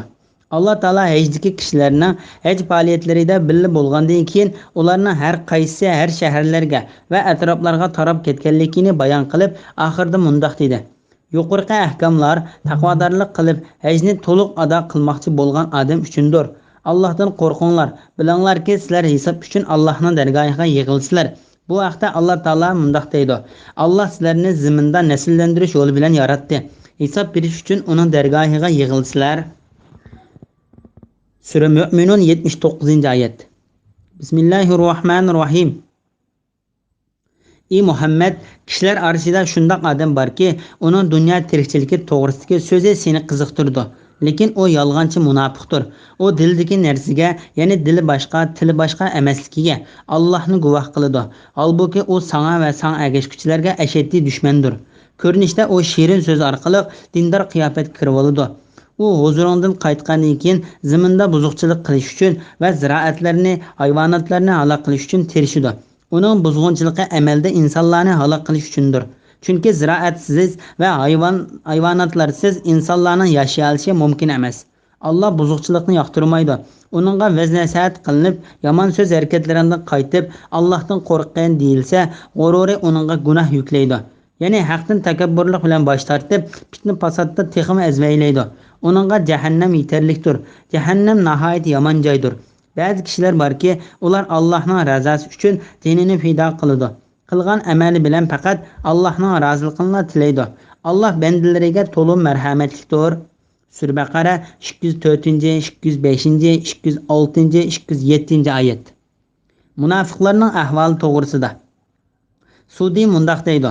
Bu oyat Ahnas ibn Shurayq Saqafi haqida tushdi. U kishi payg'ambar alayhissalomdan yana kelib, islomni tilining uchida oshkora qilib, dilida bo'lsa o'zining munofiqligini saqlab qoldi. İbn Abbas mundoq deydi. Bu oyat Xubayb va uning bilan birga Raji' degan yerda o'ltirilgan hamrohlariga til tekkizgan va ularni ayblagan bir turkum munofiqlar to'g'risida tushdi. Ondan Alloh taolo munofiqlarni so'kib, yuqoridagi oyatni Xubayb va uning hamrohlarini maqtab tövendagi bu oyatni nozil qildi. Ba'zi kishilar borki, ular Allohning razasi uchun jinini fido qiladi. Qilgan amali bilan faqat Allohning roziligini tilaydi. Bu oyatda hamma munofiqlar va hamma mu'min kishilar uchun tushgan degan bayonlarim bor. Bundoq deganda Qatada, Mujahid va Rabi' ibn Anas qatorliqlardir. Ibn Jarir Qurayzdan Navfining mundoq deganligini rivoyat qiladi. Navfi Tavrat va Injillarni o'qiydigan kishi edi. U mundoq deydi: "Men Alloh taolaning kitobidagi bu kitob Tavrat yoki Injil bo'lishi mumkin. Bu ummatning ichidan bir turkum kishilarning, ya'ni ularning dunyolik uchun tillari hasaldan tatliq, dillari zahardan ochiq, ularning kiyimlari qo'yning terilaridan, dillari tulkining dillaridandir. Ular to'g'risida Alloh taolo mundoq deydi: Ular gunohlar bilan menga qo'pollik va cho'nglik qildi. Men ularning ichida eg'ir besiq kishini gangirtib qo'ydigan bir fitnani ularga avatishni qasam qildim" deganligini o'qidim. Qurayzi men o kishilarning sifatlarini obdan o'ylab baqsam, Qur'onda munofiqlar deb qaraladigan kishilar ekan. Ularning sifatlarini Alloh taolaning ey Muhammad kishilar orasida shundoq odam borki, ularning dunyo tirikchiligi to'g'risidagi so'zi seni qiziqtirdi. Lekin u yolg'onchi munofiqdir. U dilidagi narsaga, ya'ni dili boshqa, tili boshqa emasligiga Allohni guvoh qiladi degan oyatida uchratdim deydi. Qurayzining bu so'zi to'g'ri va muvofiq so'zdir. U dildagi narsaga, ya'ni dili boshqa, tili boshqa emasligiga Allohni guvoh qiladi. Ya'ni u munofiq islomni insonlarga oshkor qiladi. Qalbidagi kufrlik va munofiqlikni Alloh taologa oshkor qiladi. Bu vaqtda Alloh taolo mundoq deydi. Ular xiyonatlarini insonlardan xijil bo'lib yo'shirdi. Allohdan xijil bo'lib yo'shirmaydi. Sura Nisa 108-oyatning bir qismi. Yuqoridagi oyatning ma'nosi haqida u munofiq insonlarga islomni oshkor qilgan vaqtida qasam ichib qalbi bilan tilining birdek ekanligini Alloh taolaning guvohchi qiladi degan ko'z qarashlarim bor. Bu to'g'ri deb qaralgan ko'z qarashdir. Ibn Jarurmi buni qo'llagan. U sana va sana agashkuchilarga ashaddiy dushmandir. Ko'rinishda u shirin so'zi orqali dindor qiyofat kirib oladi. Ya'ni munofiqlar davolashgan yolg'on aytidi, haqiqatni burmalaydi va eg'zini buzadi. Bu haqda payg'ambar alayhissalom mundoq deydi. Munofiqlarning alomati shudir. So'zlash yolg'on so'zlaydi, va'da qilsa va'dani buzadi, davolasa eg'zini buzadi. Imom Buxoriy Aisha radhiyallohu anhadan payg'ambar alayhissalomning mundoq deganligini rivoyat qiladi. Shaksiz Alloh taolo eng yomon ko'radigan kishi qattiq dushmanlashadigan kishidir. U huzurundan qaytgandan keyin zaminda buzg'unchilik qilish uchun va ziroatlarni, hayvonotlarni halok qilish uchun tirishadi. Uning buzg'unchiligi amalda insonlarni halok qilish uchundir. Chunki ziroatsiz va hayvonotsiz insonlarning yashashi mumkin emas. Alloh buzuqchilikni yoqtirmaydi. Ya'ni munofiqning so'zi va qiliqi satdir. Yuqorqi oyatda bayon qilingani munofiqning so'zidir. Bu oyatdagi uning qiliqidir. So'zi yolg'ondir, aqidasi buzuqdir, qiliqlari satdir. Bu munofiqning yer yuzida buzg'unchilik qilishdan, ziroat va mevalarni buzishdan va hayvonlarning naslini quritishdan boshqa maqsadi yo'qdir. Mujohid mundoq deydi: zaminda buzg'unchilik qilsa Alloh taolo yomg'irni yog'dirmaydi. Shuning bilan ziroat, mevalar va hayvonlarning nasli qurib ketadi. Alloh buzg'unchilikni yoqtirmaydi. Ya'ni Alloh taolo bu sifatlik munofiqning sifati tepilib qolgan kishini yaxshi ko'rmaydi. Munofiqning nasihatini qabul qilmaydiganlik to'g'risida.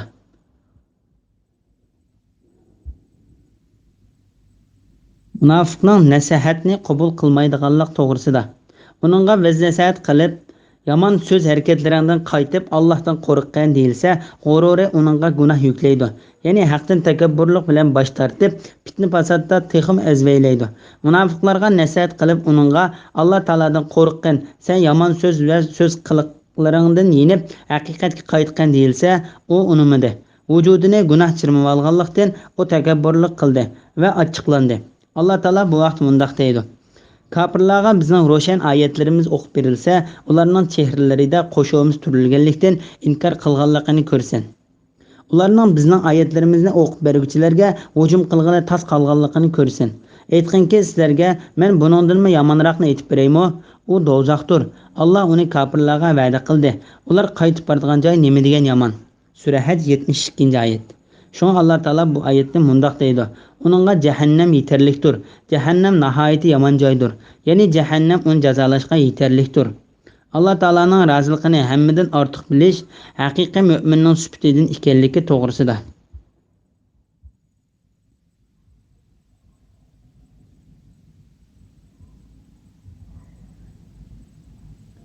Allah Taala munofiqlarning yomon so'z sifatlaridan xabar berib bo'lgandan keyin bu yerda bu müminlarning yaxshi sifatlarini bayon qilib mundoq deydi: Ba'zi kishilar borki, ular Allohning razosi uchun jinini pido qiladi. Qilgan amali bilan faqat Allohning roziligini tilaydi. Alloh bandalariga to'liq marhamatlikdir. İbn Abbas radhiyallohu anhuma, Anas radhiyallohu anhudan, Said ibn Musayyib, Abu Osman Nahdi, Ikrama va bir turkum kishilar mundoq deydi: Bu oyat Suhayb ibn Sinan Rumi degan kishi to'g'risida tushdi.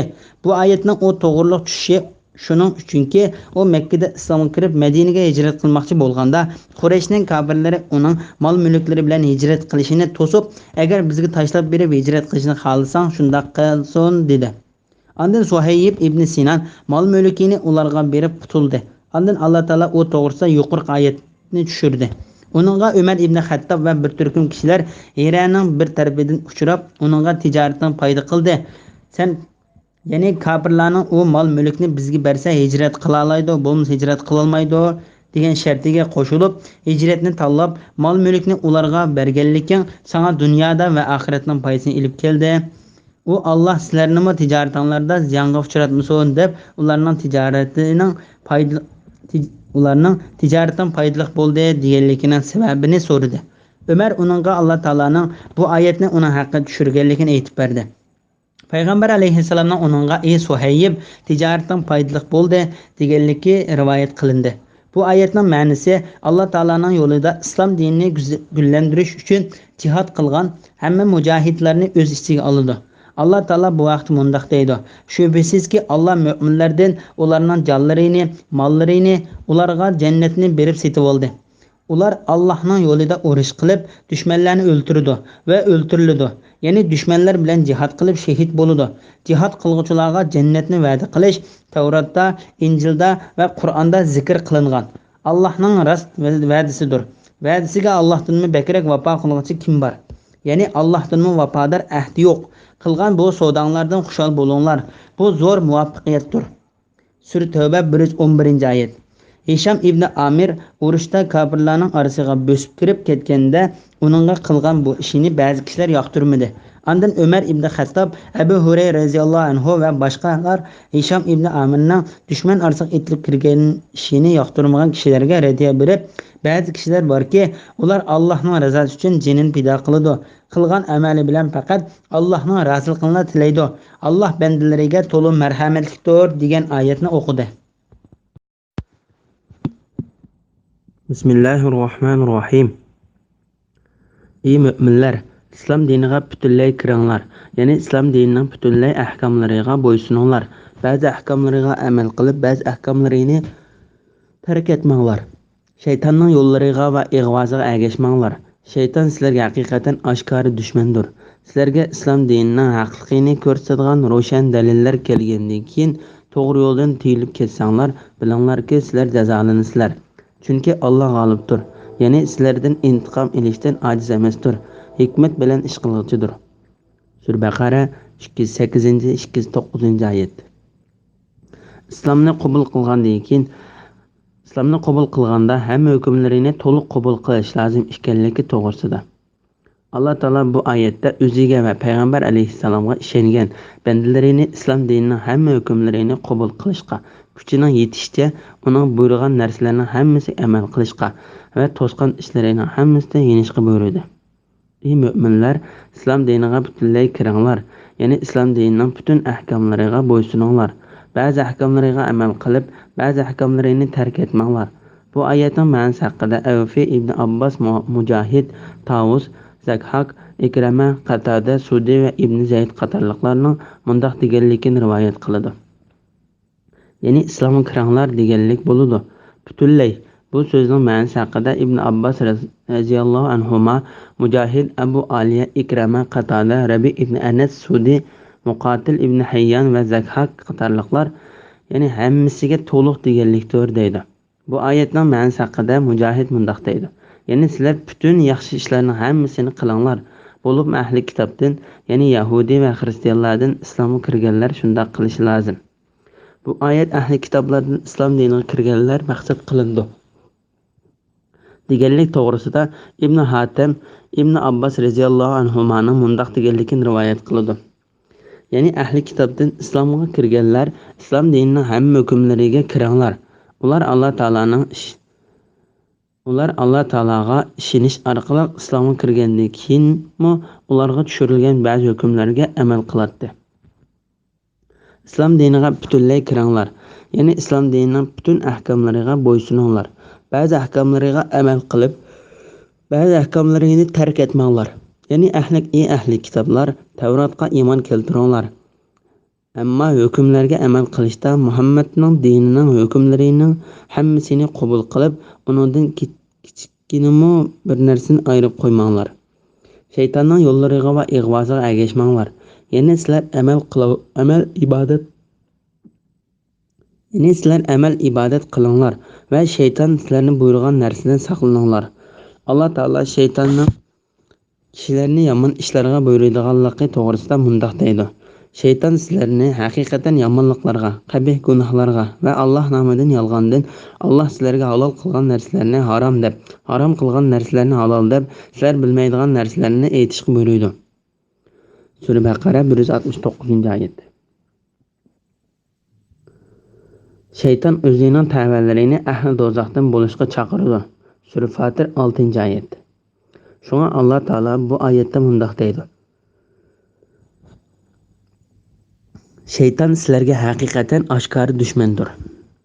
Sizlerge İslam dininin haqiqini ko'rsatadigan ro'shan dalillar kelgandan keyin to'g'ri yo'ldan tiyib ketsanglar, bilinglarki sizlar jazolansizlar. Ya'ni kimki islom dinining haqiqiga pakitlar turg'izilib bo'lgandan keyin haqdan islom dinidan yuz o'risa, cho'qim jazolandi. Chunki Alloh g'olibdir. Ya'ni sizlardan intiqom olishdan ojiz emasdir. Ya'ni bilib qo'yinglarki, Alloh taolo intiqom olishdan ojiz kelmaydi. Uning intiqomidan bir kishi qechib qutulmaydi. Ve onun üstüden hiç kim g'olib kelolmaydi. Hikmet bilen ish qilg'uchidir. Ya'ni o'zining qilgan ishlarida hikmat bilan ish qilg'uchidir. Bismillahirrohmanirrohim. Ular ya'ni islomga kirishni tark etganlar faqat Allohning qiyomat kuni xaloyiqning orasida hukm chiqarish uchun bulut parchalarida ichida kelishini, farishtalarning kelishini ve xaloyiqning orasida hukm chiqarilib, bir guruh jannati, bir guruh do'zaxiy bo'lib ayrilish bilan xaloyiqning ishining putishini kutamdi. Bandalarning hammasi Allohga qaytariladi. Sura Baqara 210. oyat.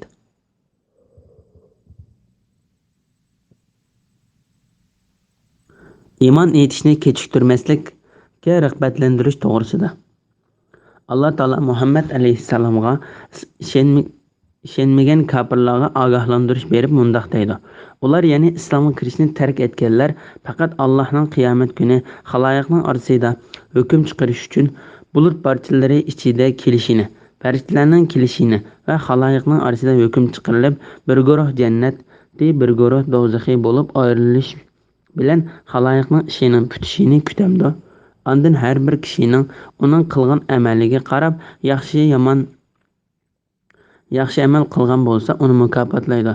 Agar gunoh ishlarni qilgan bo'lsa uningga jazo beradi, ya'ni do'zaxga kirgizadi. Shun Alloh taolo mundaq deydi.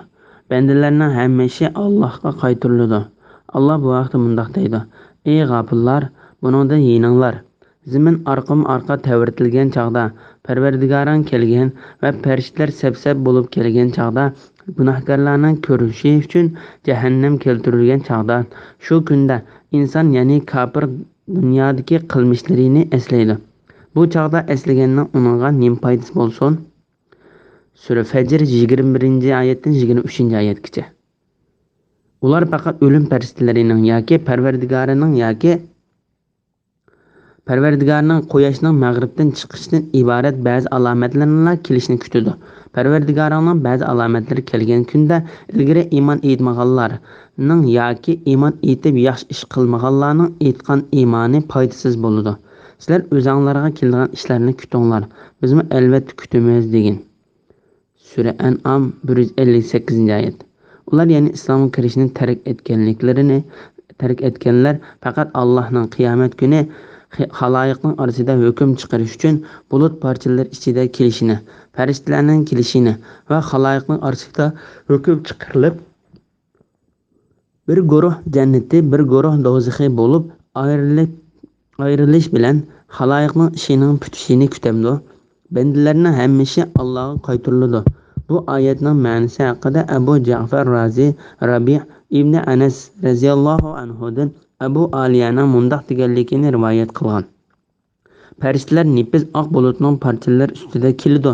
Alloh o'zi xohlagan narsada va xohlagan yo'sinda keladi. Bismillahirrohmanirrohim. Ey Muhammad, İsrail avlodidan so'rag'inki, biz ularga naqadar ko'p ro'shan dalillarni ato qildik. Kimki Allohning ne'matiga erishgandan keyin uni kufrlik qilib o'zgartirsa, Alloh uningga azob qiladi. Allohning azobi haqiqatan qattiqdir. Kafirlarga dunyo tirikchiligi chiroyli ko'rsatildi. Ya'ni ular dunyoning shahvatlariga, ne'matlariga mabtum bo'ladi. Mo'minlarni masxara qiladi. Holbuki qiyomat kuni taqvodorlar ulardan daraja jihatda ustun turadi. Alloh xohlagan kishiga hisobsiz rizq beradi. Sura Baqara 211-212 oyat.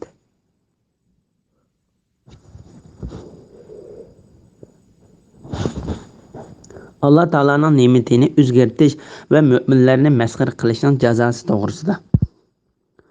Allah Taala İsrail avlodining Musa alayhissalomning qo'lini qo'yniga tiqib chiqarsa, qo'lini oq bo'lib chiqqanligi, hassining yilonga aylanishi, hasi bilan dengizni yerib tashdan suv chiqarishi, qattiq issiqda ularga bulutdan soy qilib berishi va taranji bilan budonni tushirib berishga o'xshash Allah Taalaning birlik borligini va yuqoridagi mo'jizalarni ko'rsatgan kishining haqiqiy payg'ambar ekanligini bildiradigan nurg'unlagan paketlarni bir necha qatim ko'rib turib, Allah Taalaga ishonishning o'rniga kafir bo'lganligidan xabar berib mundaq deydi. Kimki Allohning ne'matiga erishgandan keyin uni kufrlik qilib o'zgartirib etsa, Alloh uni azob qiladi. Allohning azobi haqiqatan qattiqdir. Shuningdek, Allah Taala Quraysh kafirlaridan mo xabar berib mundaq dedi. Allohning bergan ne'matiga kufrlik qilgan va o'z qavmini ozdirish bilan halokat mavqasiga tushirib qo'yganlarni ko'rmadingmi? Halokat mavqasi jahannamdirki, ular jahannamga kiradi. U nima degan yomon joy? Sura İbrahim 28-29 oyatlar.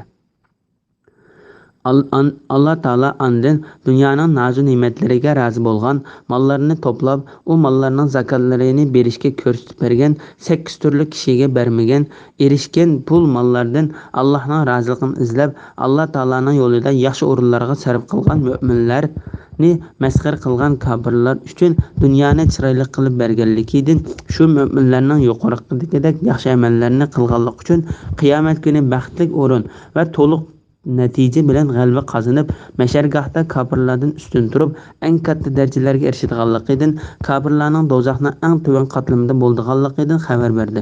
Shunga Alloh taolo bandalari ustida xohlaganini qilganligi uchun mundaq deydi. Alloh xohlagan kishiga hisobsiz rizq berdi.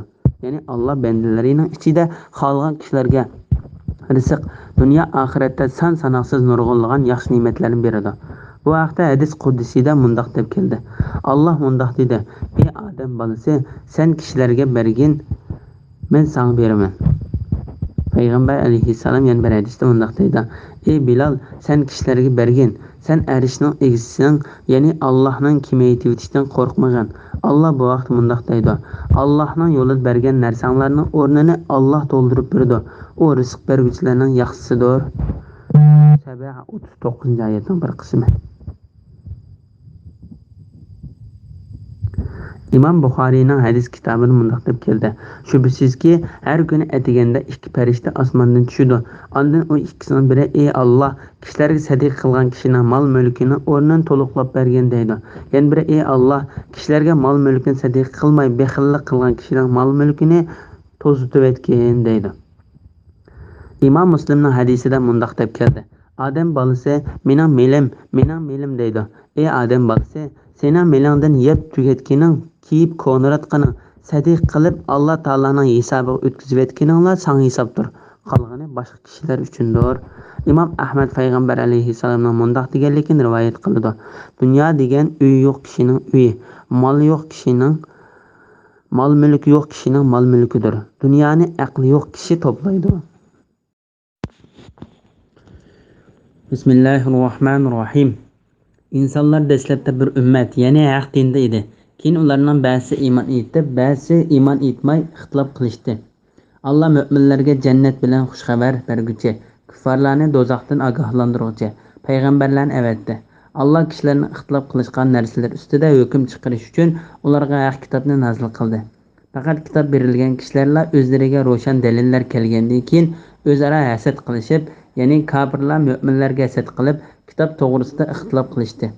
Alloh o'z irodasi bo'yicha mu'minlarni ular, ya'ni gumrohlar ixtilof qilishgan haqiqatga hidoyat qildi. Alloh xohlagan kishini to'g'ri yo'lga boshlaydi.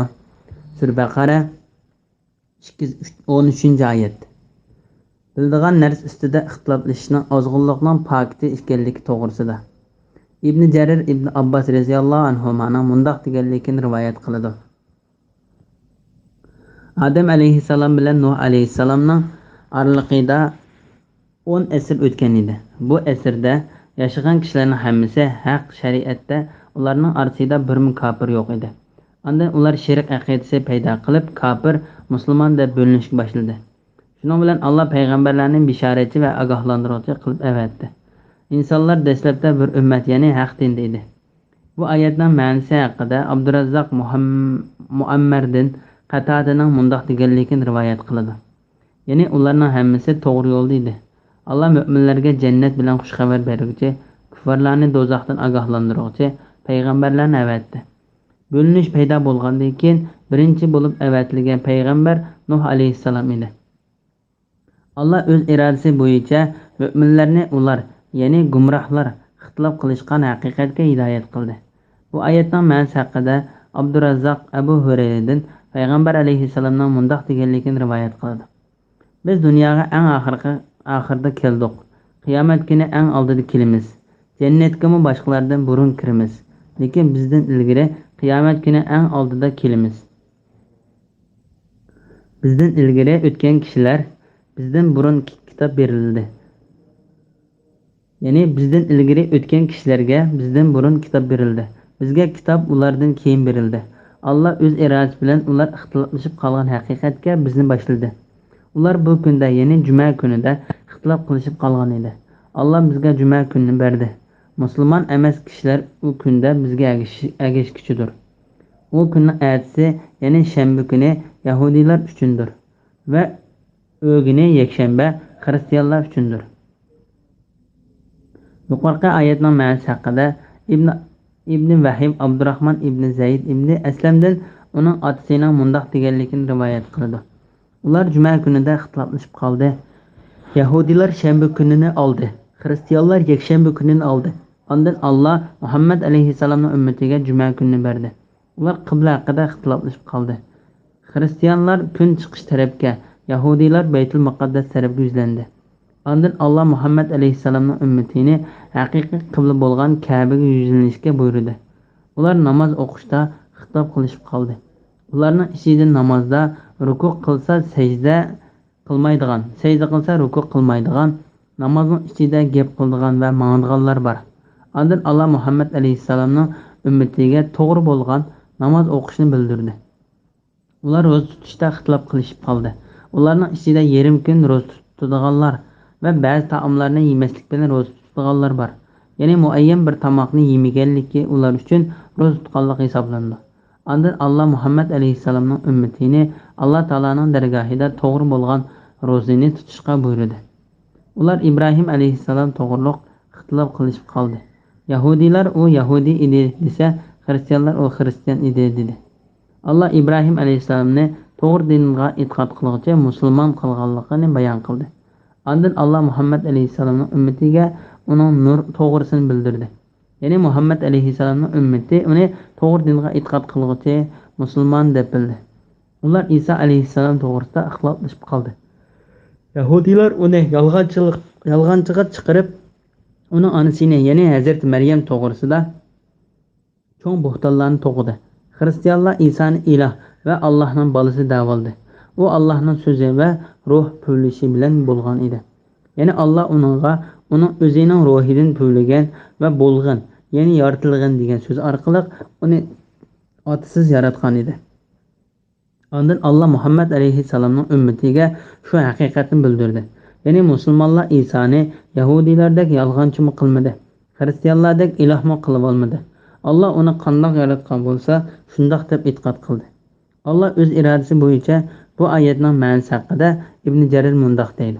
Allohning ularni va ularni boshlab qo'ygan narsasini bilish bilan o'zining maxluqotlarining ishidan Alloh xohlagan kishini to'g'ri yo'lga boshlaydi.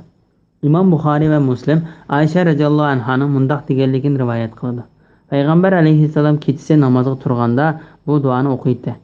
Jibril, Mikail va Israfilning parvardigori, osmon zaminni yaratquchi, yoshirin va oshkorni bilguchi, bandalarining ixtiloflashib qolgan narsaga hukm qiluvchi parvardigori, ixtiloflashib qolgan narsada meni haqiqatga boshlag'aysan. Shak shubhisizki, sen xohlagan kishini to'g'ri yo'lga boshlag'uchidirsan. Tuvandagisi mu salaflar o'qigan duodir. Ey Parvardigorimiz, bizga haqiqatni bildirib, uningga ergashishni nasib qilgin. Xato ishlarni bildirib, uningdan saqlanishni nasib qilgin. O ikkisini ayirolmaydigan qilib qo'ymagin. Undaqda biz ezib ketamiz. Bizni taqvodorlarga ulgu qilgin. Bismillahirrohmanirrohim. Sizlar taxi ilgarikilar uchirgan kulfatlarga uchirmay turib, jannatga kirishni o'ylamsizlar. Sizlardan ilgari o'tgan mu'minlar eg'irchiliklarga, kulfatlarga uchirgan va cho'chititilgan edi. Hatto payg'ambar va mu'minlar Allohning bizga va'da qilgan yordami qachon keladi degan edi. Bilinglarki, Allohning yordami haqiqatan yaqindir. Sura Baqara 214-oyat. Allohning yordamiga va jannatga qattiq sinalgandan keyin erishadiganlik to'g'risida. Sizlar taxi ilgarikilar uchirgan kulfatlarga uchirmay turib, jannatga kirishni o'ylamasizlar. Ya'ni sizlardan ilgari o'tgan kishilar sinalgandek silinishdan burun jannatga kiramiz deb gumon qilamsizlar. Shunga Alloh mundaq deydi: Sizlardan ilgari o'tgan mu'minlar eg'irchiliklarga, kulfatlarga uchragan va cho'chitib o'tilgan edi. Bular har xil kasal, og'riq va musibat qatorliqlardir. Sizlardan ilgari o'tgan mu'minlar eg'irchiliklarga bu oyatning ma'nosi haqida Ibn Mas'ud radhiyallohu anhu, Ibn Abbos radhiyallohu anhuma, Abu Aliya, Mujahid, Said ibn Jubayr, Marra Hamdani, Hasan Qatada, Zakhak, Rabi' Sudi va Muqatil ibn Hayyan qatorliqlar u og'irchilik bo'lsa fiqirchilikdir dedi. Kulfatlarga bu kalimaning ma'nosi haqida Ibn Abbos mundaq dedi: U kulfatlar bo'lsa ularning kasalga mubtalo bo'lishidir va cho'chitib etilgan edi. Ya'ni dushmanlardan qo'rqib qattiq andishaga tushish orqali sinalgan edi. Hadisda Habbab ibn Ard radhiyallohu anhuning mundaq deganligini rivoyat qilindi: Biz ey Allohning payg'ambari, bizga Allohdan yordam tilab duo qilmamsan dedik. Ondan payg'ambar alayhissalom sizlardan ilgari o'tgan kishilardan birining beshining o'ttirisiga g'ari qo'yib topinigacha yardisimi, u kishi o'zining dinidan qaytarilmaydi. Uning go'shi bilan so'nkining orliqi temir tagoqlar bilan tarisimi, u kishi o'zining dinidan qaytarilmaydi. Allohning nomi bilan qasam qilamanki, cho'qim Alloh islom dinini ustunlikka erishtirdi. Hatto San'adin Hazral Mavtgacha uloqliq ma'ngan kishilar hech nimadan qo'rqmaydigan bo'ladi. Faqat qo'yinlarini bo'ri yeb ketishdan qo'rqadi. Lekin sizlar aldirab ketyapsizlar deb bu oyatni o'qidi. Alif Lam Mim. İnsanlar iman etdik deb qo'yish bilanla sinalmay tark etilamiz deb o'ylamdi. Ulardan burun o'tganlarni biz haqiqatan sinadik. Alloh iymonida rasullarni cho'qim biladi. Iymonida yolg'onchilarni mo cho'qim biladi. Sura Ankabut 1-oyatdan 3-oyatgacha. Bu sinoqlarning eg'iri sahobalarga Xandaq urushi bo'ldi. Alloh bu vaqtda mundaq deydi: Ayni vaqtda ular yuqori taraflardan, tuvan taraflardan hujum qilib kelgan edi. Bu chaqda ko'zinglar chekchiyib qolgan, yuraginglar og'zinglar qoplashib qolgan. Alloh haqida turli gumonlarda bo'lgan edinglar. Bu yerda mu'minlar sinalgan va beshiga kelgan kunning qattiqligidan go'yo ularni yer silkigandek qattiq tavrinishga uchragan edi. Ayni vaqtda munofiqlar va dillarida munofiqlik hissi borlar. Alloh va uning payg'ambari bizlarga quruq va'dalarni qilib ekan deyishdi. Sura Ahzob 10-oyatdan 12-oyatgacha. Rum podshohlari Herakli Muhammad alayhissalomning ahvolini surishtirib, Abu Sufyon bilan o'tkazgan suhbatida Abu Sufyondan sizlar uning bilan urush qildinglarmi deb so'raganda u ha deb javob berdi.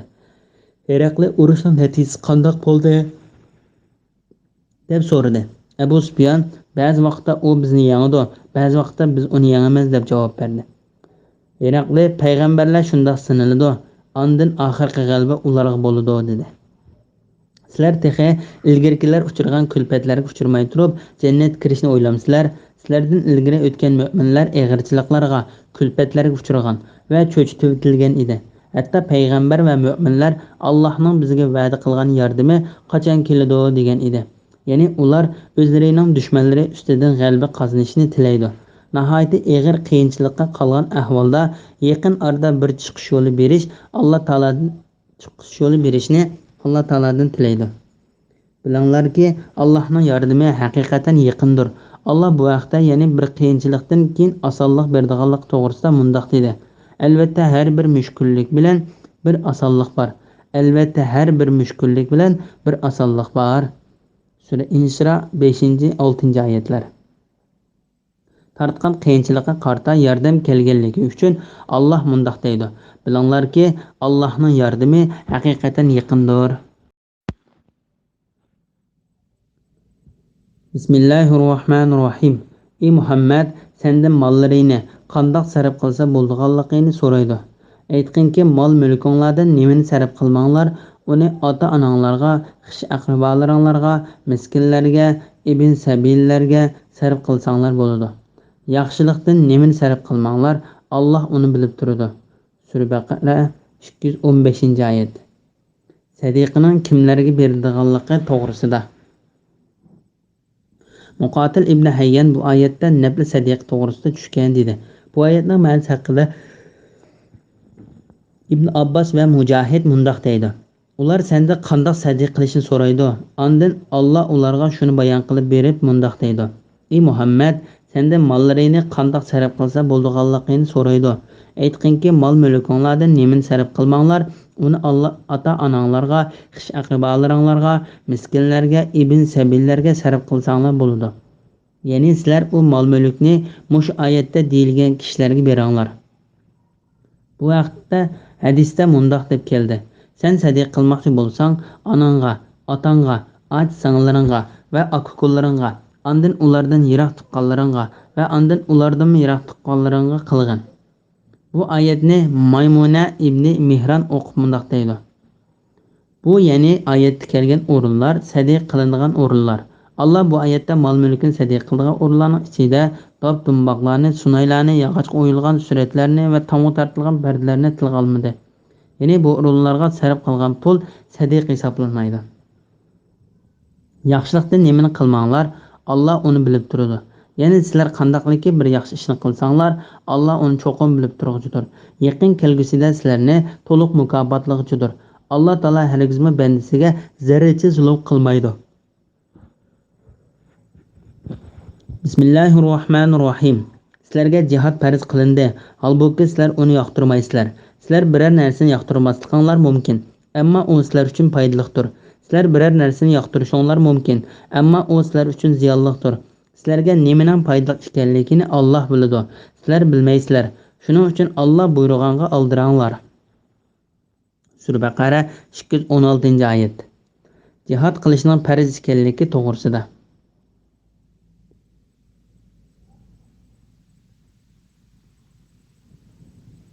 Düşmanlarning islom diniga qilgan eskiliklarini to'sish uchun Alloh taolo jihad qilishni farz qildi.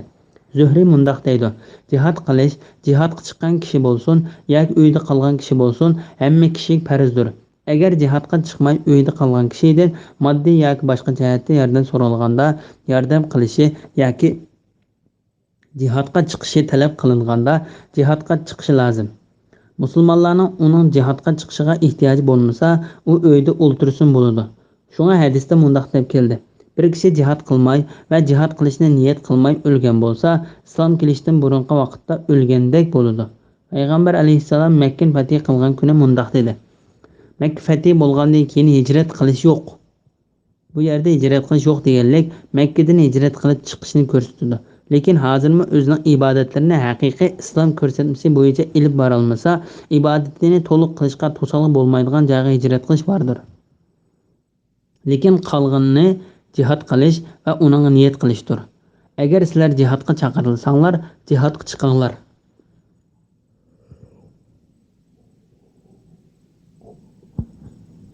Sizlarga jihad farz qilindi, holbuki sizlar uni yoqtirmaysizlar. Ya'ni qattiq va mushaqqatlidir. Jihad degan shundoq bo'ladi.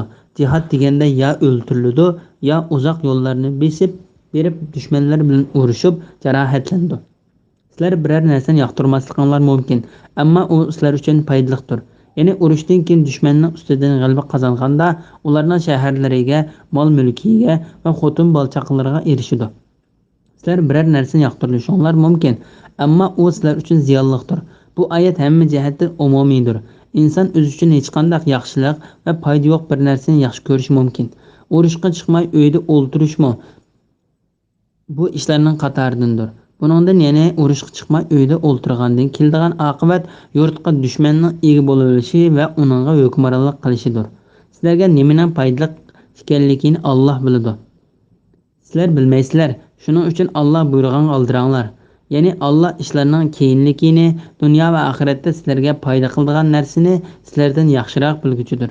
Shundoq bo'lgan ekan, to'g'ri yo'l tepishinglar uchun sizlar uning chaqiriqiga ovoz qo'shib, uning buyrug'iga bo'ysuninglar. Bismillahirrohmanirrohim. Ey Muhammad, ular sendan harom qilingan oylarda urush qilishga bo'lamdi deb so'raydi. Aytqinki, bu oyda urush qilish cho'ng gunohdir. Allohning yo'lidan to'sish, Allohga kufrlik qilish, Masjid-i Haramda ibodat qilishdan to'sish va Masjid-i Haramdan aholini haydab chiqarish Allohning dargohida texim cho'ng gunohdir. Fitna, ya'ni mu'minlarga ziyondoshlik qilish, odam o'ltirishdan qattiq gunohdir. Ular, ya'ni kuffarlar qo'ldan kelsa sizlarni dininglardan qaytarayotganga qadar sizlar bilan davomli urushidi. Sizlardan kimki o'z dinidan qaytib kafir piti o'lsa, uning amallari dunyo va oxiratda bekor bo'lib ketadi. Bunday odamlar ahli do'zaxdir. Ular do'zaxda mangu qoluvchilardir. Shubhasizki iymon etganlar, hijrat qilganlar va Allohning yo'lida jihad qilganlar ana shunday kishilar Allohning rahmatini umid qiladi. Allah nihoyat mag'firat qiluvchidir, nihoyat mehribondir. Sura Baqara 217-218-oyat. Hormizarlikqa avatilgan bir qo'shinning va urush cheklangan oyda urushishning hukmi to'g'risida. Ibn Abu Hatim Jundub ibn Abdullahning mundoq deganligini rivoyat qildi. Payg'ambar alayhissalom bir necha kishidan tarkib topgan bir qo'shinni Abu Ubayda ibn Jarrohning boshchiligida uning yo'l soldi. Abu Ubayda ibn Jarroh safarga otlanish oldida Payg'ambar alayhissalomdan ayrilishga chidamay yig'lab solgan edi. Uni elib qilib, uning o'rniga Abdullah ibn Jayshini qo'shinga qo'mondan boshliq qildi. Uningga xatdan birini yozib berib, uni palon bir yerga bormoqchi xatni o'qimaslikka buyurib, sen xatni ichib ko'rgandan keyin hamrohlaringdan bir kishini o'zing bilan birga mangishga majburlamagan dedi. U payg'ambar alayhissalomga degan yerga yetib borgandan keyin xatni o'qib, inna lillahi va inna ilayhi raji'un dedi. Shuning bilan u Alloh va uning payg'ambarining buyrug'iga bo'ysunaman deb hamrohlariga ahvoldan xabar berib, ularga xat o'qib berdi. Ularning ichidan 2 kishi orqasiga qaytib ketdi. Qolganlar qilib qoldi. Ular Ibn Hazrami degan kafirga yo'liqib uni o'ldirib etdi. Ular shu kunning, ya'ni hiliq kafir o'ldirilgan kunni urush qilish cheklangan Rajab yoki urush cheklanmagan Jumadiyal ekanligini bilmaydi. Shu ishdan keyin mushriklar musulmonlarga sizlar urush cheklangan oyda urush qildinglar dedi. Ondan Alloh taolo bu oyat nazil qildi. Ey Muhammad sallallohu alayhi va sallam, ular sendan harom qilingan oyda urush qilishga bo'lamdi deb so'raydi. Aytqinki, bu oyda urush qilish cho'ng gunohdir. Bu qissa yana bir rivoyat mundoq bayon qilindi. Tarixshunos ibn Abdul Malik ibn Hisham, Ziyad ibn Abdullah, bu Qaidin Muhammad ibn Ishaq ibn Yasar Madanning mundoq deganligini rivoyat qiladi. Payg'ambar alayhissalom Abdullah ibn Jahshi ibn Ri'ab Asadi degan kishini birinchi qatimliq Badr urushidan keyin kelgan Rajab oyida faqat muhojirlardan tarkib topgan 8 kishilik bir qo'shin avatidi. Uningga bir parcha xatni berib, uningga 2 yo'l mangib bo'lmoqcha xatni o'qimasdan tabilaydi. O 2 yo'l mangib bo'lgandan keyin yana xatni o'qib uningdan Payg'ambar alayhissalomning uni buyurgan ishga mangishni va amrohlaridan bir kishini majburlamaslikni buyurganligini biladi. Muhojirlardan tarkib topgan kishilar Abdushams ibn Manafning jamoatidan Abu Huzayfa ibn Utba va Abdushams ibn Manaf jamoatining ittifoqdoshidan bu qo'shinning boshlig'i Abdullah ibn Jahshi va Asad ibn Huzaymaning jamoatidan Ukash ibn Muhsin edi. Nawfal ibn Abdumanafning jamoatidan Utba ibn G'azvan ibn Jabir, Zuhri ibn Kilabning jamoatidan Sa'id ibn Waqqas, Adi jamoatidan Amr ibn Rabi'a, Tamim jamoatidan Waqid ibn Abdullah, Sa'id ibn Laysning jamoatidan Khalid ibn Bakr va Haris ibn Pahrining jamoatidan Suhayl ibn Bayza qatorliqlar edi. Abdullah ibn Jashi 2 kun bo'lgandan keyin xat echib o'qidi. Hatta sen bu xatni o'qigandan keyin Makka bilan Toifning oraliqidagi Xo'rmizorlikqa berib, u yerda Qurayshni kuzatib, bizga ularning xabarini yetkazgan deb yozilgan ekan. Abdullah ibn Jahsh xatni bir qo'l o'qib bo'lib, Alloh va uning payg'ambarining buyruqiga bo'ysunaman deb amrohlariga payg'ambar alayhissalom meni Xo'rmizorlikqa berib, u yerda Qurayshlarni kuzatib, ularning xabarini olib kelishimni buyurdi. Meni sizlarning ichinglardan bir kishini men bilan birga majburlashimni to'sdi. Shahid bo'lishni xohlaydiganlar men bilan mangsun. Xohlamaydiganlar bo'lsa qaytib ketsin. Ammo payg'ambar alayhissalomning buyrug'iga ma'man dedi. Shuning bilan u hamrohlaridan bir kishi ayrilib qolmay yurib ketdi. Ondan ular Hijozga ketib o'tib, Buhron degan yerga yuqori tarafidagi Ma'adin degan yerga kelganda Said ibn Abu Waqqas va Utba ibn G'azvan ikkisi navbat ish minga kelgan tugisini yutirib qo'yib, uni izlash uchun qo'shindan ayrilib qoldi. Abdullah ibn Jahsh va uning qolgan hamrohlari yo'lga mengverdi. Ular kelib Xo'rmizorlikqa tushdi. Unda ularning qishidan quruq uzum, kunjut va Qurayshning mollarini ilib mangan bir karvon o'tdi. Karvon bilan Qurayshliklardan Amr ibn Hazrami, Osman ibn Abdullah ibn Mughira, uning qarindoshi Nawfal ibn Abdullah va Hisham ibn Mughirani ozod qilib o'tgan quli Hakam ibn Kisallar bor edi. Qurayshlar qo'shinni ko'rib ulardan qo'rqdi. Qurayshlar ularga yaqin bir yerga kelib tushdi. Ondan Ukash ibn Muhsin degan sahoba ularning yeniroq bordi. U chechini tushirib o'tgan edi. Qurayshlar uni ko'rib, ularni umr qilgan kishilar ekan deb ulardan xotirjam bo'lib, ular umr qiluvchilar ekan, ulardan qo'rqib insonlar bo'lg'idek deydi. Bu Rajab oyning oxirgi kuni edi. Sahobalar o'zaro maslahatlashib, Allohning nomi bilan qasamki, agar sizlar ularni bu kecha qo'yib o'tsanglar, ular haramga kirib ketadi. Agar ularni o'ldirsanglar, ularni urushga cheklangan oyda o'ldirib qolsalar deyshib, ikkilanib qilib ularga hujum qilishdan qo'rqdi. Anda ular bir-birini ularga hujum qilishga rag'batlantirib, Qurayshlarning ichidan tutib olganini o'ldirib, uning mol-mulkini ilishga birlikka keldi. Ondan Vaqt ibn Abdullah Tamimi degan sahoba Amr ibn Hazrami degan kafirni o'qiya bilan etib o'ldirdi. Osman ibn Abdullah va Hakam ibn Kisan degan ikki kafirni esirga oldi.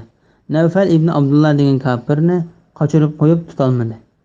Abdullah ibn Jahsh va uning hamrohlari karvonni va esirga tushgan ikki kishini ilib Madinaga payg'ambar alayhissalomdan yana keldi.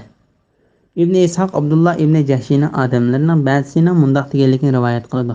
Abdullah hamrohiga biz o'lja olgan narsaning 5dan 1 qismini payg'ambar alayhissalom beramiz dedi.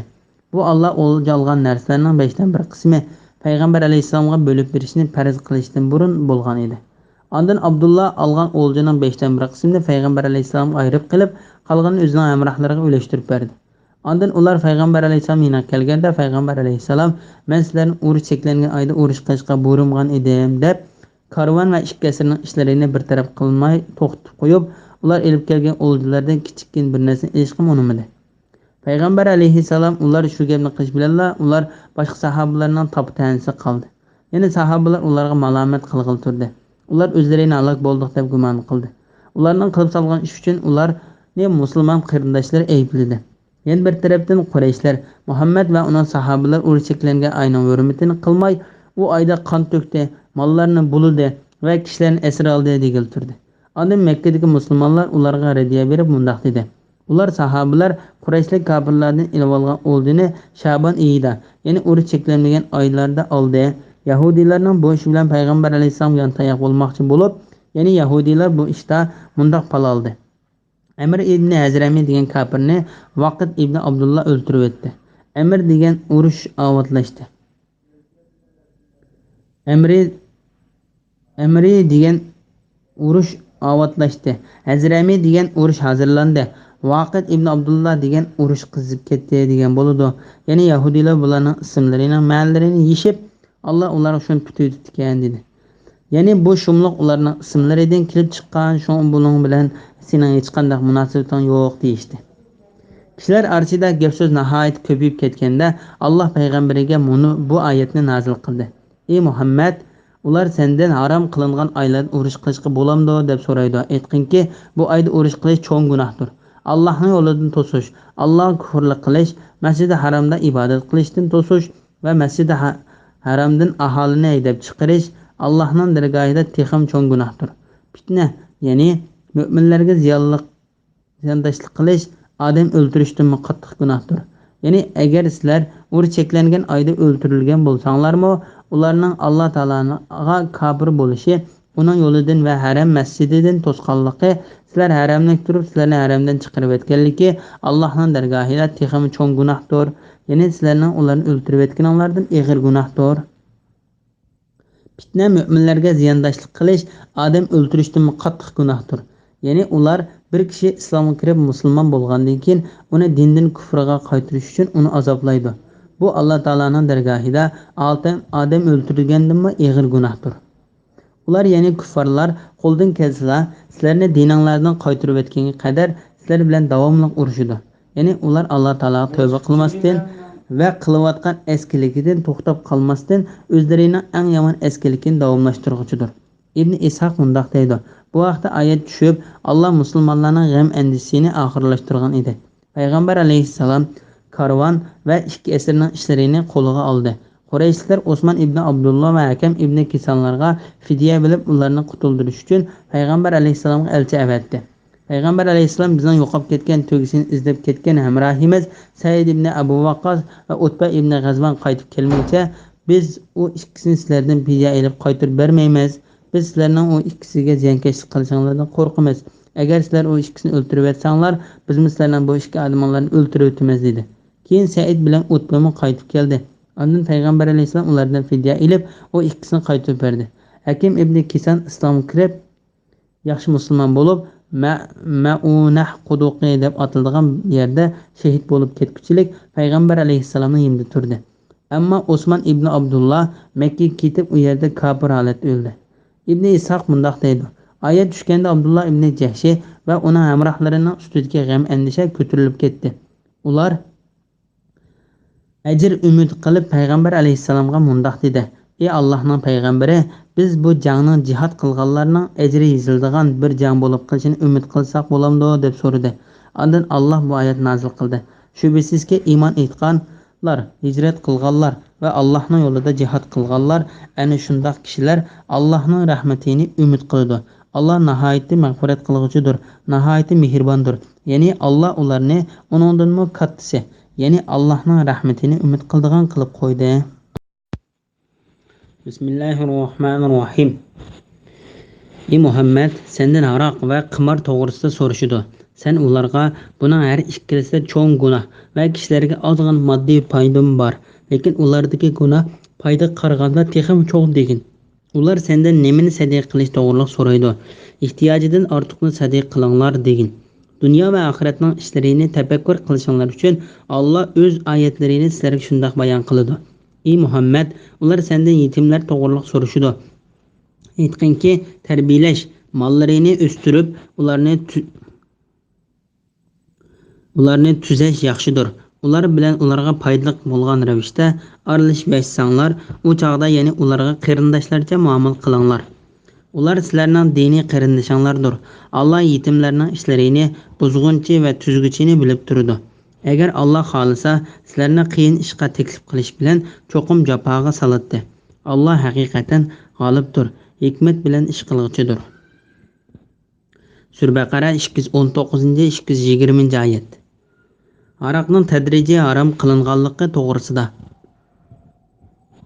Imom Ahmad Abu Maysaradan Umar radhiyallohu anhuning mundaq deganligini rivoyat qiladi. Umarning "Ey Alloh, aroqni bizga nihoyatda ochiq bayon qilib bersang" deb duo qilishi Allohning aroqni harom qilish haqida oyat nozil qilishining sabablaridan biridir. Ey Muhammad, sendan aroq va qimor to'g'risida so'rashidi. Sen ularga buning har ikkilisida cho'ng gunoh va kishilarga ozg'in moddiy foydam bor, lekin ulardagi gunoh foyda qaraganda texim cho'ng degin. Umar chaqirilib bu oyat uningga o'qib berildi. Ondan u "Ey Alloh, aroqning hukmini bizga texim ochiq bayon qilib bersang" deganini takrorladi. Ondan bu oyat tushdi. Ey mu'minlar, sizlar mast bo'lsanglar, nim da'vat qilganlarni bilganinglargacha namozga yaqinlashmanglar. Sura Nisa 43-oyatning bir qismi. Ondan Payg'ambar alayhissalomning muazzini namozga turganda mast kishi namozga yaqinlashmasin deb e'lon qildi. Ondan Umar chaqirtilib bu oyat uningga o'qib berildi. Ondan u ey Allah, aroqning hukmini bizga nihoyat ochiq bayon qilib bersang deganni yana takrorladi. Ondan Alloh taolo bu oyat nozil qildi. Ey mu'minlar, aroq ichish, qimar o'ynash, butlar, ya'ni cho'qinish uchun tiklangan tashlarga cho'qinish, pal o'qlari bilan pal selish shaytonning ishi, paskini qiliqlardir. Baxtga erishishinglar uchun shaytonning ishidan yiroq bo'linglar. Shayton aroq, qimar orqali aroqlarda dushmanlik, adovat tug'dirmoqchi. Sizlarni namozdan va Allohni yod etishdan to'smoqchi bo'ladi. Sizlar endi aroqdan, qimardan yanmamsizlar. Sura Maida 90-91 oyat. Ondan Ömer chaqirtilib, uningga bu oyat o'qib berilib, sizlar endi aroqdan, qimardan yanmamsizlar degan yerga yetganda Ömer yandoq deb ketdi. Abu Davud, Tirmizi va Nasai qatorliqlarmi vaqalikni yuqoriga o'xshash rivoyat qildi. Bu to'g'ridagi hadislarni Alloh xolisa oldimizga uchirtimiz. Ey Muhammad, sendan aroq va qimar to'g'risida so'rashidi. Umar ibn Xattob degandek aqlni ketkizadigan narsaning hammasi aroq hisoblandi. Sen ularga buning har ikkisi cho'ng gunoh va kishilarga ozg'in moddiy foydam bor. Ya'ni aroq bilan qimar diniy jihatdan gunohdir. Ammo ulardagi ozg'in foydalar badanga ozroq foyda qilishi, tomoqni singdirish, odamning hojatlarini ravollanshtirish, ba'zi kishilarning nervisini o'tkir qilish, uningdan lazzatlanish, uning aloqador tijoratdan topgan puldan foydalanish va qimar o'ynab tutib olgan pulni o'ziga va bolchaqlarga sarf qilib berishdek moddiy foydalardir. Lekin bu ozg'in moddiy foydalar uning diniga va aqlga keltiradigan ziyonni solishtirganda nihoyatda hech arzimas bir foydadir. Lekin ulardagi gunoh foyda qaraganda texmi cho'ng degan. Shuning bilan bu oyat aroqning qat'iy harom qilinishi uchun asos bo'ldi. Bu oyat aroqni butunlay harom qilishda ochiq emas edi. Shunga Umar roziyallohu anhu bu oyat uning o'qib berilganda, ey Alloh, aroqning hukmini bizga nihoyat ochiq bayon qilib bergan dedi.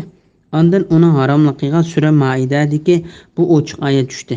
Ey mu'minlar, aroq ichish, qimar o'ynash, butlar, ya'ni cho'qinish uchun tiklangan tashlarga cho'qinish, pal o'qlari bilan pal selish shaytonning ishi, paskini qiliqlardir. Baxtga erishishinglar uchun shaytonning ishidan yiroq bo'linglar. Sura Maida 90-oyat. Ibn Umar, Sha'bi, Mujahid, Qatada, Rabi ibn Anas, Abdurrahman ibn Zayd ibn Aslam qatorliqlar ey Muhammad, sendan aroq va qimor to'g'risida so'rashidi. Sen ularga buning har ikkisida cho'ng gunoh bor degan bu oyatni aroqni harom qilish to'g'risida birinchi bo'lib tushgan oyatdir. Ondan Sur Nisadagi ey mu'minlar, sizlar mast bo'lib qolsanglar, nim da'vat qilinglarni bilganinglargacha namozga yaqinlashmanglar. Sur Nisa 43-oyatning bir qismi degan oyat tushdi. Ondan Sura Maidadagi oyat tushib, aroqni qat'iy yo'sinda harom qilib etdi deyishdi. Mol-mulkning ortiqini sadiq qilishga buyurish to'g'risida. Ular sendan nimani sadiq qilish to'g'riliq so'raydi. Ehtiyojdan ortiqni sadiq qilinglar degan. Bu oyatning ma'nosi haqida Hakam Muqsimdan ibn Abbos radhiyallohu anhu ma'no mundoq deganligini rivoyat qiladi. Ya'ni bola chaqalaringlarning ehtiyojidan oshgan narsani ko'rsatadi. Ibn Umar, Mujahid, Ata, Ikrama, Said ibn Jubayr, Muhammad ibn Ka'b, Hasan, Qatada, Qasim, Salim, Ata Xurasani, Rabi ibn Anas va boshqalarmi bu oyatning ma'nosi haqida yuqorida Ibn Abbos degan o'xshash bayon qildi. Ibn Jarir Abu Hurayra radhiyallohu anhu ning mundoq deganligini rivoyat qiladi. Bir kishi, ey Allohning payg'ambari, mening qishimda bir dinar bor, kimga sadiq qilaman deganda, payg'ambar alayhissalom uni o'zingga sarf qil dedi. U mening yonimda yana bir bor dedi. Payg'ambar alayhissalom uni ayolingga sarf qil dedi. U mening yonimda yana bir bor dedi. Payg'ambar alayhissalom uni bolalaringga sarf qil dedi. U mening yonimda yana bir bor dedi. Payg'ambar alayhissalom sen uni qayerga sarf qilishni o'zing yaxshi bilasan dedi. İmam Muslim Jabir radhiyallohu anhu ning mundoq deganligini rivoyat qiladi. Shubhisizki payg'ambar alayhissalom bir kishiga Sadiqini o'zingdan boshlab, oldi bilan o'zingga sarf qilgin. O'zingdan assa bola chaqalaringga, agar bola chaqalaringdan assa urug' tuqqanlaringga, agar urug' tuqqanlaringdan assa atrofingdagi kishilarga sadiq qilgin dedi. Hadisda yana mundaq deb keldi. Ey odam bolasi, melingning eshib qolganini sadiqa bergining sen uchun jazman yaxshidir. Eshib qolganini sadiqa bermay tutib turganing sen uchun yomondir. Eshib qolmaydiganga malomat qilinmaysan. Yani senin turmuş ahvalın sen sadiq qilmoqchi bo'lgan kishining turmush ahvoli bilan o'xshash bo'lib qolsa yoki sendek mol mulk sening turmush xarajating uchun eshib qolmay yoki kamlab qolmay yetsa, undaqda sadiq qilmasangmi ayblik hisoblanmaysan. Dunyo va oxiratning ishlarini tafakkur qilishinglar uchun Alloh o'z oyatlarini sizlarga shundoq bayon qiladi. Yani sizlarga bu hukmlarni bayon qilgandek, sizlarning dunyo va oxiratning ishlarini o'ylashinglar uchun buningdan boshqa oyatlardagi hukmlarni ham bayon qilib berdi. Ali ibn Abu Talib radhiyallohu anhu, Ibn Abbas radhiyallohu anhu ma'na Allohning dunyo va oxiratning ishlarini tafakkur qilishinglar uchun degan so'zning ma'nosi haqida mundaq deganligini rivoyat qiladi. Yani dunyoning tugab ketadiganligi va menga yo'qolmay turadigan oxiratning yaqinlashayotganligi to'g'risida o'ylanishinglar uchun. Yetimlarning mollarini tuzash to'g'risida.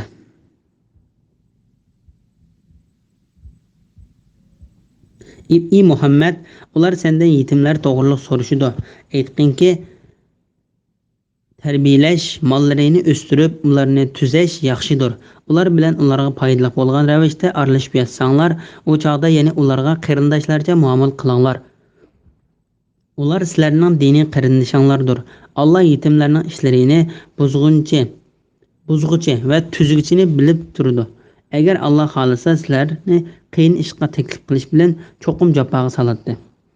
Ibn Jarir Ibn Abbas radhiyallohu anhumaning mundaq deganligini rivoyat qiladi. Alloh taolaning yetimning melini toki u balog'atga yetganga qadar uningga eng foydali usulda tasarruf qilinglar. Sura An'am 152-oyatning bir qismi. Zulm qilib yetimlarning mol-mulkini nahaq yavaldiganlar shubhisizki qo'rsqiga qiyomat kuni yenib turadigan o'tni yavalgan bo'ladi. Ular yenib turgan o'tqa, ya'ni do'zaxga kiradi. Sura Nisa 10-oyat. Degan oyatlar tushganda o'zlarining yenida yetim bolalar bor kishilar ularning yemak-ichmaklarini o'zlarining yemak-ichmaklaridan ayirib etdi. Ondan u kishi bu yetim bola uchun uning yemakligidan jiq ayirib saqlab qo'yadi. U bola shu yemaklikni yeydi.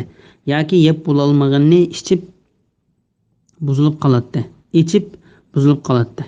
Bunday qilish ularga ig'ir keldi. Ondan ular bu ishni payg'ambar alayhissalomga xabar qildi. Shuning bilan Alloh bu oyatni nozil qildi. Ey Muhammad, ular senda yetimlar to'g'riliq so'rashidi. Aytqinki, tarbiyalash, mollarini o'stirib, ularni tuzash yaxshidir. Ular bilan ularga foydali bo'lgan ravishda aralashib yatsanglar, u chaqda, ya'ni ularga qarindoshlarcha muomala qilinglar. Ular sizlarning diniy qarindishinglardir. Alloh yetimlarning ishlarini buzg'uchi va tuzg'ichini bilib turdi.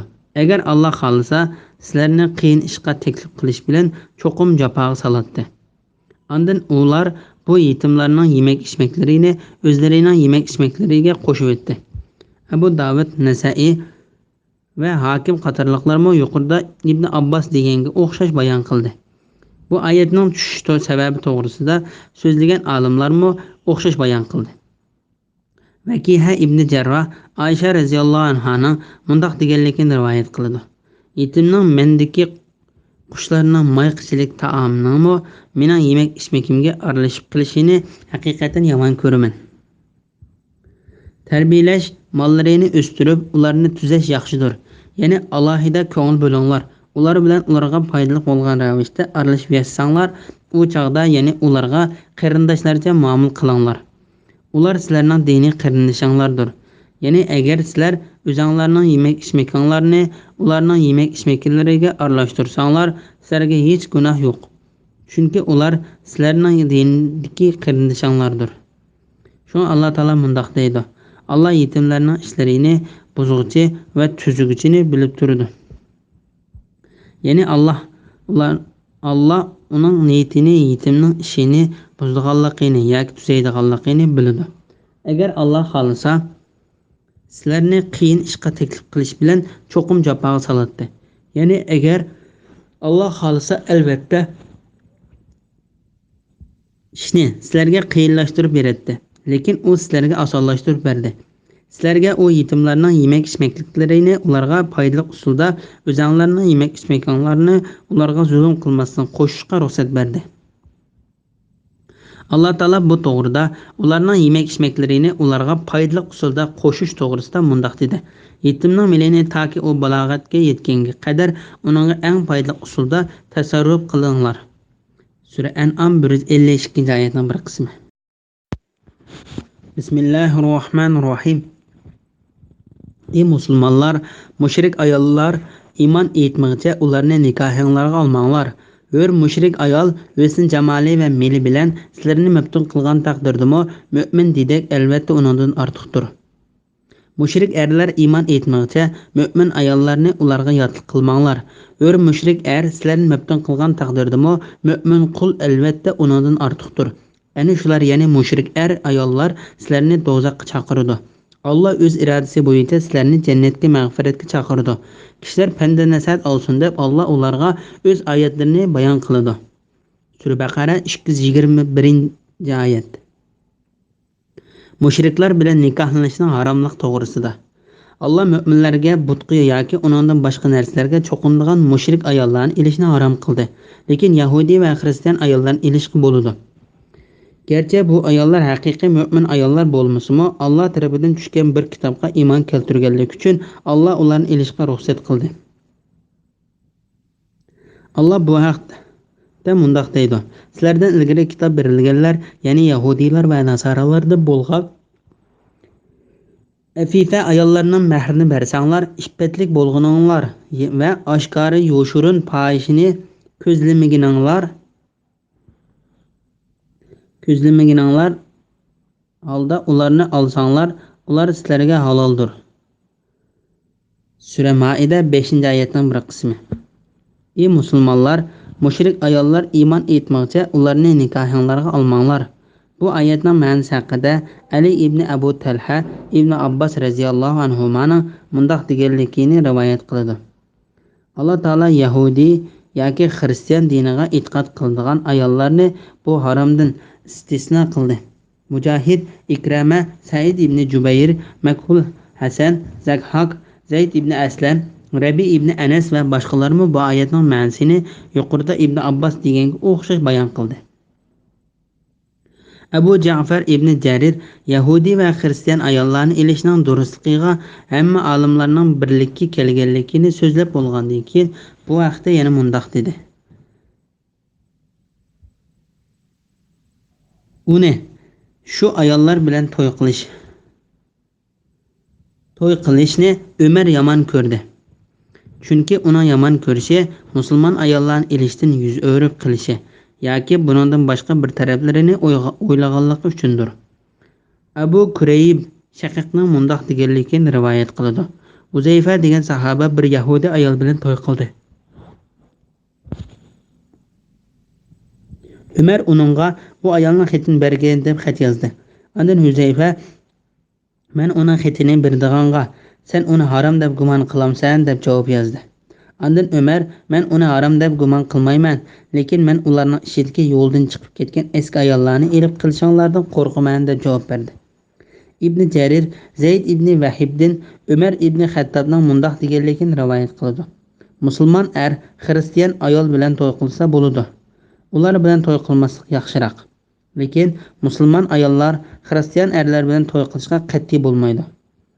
Ibn Abu Hatim mundaq deb rivoyat qildi. Ibn Umar Yahudi va Xristian ayollarni ilishni yomon ko'rdi. U Allohning ey musulmonlar, mushrik ayollar iymon etmoqcha ularni nikohinglarga olmanglar degan oyatiga boshqacha ma'no berdi. İmam Buxoriy Ibn Umarning men Xristian ayolning parvardigorim Isa deganligidan cho'ngroq Alloh taologa bo'lgan shirkni bilmayman deganligini rivoyat qildi. Hadisda Abu Hurayra radhiyallohu anhu payg'ambar alayhisalomning mundaq deganligini rivoyat qildi. To'y qilishda ayolning boyligi, nasabi, chiroyi va dindan iborat 4 xislati ko'zda tutiladi. Sen dindorga erishgin. Agar undaq qilmasang ziyon tortib qolsan. Ya'ni sen to'y qilmoqchi bo'lsang, to'y qilmoqchi bo'lgan ayolning 4 narsasiga, ya'ni mol mulkiga, nasabiga, chiroyiga va dini qarag'in.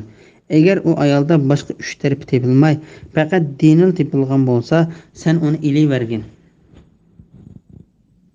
İbn Ömer Peygamber aleyhisselamның mundaq deganligini rivoyat qiladi. Dunyo degan manfaatdir. Dunyo manfaatlarining eng yaxshisi taqvodor ayoldir. Mushrik erlar iymon etmoqcha mo'min ayollarni ularga yotliq qilmanglar.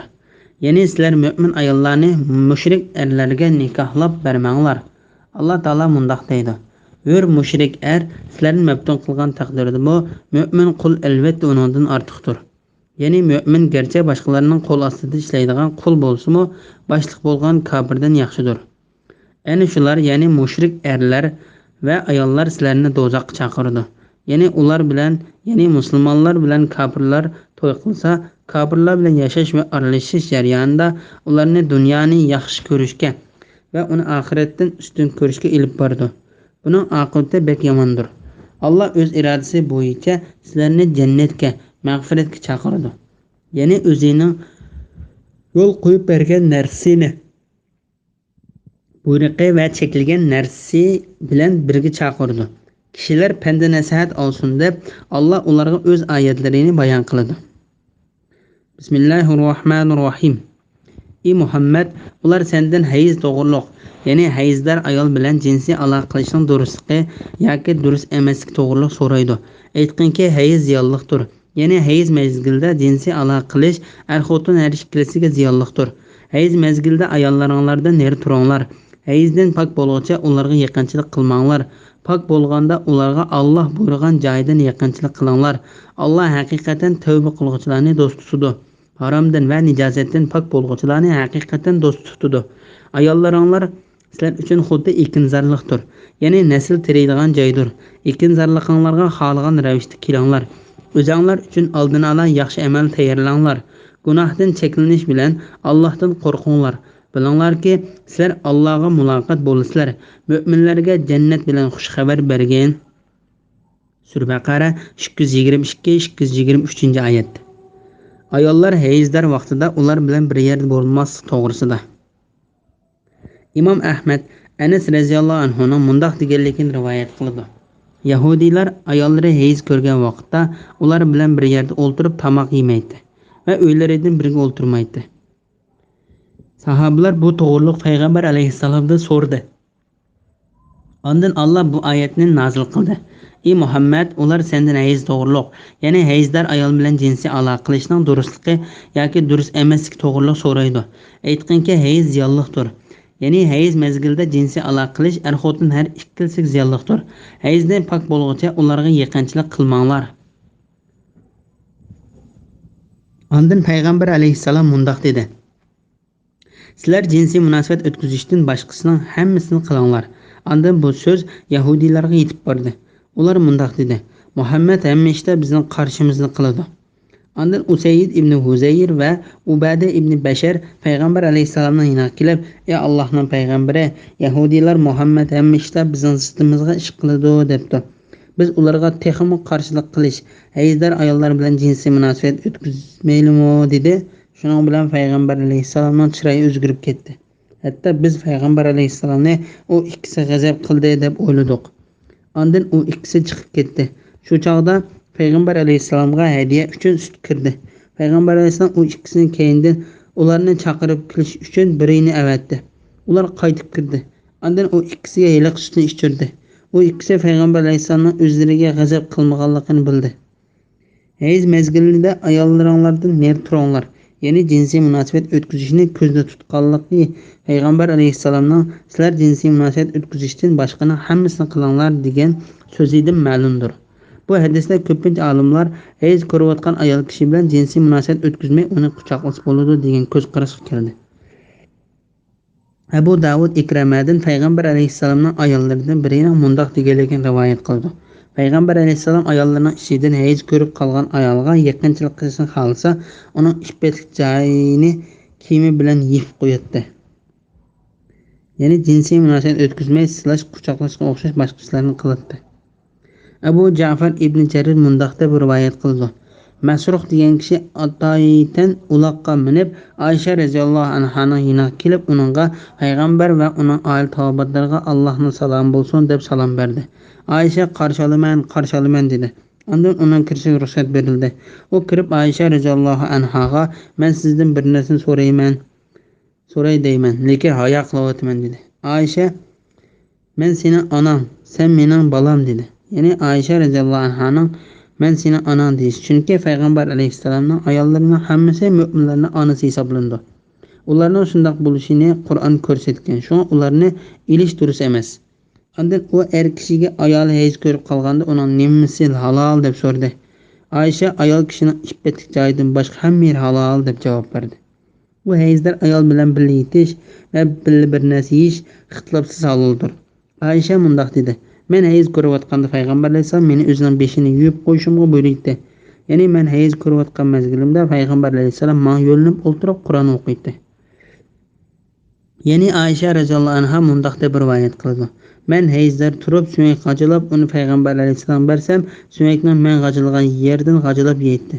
Men bir narsa ichib bo'lib uni qachon bersam, men ichgan yerdan ichadi. Hadisda payg'ambar alayhisalomning ayollaridan Maymuna bint Haris Hilayiyaning mundaq deganligini rivoyat qildi. Payg'ambar alayhisalom hayzdar ayolni quchoqlamoqchi bo'lsa, uni ishtinni kiyilishga buyurdi. Imom Ahmad, Abu Davud, Tirmizi va Ibn Majah qatorliqlar Abdullah ibn Said Ansariyning mundaq deganligini rivoyat qildi. U ya'ni Abdullah ibn Said payg'ambar alayhisalomdan mening ayolim hayz ko'rgan vaqtda uningdan nima halol deb so'radi. Payg'ambar alayhisalom iffetli yerdan boshqasi hammasi halol deb javob berdi. Alloh taolaning hayzdan pok bo'lguncha ularga yaqinchilik qilmanglar degan oyati uning hayz mezgilida ayollaringlardan nari turinglar degan oyatining ma'nosini tushuntirib berdi. Ya'ni ayol kishi hayzdar bo'lsa, uning bilan jinsiy munosabat o'tkazish cheklangandir. Pok bo'lganda ularga Alloh buyurgan joydan yaqinchilik qilinglar. Bu oyat ayol kishi yuvinib bo'lgandan keyin ondan ular bilan bir yerda bo'lishga bo'ladi degan ma'noda bo'ladi. Ayol kishining hayz to'xtab bo'lib, toki u yuvinmoqcha yoki suv ziyon qiladigan uzrlik ayol bo'lsa, tayammum qilmoqcha uning bilan jinsiy munosabat o'tkazish halol emas degan qarashga olimlar birlikka keldi. Ibn Abbos mundaq deydi: Pok bo'lguncha qondan pokiz bo'lish, pok bo'lganda ya'ni suv bilan pokiz bo'lish deganlikdir. Boshqalardan shunga o'xshash so'zlar rivoyat qilindi. Arqa tarafga jinsiy munosabat o'tkazishning haromligi to'g'risida. Ularga Alloh buyurgan joydan yaqinchilik qilinglar. Bu oyatning ma'nosi haqida Ibn Abbos va Mujahid mundaq deydi. Ya'ni arqa maqat yo'l tarafga kelmanglar. Bu oyat arqasiga kelishning haromligiga dalil bordir. Bu oyatning ma'nosi haqida Abu Razin, Ikrama, Zakhaq qatorliqlar mundaq deydi. Ya'ni ayollar hayzlar emas, pokiza vaqtidami orqa tarafdan kelish haromdir. Shunga Alloh taolo mundaq dedi. Alloh haqiqatan tavba qiluvchilarni do'st tutadi. Ya'ni gunohlardan, haromdan va nijosatdan pok bo'luvchilarni haqiqatan do'st tutadi. Ya'ni hayzdar ayollarga yoki orqasiga kelib qilishdan saqlanish, ya'ni hayzdar vaqtdagi yoki orqasiga kelgan vaqtdagi ulardagi paskin narsalardan o'zlarini pokiz saqlagan kishilarni ko'rsatadi. Allohning ayollaringlar sizlar uchun xuddi ekinzorlikdir degan oyatining tushishi sababi to'g'risida. Ayollaringlar sizlar uchun xuddi ekinzorlikdir. Ibn Abbos mundaq deydi. Ekinzorlik degan bola bo'ladigan yer. Ekinzorliklarga xalqan ravishda kelinglar. Ya'ni uning oldi tarafidan kelamsizlar yoki keyin tarafidan kelamsizlar. O'zinglar xalqan bo'yicha kelinglar. Lekin nishon iffetlik joyi bo'lsin. Imom Buxoriy Ibn Munkadirning mundaq deganligini rivoyat qildi. Men Jabirning Yahudiylar er kishi ayolining orqa tarafidan kelsa, bola alg'ay bo'lib qoladi deydi. Ondan ayollaringlar sizlar uchun xuddi ekinzorlikdir, ya'ni nasl teraydigan joydir. Ekinzorliklarga xalqan ravishda kelinglar degan oyat tushdi deganligini angladim. Ibn Abu Hatim Muhammad ibn Munkadirning mundaq deganligini rivoyat qildi. Jabir ibn Abdullah Muhammad ibn Munkadirga Yahudiylar musulmonlarga bir kishi ayol kishining uning orqa tarafidan kelsa, bola alg'ay bo'lib qoladi degan edi. Ondan Allah Taala ayollaringlar sizlar uchun xuddi ekinzorliqdir, ya'ni nasl teriydigan joydir. Ekinzorliqinglarga xohlagan ravishda kelinglar degan oyatni nozil qildi deb xabar berdi. Ibn Jarir mundaq deydi: Payg'ambar alayhissalom ayolning oldi tarafidan bo'lamdi yoki keyin tarafidan bo'lamdi, oldi tarafini nishon qilsa bo'laverdi dedi. İmam Ahmad ibn Abbas radhiyallohu anhuning mundaq deganligini rivoyat qiladi. Ayollaringlar sizlar uchun xuddi ekinzorliqdir, ya'ni nasl teriydigan joydir. Ekinzorliqinglarga xohlagan ravishda kelinglar degan oyat bir turkum ansarlar to'g'risida tushgan. Ular payg'ambar alayhissalomni yana kelib uningdan shu ish to'g'riliq so'ragan. Edi payg'ambar alayhissalom nishon oldi tarafli bo'lsa, sizlar ayollaringlarga qaysi tarafdan kelsanglar bo'ladi deb javob berdi. İmam Ahmad Abdurrahman ibn Sabitning mundaq deganligini rivoyat qildi. Men Abdurrahman ibn Abu Bakrning qizi Hafisining qishig'iga kirib, men sizdan bir narsani so'ramoqchi edim, lekin so'rashdan xijil bo'laman dedi. U birodarimning o'g'li xijil bo'lmagan dedi. Men ayol kishining orqa tarafidan kelsa qandoq bo'ldi deb so'radim. Hafisa ma'mu Ummu Salima mundaq deb bergan. Ansariylar ayolning orqa oldi tarafidan keladi. Yahudiylarning hammasi ayolning orqa tarafidan kelsa uning bolasi olg'ay bo'lib qoldi deydi. Undan muhojirlar Madinaga kelib, ansariylik ayollarni elib, ularning orqa tarafidan kelganda bir ayol eriga bo'ysunmay uningga sen bu ishni men payg'ambar alayhissalomdan so'ramoqchi qilmaysan dedi. Ondan o ayol Ummu Salimning yoniga kirib bo'lgan ishni deb berdi. Ondan Ummu Salima u ayolga payg'ambar alayhissalom kelgach kutib o'ltiring dedi. Ondan payg'ambar alayhissalom kelganda ayol payg'ambar alayhissalomdan shu ishni so'rashdan xijil bo'lib, so'ray olmay chiqib ketdi. Ummu Salima bu vaqtda payg'ambar alayhissalomdan so'ragan edi. Payg'ambar alayhissalom Ummu Salimaga ansariylik ayolni chaqirting dedi. Ondan u ayolni chaqirib kirdi. Payg'ambar alayhissalom uningga ayollaringlar sizlar uchun xuddi ekinzorliqdir, ya'ni nasl teriydigan joydir. Ekinzorliqinglarga xohlagan ravishda kelinglar degan oyatni o'qib berdi degan edi dedi. Nasa'iy Ka'b ibn al-Qamdan Abu Nazrning mundaq deganligini rivoyat qiladi. Abu Aziz ibn Umarning ozod qilib o'tgan quli Nafi'ga sening ustunda gap so'z jiq bo'lib ketdi. Sen kishilarga Ibn Umar ayollarga ularning orqa tarafidan kes bo'ladi deb fatvo berdi debsan deganda Nafi' mundaq dedi. Ular mening ustimdan yolg'on aytibdi, lekin men sana ishning haqiqatini so'zlab beray. Bir kuni men Ibn Umarning qishida edim. U Qur'on o'qib Alloh taolaning ayollaringlar sizlar uchun xuddi ekinzorliqdir, ya'ni nasl teriydigan joydir. Ekinzorliqinglarga xohlagan ravishda kelinglar degan oyati kelganda, Nafi' bu oyat haqida bo'lgan ishni bilamsan deb so'radi. Men yo'q deb javob berdim.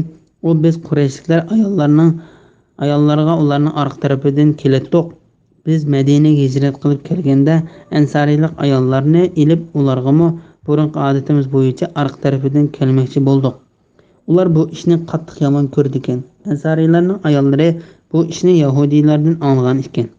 Yahudiylar ayollarning orqa tarafidan kelishni yomon ko'radi va undaq kelsa bola olg'ay bo'lib qoladi deydi.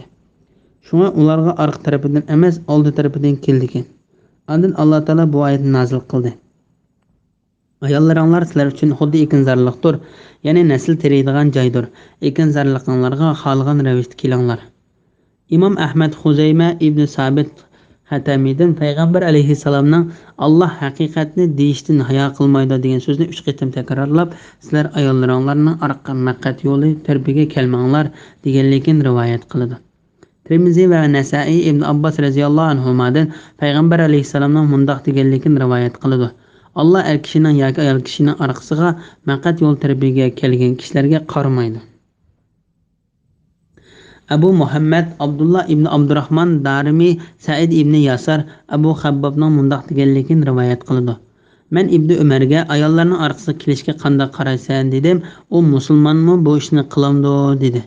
Abu Bakr ibn Ziyad Nisaburi Ismoil ibn Hasandin Ismoil ibn Ruhning mundaq deganligini rivoyat qildi.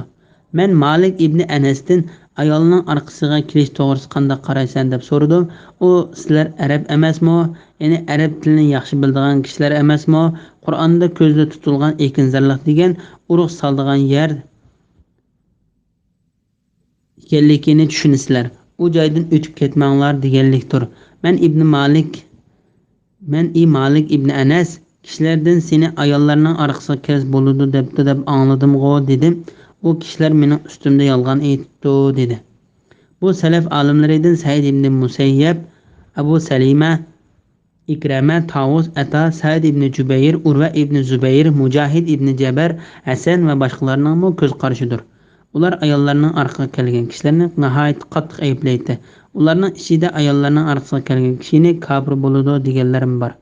U yana undaq qilgan kishilar kofir bo'ladi deyish ko'plagan olimlarning ko'z qarashidir. O'zinglar uchun oldin ola yaxshi amal tayyorlanglar. Ya'ni Alloh sizlarni harom ishlarni qilishdan to'sish bilan birga yaxshi ish qilishga buyuradi. Shunga Alloh taolo mundaq deydi: Gunohdan cheklanish bilan Allohdan qo'rqinglar. Bilinglarki, sizlar Allohga muloqot bo'lasizlar. Ya'ni Alloh sizlarning hamma ishlaringlardan hisob oladi. Mu'minlarga jannat bilan xush xabar bergin. Ya'ni Alloh buyurgan ishni qilgan, to'sgan ishni qilmagan kishilar ko'zda tutilgandir. Ibn Jarir Ataning mundaq deganligini rivoyat qiladi. Men Ibn Abbos radhiyallohu anhumaning Allohning o'zinglar uchun oldin ola yaxshi amal tayyorlanglar degan oyatining ma'nosi jinsiy munosabat o'tkazmoqchi bo'lsanglar bismillah danglar deganlik deb tushunaman dedi. Imom Buxoriy Ibn Abbos radhiyallohu anhumadan payg'ambar alayhissalom mundaq deganligini rivoyat qiladi. Agar sizlarning biringlar ayoliga kelishini xohlaganda, ey Alloh, shaytonni bizdan va bizga bermoqchi bo'lgan farzandni yiroq qilgin. Bismillah. Allohumma jannibna shaytona va jannibish shaytona ma razaqana degan bo'lsa, ularning oraliqida bola bo'lib qolsa, shayton u bolaga hargizmi zarar yetkazolmaydi. Bismillahirrohmanirrohim. Yaxshilik qilmaslikka, taqvodor bo'lmaslikka va kishilarni aplashtirmaslikka qasam qilish shakli bilan ularni qilishga Allohni to'sqinlik qilmanglar. Ya'ni Alloh bilan qasam qilishni yaxshi ishlarni qilmaslikning sababi qilmanglar. Alloh so'zinglarni anglab turg'uchidir, ahvolinglarni bilib turg'uchidir. Maqsadsiz ichgan qasaminglar uchun Alloh sizlarni jazoga tortmaydi. Qasddan ichgan qasaminglar uchun Alloh sizlarni jazoga tortadi. Alloh mag'firat qiluvchidir, alimdir. Bandalarini jazolashga oldirib ketmaydi. Sura Baqara 224-225-oyat. Yaxshi ishlarni qilmaslik uchun qasam ichishdan to'sqinlik to'g'risida Alloh taolo mundaq deydi: Urug' tuqqanlarning oraliqidagi munosabatni changitishdan iborat yaxshi ishlarni va yaxshi amallarni qilmayman deb qasam ichgan bo'lsanglar, sizlar Alloh bilan qilgan shu qasamlarni yaxshi ishlarni qilishni to'sadigan vosita qilib olmanglar. Ya'ni sizlar bu qasamlarni buzib, uning kafaratini beringlar va yaxshi ishlarni qilaveringlar. Alloh taolo bu vaqtda mundaq deydi: Aranglarda ahli karam va davlatman bo'lgan qish-aqrabolarga, miskinlarga va din yo'lida hijrat qilganlarga bir narsa bermaslikka qasam qilmasin. Ularning gunohini afu qilsin, kechirsin. Allohning sizlarga mag'firat qilishini yoqtirmamsizlar. Sura Nur 22-oyatning bir qismi. Ya'ni ichgan qasamidan uning tegishlik bo'lgan kafaratni berib, qasamdan yanmay, uni davomlashtirishi gunohdir. Bu vaqtda Imom Buxoriy Abu Hurayra radhiyallohu anhudan payg'ambar alayhissalomning mundaq deganligini rivoyat qiladi: Biz dunyoga hammaning orqada keldik, qiyomat kuni hammaning oldida bo'lamiz. Allohning nomi bilan qasamki, sizlarning biringlarning o'zining bola chaqalari to'g'risida men ularga yaxshilik qilmayman yoki undaq ishni qilib bermayman deb ichgan qasamidan Alloh berishni faraz qilgan kafaratni berib, qasamdan yanmay, uni davomlashtiraverishi Allohning dargohida cho'ng gunohdir. Yaxshilik qilmaslikka, taqvodor bo'lmaslikka va kishilarni aplashtirmaslikka qasam qilish shakli bilan ularni qilishga Allohni to'sqinlik qilmanglar. Ya'ni Alloh bilan qasam qilishni yaxshi ishlarni qilmaslikning sababi qilmanglar. Bu oyatning ma'nosi haqida Ali ibn Talha Abbos radhiyallohu anhumaning mundaq deganligini rivoyat qildi. Ibn Abbos radhiyallohu anhumaning mundaq deganligini rivoyat qildi: Sizlar qasaminglarni yaxshi ishlarni qilmaslikda sababchi qilib olmanglar, lekin qasaminglar uchun kafarat berib, yaxshi ishlarni qilinglar. Masruq, Sha'bi, Ibrohim Naxai, Mujahid, Tavus, Said ibn Jubayr, Ata, İkreme, Mekhul, Zukri, Hasan, Qatada, Muqatil ibn Hayyan, Rabi ibn Anas, Zekhak, Ata Khurasani ve Sudi qatorliqlarmi bu oyatning ma'nosini yuqorida ibn Abbas degandek bayon qildi.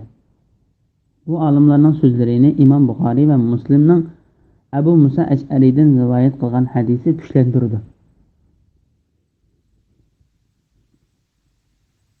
Payg'ambar alayhissalom mundoq deydi: Allohning nomi bilan qasamki, agar Alloh xolisa men bir ishga qasam ichsam, ondan uningdan boshqa bir ishni yaxshiroq ko'rsam, yaxshi ko'rgan ishni qilaman va qasamdan uning kafaratini berish orqali yenib olaman. Imom Muslim Abu Hurayra radhiyallohu anhudan Payg'ambar alayhissalomning mundoq deganligini rivoyat qiladi: Bir kishi bir ishga qasam ichgan bo'lsa, ondan uningdan yaxshiroq bir ishni ko'rgan bo'lsa, u qilgan qasamiga kafarat berib deb shu yaxshini qilsin. Maqsadsiz qilgan qasam to'g'risida. Maqsadsiz ichgan qasaminglar uchun Alloh sizlarni jazoga tortmaydi.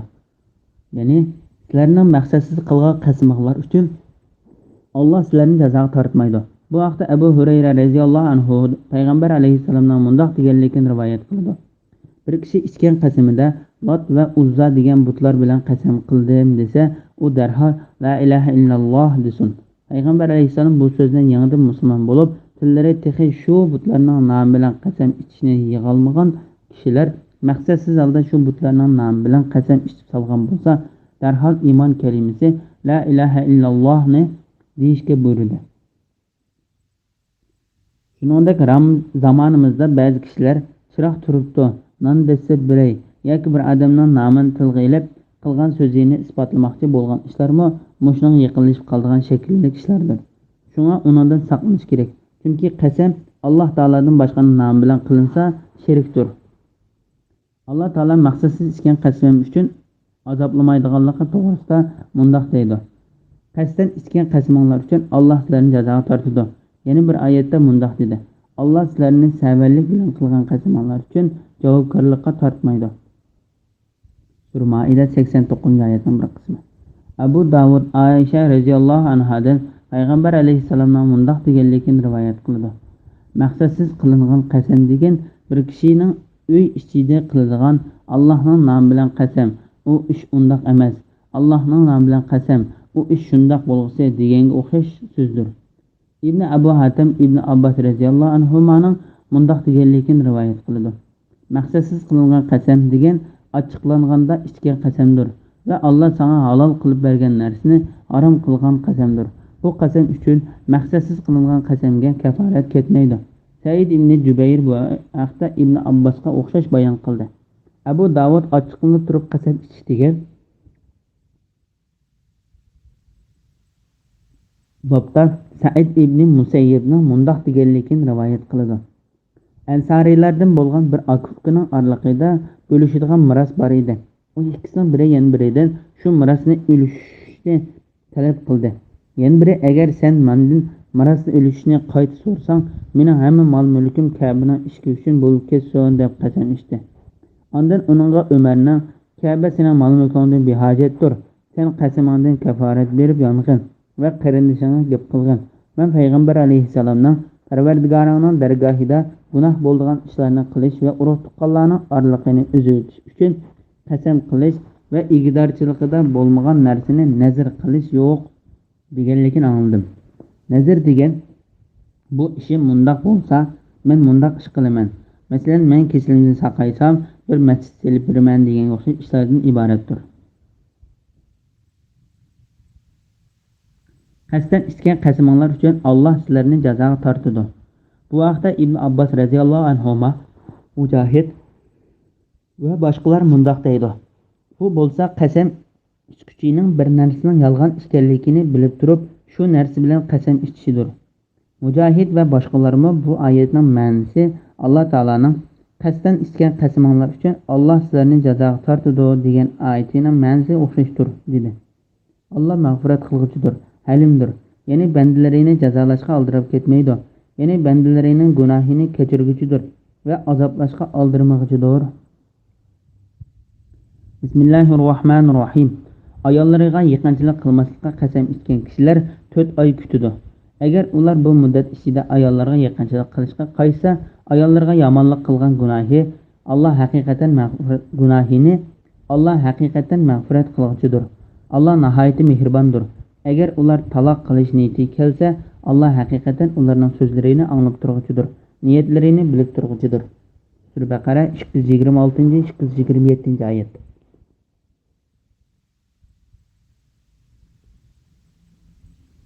Ayoliga yaqinchilik qilmaslik uchun qasam ichish va uning hukmi to'g'risida. Bir kishi bir muddat ayolim bilan jinsiy munosabat o'tkazmayman deb qasam ichsa, bu muddat 4 oydan oz bo'lishi yoki undan uzoqroq bo'lishi mumkin. Agar u 4 oydan oz bo'lsa, bu kishi shu muddat o'tib ketguncha jinsiy munosabat o'tkazmay kutib turib, shu muddat o'tib ketgandan keyin ayoli bilan jinsiy munosabat o'tkazsa bo'ladi. Ayolning shu muddat ichida eridan jinsiy munosabat o'tkazishni talab qilmay sabr qilishi lozim. Bu vaqtda Imom Buxoriy va Imom Muslim Oysha radhiyallohu anhaning mundoq deganligini rivoyat qiladi. Payg'ambar alayhissalom ayollar bilan bir oy jinsiy munosabat o'tkazmaslik uchun qasam ichdi. Ondan 29 kun bo'lganda ayollari bilan jinsiy munosabat o'tkazib, bir oy degan ba'zi vaqtda 29 kun bo'ladi dedi. Imom Buxoriy bilan Muslim yana Umar ibn Xattobdan shuni o'xshashini rivoyat qildi. Ammo muddat 4 oydan ortiq bo'lsa, 4 oy muddat to'shqandan keyin ayoli erdan jinsiy munosabat o'tkazishni, bo'lmasa taloq qilib o'tishni talab qiladi. Er ayolining taloqini bermasa, ayolining azoblanmasligi uchun hokim erni uningga taloqni berishga majburlaydi. Shunga Alloh taolo mundoq deydi: Ayollariga yaqinchilik qilmaslikka qasam ichgan kishilar, ya'ni o'zlarining ayollari bilan jinsiy munosabat o'tkazmaslik uchun qasam ichganlar, bu oyatdagi jinsiy munosabat o'tkazmaslik uchun bo'lgan qasamning dedaklari emas. To'y qilib olgan ayollarga xos ekanligini bildirdi. Bu ko'p sonliq olimlarning ko'z qarashidir. 4 oy kutadi. Ya'ni er qasam ichgan vaqtdan boshlab 4 oy kutadi. Ondan uningdan qasamidan chiqish, ya'ni uning jinsiy munosabat o'tkazish yoki uni taloq qilishiga talab qilindi. Shunga Alloh taolo mundoq deydi: Agar ular bu muddat ichida ayollarga yaqinchilik qilishga qaytsa, ya'ni ilgirki holatiga qaytsa, ya'ni ayoli bilan jinsiy munosabat o'tkazsa, ayollariga yomonlik qilgan gunohini Alloh haqiqatan mag'firat qiluvchidir. Alloh nihoyatda mehribondir. Ya'ni qasam ichgan sababi bilan ayollarning tegishli haqqini ado qilmay, erdan o'tilib qolgan kamchilikini kechirguchidir. Agar ular taloq qilish niyati kelsa, bu oyat 4 oyning o'tib ketishi bilan ayolining o'zligidan taloq bo'lib ketmaydiganligini uqtirdi. Hanafiy mazhabida 4 oy o'tib ketish bilan er kishi taloq qilmasa, ayol kishi o'zligidan taloq bo'lib ketadi deyilgan. Bu haqda Imom Malik Nafi'dan Abdullah ibn Umarning mundoq deganligini rivoyat qiladi. Bir kishi ayoli bilan jinsiy munosabat o'tkazmaslik uchun qasam ichgan bo'lsa, 4 oy o'tib ketgan bo'lsa-mu, uning ayoli taloq bo'lmaydi. 4 oy o'tgandan keyin u to'xtatilib qo'yiladi.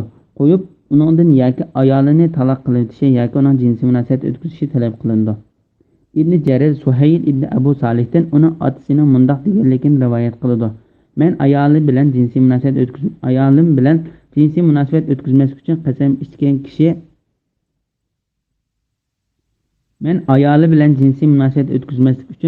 ichgan kishi to'g'risida 12 sahobadan so'radim.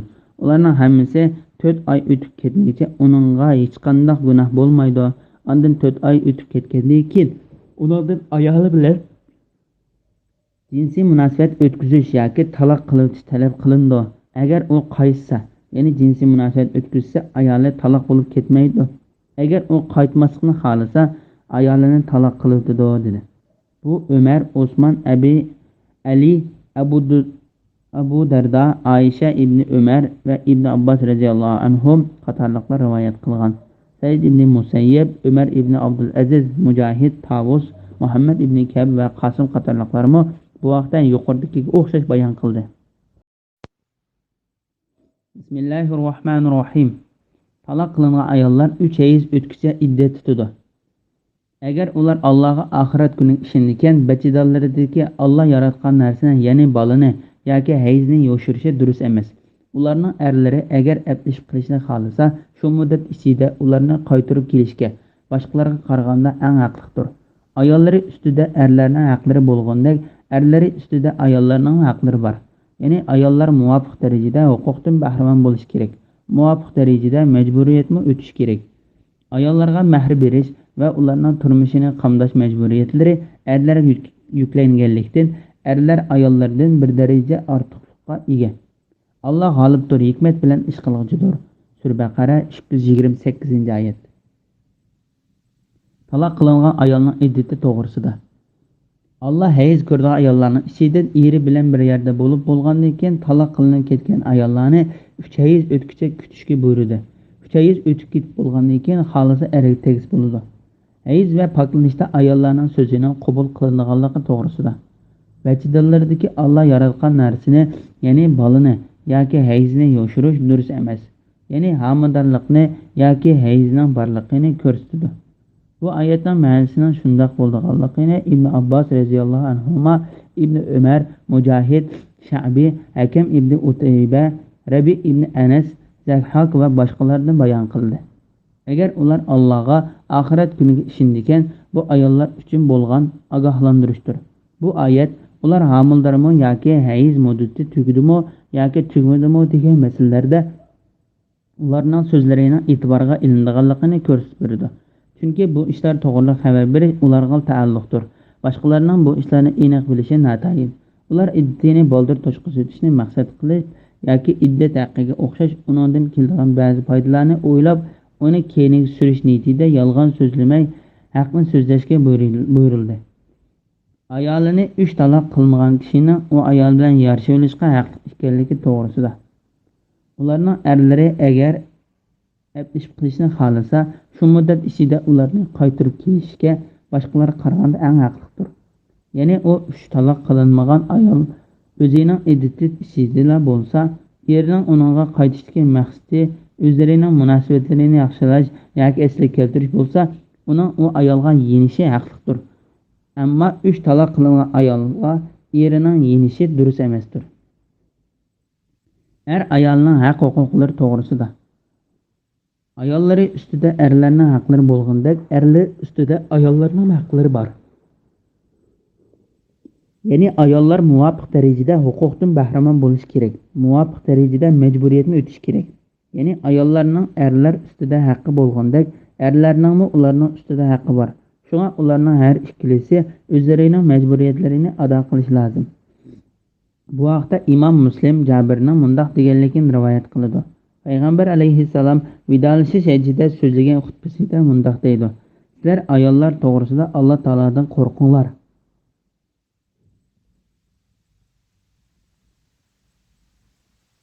Sizlar ularni Allohning omonati o'rnida amringlarga oldinglar. Ya'ni ularni Allohning ayollarni ilishni durust qilib bergan so'z bilan o'zinglarga halol qildinglar. Sizlarning ularning ustidagi haqqinglar ular to'shaklaringlarga sizlar yomon ko'radigan kishilarni yo'latmaslikdir. Ya'ni ular sizlarning o'ylaringlarga sizlar yomon ko'radigan yomon kishi, mayli u kishi ayol bo'lsin yoki er bo'lsin, boshlamsin. Agar ular shu ishni qilib solsa, sizlar ularni qattiq urmay bo'shroq uringlar. Ularning sizlarning ustinglardagi haqqi ularning yemak-ichmak va kiyim-kechkini o'z layiqiga oshirib o'tmay, qismi qo'ymay tayyorlab berishdir." Bahsi ibn Hakam Muaviya ibn Hayyida Quraysh cho'ng dadasining mundaq deganligini rivoyat qiladi. Bu Allohning payg'ambari, bizning ayollarimizning bizdagi haqqi nima? dedi. Payg'ambar alayhisalom ularning sizlarning ustinglarga haqqi: sen taom yeysan, uningga taom bergin. Sen kiyim kiysang, uningga kiyim kiygizgin. Sen uning yuziga urmagin, set tillar bilan tillamagin yoki set gap qilmagin. Sen uni uydan boshqa yerda tashlab qo'ymagin deb javob berdi. Va ki Ikramadan Ibn Abbos radhiyallohu anhumaning mundaq deganligini rivoyat qiladi: "Men ayolimning men uchun chiroyli yasnashini yaxshi ko'rganimdek, menmi ayolim uchun chiroyli yasnashimni yaxshi ko'raman, chunki Alloh ayollar ustida erlarning haqlari bo'lgandek, erlari ustida ayollarning haqlari bor. Ya'ni ayollar muvofiq darajada huquqdan bahramand bo'lish kerak, muvofiq darajada majburiyatni o'tish kerak" deydi. Erlarning ortiqchiligi to'g'risida. Erlar ayollardan bir daraja ortiqlikka ega. Ya'ni yaratilish, adab, axloq, jamiyatlik o'rni ayollarni erlarning boshqarishi, xotin va bola chaqalarni xarajat bilan ta'minlash, va dunyo va oxiratda foydasi tegadigan ishlar bilan shug'ullanish qatorliqlar ortiqchilik egidir. Alloh taolo bu to'g'riliq mundoq deydi: erlar ayollarning homillaridir. Bu Allohning ularning ba'zisini ba'zidan, ya'ni erlarni kuch quvvat g'azotga chiqish qatorliq jihatlarda ayollardan ortiq qilganligidandir va erlarning o'z pul mollarini sarf qilganligidandir. Ya'ni ayollarning nafiqasi erlarning zimmasiga yuklanganligidandir. Sura 34-oyatning bir qismi. Allah g'olibdir, hikmat bilan ish qilg'uchidir. Ya'ni uningga asi bo'lgan, uning buyrug'iga xiloflik qilgan kishidan intiqom olishga kuchi yetguchidir. O'zi qilgan va o'rinlashtirgan ishlarida hikmat bilan ish qilg'uchidir. Bismillahirrohmanirrohim. Qayta yarashishga bo'lgan taloq 2 qatimdir. Uningdan keyin xotinni chiroylicha tutish yoki yaxshilik bilan, ya'ni zulm qilmay, yomon gapini qilmay, kishilarni undan yiroqlashtirmay qo'yitish lozim. Allohning belgilamalariga rioya qilmaslik xavfi, ya'ni yaxshi o'talmaslik, Alloh belgilagan xotinlik huquqlariga rioya qilmaslik xavfi bo'lmasa, o'zinglarning ayollaringlarga mahram uchun bergan mol-mulkdan hech qanday narsani qaytarib olish durust bo'lmaydi. Agar sizlar ular, ya'ni ayollarning Allohning belgilamalariga rioya qilmasligidan qo'rqsanglar, xotinning taloq xetini elish maqsadida mol berganligi uchun u ikkisiga, ya'ni xotinga gunoh bo'lmaydi. Ya'ni shular Allohning belgilamalaridir. Uningga xilof qilmanglar. Allohning belgilamalariga xilof qiluvchilar zolimlardir. Agar u uni, ya'ni xotinini 3 qatim taloq qilsa, xotin boshqa erga tegmaguncha uningga durust bo'lmaydi. Keyingi uni taloq qilgandan keyin iddetini to'shqizib, burunqi bilan qayta yarashsa, ularga hech gunoh bo'lmaydi. Agar ular Allohning belgilamalariga rioya qila oladiganligini, ya'ni qayta yarashgandan keyin yaxshi o'talaydiganligini tasavvur qilsa, bu Allohning belgilamalaridirki, Alloh uni bildigan, ya'ni ishning oqibatiga fahm yetadigan qavm uchun bayon qiladi. Sura Baqara 229-230 oyat to'g'risida. Taloqning 3 ga qisqartirilganligi va qayta yong'ili bo'lganligi va yong'ili bo'lmaydigan taloqning bayoni to'g'risida. Bu oyat islom dinining boshlarida bir kishi ayolni 100 qatim taloq qilsa, u ayol iddatning ishidil bo'lsa, u kishi uningga yenib oladigan odatni amaldan qoldirdi. Bunday bo'lganda ayollarga ziyon bo'lganligi uchun Alloh ularning taloqlarini 3 ga qisqartdi. Alloh birinchi va ikkinchi qatimli taloqda yenishni yo'l qo'ydi va 3-chi qatimli taloqda faqat yong'il bo'lmaydiganligini bayon qildi. Alloh taolo bu vaqt mundoq deydi: qayta yarashishga bo'lgan taloq 2 qatimdir. Taloq qilingan ayollar 3 hayz o'tguncha iddat tutadi. Agar ular Allohga oxirat kuniga ishonadigan bachidonlardagi Alloh yaratgan narsani, ya'ni bolani yoki hayzni yo'shirish durust emas. degan oyatning ma'nosi haqida Abu Davud ibn Abbos radhiyallohu anhumaning mundoq deganligini rivoyat qildi: bir kishi ayolni 3 qatim taloq qilsa, uningga yenish haqqi bor. Ondan Alloh u hukmni amaldan qoldirib mundoq dedi: qayta yarashgan bo'lgan taloq 2 qatimdir. Ibn Abu Hatim Urvaning mundoq deganligini rivoyat qildi: bir kishi ayolga men seni hargiz taloq qilmayman va sen bilan hargiz bir yer bo'lmayman dedi. Ayoli uni qandoq ish dedi. Eri seni taloq qilaman, sening iddating tugay deb qolganda sen bilan yenishiman. Ondan yana taloq qilaman, yana iddating tugay deb qolgan sen bilan yenishiman. Bu ishni to'xtamay qilaman dedi. Undoq bo'lishda u chaqda taloqning cheklimasi yo'q bo'lib, bir kishi 100 qatim, hatto 1000 qatim ayol bilan ayrilib ketib yenisha oladi. Shuning bilan hiliq ayol payg'ambar alayhissalom yana kelib u ishni uning so'zlab berdi. Ondan Alloh qayta yarashga bo'lgan taloq 2 qatimdir degan oyatni nozil qildi. Ibn Jarirmi bu oyatning ma'nosi haqida yuqorida so'zlanganga o'xshash bayon qildi. Undan keyin xotinini chiroylicha tutish yoki yaxshilik bilan, ya'ni zulm qilmay, yomon gapini qilmay, kishilarni undan yiroqlashtirmay qo'yitish lozim. Ya'ni sen ayolingni birla taloq yoki 2 taloq qilsang, uning o'zining iddatining ishida bo'lganligi bo'lsa, munosabatni yaxshilash va uning yaxshilik qilish niyati bilan uning bilan yarashib yoki uni qo'yib berish seni ixtiyorligingdadir.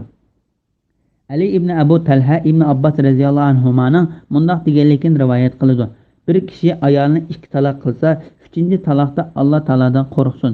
Ya'ni uni u chiroyliqcha saqlab yaxshi yashasin yoki undan ajrashib ketmoqchi bo'lsa chiroyliqcha talaqini berib uning haqida kichikkinami bir narsani tutib qolmay uni qo'yversin. Bergen to'yliqni qaytarib olishning durust bo'lmaydiganligi to'g'risida Allohning belgilamalariga rioya qilmaslik xavfi, ya'ni yaxshi o'talmaslik, Alloh belgilagan xotinlik huquqlariga rioya qilmaslik xavfi bo'lmasa, o'zinglarning ayollaringlarga mahri uchun bergan mol-mulkdan hech qanday narsani qaytarib olish durust bo'lmaydi. Ya'ni sizlarning ularga bergan to'yliqning hammasini yoki ba'zisini ulardan qaytarib olishinglar uchun ularga besim ishlatishinglar halol emas. Alloh bu vaqt mundaq deydi: agar sizlar ular, ya'ni ayolning Allohning belgilamalariga rioya qilmasligidan qo'rqsanglar, xotinning taloq xetini ilish maqsadida mol berganligi uchun u ikkisiga, ya'ni xotinga gunoh bo'lmaydi. Ya'ni u ayol o'z roziligi bilan to'yliqidan bir narsa bergan bo'lsa, uni olsa bo'ladi. Bergan to'yliqni qaytarib berish sharti bilan ayrilib ketish va to'yliqni qaytarib olish to'g'risida. Xotin yomonlashib qolib, ayol o'zining ustidagi erning huquqlarini ado qila olmaydigan, uning eri bilan bir uyda yashash mumkinchiligi qolmagan darajada erini yomon ko'rib qolgan bo'lsa, bu erning to'yliqini qaytarib bersa, uningga hech qanday gunoh bo'lmaydi. Ergimi to'yliqni qaytarib olganligi uchun hech qanday gunoh bo'lmaydi. Buning bilan ayol kishi taloq bo'lib ketadi. Shunga Alloh taolo mundaq deydi: Allohning belgilamalariga rioya qilmaslik xavfi, ya'ni yaxshi o'talmaslik, Alloh belgilagan xotinlik huquqlariga rioya qilmaslik xavfi bo'lmasa, o'zinglarning ayollaringlarga mahri uchun bergan mol-mulkdan hech qanday narsani qaytarib olish durust bo'lmaydi. Ammo ayol kishining hech qanday sababsiz, ya'ni u kishi bilan ayrilib ketishga hech qanday sabab yo'q turib, uningga to'yliqni qaytarib berish yo'ldishidan talaqini so'rasa, bu to'g'ri emasdir. Bu vaqtda payg'ambar alayhissalom mundaq deydi: qaysi bir ayol eridan sababsiz talaqini so'rasa, u ayolga jannatdan purqa haromdir. Ibn Jarir bu oyat Sabit ibn Qays ibn Shimas va uning ayoli Habiba bintni Abdullah ibn Ubay ibn Salul to'g'risida tushgan edi. Imom Malik Habiba bintni Sahil Ansarining mundaq deganligini rivoyat qiladi. Habiba binti Sahil Sabit ibn Qays ibn Shimasning ayoli edi. Payg'ambar alayhissalom bir kuni Bomdod namoziga chiqqanda tun qorong'isida Habiba bintni Sahilning o'zining ishki oldida turganligini ko'rdi. Ondan payg'ambar alayhissalom bu kim dedi. U Allohning payg'ambari, men Habiba binti Sahil dedi. Payg'ambar alayhissalom nim bo'ldingiz dedi. Ondan u mening Sabit ibn Qays bilan bir uyda turishimning mumkinchiligi qolmadi dedi. Ondan Sabit ibn Qays payg'ambar alayhissalomning yoniga keldi. Payg'ambar alayhissalom uningga Habiba binti Sahil deyishga tegishli gapning hammani qildi dedi. Ondan Habiba uning Allohning payg'ambari, uning menga bergan to'yliqining hammasi qishimda bor dedi. Payg'ambar alayhissalom Habibaning eriga uningdan to'yliqni qo'lingga olgin dedi. Ondan u uningdan to'yliqni qaytarib oldi. Habiba o'zining ota-onasining qishiga ketdi. Ya'ni u ikkisi ajrashib ketdi. İmam Buxoriy ibn Abbas radhiyallohu anhumaning mundaq deganligini rivoyat qildi.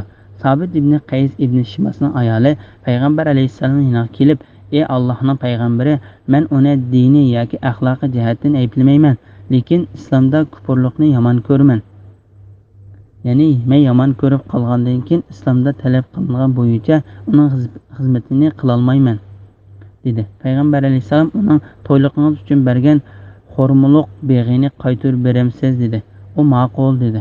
Payg'ambar alayhissalom eriga bog'ni qabul qilib, uning xetini bergan dedi. To'yliqni qaytarib berib, xetini olgan ayolning iddati to'g'risida Tirmizi Rabi' binti Muavviz ibn Afraning mundaq deganligini rivoyat qiladi. U Rabi' degan ayol payg'ambar alayhissalomning zamonasida eriga to'yliqni qaytarib berib, uning o'rniga xetini olgan edi. Ondan uni payg'ambar alayhissalom bir hayz ko'rish bilan iddatdan chiqishga buyurdi. Ammo 4 mazhab imomlarining ko'z qarashi bo'yicha bu ayol iddatdan 3 hayz ko'rish bilan chiqadi. Allohning belgilamalaridan chiqib ketishning zulm ekanligi to'g'risida. Ana shular Allohning belgilamalaridir. Uningga xiloflik qilmanglar. Allohning belgilamalariga xiloflik qiluvchilar zolimlardir.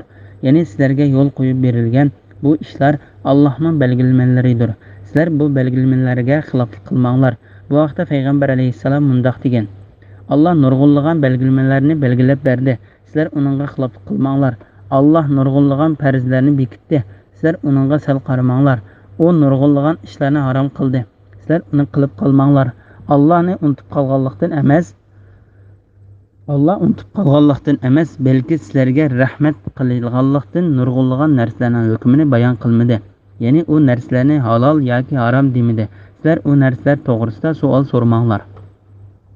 Biroqlar 3 qitim taloq qilishning haromlik to'g'risida yuqoridagi qayta yarashishga bo'ladigan taloq 2 qitimdir degan oyat bir so'z bilan 3 taloq qilishning harom ekanligini bildirdi. Uning harom ekanligini Nasa'iy rivoyat qilgan. Mahmud ibn Labidning hadisida ko'rilishga bo'ladi.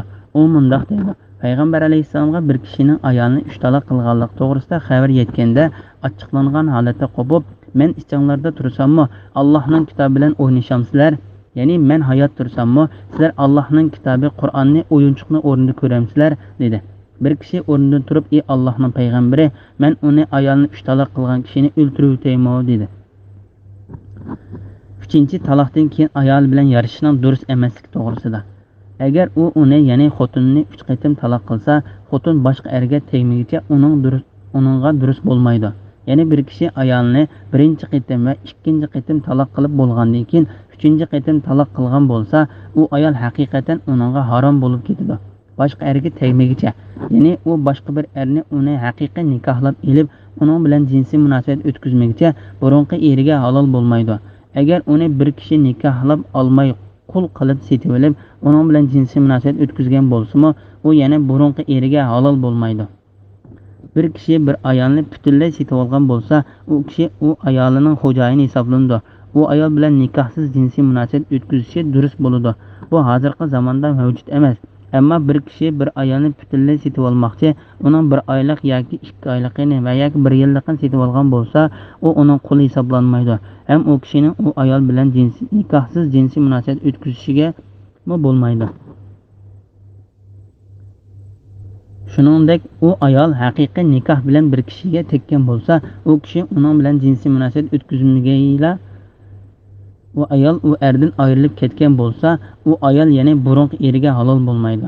Bu vaqtda Imom Muslim Aisha roziyallohu anhaning mundoq deganligini rivoyat qiladi. Bir kishi payg'ambar alayhissalomdan bir ayolni ilib, ondan uni 3 qitim taloq qilib o'tgandan keyin u ayol boshqa bir kishi bilan to'y qilib, jinsiy munosabat o'tkazishdan burun ayrilib ketgan bo'lsa, u ayol o'zining burunqi eriga halol bo'lamdi deb so'radi. Payg'ambar alayhissalom u 2-chi eri bilan uning bilan jinsiy munosabat o'tkazmaguncha burunqi eriga halol bo'lmaydi deb javob berdi. Imom Ahmad Aisha roziyallohu anhaning mundoq deganligini rivoyat qiladi. Men va Abu Bakr payg'ambar alayhissalomning yonida edik.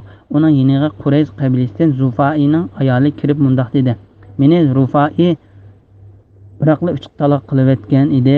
Ondan meni Abdurrahmon ibn Zubayr nikohi oldi. Uning jinsiy a'zosi kiyimning peshiga o'xshash ekan deb kiyimning bir peshini tutdi." Ya'ni u jinsiy munosabatda ojiz ekan demoqchi. Bu vaqtda Xolid ibn Said ibn Asqa ruxsat berilmay eshik oldida turadi. Xolid ibn Said Abu Bakr bu xotinni payg'ambar alayhissalomning oldida bundoq so'zlarni qilishdan to'smamsan dedi. Payg'ambar alayhissalom pisingida kulib qo'yib, "Yeliq ayolga, siz burunqi eringiz Rufai bilan yarashishni xohlaydigandek tursiz. Siz keyingi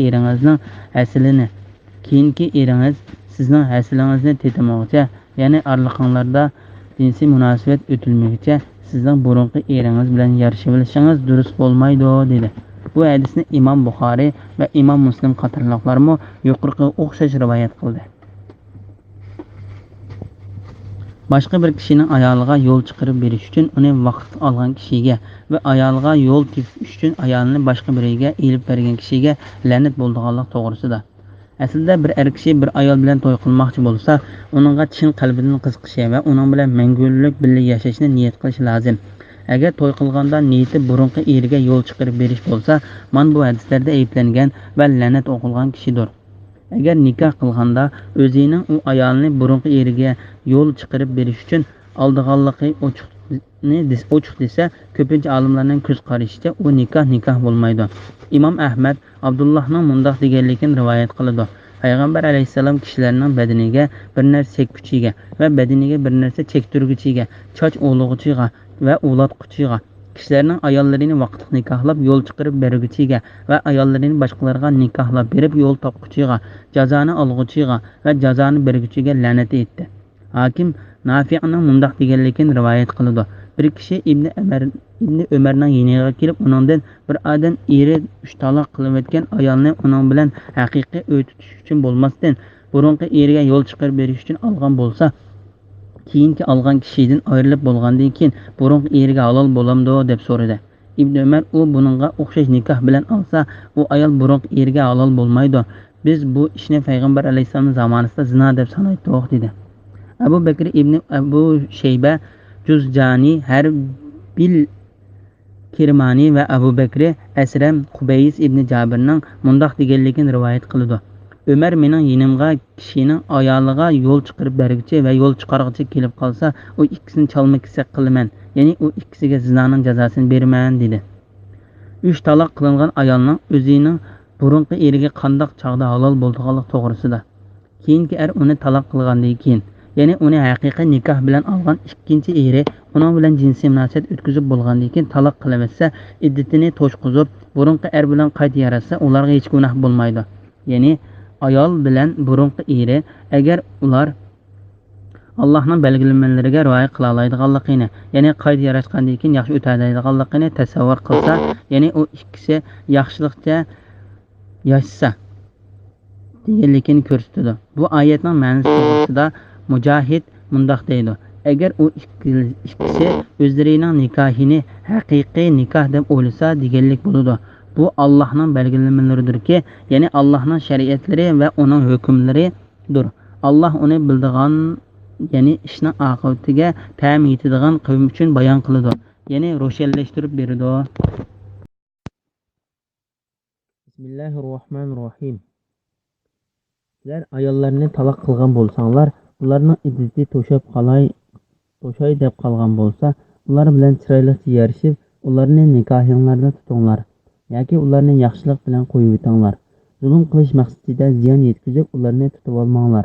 Kimki shunday qiladi ekan, ya'ni kimki chiroylicha o'tish niyati bilan emas, balki iddatini uzartib, zulm qilish niyatida xotin bilan yarashadi ekan, o'ziga o'zi zulm qilgan bo'ladi. Allohning oyatlarini kulki qilib olmanglar. Ya'ni Allohning ahkomlarini xiloflik qilish yo'li bilan masxir qilmanglar.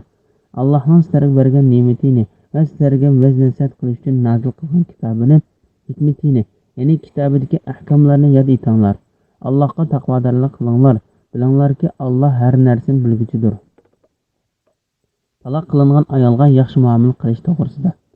Alloh erlardan birisi ayolini uning bilan yarasha oladigan taloqni qilsa, ayoli iddatidan chiqib bo'lguncha ayolga yaxshi muomala qilishga buyurdi. Ya'ni iddati to'shishdan ilgari yenishib olmoqchi bo'lsa, uning bilan yenishib olganligiga guvohchi ilib kelishi va haqiqiy yashash niyat qilish lozim. Agar yenisholmaydigan bo'lsa, iddatdan chiqib bo'lguncha uni uyda saqlab, iddatidan chiqib bo'lgandan keyin tillashmay, urushmay, chiroylicha qo'yib berish lozim. Asl islomning hukm bo'yicha 3 taloq qilinmagan ayol kishi iddatini erining uyida tutadi va u ayol iddatidan chiqib bo'lguncha eri yenib olmoqchi bo'lsa, yenish niyati bilan chaqchaq qilganga o'xshash yot ayollarga qilinmaydigan har qanday bir ishni qilsa, burunqi nikoh holatiga yenib qoladi. Iddatni erining uyida tutishning hikmatlaridan biri mushu jarayonda amal bar yenilishni ko'zda tutgandir. Shuning bu yerda iddatdan chiqib bo'lgandan keyin uni chiroylicha qo'yib berish deb keldi. Zulm qilish maqsadida ziyon yetkazib, ularni tutib olmanglar. Bu oyatning ma'nosi haqida Ibn Abbos radhiyallohu anhuma, Mujahid, Masruh, Hasan, Qatada, Zakhak, Rabi', Muqatil ibn Hayyan va boshqalar mundoq dedi: bir kishi ayolni taloq qilib, uni iddati tugay deb qolganda, ziyon yetkazish maqsadi bilan u ayolni boshqa birisiga ketib qolmasin deb, ya'ni uni nikohiga ilib, iddat tutish vaqtini texim uzartish uchun uni yana taloq qiladi. U bu ishni qayta qiladi. Ondan Alloh ularni bu ishdan to'sdi va ularni ogohlantirib mundoq dedi: balki iddatini uzartib zulm qilish niyatida xotin bilan yarashadigan, o'ziga o'zi zulm qilgan bo'ladi. Ya'ni Alloh taolaning buyrug'iga xiloflik qilish orqali o'ziga o'zi zulm qilgan bo'ladi. Allohning oyatlarini kulki qilib olmanglar. Ya'ni Allohning ahkomlarini xiloflik qilish yo'li bilan masxir qilmanglar. Bu oyatning ma'nosi haqida ibn Jarir Abu Musaning mundoq deganligini rivoyat qildi. Payg'ambar alayhissalom ash'ariylik kishilarga ochiqlandi. Ondan uning yiniga Abu Musa kelib mundoq dedi: "Ey Allohning payg'ambari, sen ash'ariylarga ochiqlandingmi?" dedi. Payg'ambar alayhissalom: "Sizlarning biringlar ayolimni taloq qildim, ondan yenishdim" deydi. Bu musulmonning taloq emas. Uning hayz ko'rishidan ilgari taloq qilinglar. Agar hayz ko'rgandan keyin taloq qilsa, u ayolning iddati tutadigan vaqti uzrab ketadi, dedi. Mashruh mundoq dedi: "U bo'lsa ayolini uning vaqti emas chog'da taloq qiladigan va uni taloq qilish va uningga yenishi orqali uning iddatini uzartib ayoliga ziyon yetkazadigan kishi. Allohning oyatlarini kulki qilib olmanglar, ya'ni Allohning ahkomlarini xiloflik qilish yo'li bilan masxir qilmanglar." Bu oyatning ma'nosi haqida Hasan Qatada, Ata Xurosani,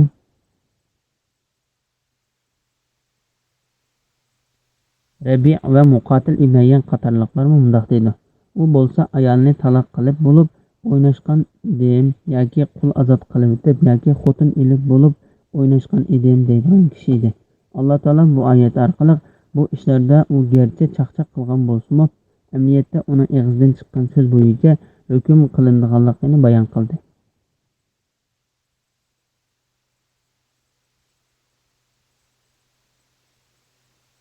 Allohning sizlarga bergan ne'matini va sizlarga vazn-nasihat qilish uchun nozil qilgan kitobini, hikmatini, ya'ni kitobidagi ahkomlarni yod etinglar. Ya'ni Allohning sizlarga payg'ambar alayhissalomni to'g'ri yo'l va ochiq paketlar bilan avatib berganligidek ne'matini eslanglar. Sizlarga vazn-nasihat qilish, ya'ni sizlarni buyuruydi, to'saydi va sizlarning cheklangan ishlarni qilganliginglar uchun sizlarni ogohlantirdi.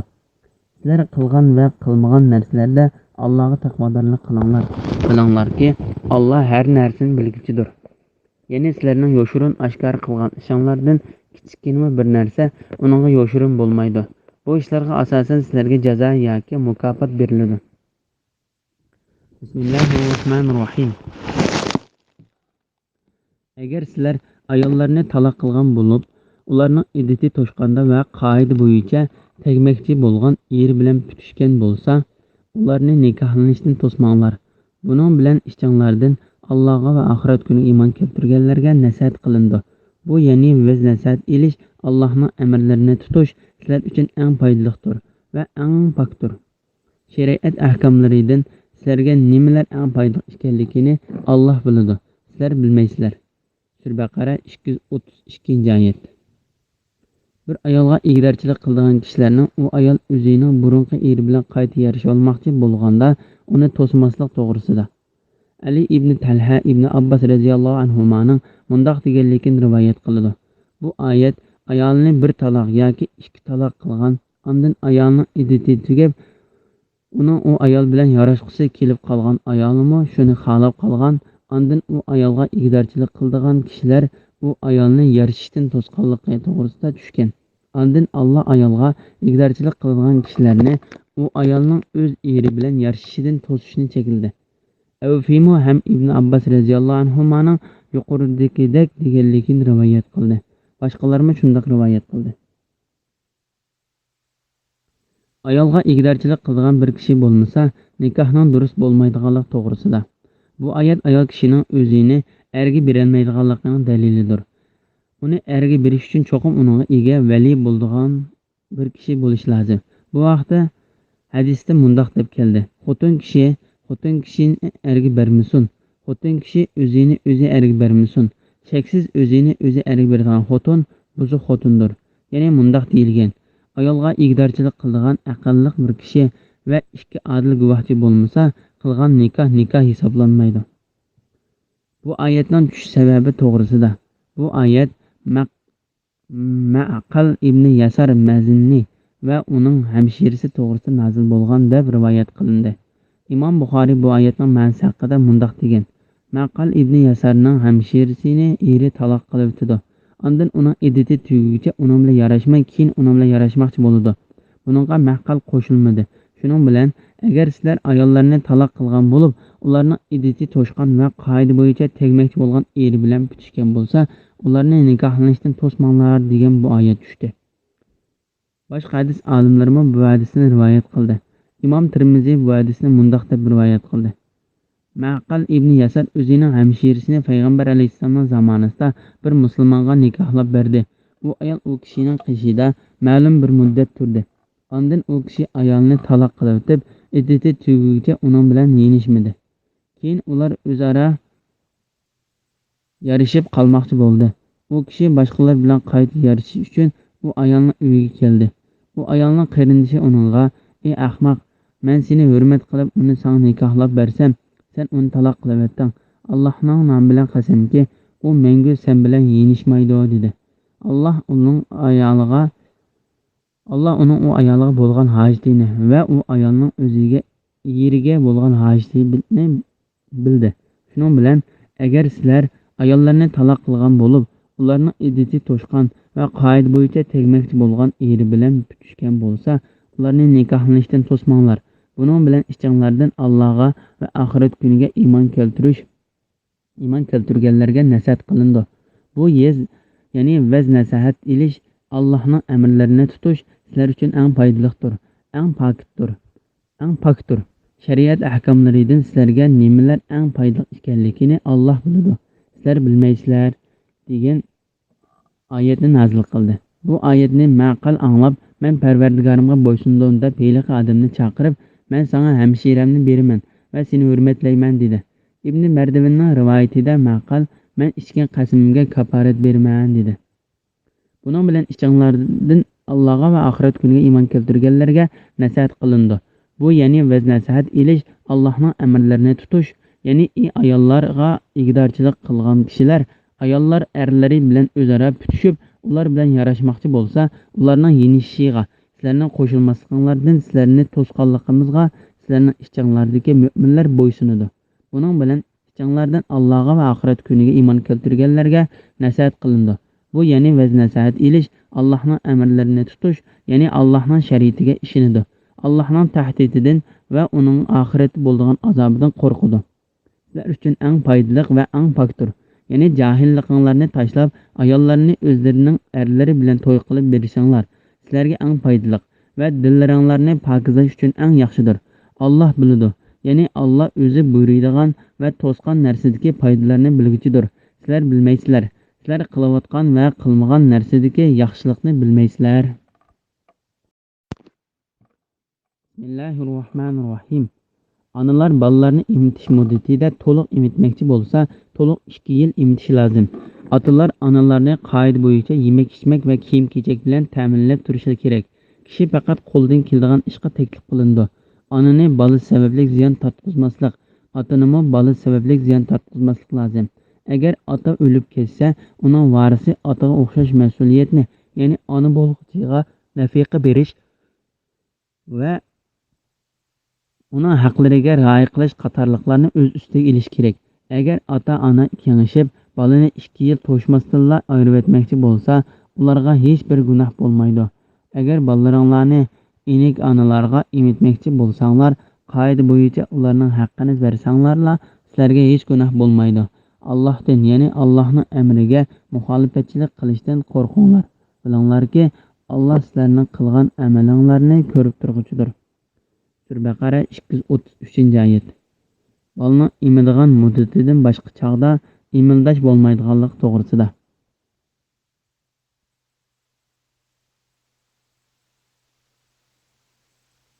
Bu Alloh taolaning onalarni o'zlarining bolalarini 2 yil to'liq emitishga buyurganligidandir. 2 yildan keyin emgan sutining hech qanday ta'siri yo'qdir. Shuning Alloh taolo mundoq dedi: onalar bolalarni emitish muddatida to'liq emitmoqchi bo'lsa, to'liq 2 yil emitish lozim. Agar bir bola 2 yoshga kirmay turib, bir ayolni emgan bo'lsa, bu ayol u bolaning enik onasi hisoblanadi. Agar bir bola 2 yoshdan oshganda bir ayolni emgan bo'lsa, bu ayol bu bolaning enik onasi hisoblanmaydi. Bu vaqtda Tirmiziy Ummu Salimadan payg'ambar alayhissalomning mundoq deganligini rivoyat qiladi: emildashlik faqat emchakdan ayirib o'tishdan ilgari 2 yil ichida emchakdagi tomirlardan etilib chiqqan sutdan bo'ladi. Bu hadisga asosan ko'p sondagi sahobalar va boshqa olimlar enik ona hisoblanib qilish faqat bolaning emitishga tegishli bo'lgan 2 yil ichidagi muddatda bo'ladi. Bola 2 yoshdan oshganda emgan bo'lsa, bola bilan uni emitgan ona o'rtasida enikonlik va emitgan bog'liq munosabat bo'lmaydi degan ko'z qarashdir. Bolaning emitish muddatining 2 yil bo'lganligi, ya'ni 2 yoshgacha emitilganligi haqida Imom Ahmad Baro ibn Azib radhiyallohu anhuning mundoq deganligini rivoyat qiladi. Payg'ambar alayhissalomning o'g'li Ibrohim 1 yosh 10 oylik bo'lganda o'lib ketgan edi. Payg'ambar alayhissalom u emadigan muddati ichida o'lib ketdi. Qolgan muddatida emish uchun uning jannatda emadigan bir onasi bor dedi. Daruqutni Ibn Abbos mundoq deganligini rivoyat qiladi. Emildashlik faqat 2 yilning ichidagi emishda bo'ladi dedi. Cho'ng bolalarni emitish to'g'risida. Imom Muslim Aisha radhiyallohu anhaning 2 yoshdan oshgan bolani emitsimi emildash bo'ladi deb qaraydiganligini rivoyat qiladi. Bu ham Ata ibn Rabah va Lays ibn Saidning ko'z qarashidir. Aisha radhiyallohu anha bir ayolning qishga kirib chiqmasa bo'lmaydigan xizmatchisiga o'xshash bir er kishi bo'lsa, u ayolga uni emitib etishni buyurdi.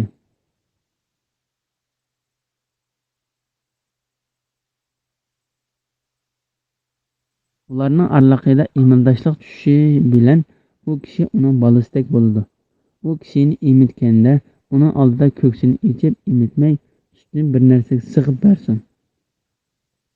Aisha buningga Abu Huzayfaning ozod qilingan quli Salimning hadisini pokit qildi.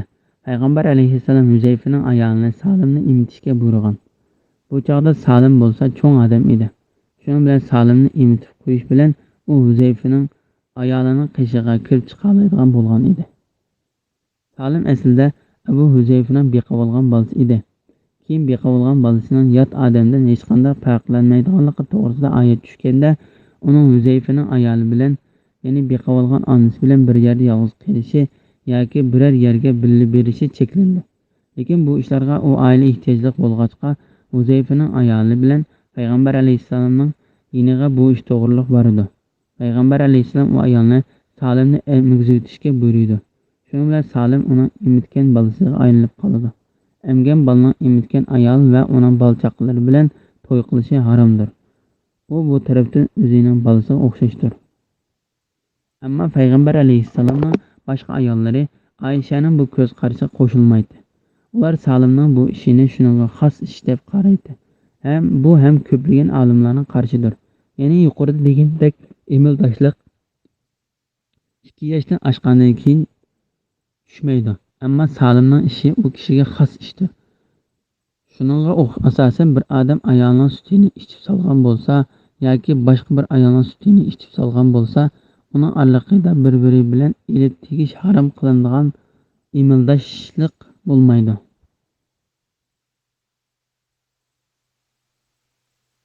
Bola emitganning ajrini berish to'g'risida. Otalar, onalarni qoida bo'yicha yemak, ichmak va kiyim-kechak bilan ta'minlab turish kerak. Ota o'zining qudrati yetishicha bekmi isrof qilmasdan, bekmi baxillik qilmasdan bolalarning onalarining chiqimlarini qilib berishi va ularga kiyim-kechak ilib berishi lozimdir. Alloh taolo bu vaqt mundoq deydi: "Boy odam ayolini va bolasini o'zining boyligiga yarasha ta'minlasin. Rizq tor qilingan odam Allohning uningga berganiga yarasha ta'minlasin." Ya'ni har odam o'zining iqtisodiy ahvoliga yarasha xarajat qilsin. Allah insonni faqat toqati yetadigan ishga taklif qiladi. Ya'ni faqir odamni boyni taklif qiladigan ishga taklif qilmaydi. Allah qiyinchilikdan keyin osonlikni beradi. Ya'ni faqirlikdan keyin boylikni beradi. Sura Taloq 7-oyat. Haq mundoq deydi: bir kishi ayolning xetini baliq bo'lib bo'lgandan keyin bergan bo'lsa, ondan u ayol bu bolani emitib bergan bo'lsa, u kishiga u ayolning normal chiqimini va kiyim-kechakini qilib berishi vojibdir. Ziyon yetkazmaslik to'g'risida. Onaning bolasi sababli ziyon tortmaslik. Ya'ni ona bolani tarbiyalash jarayonida otaga ziyon yetsin deb uningga qaytarib berish orqali u otaga ziyon yetkazmasin. Lekin u ayol bolani qaytarib berganda ko'pincha hollarda sut emmasa bo'lmaydigan muddatda burun qaytarib bersa bo'lmaydi. Emadigan muddatdan keyin agar xohlasa, u ayol bolani otasiga qaytarib bersa bo'ladi. Agar bolani otasiga qaytarib bersa, uni tarbiyalash va uni beqish jarayonida qiyinchilik tortib qoladigan bo'lsa, u ayolning uni qaytarib berishi durust emas. Erning ayol kishini qiynash uchun uningdan bolani tortib olishi durust emas. Otaning bola sababli ziyon tortmaslik lozim. Ya'ni ayolni qiynash uchun uningdan bolani tortib olish, ayolga ziyon yetkazish durust emas. Bu so'z Mujohid, Qatada, Zakhak, Zuhri, Sudi, Ibn Zayd va boshqalardan rivoyat qilindi. Agar ota o'lib ketsa, uning varisi otaga o'xshash mas'uliyatni, ya'ni ona bo'lg'ichiga nafiqa berish va uning haqlariga rioya qilish qatorliqlarni o'z ustiga olish kerak. Bu oyatning ma'nosi haqida Mujohid, Sha'biy va Zakhak qatorliqlar mundoq deydi. Bolaning otasi o'lib ketgandan keyin otaning mirosxo'ri bolaning otasi uning onasiga qilib berishga tegishli bo'lgan chiqimni qilib uningga kiyim-kechak, yemak-ichmaklarini tayyorlab berishi va uningga ziyon keltirmasligi lozimdir. Ibn Jarir bolani 2 yoshga kirib bo'lgandan keyin imitish uning badaniga yoki aqliga ziyon yetkazishi mumkin dedi. Sufyan Savari Al-Qamaning bir ayolning bolasi 2 yoshga kirib bo'lgandan keyin uni imitayotganligini ko'rib, uningga siz uni imitmang deganligini rivoyat qiladi. Bolani ayol ikkisi rozi bo'lishgandan keyin imitishdan ayiritish to'g'risida. Agar ota-ona kengashib bolani 2 yil to'shmasdan ayirib etmoqchi bo'lsa, ularga hech bir gunoh bo'lmaydi. Ya'ni ota-ona bolani 2 yoshdan burun emchakdan ayirib etishni bola uchun foydali deb qarasa va har ikki tarafning qo'shilishi bilan bolani emchakdan ayirib etsa, ularga hech qanday gunoh bo'lmaydi. Agar ikkisi bir maslahatga kelmay birisining ayirib etgisi kelib yana birisiga maslahat solmay uningga besim ishlatib bolani ayirib etishi durust emas. Alloh bandasiga rahim qilib bolani tarbiyalashni uning ota-onasining zimmasiga yukladi va ularga o'zlariga va bolalariga foydali ishlarni bildirdi. Alloh taolo bu vaqtda mundoq deydi: agar ular sizlar uchun bolalaringlarni imitib bersa, ularning imitish haqqini beringlar. Haqqoniy asosda o'zaro maslahatlashinglar. Agar fikrdan kelisholmasanglar, uni, ya'ni bolani boshqa bir ayol imitsin. Sura Taloq 6-oyatning bir qismi.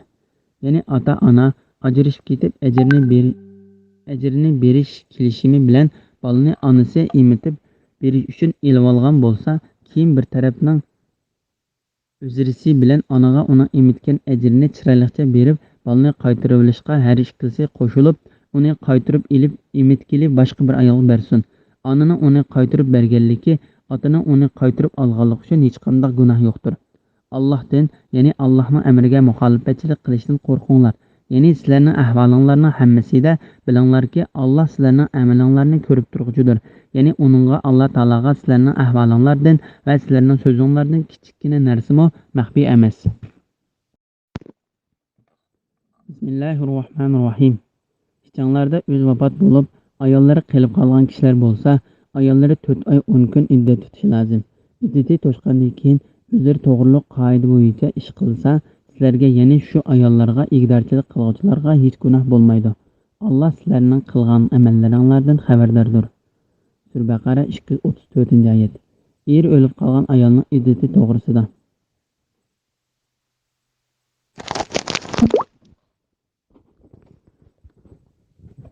Alloh taolo bu oyatda er o'lib qolgan ayollarni mayli ular erlari bilan jinsiy munosabat o'tkazgandan keyin bo'lsin yoki undan burun o'lib ketgan bo'lsin, ularni 4 oy 10 kun iddat tutishga buyurdi. Eri bilan jinsiy munosabat o'tkazmagan ayolning iddat tutishidagi sabab bu oyat ularni ayirmay hammani o'z ichiga olganligi va tuvandagi hadisdan kelganlik uchundir. Imom Ahmad va undan boshqa hadis rivoyat qilgan olimlardan rivoyat qilingan bir hadisda mundoq deb keldi: Ibn Mas'uddan bir ayolni olgan. Ondan uning bilan jinsiy munosabat o'tkazmay va uningga beradigan to'yliqni munchalik beray deb to'xtatmay o'lib ketgan bir kishi to'g'risida savol so'raldi. Ondan ular uning qishiga bu vaqtda necha qitim keldi. Ibn Mas'ud radhiyallohu anhu oxirida men bu ishda o'zimning ko'z qarashimni deyman. Agar u to'g'ri bo'lib qolsa, bu Allohning xato qilishi bilan bo'ladi. Agar u xato bo'lib qolsa, mening kamchiligimdan va shaytonning ozdirayotganligidan bo'ladi. Alloh va uning payg'ambari Muhammad alayhissalom u xatolikdan pokdir. deb bo'lib uningga to'yliq berildi deb javob berdi. Yana bir rivoyatda kim ziyoda qilmasdan chiroyi va boshqa tarafda uningga o'xshab ketadigan ayolga beriladigan to'yliq beriladi. U ayol o'limning iddatini tutishi lozim ham uningga maros beriladi dedi. Ondan Maqal ibn Yasar qopib, men payg'ambar alayhissalomning Vashiqning qizi Barva'a haqida sen hukm qilganiga o'xshash hukm qilganligini anglagan edim dedi. Ibn Mas'ud buni anglab o'zining chiqargan hukmi payg'ambar alayhissalomning hukmi bilan udul chiqib qolganligi uchun nihoyatda baxtxushal bo'lib ketdi. Yana bir rivoyatda Ashja qabilasidan bir turkum kishi biz payg'ambar alayhissalomning Vashiqning qizi Barva'aga u hukmga o'xshash hukm qilganligiga guvohlik beramiz dedi. Eri o'lib qolgan eg'ir oyoq ayol bu hukmning ichiga kirmaydi. U mayli eri o'lib ketib bir necha kundan keyin tug'sin yoki 7-8 oydan keyin tug'sin, bolani tuqqandan keyin iddatdan chiqadi. Barliq homildor ayollarning iddatining ularning bolani tug'ib bo'lishi bilan tugaydiganligi tuvandagi oyat hadislarda ko'rsatib beriladi. Homildor ayollarning iddati mayli qo'yib o'tilgan bo'lsin, mayli eri o'lib ketgan bo'lsin, bo'shanish bilan tugaydi. Sura Taloq 4-oyatning bir qismi. Degan oyatning umumyuzlik ekanligi va tuvanda kelgan hadisda ko'rsatilgandir. Hadisda mundaq deb keldi. Sabi'a Islamiy degan ayol eg'ir oyoq chog'ida uning eri Said ibn Xavla o'lib ketdi. U eri o'lib ketib uzun qolmay tug'di. Yana bir rivoyatda bir necha kundan keyin tug'di. Uning nifosi tugab uningdan pokizlanib chiqqandan keyin elchi bo'lib kelgan kishilarni kutilish uchun yasang'il turdi. Uning qishiga Abu Sabil ibn Ba'akal degan kishi kirib uningga siz nima deb yasanasiz? Siz turmush qurishni orzu qilgandek tursiz. Alloh bilan qasamki sizga 4 oy 10 kun to'shmoqchilik birisi bilan turmush qursangiz to'g'ri bo'lmaydi dedi. Sabi'a mundoq dedi. U menga u gapni qilgandan keyin men kech kirganda kiyimlarimni kiyib payg'ambar alayhissalomning yoniga kelib uningdan shu ish to'g'risida so'radim. Payg'ambar alayhissalom menga mening bolani tuqqan chig'imda iddatimdan chiqqanligimni xabar berdi va agar xohlasam mayli kim bilan bo'lsin to'y qilishimga ruxsat berdi. Iddat tutishning hikmati to'g'risida Said ibn Musayyib, Abu Aliya va boshqalar er o'lib qolgan ayollarning iddati 4 oy 10 kun bo'lishining hikmati uning qo'rsqida bola bo'lib qolishining ehtimol bo'lganligidandir. Agar u 4 oy 10 kun kutsa, bolaning bor yo'qligi oshkor bo'ladi dedi. Imom Buxoriy va Muslim ibn Mas'ud radhiyallohu anhudan payg'ambar alayhissalomning mundoq deganligini rivoyat qiladi. Haqiqatan sizlarning biringlarning yaratilishi onasining qo'rsqida 40 kun abi ma'ni holatda turdi. Ondan shuningga o'xshashida yana 40 kun ichida laxtqonga aylandi. Ondan shuning o'xshashida 40 kun ichida bir parcha go'shtga aylandi. Ondan uningga bir farishta avatilib, u farishta uningga jon puvlaydi. Bu hadisdagi 3:40 deganni hisoblasak 4 oy bo'ladi. Ba'zi oylar 30 kundan kam ozroq bo'lganligi va baldagi harakat unda jon kirgizib bo'lgandan keyin bo'lganligi uchun 4 oydan keyin 10 kun ehtiyot uchun qo'shib qo'yiladi. Xo'jasidan qo'rsoq ko'targan dedekning xo'jasi o'lib qolganda tutadigan iddati to'g'risida. Yuqoridagi masalalarda ba'zi olimlar xo'jasidan tug'ib solgan dedekning iddati agar xo'jasi o'lib qolsa yuqorida degan hur ayolning iddatiga o'xshash bo'ladi degan ko'z qarashda birlik keldi. Ularning ko'z qarashini quvvatlab Imom Ahmad Amr ibn Aslan mundoq deganligini rivoyat qiladi. Sizlar bizning payg'ambarimizning sunnatiga xato narsalarni aralashtirib olmanglar. Xo'jasidan tug'ib solgan dedekning xo'jasi o'lib qolsa, uning iddati 4 oy 10 kundir dedi. Bu iddat ichida qarliq tutishning vojib ekanligi to'g'risida. Iddati to'shqandan keyin o'zlari to'g'riliq qoida bo'yicha ish qilsa, sizlarga ya'ni shu ayollarga igdorchilik qiluvchilarga hech gunoh bo'lmaydi. Alloh sizlarning qilgan amallaringlardan xabardordir. Bu oyat eri o'lib qolgan ayolning iddatidan chiqib bo'lguncha eri uchun qarliq tutishning lozimligini uqtirdi. Bu vaqtda hadisda mu'minlarning onalaridan Ummu Habiba va Zaynab binti Jahshidan payg'ambar alayhissalomning mundoq deganligini rivoyat qilindi. Alloh taologa va qiyomat kuniga iymon keltirgan ayol kishi eridan boshqa o'lib qolgan kishi uchun 3 kundan ortiq qarliq tutishi halol emas. Ammo eriga 4 oy 10 kun qarliq tutadi. Yana bir hadisda Ummu Salimning mundoq deganligini rivoyat qilindi. Bir ayol: "Ey Allohning payg'ambari, qizimning eri o'lib ketgan edi. Qizimning ko'zi og'rib qoldi. Biz uning ko'ziga surum tarsak bo'lamdi deb so'radi. Ondan payg'ambar alayhisalom yo'q deb javob berdi. Buningga savol so'ragan har qitimda 2 qitim yoki 3 qitim yo'q deb javob berib, shak shubasizki uning qarliq vaqti 4 oy 10 kun. İslam kelishdan burun sizlar qarliq uchun 1 yil uyda turatdinglar dedi. Burunqi qarliq haqida Ummu Salimaning qizi Zaynab mundoq deydi. Eri o'lib qolgan ayol o'zining kiyimlarini kiyib qaznaqqa kirib o'ltiradi. Uningga 1 yil to'shmoqcha xushbo'y narsani tutib salmaydi, ya'ni ishlatmaydi. 1 yildan keyin qaznaqdan chiqadi. Uningga ucharliqning mayiqi beriladi. Ondan uni otadi. Ondan uningga eshakdek yoki qo'ydek ucharliq bir hayvon keltiriladi. Ondan u uning ustixonlarini sundiradi yoki kesadi. Bu hayvon ba'zi vaqtda o'lib qoladi. Qarliq tutish degan atirga o'xshash xushbo'y narsalarni ishlatmaslik, chiroyli kiyinmaslik, oltin jabduqlarga o'xshash ziynatlarni ishlatmaslikdan iboratdir. Qarliq tutish eri o'lib qolgan, balog'atga yetmagan kichik qiz bo'lsin yoki cho'ng ayol, ozod qul, kofir yoki musulmon qatorliq hamma ayol uchun vojibdir. Er o'lib qilib qarliq tutmagan yoki qarliq tutsimi, chiroyli kiyinib yasanishni tashlamagan ayollar qattiq gunohkor bo'ladi. Iddati to'shqandan keyin sizlarga, ya'ni shu ayollarga, igdorchilik qiluvchilarga hech gunoh bo'lmaydi. Bu oyatning ma'nosi haqida Zakhok va Rabi ibn Anas mundoq deydi. Ya'ni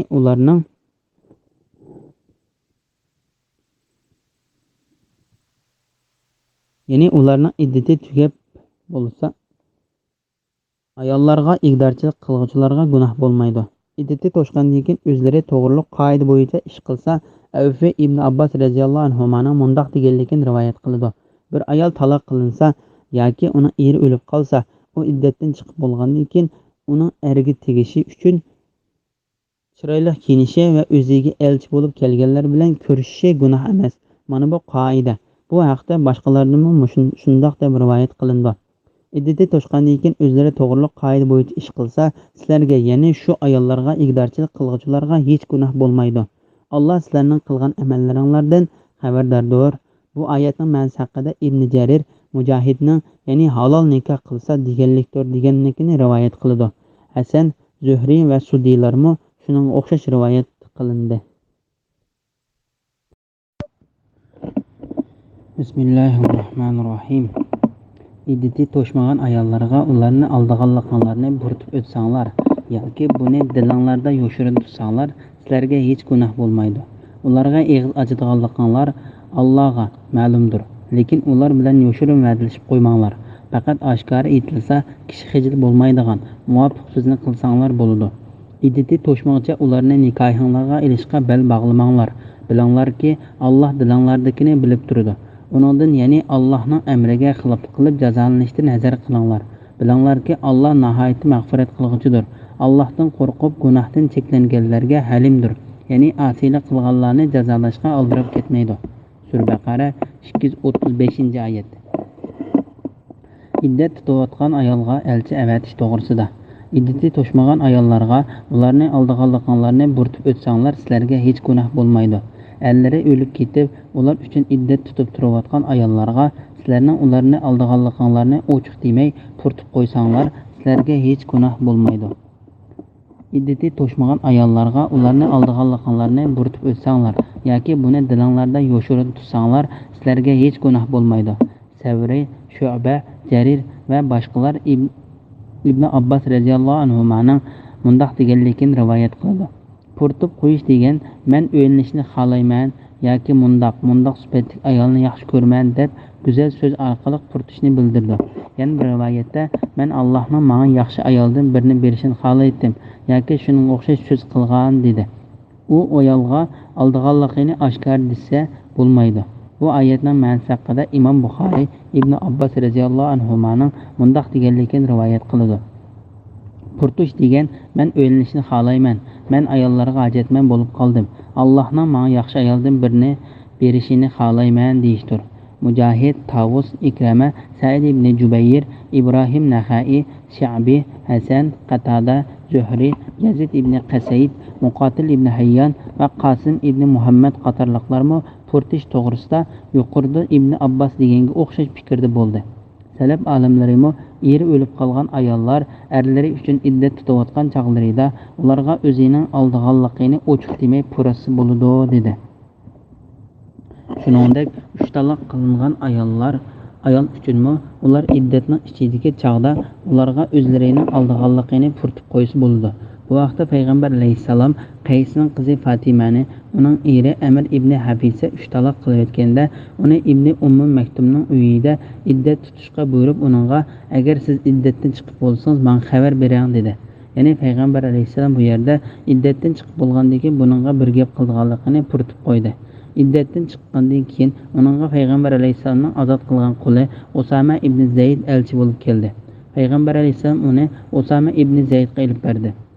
Ammo purtmay o'zining uning bilan to'y qilmoqchi bo'lganligini, mening sizni olg'im bor, men sizni yaxshi ko'rib qoldim, iddatingiz qachon tugaydi yoki men tegamsiz degan so'zlarga o'xshash ochiq so'zlarni deyish haromdir. Ammo bir taloq yoki 2 taloq qilingan ayol uchun u iddat tutayotgan mezgilda erdan boshqa bir kishini uningga o'zining olmoqchi bo'lganligini ochiq deyish yoki purtib qo'yish durust emas. Chunki u iddatdan chiqib bo'lguncha burunqi erining ilgida hisoblandi. Yoki buni dilinglarda yoshirin tutsanglar sizlarga hech gunoh bo'lmaydi. Ya'ni sizlarning ularni olmoqchi bo'lganliginglarni ko'nglinglarda yoshirsanglar gunoh bo'lmaydi. Bu vaqtda Alloh mundaq deydi: Parvardigorim ularning dillarida yoshirin tutqanlarini va eg'izlarida deganlarini bilib turdi. Sura Qasas 69-oyat. Men sizlar yoshirgan va oshkorlangan narsalarni bilib turman. Sura Mumtahina 1-oyatning bir qismi. Ularga eg'iz ochadiganlar Allohga ma'lumdir. Ya'ni ko'ngillarida eslaysizlar. Ko'ngillarida eslagan gunoh sizlardan kechirim qilindi. Lekin ular bilan yoshirin va'dalashib qo'ymanglar. Bu oyatning ma'nosi haqida Ali ibn Abu Talha ibn Abbas radhiyallohu anhumaning mundaq deganligini rivoyat qiladi. Sen uningga u iddati chiqishdan burun men sizni yaxshi ko'rib qoldim yoki mendan boshqa birsiga tegmaslikka menga va'da bering deganga o'xshash gaplarni qilma. Said ibn Jubayr, Sha'bi, Ikrama, Abu Zuha, Zakhak va Zuhri qatorliqlarmi yuqorqi ko'z qarashga qo'shilganligini bayon qildi. Bu vaqtda Mujohid va Savri mundaq dedi: u ayoldan o'zidan boshqasiga tegmaslik uchun va'da elib deganlikdir. Faqat oshkora aytilsa kishi xijil bo'lmaydigan muvofiq so'zni qilsanglar bo'ladi. Bu oyatning ma'nosi haqida Ibn Abbas radhiyallohu anhuma, Mujohid, Said ibn Jubayr, Sudi, Savri va Ibn Zayd qatorliqlar mundaq deydi: bu oyatdan yuqorida so'zlangan purtib qo'yishning durustligi maqsad qilindi. Muhammad ibn Sirin, men Abu Ubaydadan Alloh taolaning faqat oshkora aytilsa kishi xijil bo'lmaydigan muvofiq so'zni qilsanglar bo'ladi degan oyatining ma'nosi haqida so'rasam, u bir kishi u ayolga igdorchilik qildigan kishiga uni mening xabarimsiz berib etmang degandan iborat deb javob berdi. Iddati to'shmoqcha ularni nikohinglarga ilishga bel bog'lamanglar. Bu oyatning ma'nosi haqida Ibn Abbas radhiyallohu anhuma, Mujohid, Sha'bi, Qatada, Rabi ibn Anas, Abu Malik, Zayd ibn Aslama, Muqatil ibn Hayyan, Zuhri, Ata Khurasani, Sudi, Savri va Zakhak qatorliqlarmi mundaq deydi: sizlar iddati tugab bo'lguncha nikoh qilmanglar. Butun olimlar iddati tugmay turib qilingan nikoh durust bo'lmaydi degan fikrda birlik keldi. Bilinglarki, Alloh dilinglardagini bilib turdi. Uningdan, ya'ni Allohning amriga xiloflik qilib jazolanishdan hazar qilinglar. Alloh ularni ayollar to'g'risida yomon ishlarni xiyoliga keltirib, ko'nglida yomon xiyollarning paydo bo'lib qolishidan ogohlantirib, ko'nglida yaxshilarni o'ylashga buyurdi. Ondan ularni o'zining rahmatidan umidsizlantirmay mundaq dedi: bilinglarki, Alloh nihoyatda mag'firat qilg'uchidir. Allohdan qo'rqib, gunohdan cheklanganlarga halimdir. Ya'ni asiylik qilganlarni jazolashga oldirib ketmaydi. Bismillahirrohmanirrohim. Agar sizlar ayollaringlarga yaqinchilik qilmay yoki mahri tayinlamay turib ularni taloq qilsanglar, ya'ni nikohinglarga olgan ayol bilan bir yerda bo'lmagan yoki mahrini muayyanlashtirmagan sharoitda uni qo'yibetsanglar, sizlarga hech gunoh bo'lmaydi. Lekin uningga mu'ta, ya'ni belgilik miqdorda pul mol berishinglar kerak. Ularga narsa beringlar. Boy o'z holiga yarasha, kambag'al o'z holiga yarasha qoida bo'yicha bersin. Bu yaxshi odamlarning o'tashga tegishli majburiyatidir. Sura Baqara 236 oyat.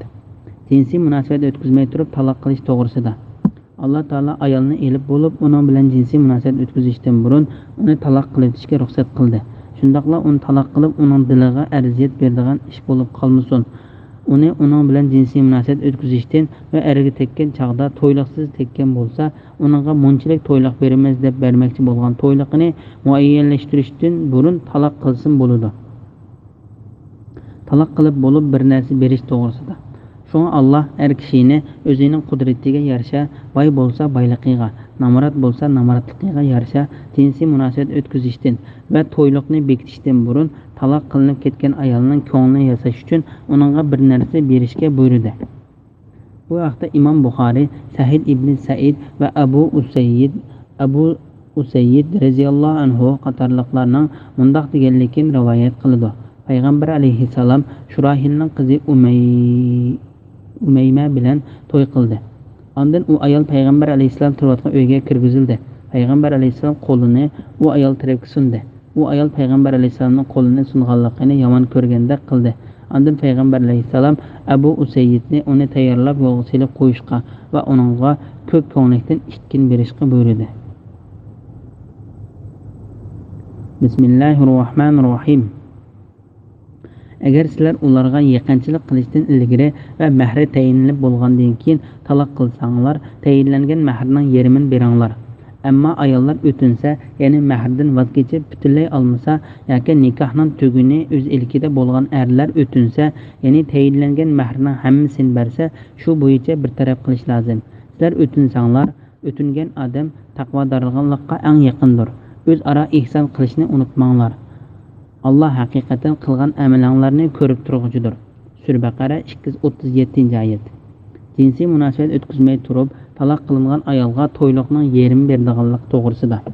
Jinsiy munosabat o'tkazmay turib, taloq qilinmoqchi bo'lgan ayolga munchalik to'yliq berildi deb bekitilib bo'lgan bo'lsa, uningga atalgan to'yliqning yerini berish vojib bo'ladi. Bundan başqa narsa berish vojib bo'lmaydi. Agar boshqa narsa berish vojib bo'lgan bo'lsa, u bayon qilingan bo'ladi. To'yliqni bekitib to'yni qilib bo'lib, uning bilan jinsiy munosabat o'tkazmay turib taloq qilgan bo'lsa, to'yliqning yerimini ayolga berish olimlarning o'zaro hech qanday ixtilofsiz holda birlik kelgan bir masaladir. Ammo ayollar o'tinsa, ya'ni mahrdan voz kechib butunlay olmasa, shu bo'yicha bir taraf qilish lozim. Ya'ni ayollar o'zlariga tegishli bo'lgan to'yliqni o'tinib bersa, er kishiga uni berish vojib emasdir. Bu ayet hakkında Suddi Abu Salih'tin İbn Abbas radiyallahu anhumanın mundaq degenlikin rivayet kılıdı. Yani o ayal özüge tegishlikni ötünüp berse, er kişiге onu berişi vacip emestir. İmam Abu Muhammed İbn Abu Hatem, Şureybe, Said İbn Musayyib, İkrame, Mujahid, Şa'bi, Hasan, Nafi', Qatada, Cabir İbn Zeyd, Atta Khurasani, Zakhak, Zühri, Muqatil İbn Hayyan, İbn Sirin, Rabi İbn Anas ve Suddi qatarlıqlardan mı bu ayetning ma'nosi to'g'risida yuqorida İbn Abbas deganga o'xshash deganlikin rivoyat qilindi. Yoki nikohning tuguni o'z ilkida bo'lgan erlar o'tinsa, ya'ni tayinlangan mahrning hammasini bersa, shu bo'yicha bir taraf qilish lozim. Abu Hatim Amr ibn Shuaybning cho'ng otasidan Payg'ambar alayhissalomning mundaq deganlikin rivoyat qildi. Nikohning tuguniga ega kishi erdir. İbn Merdivamo şunun o'xshash, ya'ni ayetga nikohning tuguni uning qo'lida degan so'zni rivoyat qildi. İbn Jarirmi bu qarashni to'g'ri deb quvvatladi. Chunki nikohning tuguni chingtish yoki uni buzish erning qo'lidadir. Ya'ni kelib bir ayolga igdorchilik qilgan kishining shu ayolning mol-mulkidan bir narsani boshqalarga o'zi xohlagancha berish durust emas. Shuningga o'xshash, uning mol-mulkini boshqalarga berishi durust bo'lmagandek, uning to'yliqini boshqalarga berish haqqi yo'q. Yani bu ayetdeki nikahның tuguni qo'lida degan kishidan ayolga igdorchilik qiladigan kishi emas, balki shu ayolning eri ko'z tutiladi. Sizlar o'tinsanglar, o'tingan odam taqvodorlikqa eng yaqindir. İbn Jarir ba'zi olimlarning bu ayet ayollarni o'z ichiga oladi deganligini rivoyat qildi. Bu ayetning ma'nosi haqida İbn Abbas mundaq deydi. Yani ayol kishi o'ziga tegishlikni o'tinib berib, erdan bir narsa olmasa yoki er kishi o'ziga tegishlikni kechirib o'tib, ayolga hammasini berib etsa, o ikkisining qaysi o'zining haqqini o'tinib berib etsin, shu taqvodorlikqa eng yaqindir. Sha'bi va boshqalarmi bu oyatning ma'nosi haqida yuqorida Ibn Abbos deganga o'xshash bayon qildi. O'zaro ehson qilishni unutmanglar. Bu oyatning ma'nosi haqida Said mundoq deydi. Ya'ni yaxshilik qilishni unutmanglar. Alloh haqiqatan qilgan amalinglarni ko'rib turg'uchidir.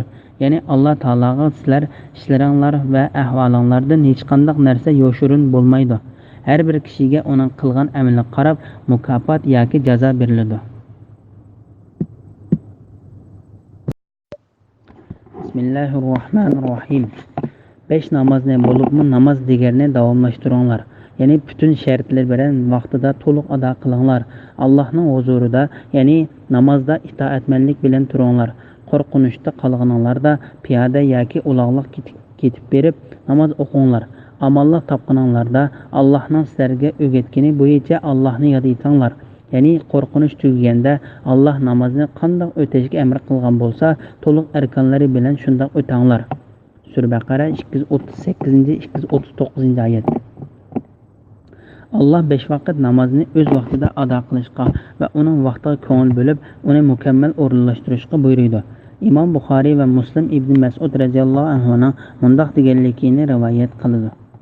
Men payg'ambar alayhissalomdan qaysi amal eng yaxshi deb so'radim. Payg'ambar alayhissalom o'z vaqtida o'qilgan namoz deb javob berdi. Ondan keyinchi deb so'radim. Payg'ambar alayhissalom Alloh yo'lida qilingan jihad deb javob berdi. Ondan keyinchi deb so'radim. Payg'ambar alayhissalom ota-onaga yaxshilik qilish deb javob berdi. Ibn Mas'ud radhiyallohu anhu mundoq deydi. Payg'ambar alayhissalom menga bularni deb berdi. Agar buningdan ko'proq so'ragan bo'lsam, menga ko'proq javob bergan bo'ladi. O'ttira namozning qaysi namoz ekanligi to'g'risida. Alloh bu namozlarning ichidan o'ttira namozni alohida ta'kidlab keldi. U namoz digar namozidir. O'ttira namoz degan digar namoz ekanligi sahobalar va tabiinlar va ko'plagan olimlarning o'rtaq ko'z qarashidir. U namozdan digar namoz ekanligiga tuvandagi hadislar pokitdir. Imom Ahmad Ali radhiyallohu anhuning mundoq deganligini rivoyat qiladi. Payg'ambar alayhissalom Xandak urushida kofirlar bizni o'ttirdagi namozdan, ya'ni digar namozini o'qishdan to'sib qo'ydi. Alloh ularning dillarini va o'ylarini o'tga to'shqizsin dedi. Ondan keyin uni namoz sham bilan xuftanning oraliqida o'qidi. Bu hadisni Ali radhiyallohu anhudan nurg'unlagan hadis olimlari rivoyat qildi. Imom Ahmad Samarining mundoq deganligini rivoyat qiladi. Payg'ambar alayhissalom o'ttir namoz degan digar namozidir dedi. O'ttir namozning digar namozi ekanligiga bundan boshqa ko'plagan hadislar bor. Tuvandagi hadislarmi bu vaqtni ta'kidlaydi. Ibn Umar radhiyallohu anhu payg'ambar alayhissalomning mundoq deganligini rivoyat qiladi. Bir kishi digar namozini qazo qilib qo'ysa, u xuddi o'zining bol chaqinlari va mol-mulkidan ayrilib qolganga o'xshashdir. Ya'ni bir hadisda payg'ambar alayhissalom mundoq degan: "Havo tutuq kunlarda namozga oldiranglar, chunki bir kishi digar namozini qazo qilib olsa, jazman uning qilgan amal ibodati bekor bo'lib ketadi." Namozda turib gap qilishdan to'sish to'g'risida. Allohning huzurida, ya'ni namozda itoatmanlik bilan turinglar. Ya'ni Allohning oldida qo'rqqan va o'zinglarni nihoyatda tuvan tutgan holatda turinglar. Gap qilish namozda shuk turish bilan qarim-qarshi bo'lganlik uchun namozda gap qilmaslik talab qilindi. Shunga payg'ambar alayhissalom namoz o'qiyotganda Ibn Mas'ud radhiyallohu anhu uningga assalomu alaykum deb salom berganda payg'ambar alayhissalom va alaykum assalom deb javob bermaganligiga o'zri aytib, namozda turganda namoz bilan bo'lish lozim dedi. Imom Muslimning hadisida Muaviya ibn Hakam namozda turib so'zlaganda payg'ambar alayhissalomning namoz o'qiganda bir ig'izmo gap qilish bo'lmaydi. Namoz faqat tasbih, takbir va Allohni zikr qilishdan iboratdir deganligini rivoyat qilindi. Imom Ahmad ibn Hanbal Zayd ibn Arqamning mundoq deganligini rivoyat qildi. Payg'ambar alayhissalomning zamonasida bir kishi namozda turib o'zining ehtiyoji uchun yendiki kishilarga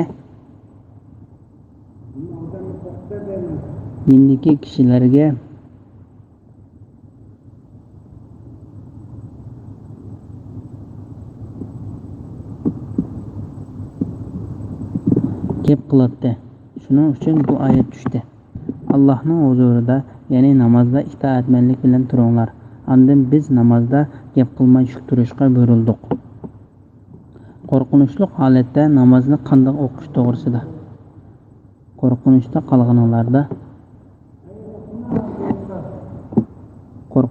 qolganinglarda piyoda yoki uloqliq ketib berib namoz o'qinglar. Amonlik topganinglarda Allohning sizlarga o'rgatgani bo'yicha Allohni yod etinglar. Ya'ni qo'rqinch tugaganda Allohning namozni qanday o'tashga amr qilgan bo'lsa, to'liq arkonlari bilan shunday o'tanglar. Janob Alloh yuqorida namozga ahamiyat berish, uni o'z yo'lida o'qishga buyurdi. Bu yerda urush bo'layotgan va jang eng yuqori pallaga chiqqan vaqtdami uni o'qishga buyurish bilan birga uni qanday o'qiydiganligidan xabar berib mundaq deydi. Qo'rqinchda qolganinglarda piyoda yoki uloqliq ketib berib namoz o'qinglar. Ya'ni sizlar yo'l yurayotgan holatda yoki uloqqa mingan holatda bo'lamdi, mayli qiblaga yuz keltiringlar yoki yuz keltirmanglar, qanday bir holatda bo'lsin namoz o'qinglar. Bu vaqtda Imom Malik Nafi'ning mundaq deganligini rivoyat qiladi. Ibn Umardan qo'rqinchli holatda namoz qanday o'qilganligi to'g'risida savol so'ralganda, u qanday o'qilganligini sifatlab berib mundaq dedi. Agar qo'rqinch bek qattiq bo'lsa, masalan, ular urush qilish oldida turayotgan mujohidlar namozga turib qolgan, dushmanning hujum qilishi nihoyat ehtimolga yaqin holat bo'lsa, yuzlaringlarni qibla tarafga bo'lamdi yoki qibladan boshqa bir tarafga bo'lamdi. Ya'ni qaysi tarafga yuzlangan bo'lsa, shu tarafga qarab yerda mangib turgan yoki uloqqa mingan holatda bo'lsa, shu holatda namoz o'qinglar. Nafi' men Ibn Umar buni payg'ambar alayhissalomdan anglab, ondan so'zladimikin deyman dedi.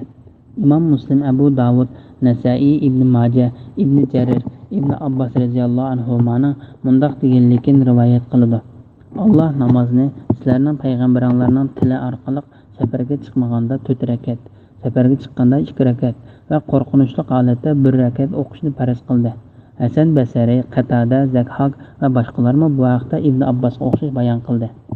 Imom Buxoriy Avaziyning mundaq deganligini rivoyat qiladi.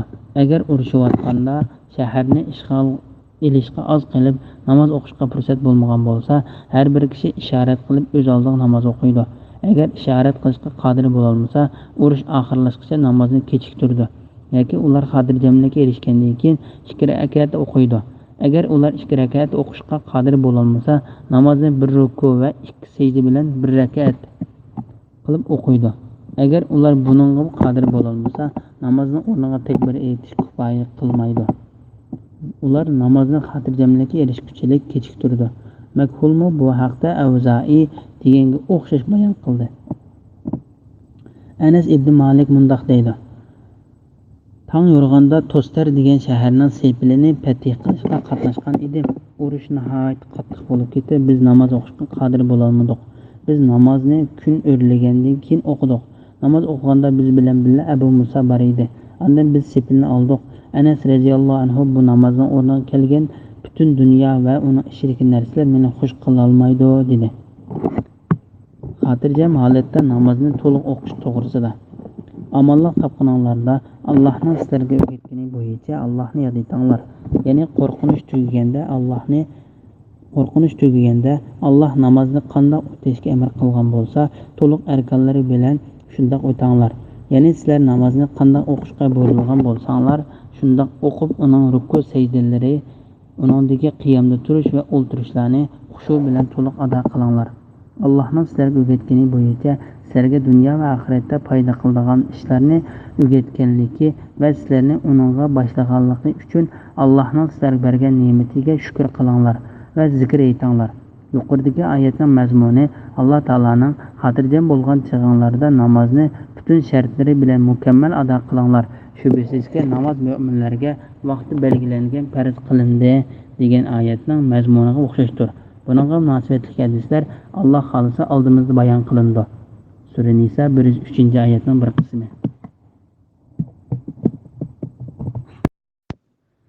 Bismillahirrohmanirrohim. Sizlarning ichinglarda o'zi vafot bo'lib, ayoli qilib qolganlar ularning, ya'ni ayollarining 1 yilgacha yemak-ichmak, kiyim-kechak bilan ta'minlashi, uydan haydab chiqarmasligini vasiyat qilsin. Agar ayollari o'zlari chiqib ketsa, ularning o'zlari to'g'risida qilgan qoidalik ishlari uchun sizlarga, ya'ni mayitning egalariga hech gunoh bo'lmaydi. Alloh g'olibdir, hikmat bilan ish qilg'uchidir. Taloq qilingan ayollarga qoida bo'yicha nafaqa berish lozim. Bu taqvodorlarning o'tashga tegishli majburiyatidir. Sizlarning tushunishinglar uchun Alloh o'z ahkomlarini ko'rsatib bergan oyatlarini sizlarga mushundoq bayon qildi. Sura Baqara 240, 241, 242 oyat. Bu oyatning amaldan qoldirilganligi to'g'risida ko'p sondagi olimlar mundoq deydi.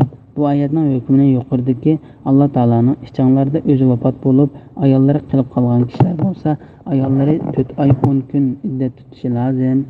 Sura Baqara 134-oyatning bir qismi degan oyatda amaldan qoldirildi. İmam Buxoriy ibn Zubayrning mundoq deganligini rivoyat qiladi.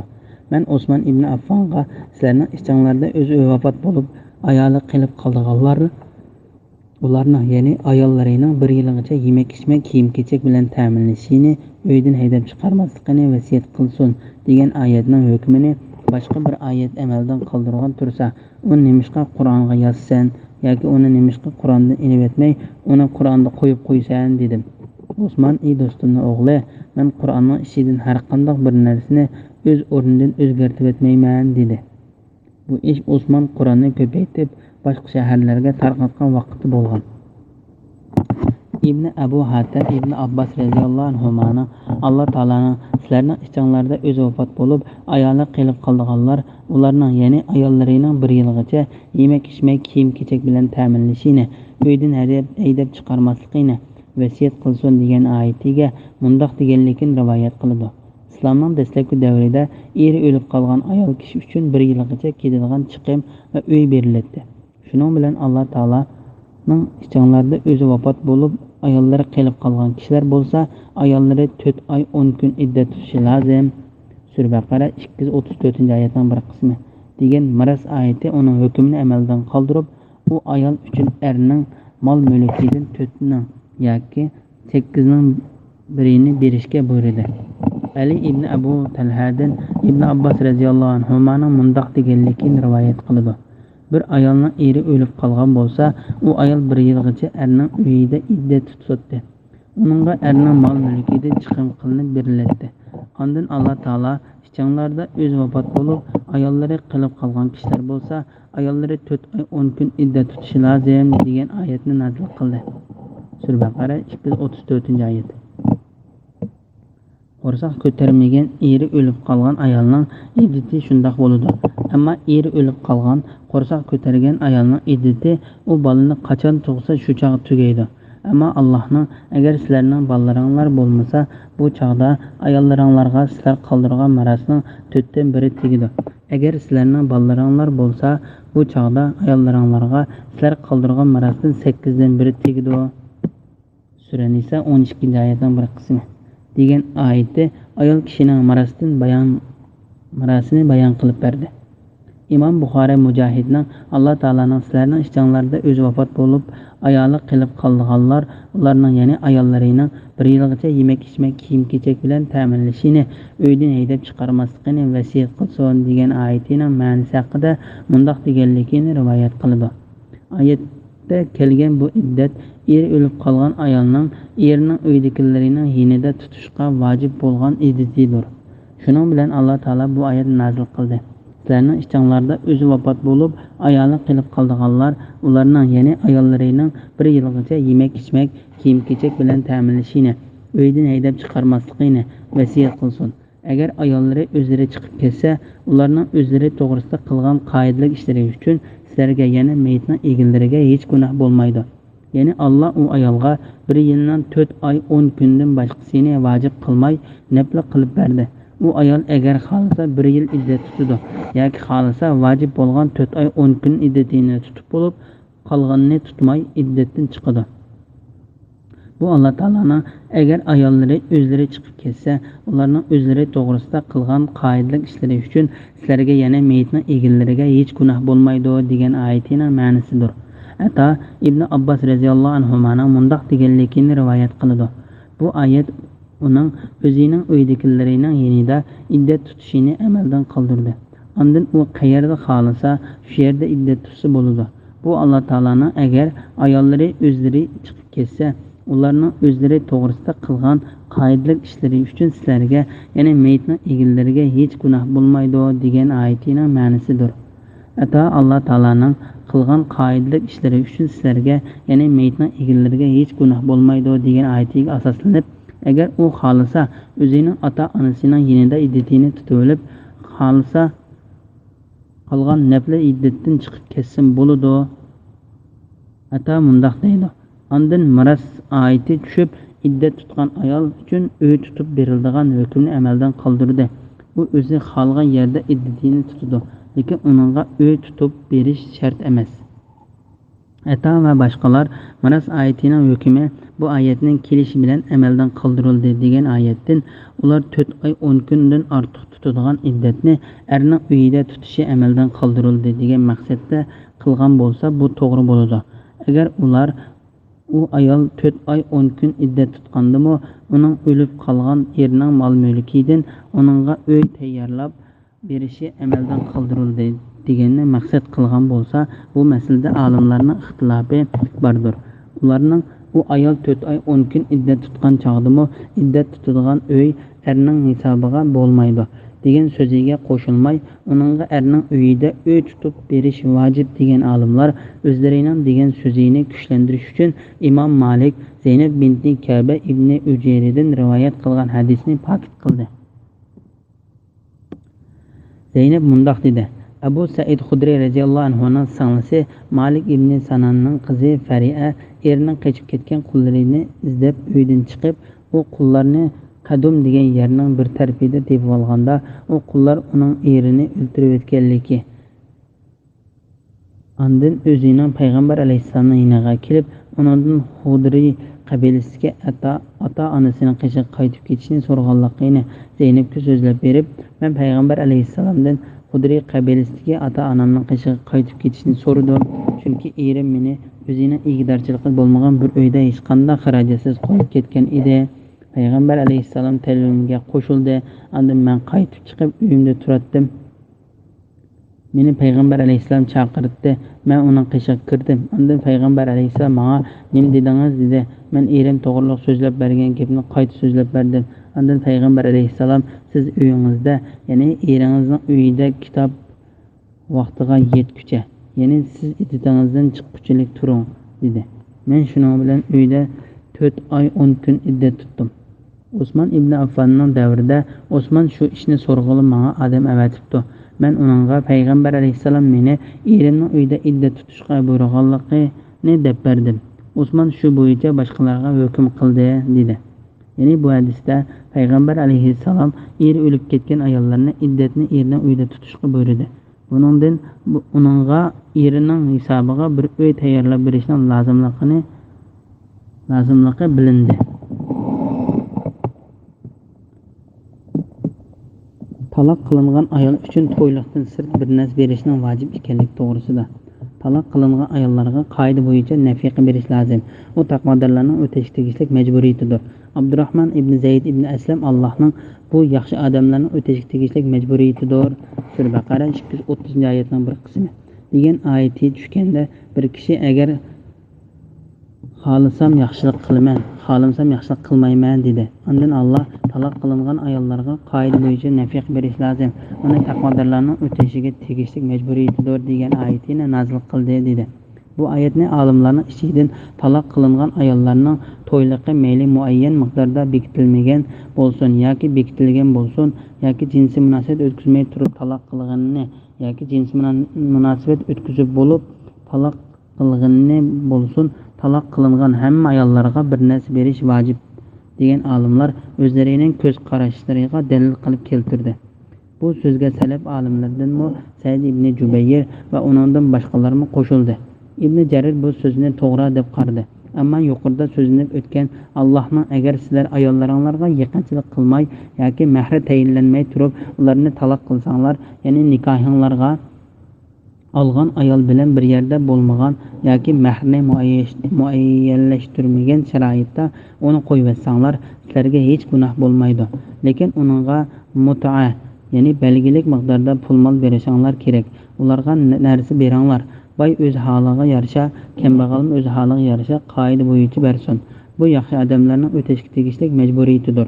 Sura Baqara 236-oyat. degan oyatda hozirgi yuqorida so'zlangan hamma hukmni taloq qilingan, hamma ayolga bir narsa berish vojib qilingan oyat o'z ichiga olgan, ba'zi jinsiy munosabat o'tkazmay va uning to'yliqini muayyan miqdorda bekitmay turib taloq qilingan ayolning oyatning hukmini bayon qilib kelgan oyat hisoblandi. Sizlarning tushunishinglar uchun Alloh o'z ahkomlarini ko'rsatib beradigan oyatlarini sizlarga mushundoq bayon qiladi. Ya'ni sizlarni buyurgan va to'sgan ishlardagi halol harom, farz va belgilanmalarini bilishga ehtiyojinglar tushganda uni tushuniksiz tashlab qo'ymay, sizlarning tushunishinglar uchun nihoyatda ochiq bayon qilib berdi. Bismillahirrohmanirrohim. O'zlari minglarcha turuqliq o'limdan qo'rqib yurtlarida qochib chiqqan kishilardan xabaring yo'qmi? Allah ularni o'linglar dedi. Ular o'ldi. Ondan keyin Allah ularni tirildirdi. Allah insonlarga haqiqatan marhamatlikdir. Va lekin insonlarning ko'pchiligi Allohning ne'matiga shukr qilmaydi. Allohning yo'lida jihad qilinglar. Bilinglarki, Allah haqiqatan so'zinglarni anglab turguchidir. Niyatinglarni, ahvolinglarni bilib turguchidir. Kimki Allohga qarzi hasana berdikan, ya'ni Allah yo'lida pulni xushallik bilan sarf qildikan, Allah uningga necha hissa, ya'ni 10 hissadan 700 hissacha ko'p qaytardi. Allah sinash uchun ba'zi kishilarning rizqini tar qiladi, ba'zi kishilarning rizqini keng qiladi. Qiyomat kuni Allohning dargohiga qaytarilsizlar. Sura Baqara 243, 244, 245-oyat to'g'risida. O'liklarning qissasi to'g'risida. İbn Abu Hatim İbn Abbas radhiyallohu anhumaning mundoq deganligini rivoyat qiladi. Ular Davirdan deb atiladigan bir kandlik kishilar edi. Ali ibn Asim ular Vas degan yerda bir parsax, ya'ni taxminan 4827 metrga teng yiroqlikdagi Davirdan kandlik kishilar edi dedi. O'zlari minglarcha turuqliq o'limdan qo'rqib yurtlaridan qochib chiqqan kishilardan xabaring yo'qmi? Bu oyatning ma'nosi haqida Vakih ibn Jarram ibn Abbas radhiyallohu anhumaning mundoq deganligini rivoyat qiladi. Ular 4000 kishi bo'lib, taon kesildan qochib, biz o'lim yo'q bir zamonga ketamiz deb chiqqan kishilardir. Ular ma'lum bir yerga kelganda Alloh ularni o'linglar dedi. Ondan ular o'ldi. Ondan ularning qishidan bir payg'ambar o'tib, Parvardigoringlar ularni tirildirib berishi uchun duo qildi. Parvardigoriga ularni tirildirib berish uchun duo qildi. Allah ularni tirildirib berdi. Bu Allah Taolaning o'zlari minglarcha turuqliq o'limdan qo'rqib yurtlaridan qochib chiqqan kishilardan xabaring yo'qmi degan oyatining ma'nosidir. Salaf olimlarining ko'pinchisi deb mundoq qaradi. Bu kishilar Isroil avlodi davridagi shaharlik kishilar edi. Ular yurtning havosi bilan kelisholmadi. Ularga qattiq vabo kasal tegdi. Ondan ular o'limdan qochib nihoyat keng bir jilg'aga tushdi. Shuning bilan jilg'a o beshidan bu beshigacha odamlar to'lib ketdi. Ondan Alloh ularga jilg'aning yuqori tarafidan bir farishta, to'van tarafidan bir farishta avatdi. Ondan ikki farishta bir ovoz chiqardi. Ularning hammasi bir odam o'lgandekli o'lib ketdi. Ondan ular mollarini so'laydigan eg'illarga jo'g'landi.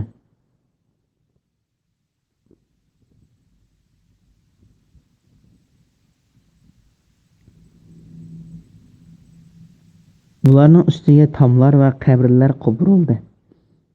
Ondan ular chirib titilib ketdi. Bir zaman o'tgandan keyin Isroil avlodining payg'ambarlaridan Hazqil degan payg'ambar ularning qishidan o'tib, Alloh taoladan ularni ko'z oldida tirildirib berishni so'radi. Alloh uning duosini ijobat qilib, uni chirib ketgan sumaklar Alloh sizlarni bir yerga yig'ilishga buyurdi deyishga amr qildi. Ondan har bir bandaning so'ngki o'zining parchalari bilan jamlandi. Ondan uni sumaklar Alloh sizlarning go'sht, pay va terilaringlarni qo'ndirishga buyurdi deb chaqirish amr qildi. Bu ishlarning hammasi o payg'ambarning ko'z oldida hozir bo'ldi. Ondan ey jonlar, Alloh sizlarni har bir jon o'zining burunqi yashab kelgan badaniga qaytishni buyurdi deb chaqirish boshladi. Ondan ular atrofga qaragan paytda tirilib qopdi. Cheksiz Allah ularni uzun uyqusidan keyin tirildirdi. Ular biz seni hamma kamchilikdan paklab bilamiz. Sendan boshqa ibodatga loyiq bir zot yo'qdir dedi.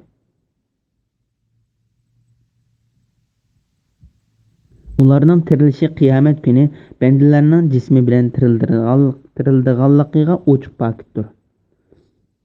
Allah insonlarga haqiqatan marhamatlidir. Ya'ni ularga cho'ng alomatlarni va keskin pakitlarni ko'rsatamiz. Va lekin insonlarning ko'pchiligi Allohning ne'matiga shukr qilmaydi. Ya'ni ular Allohning ularga bergan dunyo va oxiratning ne'matlari uchun shukr qilmaydi. Bu qissa Allohning taqdir qilib o'tgan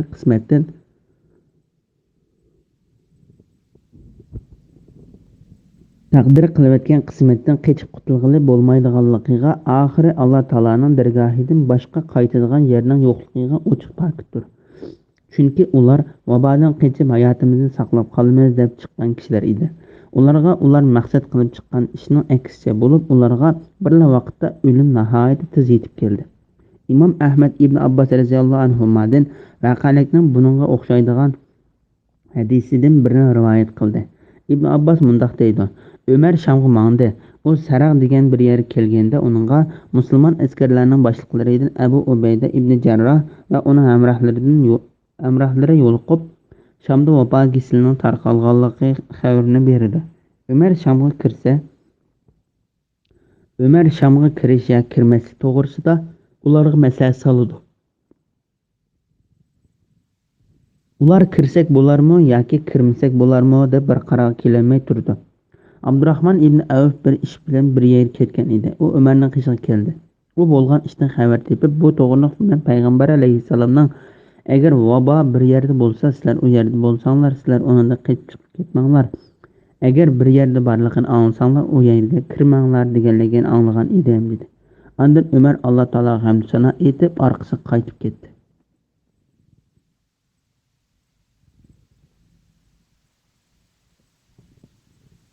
Jihad qilishdan qechib ajalni yaqinlashtirolmaydiganligi yoki yiroqlashtirolmaydiganligi to'g'risida. Allohning yo'lida jihad qilinglar. Bilinglarki, Alloh haqiqatan so'zinglarni anglab turg'uchidir. Niyatinglarni, ahvolinglarni bilib turg'uchidir. Ya'ni xuddi Alloh aslida bitayotgan ishdan qechib uningdan qutuldiganga o'xshash jihaddan kechish va uningga qatnashmaslik bir kishining ildig'onlik vaqtini yaqinlashtirolmaydi ham yiroqlashtirolmaydi. Balki uning aslida putilib ketgan ajali va yeydigan rizqidan hech narsa kemayib ketmaydi va ziyoda bo'lib qolmaydi. Alloh taolo bu vaqtda mundoq deydi: Bu ya'ni Allohning urushga chiqishni xohlamagan munofiqlarni ayirishi uchundirki, ular uylarida o'ltirib qarindoshlariga agar ular ya'ni mo'minlar bizga bo'ysungan bo'lsa, ya'ni nasihatimizni anglab urushdan qaytgan bo'lsa, o'ldirilmaydi dedi. Muhammad bu munofiqlarga aytganki, agar urushga chiqmaslik o'limdan qutuldiradigan bo'lsa, o'limdan qo'rqib Parvardigorimiz bizga nima uchun jihatni farz qilding? Nima uchun bizni uzoq qolmay keldigan ajalgacha ta'xir qilmading? Ya'ni ajalimizni yetguncha ta'xir qilsang, urushda o'ldirilmasak bo'lmasmidi dedi. Ey Muhammad aytganki, dunyoning manfaati ozdir. Ya'ni dunyoning ne'mati fanidir. Allohdan qo'rqqan va uning amrini tutganlar uchun oxirat yaxshidir. Sizlarga qilchilik zulm qilinmaydi. Ya'ni qilgan amalinglarning savobi kengaytirilmaydi. Qayerda bo'lmanglar, ajal kelganda o'lim sizlarni topadi. Sizlar mustahkam qal'alarda bo'lgan taqdirdami? Sura Nisa 77-78 oyatlar.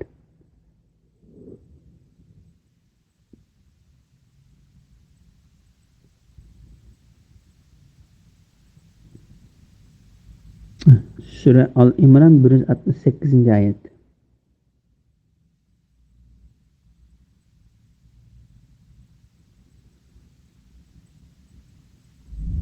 Sura Nisa 77-78 oyat. Musulmon askarlarining qo'mondoni va ularning yo'l boshlovchisi. İslamның qog'duvchisi, Alloh taoloning dushmanlariga yalang'ochlangan qilchi deb nom olgan Xolid ibn Valid radhiyallohu anhu vafot etish oldida men paloni bu kuni yerda urushga qatnashdim. Mening badnimda o'qya tegmagan, pichoq yoki nez sanjilmagan va qilich urilmagan biror a'zo yo'q edi. Endi men eshak o'lgandek yumshoq ko'r ustida o'lib ketadigan bo'ldim. Qo'rqinchoqlarning ko'zlari uyqu bormidi deydi. Uning bu so'zi u o'zining kofirlar bilan bo'lgan urushda shahid bo'lmay ko'rp ustida o'lib ketganligiga qarab qattiq azoblanib hasrat chekkanligidandir. Xushallik bilan Allohning yo'lida mol mulkini sarf qilish va uning savobi to'g'risida. Kimki Allohga qarz hasana beradigan, ya'ni Allohning yo'lida pul melini xushallik bilan sarf qildigan, Alloh uningga necha hissa, ya'ni 10 hissadan 700 hissagacha ko'p qaytirdi. Ya'ni Alloh bandalarini o'zining yo'lida mol mulkini sarf qilishga rag'batlantirdi. Bu haqda kechining 3dan biri qolganda Alloh taolaning birinchi osmonga tushganligini bayon qilib kelgan hadisda Alloh taolaning mol mulkining hammasini berib o'tmay va bexillik qilish bilan o'ziga zulm qilmasdan xushallik bilan kim qarz berdi deganligin rivoyat qilindi. Alloh bu oyatni Qur'on Karimda bir necha yerda takrorlab keldi. Allah onunğa neçə hissa, yəni 10 hissadan 700 hissagacha ko'p qaytirdi. Allah bu haqda mundaq deydi.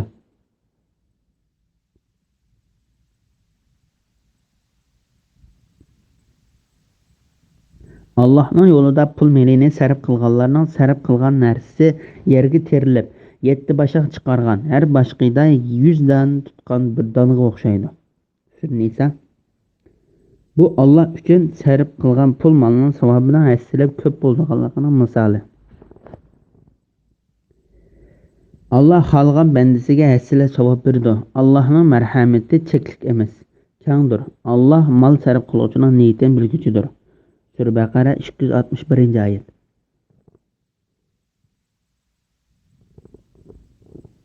Allah sizlar uchun ba'zi kishilarning rizqini tor qiladi, ba'zi kishilarning rizqini keng qiladi.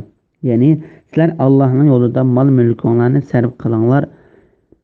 Sizlar mollaringlarning ozlab ketishidan qo'rqmanglar. Alloh rizq berguchi zotdir. U bandalaridan xalqning kishining rizqini tor qiladi, xalqning kishining rizqini keng qiladi. Bundoq bo'lishida Allohning bir katta hikmati bor. Qiyomat kuni Allohning dargohiga qaytarilasizlar. Bismillahirrohmanirrohim. Sana Musa vafotidan keyin Isroil avlodidan bo'lgan bir jamoaning xabari yetmadimi? Ular o'z vaqtida o'zlarining payg'ambariga bizga podshoh tiklab bergan, uning bilan dushmanlarga qarshi Allohning yo'lida jihad qilaylik deyishdi. Payg'ambar sizlarga jihad farz qilinsa jihad qilmay qilarsizlarmi dedi. Ular yurtlarimizdan haydab chiqarilgan va o'g'illarimizdan juda qilingan tursak, qandoq Allohning yo'lida jihad qilmaylar dedi. Ularga jihad farz qilingan chaqda ozg'inisidan boshqa hammasi jihaddan bosh tortdi. Allah zalimlarni obdan bilguchidir. Sura Baqara 246-oyat to'g'risida. Yahudiylarning podshohligini va urush qilishini talab qilganligi to'g'risida Vahib ibn Munabbah va boshqalar mundoq deydi. Isroil avlodlari Musa alayhissalomdan keyin bir zamongacha to'g'ri yo'lda mangan edi. Onda ular ba'zi yomon ishlarni qildi. Ba'zilari butqa cho'qindi. Ular bu ishlarni qilg'icha ularga yaxshilikqa buyuradigan, yomonlikdan to'sadigan va ularni Tavratning yo'liga boshlaydigan payg'ambarlar kelib turadi. Ondan ular shu yomon ishlarni qilgandan keyin Alloh taolo ularga ularning dushmanlarini hukmron qilib qo'ydi. Ular Yahudiylardan nurg'unlagan kishilarni o'ldirib va nurg'un kishilarni esirga oldi. Ularning bir necha shaharlarini tartib oldi. Ularni Yahudiylarning Yahudiylardan bir kishimi yengolmadi. Undaq bo'lsa Yahudiylarning qishida Tavrat va Musa alayhissalomning zamonasidan tartib keyingilarga miros qilinib kelgan bir sandiq bor edi. Ular ozg'unlikqa cho'kib ketdi. Ondan dushmanning bir podshohi bilan urushda u sandiqni va Tavratni ularning qo'llaridan tartib oldi. Ularning ichida faqat Tavratni yod biladigan ozg'in kishilar qoldi. Ularning naslida payg'ambarlik to'xtab qoldi. Ularning ichida payg'ambar chiqadigan Lavi nasldan o'ldirilgan, yerdan qo'rsoq ko'targan bir ayol qoldi.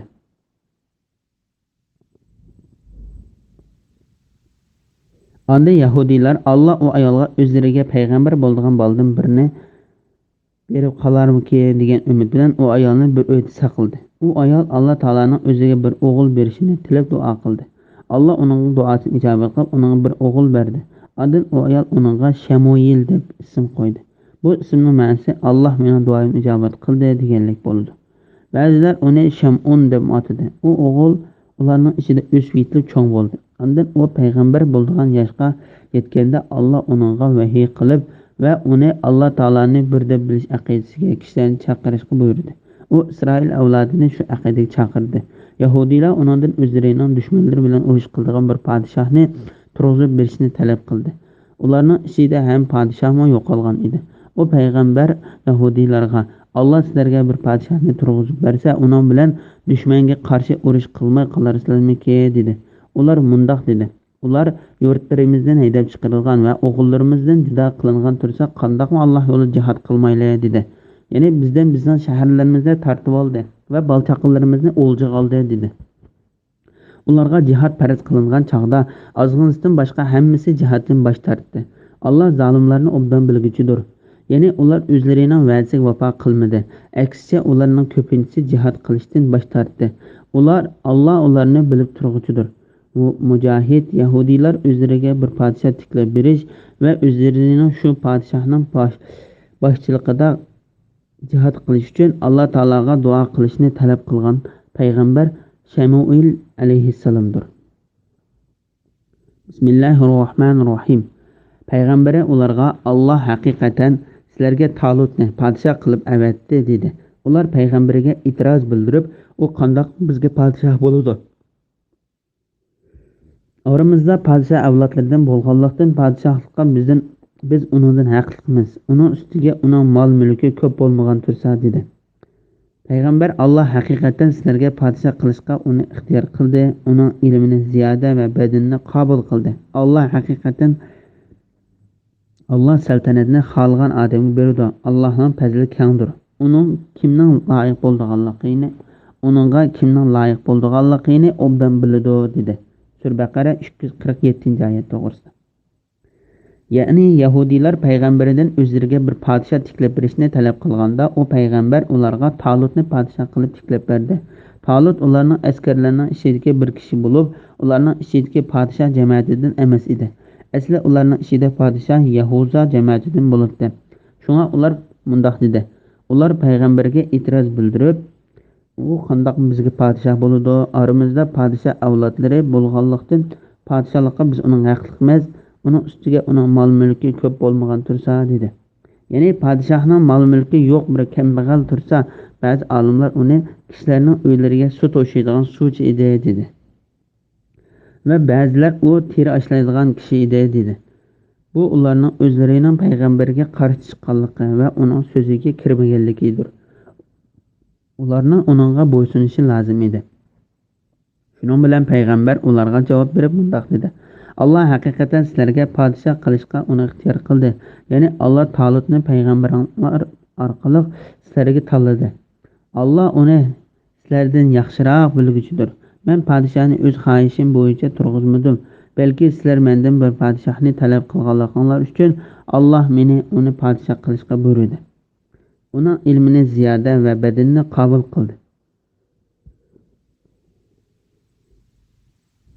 Ya'ni shuning bilan birga u sizlardan bilimli, qaddi qomatli, urushda sizlardan chidamliq va urush taktikasini sizlardan yaxshiroq bildi.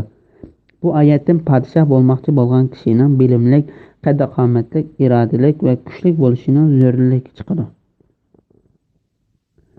Alloh saltanatni xohlagan odamga beradi. Ya'ni Alloh taolo xohlaganini qiladigan zot bilimli, hamma ishni hikmat bilan qilguvchi va o'zining mahluqotlariga mehr shafqatli bo'lganligi uchun uning qilgan ishidan so'roq qilinmaydi. Allohning fazli kengdir. Uningga kimning loyiq bo'lganligini obdan biladi dedi. Ya'ni uning marhamati kengri zotdir. U xohlagan kishini o'zining rahmatiga xos qiladi. Podshohlikqa loyiq kishini va loyiq emas kishini biladi. Bismillahirrohmanirrohim. Ularga payg'ambar aytdiki, uning podshohligining alomati shuki, sizlarga bir sandiq keladi. Uningda Rabbinglar sizlarni taskin topqizgan narsa va Musoning, Harunning tavalari qoldirib ketgan narsalar, ya'ni Musoning hadisi, kiyimi va Tavrat yozilgan ba'zi taxtlar qochalangan bo'ladi. Uni farishtalar ko'tarib keladi. Agar Allohga va oxirat kuniga ishonadigan bo'lsanglar, buningda ya'ni tabutning nozil bo'lishida Alloh taolaning Talutni sizlarga podshohlikqa tanlaganligiga albatta sizlar uchun ro'shan alomat bor. Sura Baqara 348-oyat. Yahudiylarga ularning payg'ambari sizlarga Talutning podshoh bo'lishidagi barkatining alomati shuki, Alloh taolo sizlardan tortib olingan sanduqni Alloh taolaning sizlarga qoldirib berishidir dedi. Ularga payg'ambar aytdiki, uning podshohligining alomati shuki, sizlarga bir sanduq keladi. Uningda Rabbinglar sizlarni taskin topqizadigan narsa qochilangan bo'ldi. Ya'ni uningda kattalik va rahmat bordir. Ve Musa'nın Harun'un təvəlləri qaldırıb ketken narsalar, ya'ni Musa'nın hasisi, kiyimi ve Tavrat yazılgan bazı taxtlar qaçılangan boludu. Bu ayetning ma'nosi haqida İbn Jarir, İbn Abbas radhiyallohu anhumanın mundaq deganligini rivoyat qiladi. Sanduqda Musa'nın hasisi ve Tavrat taxtalarining parchalari bor edi. Bu ayetning ma'nosi haqida Qatada, Sudi, Rabi ibn Anas ve Ikrama qatorliqlarmi İbn Abbasga o'xshash bayon qildi. Ve lekin ular o sanduqning ichida Tavratmi bor edi deb qo'shib qo'ydi.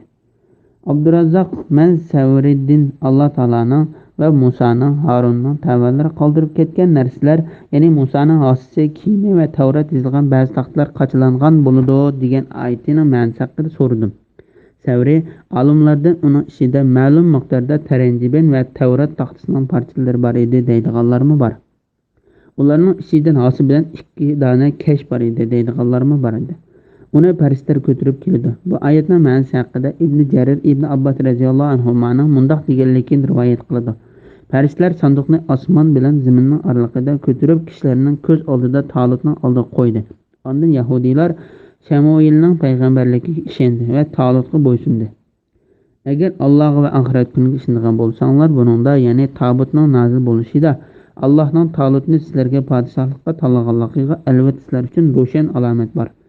Ya'ni agar Alloh taologa va oxirat kuniga ishongan bo'lsanglar, sizlarga ilib kelgan payg'ambarligimda va sizlarni Talutga bo'ysunishga buyurgan buyrug'imda mening rasul ekanligimga alomatlar bor.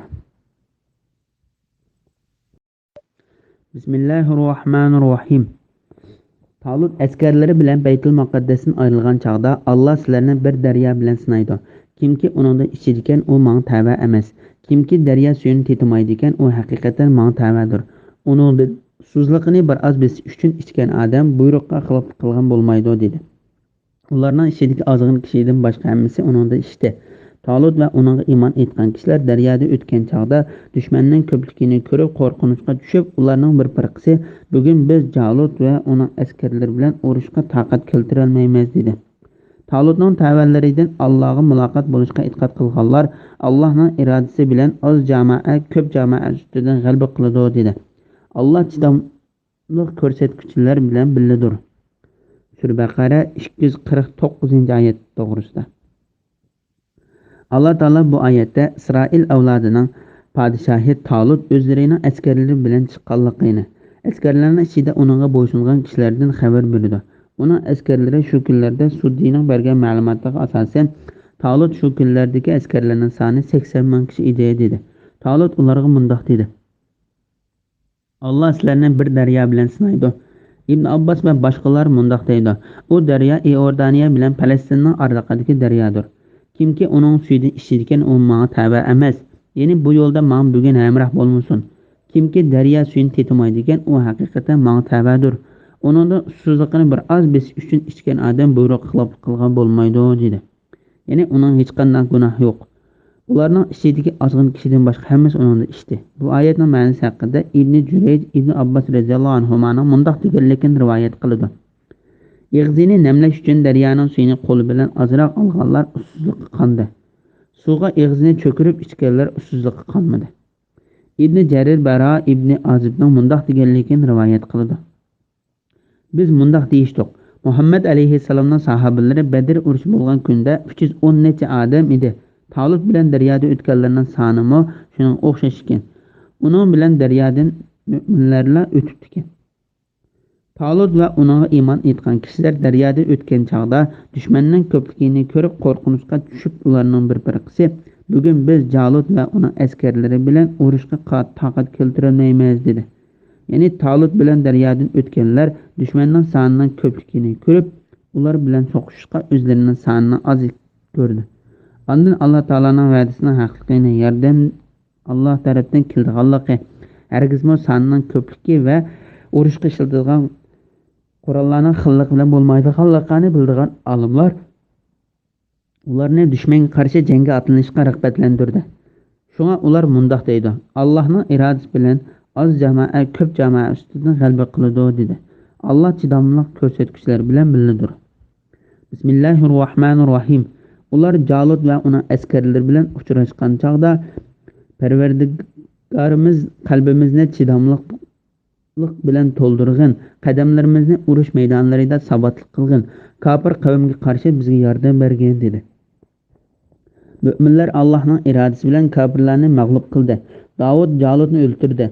Allah Davud'a saltanatni, hikmetni, yeni peygamberlikni verdi. Onunla halgan nersini, yeni paydalık ilimlerini bildirdi. Allah insanların ba'sisi bilen mudafiye kılıp durmasa, yeni güçlük tacavuzçıga onundan mı güçlük bolgan birisini apriydi kılmasa idi, yeryüzüde elbette pasatga aylanatdı. Yani haraplıkka yüzlanatdı. Lekin Allah yamanlıkni üstünlükke ega kılmaslık bilen bütün jahan ehliga merhamet kılgıcıdır. Bu Allah'ın ayetleridir ki onu biz sana doğru ravişte okup verimiz.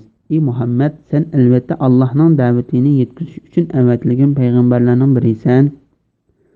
Sure Bakara 250, 251, 252 ayet doğrusuda. Talut'un azgını imanı, güçlük adamları, özlerinin düşmanları bolgan Jalut'un köp adamları bilen yüz uçuruşkan çağda mundaq dedi. Parvardigorimiz qalbimizni chidamliq bilan to'ldirgin. Yani sening tarafingdan bizga sabr qilishni tushirsan, qadamlarimizni urush maydonida sabotlik qilgin. Yani düşmanlar bilan uchrashganda sen bizni qaytishdan va aciz qilishimizdan yiroq qilsan. Kafir qavmga qarshi bizga yordam bergin dedi. Müminler Allah'ın iradesi bilen kafirlerini mağlup kıldı. Ular Allah Taala'nın onlara yardım ata kılışı bilen düşmanlarının üstünden g'alaba kıldı. Davud Jalut'unu öldürdü.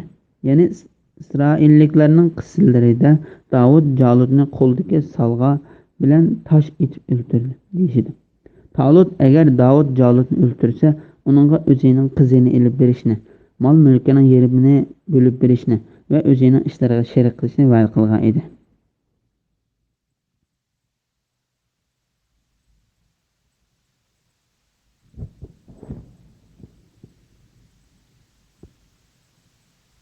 O özünün va'dasiga vafo qildi. Ondan Alloh taolo Davud alayhissalomga payg'ambarlikni berdi.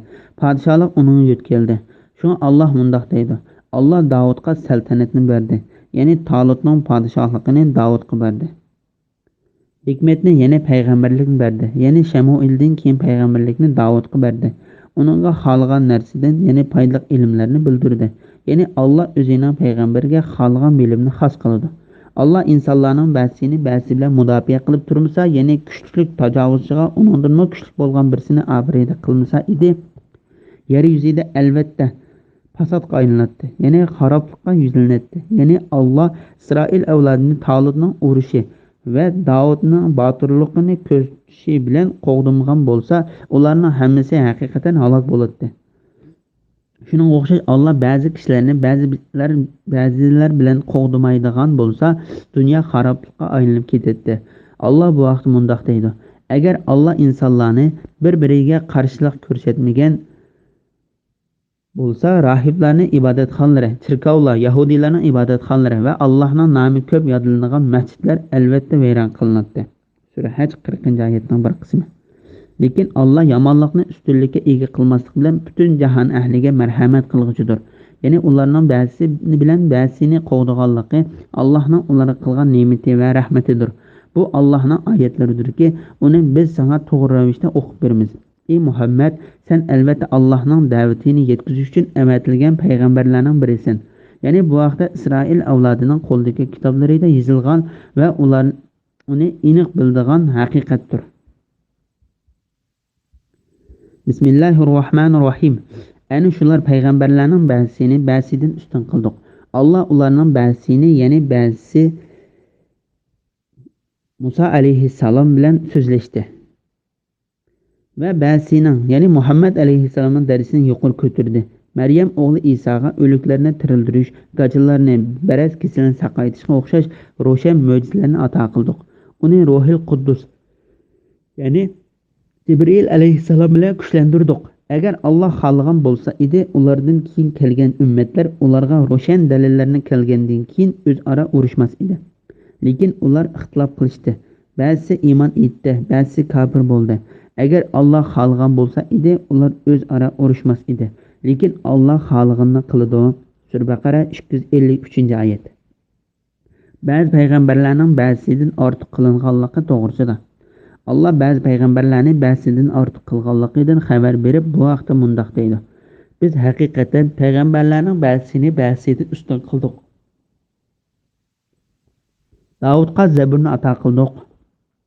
Sura Isro 55-oyatning bir qismi. Ya'ni ana shu payg'ambarlarning ba'zisini ba'zisidan ustun qildik. Alloh ularning ba'zisi, ya'ni Musa alayhissalom bilan so'zlashdi. Ya'ni bular Musa alayhissalom bilan Muhammad alayhissalomdir. Shuningdek hadisda rivoyat qilingan asosan Odam alayhissalomdir. Va ba'zisining, ya'ni Muhammad alayhissalomning darajasini yuqori ko'tardi.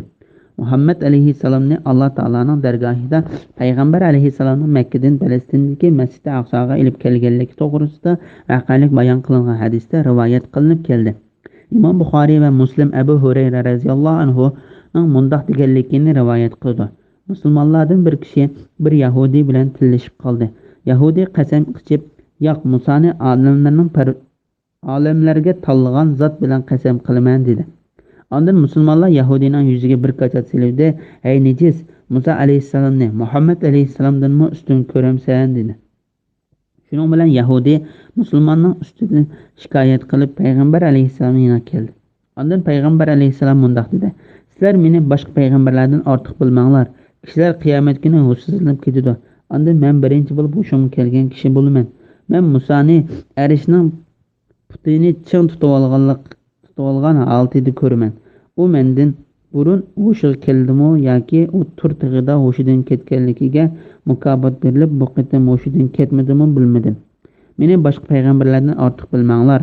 Yana bir rivoyatda mundaq degan: "Sizlar payg'ambarlarning birini biridan ortiq ko'rmanglar. Agar yuqoridagi oyat va hadislarni qandoq birlashtirib tushunishimiz degan savol kelib qolsa, uning javobi tövendeki. Bu yerda bir odam bilan ochiqlashib qolganda payg'ambar alayhissalomni boshqa payg'ambarlardan ortiq deb bilishdan to'sish kerak. Payg'ambarlarning o'zaro farqlantirishi bizning ishimiz emas, balki Allohning ishidir. Biz uni hukmga bo'ysunishimiz va ishonishimiz lozimdir. Maryam o'g'li Isoga o'liklarni tirildirish, gachilarni, baraz kasalini saqlashga o'xshash ro'shan mo'jizalarni ato qildik. Ya'ni Iso alayhissalomning Allohning bandasi va ular avatilgan payg'ambar ekanligi, Isroil avlodiga ilib kelgan shariatning rost ekanligini isbotlaydigan keskin dalil faktlarni Isoga berdik. Uni Ruhul Quddus, ya'ni Jibril alayhissalom bilan kuchlantirdik. Ya'ni Alloh uni Jibril alayhissalom bilan kuchlantirdi. Ondan mundaq dedi: "Agar Alloh xohlagan bo'lsa edi, ulardan keyin kelgan ummatlar ularga ro'shan dalillar kelgandan keyin o'zaro urushmas edi. Lekin ular ixtilof qilishdi. Ba'zisi iymon etdi, ba'zisi kofir bo'ldi. Agar Alloh xohlagan bo'lsa edi, ular o'zaro urushmas edi." Ya'ni bu ishlarning hammasi Allohning butuvtishi bilan bo'lgandir. Shuna Alloh mundaq deydi: "Lekin Alloh xohlaganini qiladi." Bismillahirrohmanirrohim. Ba'zi ahmaq kishilar ularni, ya'ni payg'ambar alayhissalom bilan mu'minlarni qarab kelayotgan qiblasidan, ya'ni Baytul Muqaddasdan nima yuz o'rgizgando deydi. Ey Muhammad, aytqinki, mashriq va mag'rib, ya'ni hamma taraf Allohningdir. Alloh xohlagan kishini to'g'ri yo'lga boshlaydi.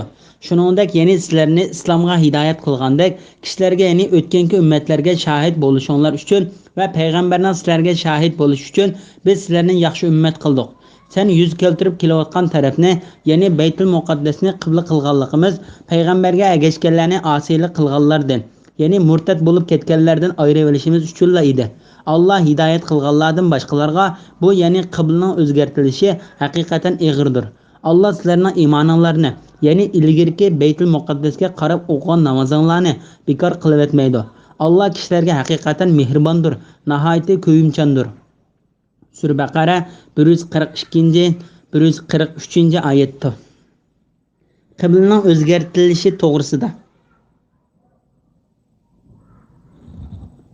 İmam Buxoriy Baroining mundoq deganligini rivoyat qiladi. Payg'ambar alayhissalom Falastindagi Aqsa masjidi tarafga qarab 16 yoki 17 oy namoz o'qidi. Qiblasining Ka'ba taraf bo'lib qilishini yoqtirdi. Uning Ka'ba tarafga qarab o'qigan birinchi namozi asr namozi bo'ldi.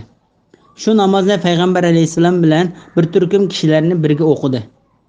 O kishilardan birisi Payg'ambar alayhissalomning masjididan chiqib, boshqa bir masjidda namoz o'qib, rukuda turayotganda kishilarning yenidan o'tib ularga Alloh taolo bilan guvohlik beramanki, men Payg'ambar alayhissalom bilan billa Makka tarafga qarab namoz o'qidim deydi. Ular namozning ichida turibla Ka'ba tarafga qarab burildi. Qiblaning Ka'ba tarafga burilishidan burun o'lib ketgan kishilardan biri edi. Ular to'g'riliq nim deyishimizni bilolmay, ularga o'qigan namozi namoz bo'ldimi yoki namoz bo'lmadimi deb turib Alloh taolo bu oyatni nozil qildi.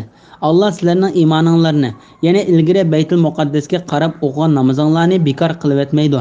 Alloh kishilarga haqiqatan mehribondir, nihoyatda ko'yimchandir.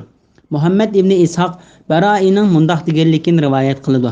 Payg'ambar alayhissalom Falastindagi Aqsa masjidi tarafga qarab namoz o'qiydi. Osmonga to'liq qarab Alloh taolaning buyrug'ini kutdi. Ondan Alloh taolo bu oyat nozil qildi. Biz sening Ka'ba qiblang bo'lishini tilab, qayta osmonga qarag'anligingni ko'rib turyapmiz. Seni cho'qim sen yoqtiradigan qiblaga yuzlandiramiz. Namozda yuzingni Masjidi Haram tarafga qilgan. Musulmonlarning ichidan birisi Ka'baga yuzlanishdan burun bizning ichimizdan o'lib ketgan kishilarning ahvolini va bizning Falastindagi Aqsa masjidiga qarab o'qigan namozimizning qandoq bo'lganini uqqan bo'lsak debdi. Alloh taolo bu oyat nozil qildi. Alloh sizlarning iymoninglarni, ya'ni ilgari Baytul Muqaddasga qarab o'qigan namozinglarni bekor qilib etmaydi. Bir turkum ahmoq kishilar, ya'ni ahli kitoblar musulmonlarni bir obdan qarab namoz o'qiyotgan qiblasidan, ya'ni Falastindagi Aqsa masjididan nima o'zgartib etgandi deyishdi.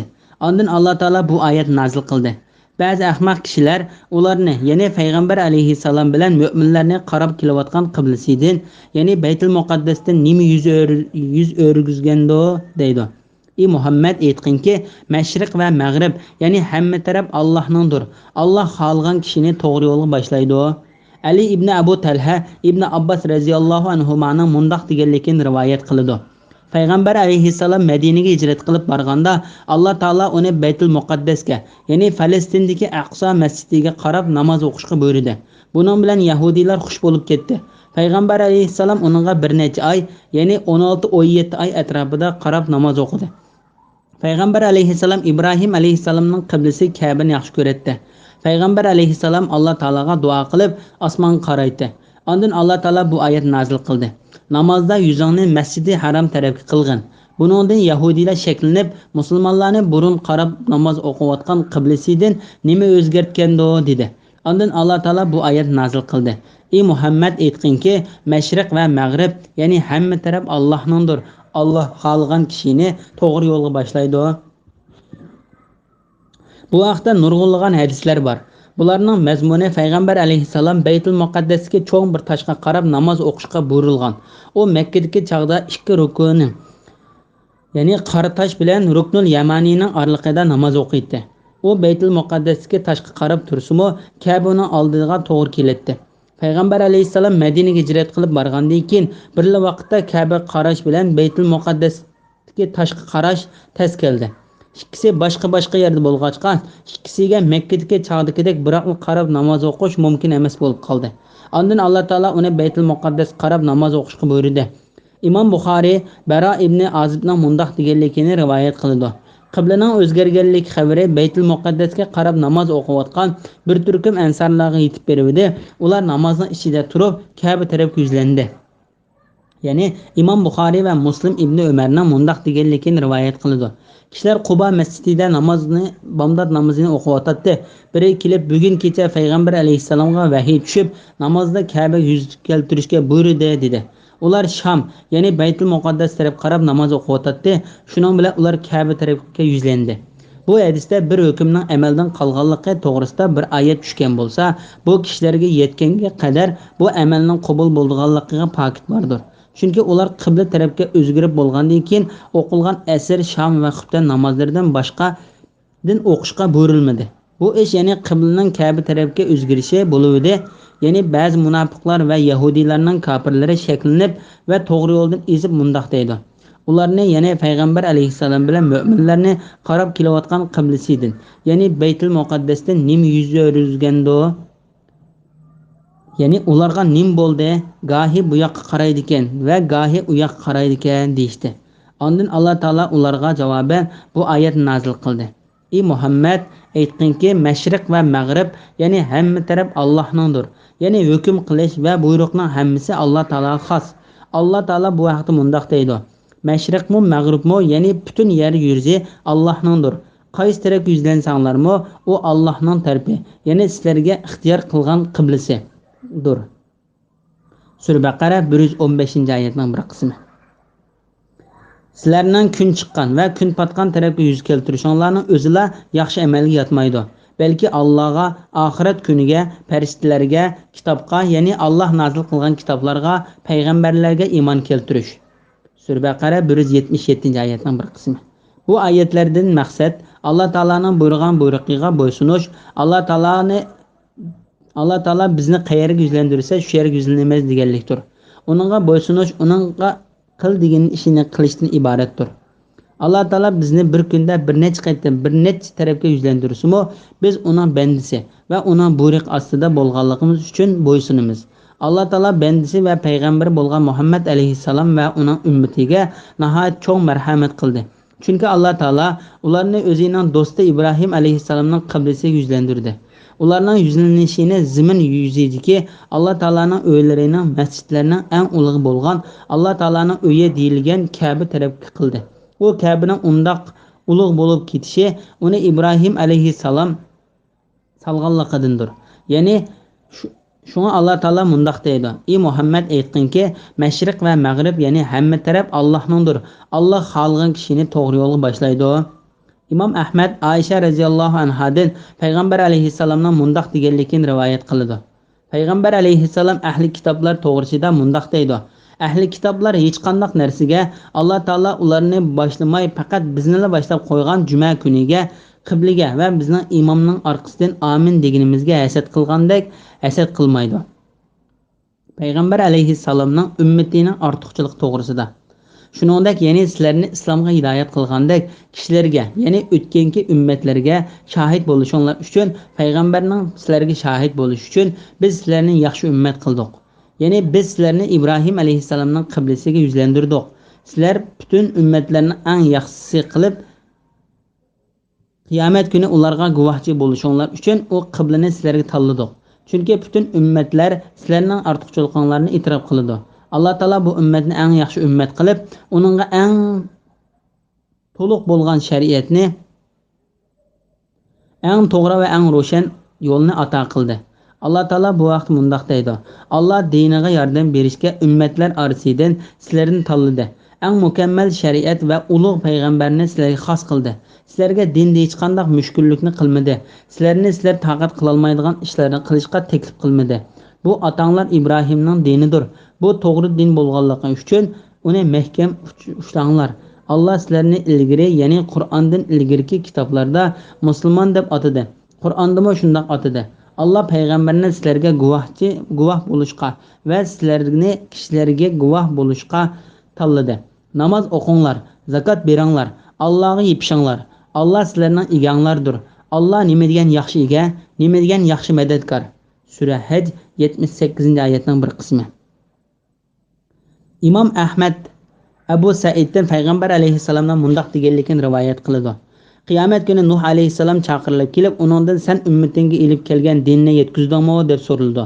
U ha deb javob berdi. Ondan uning ummatlari chaqirilib kelib, ulardan Nuh sizlarga dinni yetkizdimi deb so'roq qilindi. Ular bizga hech qanday ogohlantiruvchi va dinni yetkizgili bir kishi kelmadi deb javob berdi. Ondan Nuh alayhissalomdan sen ilib kelgan dinni yetkizganligingga kim guvoh deb so'rildi. Nuh alayhissalom Muhammad va uning ummati guvoh deb javob berdi.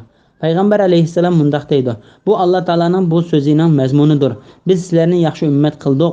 U mundaq deydi: Yaxshi degan adil deganlik bo'ladi. Ondan sizlar, ya'ni payg'ambar alayhissalomning ummatlari chaqirilsizlar. Ondan Nuhning dinni yetkizganligiga guvohlik bersizlar. Ondan men sizlarga guvohlik beraman. Ya'ni Imom Ahmad Abu Said Xudri radhiyallohu anhudan payg'ambar alayhissalomning mundaq deganligini rivoyat qiladi: Qiyomat kuni bir payg'ambar va uning bilan birga 2 yoki undan ko'proq kishi keladi. Ondan uning ummatlari chaqirilib, ulardan bu sizlarga ilib kelgan dinni yetkizdimi deb so'rildi. Ular yo'q deb javob berdi. Payg'ambardan sen ummatingga yetkizganmi deb so'rildi. U ha deb javob berdi. Uningdan sening yetkizganligingga kim guvoh deb so'rildi. U Muhammad va uning ummati guvoh deb javob berdi. Anda Muhammad va uning ummati chaqirilib, ulardan bu o'zining ummatiga dinni yetkizganmi deb so'rildi. Ondan ular ha deb javob berdi. Ondan ulardan sizlar uni qandoq bildinglar deb so'rildi.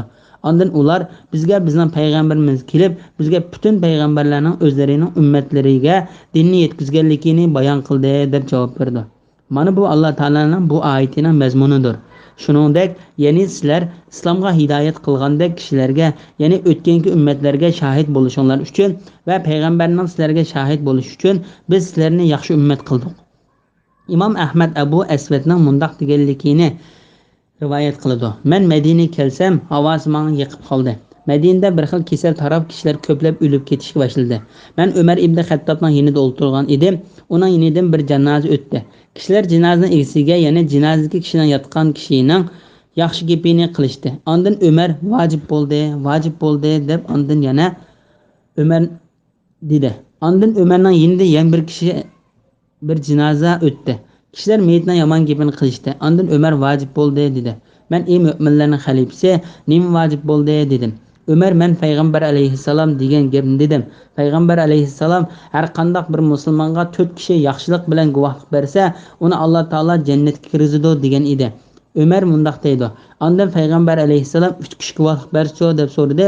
Payg'ambar alayhissalom 3 kishi bo'lsin bo'ladi dedi deb javob berdi. Ondan biz 2 kishi bo'lsin deb so'rdik. Payg'ambar alayhissalom 2 kishi bo'lsin bo'ladi deb javob berdi. Ondan Umar mundaq deydi: Biz payg'ambar alayhissalomdan bir kishi guvohlik bersa qanday bo'lganligi to'g'risida so'ramadik.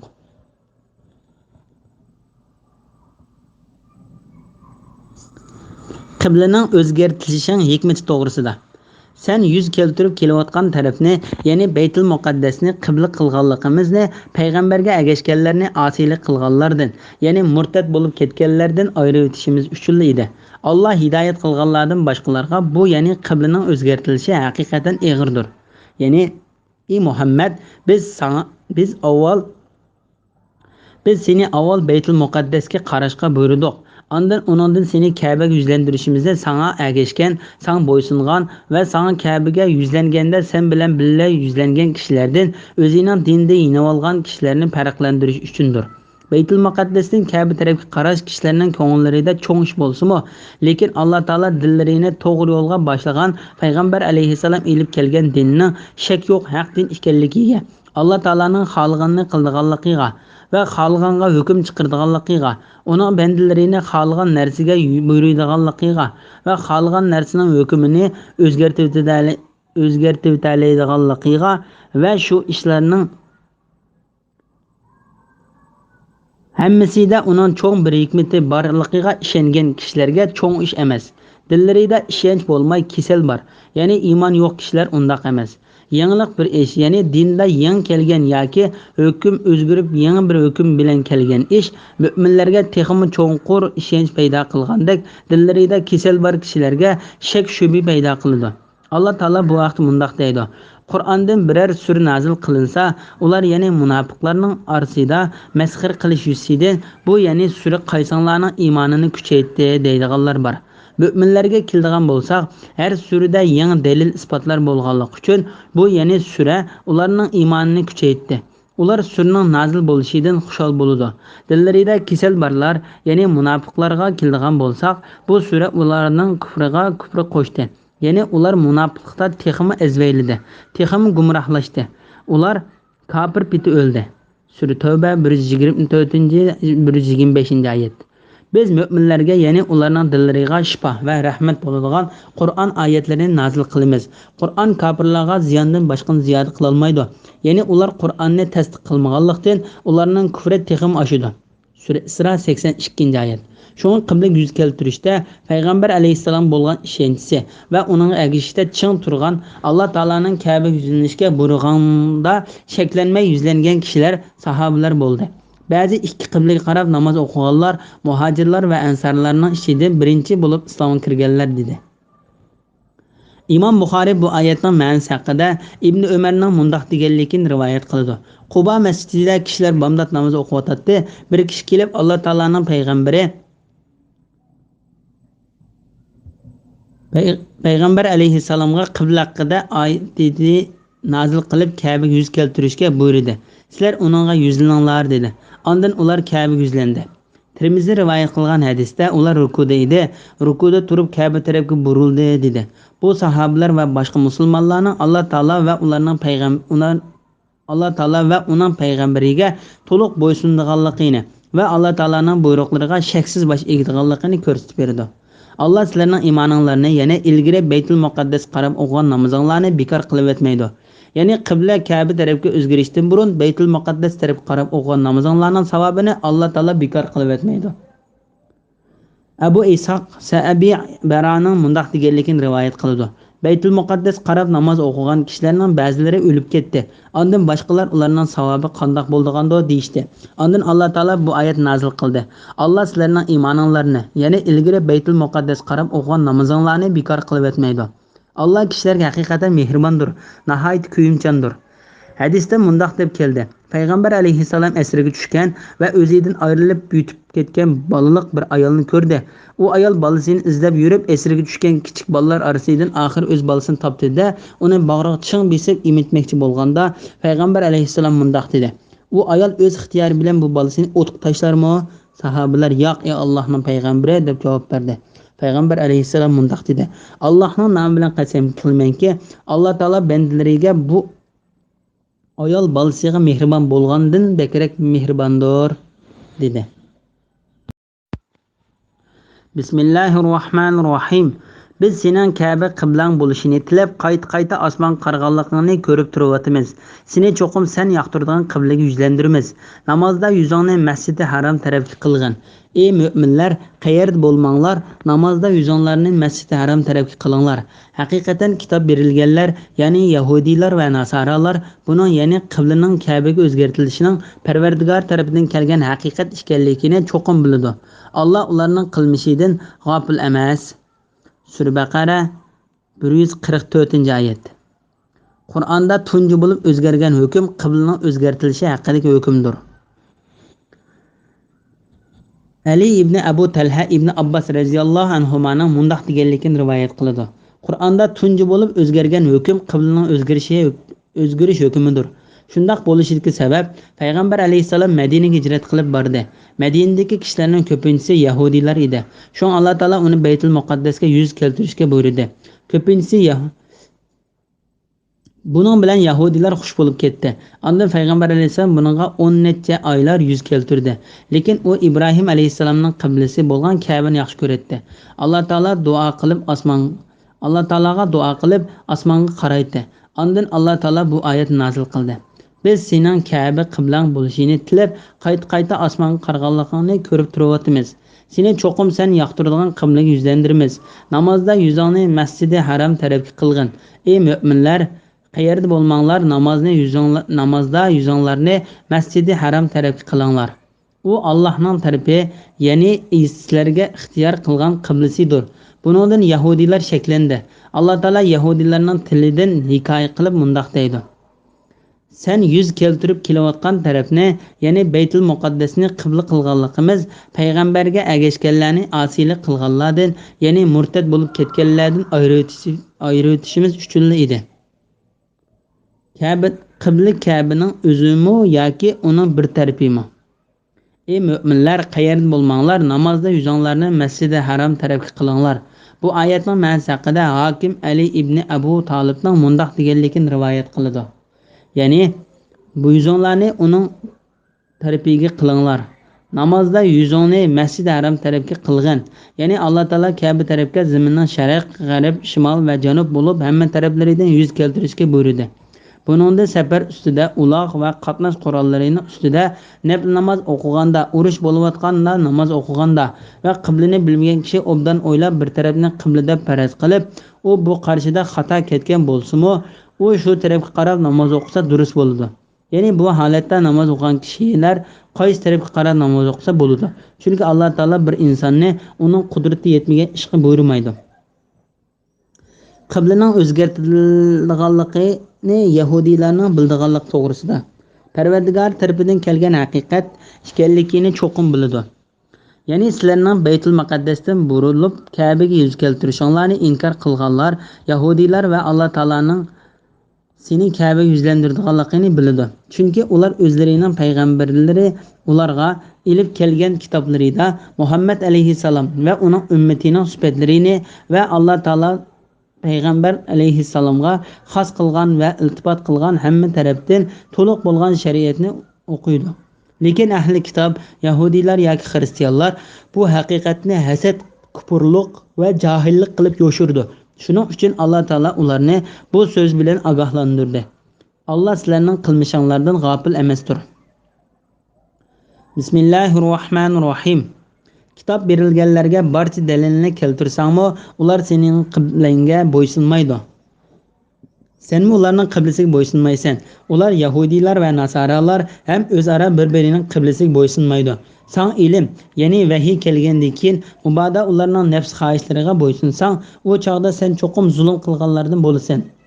Sura Baqara 145-oyat.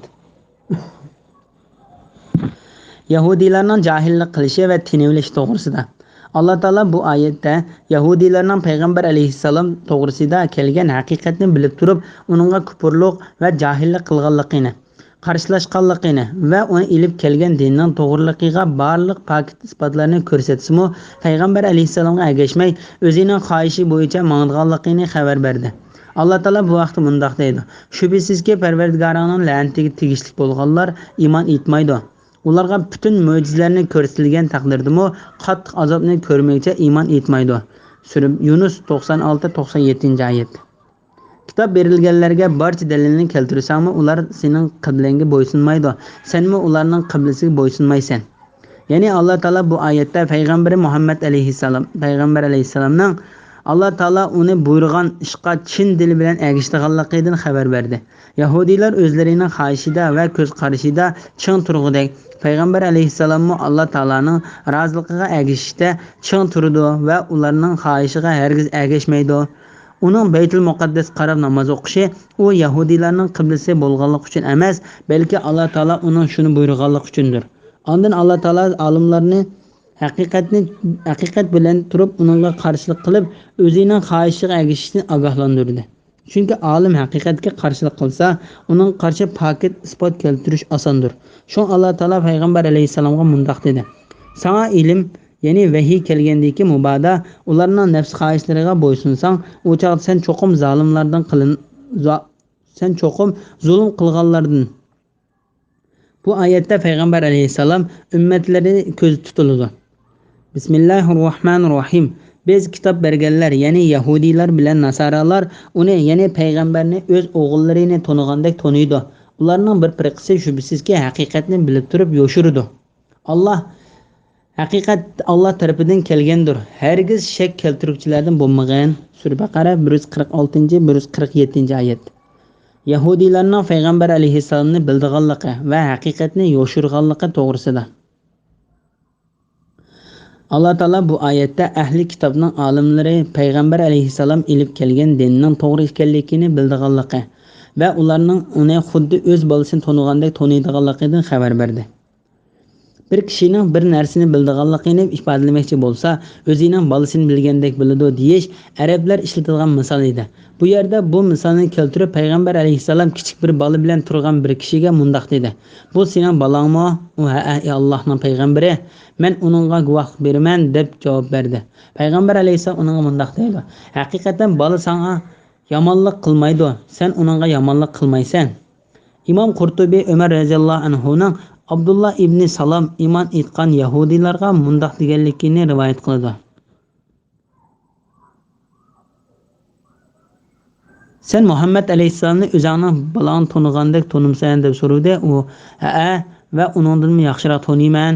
Payg'ambar alayhissalomning sifatlarini ishonchli Jibril alayhissalom osmondan zimindagi ishonchli Musa alayhissalomga elib tushdi. Shuning bilan men uni tunidim, lekin men bolamning onasidan qandoq tug'ilganligini bilmayman deb javob berdi. Ayolim menga xiyonat qilib qoldimi, buni bilmayman demoqchi. Ularning bir firqasi shubhasizki haqiqatni bilib turib yoshirdi. Ondan Alloh taolo ularning bu haqiqatni payg'ambar alayhissalomning haqiqiy payg'ambar ekanligini ochiq bilib turib, kishilardan payg'ambar alayhissalomning sifatlarini yoshirganligini bayon qildi. Alloh taolo mu'minlarga payg'ambar alayhissalom elib kelgan dinda shak yo'q, haq din ekanligini bayon qilib mundoq deydi: "Haqiqat Alloh tarafidan kelgandir, hargiz shak keltiruvchilardan bo'lmagan." Bismillahirrohmanirrohim. Her ümmetning yüz keltiradigan tarafi, ya'ni qiblasi bor. Ey mu'minlar, yaxshi amallarni qilishga aldiranglar. Qayerda bo'lmanglar, qiyomat kuni Alloh hammanglarni hisob uchun yig'idi. Alloh haqiqatan hamma narsa qodirdir. Sura Baqara 148-oyat. Her bir ummatga qiblaning bir bo'lganligi to'g'risida. Her ummatning yüz keltiradigan tarafi, ya'ni qiblasi bor. Bu oyatning ma'nosi haqida Avfi ibn Abbas radhiyallohu anhuning mundoq deganligini rivoyat qiladi. Allah Taala osmondan tushirgan dinga ishongan har bir qavmning o'zlari rozi bo'ladigan bir qiblasi bor. Allah Taala rozi bo'ladigan qiblasi mu'minlar yuz keltirgan tarafdir. Bu oyatning ma'nosi haqida Abu Aliya mundoq deydi: Yahudiylarning yuz keltiradigan tarafi, ya'ni qiblasi va xristianlarning yuz keltiradigan tarafi, ya'ni qiblasi bor. Allah Taala sizlarni ey Muhammad alayhissalomning ummati, Allah Taolaning dargohida qibla deb qaralgan qiblaga buyurdi. Abu Aliyaning bu so'ziga o'xshash so'z ko'plagan olimlardan rivoyat qilindi. Alloh taolo bu vaqt mundoq deydi: "Ey ummatlar, sizlarning har biringlarga bir xil shariat va ochiq yo'l tayin qildik. Agar Alloh xolisa albatta sizlarni bir ummat qiladi. Ya'ni butun insonni bir dinda qiladi. Lekin Alloh sizlarga bergan shariat borasida sizlarni sinash uchun ko'p ummat qilib ayirdi. Yaxshi ishlarga aldiranglar, hammanglar Allohning dargohiga qaytsizlar." Sura Maida 48-oyatning bir qismi. Qayerda bo'lmanglar, qiyomat kuni Alloh hammanglarni hisob uchun yig'idi. Alloh haqiqatan har narsa qodirdir. U so'ngak va jasadlarning parcha-parcha bo'lib ketsa-mu, sizlarni zimindan yig'ilishiga qodirdir. Bismillahirrohmanirrohim.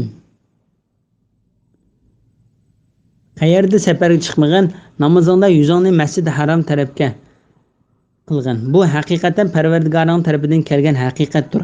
Alloh sizlarning qilmishinglardan g'ofil emasdir. Kishilar, ya'ni Yahudiylar va mushriklarga sizlarga qarshi dalil isbot bo'lmasligi uchun ey Muhammad, safar qilishga qayerdan chiqmagan, namozingda yuzingni Masjid Haram tarafga qilgan. Ey mu'minlar, sizlarmi qayerda bo'lmanglar, namozinglarda yuzinglarni Masjid Haram tarafga qilinglar. Faqat ularning ichidagi zulm qilguvchilarla qiblaning o'zgartirilganligini sizlarga qarshi dalil qilib oladi. Ular, ya'ni zolimlardan qo'rqmanglar. Mening amrimni tutish bilan mendan qo'rqinglar. Qiblani o'zgartirishga amr qilishim sizlarga bergan ne'matimni kamolatga yetkazish uchun va to'g'ri yo'lda bo'lishinglar uchundir. Qiblaning o'zgartirilganligi haqidagi so'zning 3 qatim takrorlanganligining sababi to'g'risida. Bu zaminning hamma tarafidan haram masjidga yuz keltirishga Alloh taolaning 3-qatimlik buyrug'i bo'lib, bu buyruqning ko'p takrorlanganligining sababi boshdan oxiri bog'lanishliq bo'lganligi uchundir. Alloh taolo birinchi qatimda mundoq deydi: "Biz sening Ka'ba qiblang bo'lishini tilab, qayta osmon qarag'anligini ko'rib turyapmiz. Sen cho'qim sen yoqtirgan qiblaga yuzlandirmiz. Namozda yuzingni Masjid Haram tarafga qilgan. Ey mu'minlar, qayerda bo'lmanglar, namozda yuzinglarni Masjid Haram tarafga qilinglar."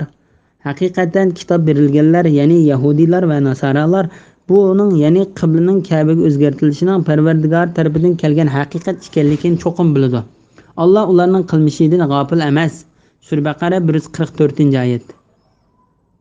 Allah Taala bu o'rinda payg'ambar alayhissalomning talablarini ijobat qilganligidan va uni yaxshi ko'radigan va rozi bo'ladigan qibliga qarab namoz o'qishga buyurganligidan xabar berdi. İkinci qatim qiblaga yuz keltirishga buyurib mundoq dedi: Qayerda safarga chiqmagan namozingda yuzingni Masjid-i Haram, ya'ni Ka'ba tarafga qilgin. Bu haqiqatan Parvardigoring tarafidan kelgan haqiqatdir. Alloh sizlarning qilmishinglardan g'ofil emasdir. Allah Taala bu o'rinda uning, ya'ni qiblaning Ka'ba bo'lishining Allah Taala tarafidan kelgan bir haqiqat bo'lib, buning payg'ambar alayhissalomning orzusiga uyg'un ekanligini ham buning Allah Taala yaxshi ko'radigan va rozi bo'ladigan bir haqiqat ekanligini bayon qildi.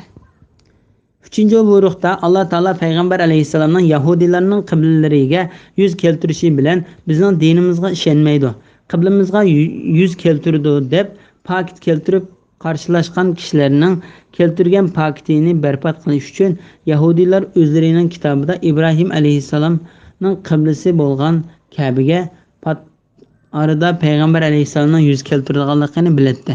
Shuningdek, ya'ni yahudiylarning payg'ambar alayhissalomga qarshiga keltirgan paket isbotlari barbod bo'ldi. Payg'ambar alayhissalom yahudiylarning qiblasidan eng hurmatli bo'lgan Ibrohim alayhissalomning qiblasiga yuz keltirgan edi. Arab mushriklarining Muhammad men Ibrohim alayhissalomning dinida deydi. Lekin uning qiblasiga qarab namoz o'qimaydi deb payg'ambar alayhissalomning qarshiga keltirgan paket isbotlari barbod bo'ldi. Anda mushriklar Ka'bani ulug'laydi. Payg'ambar alayhissalomning uning yuz keltirganligini ular hayron qiladi.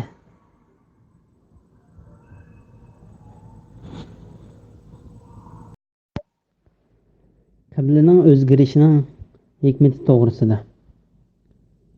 Kishilar, ya'ni yahudiylar va mushriklar sizlarga qarshi dalil isbot bo'lmasligi uchun, ya'ni ahli kitob Ka'baga yuz keltirishi bu ummatning bir sifati ekanligini biladi.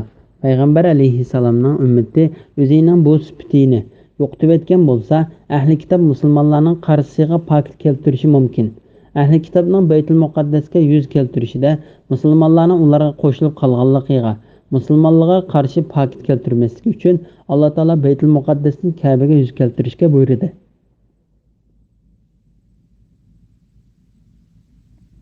Faqat ularning ichidagi zulm qilg'uvchilar qiblaning o'zgarganligini sizlarga qarshi dalil qilib oladi. Ya'ni Quraysh mushriklarining ba'zisi o'rinsiz paketlarni keltirib, bu kishi, ya'ni payg'ambar alayhissalom o'zini Ibrohim alayhissalomning dinida deb gumon qiladi. Agar uning Baytul Muqaddas tarafga yuz keltirganligi Ibrohim alayhissalomning dinida bo'lgan bo'lsa, Muhammad uningda yonmaydi deydi. Buningga beriladigan javob, Alloh taolo uningga birinchi qatim hikmat uchun Baytul Muqaddasga yuz keltirishni tanladi.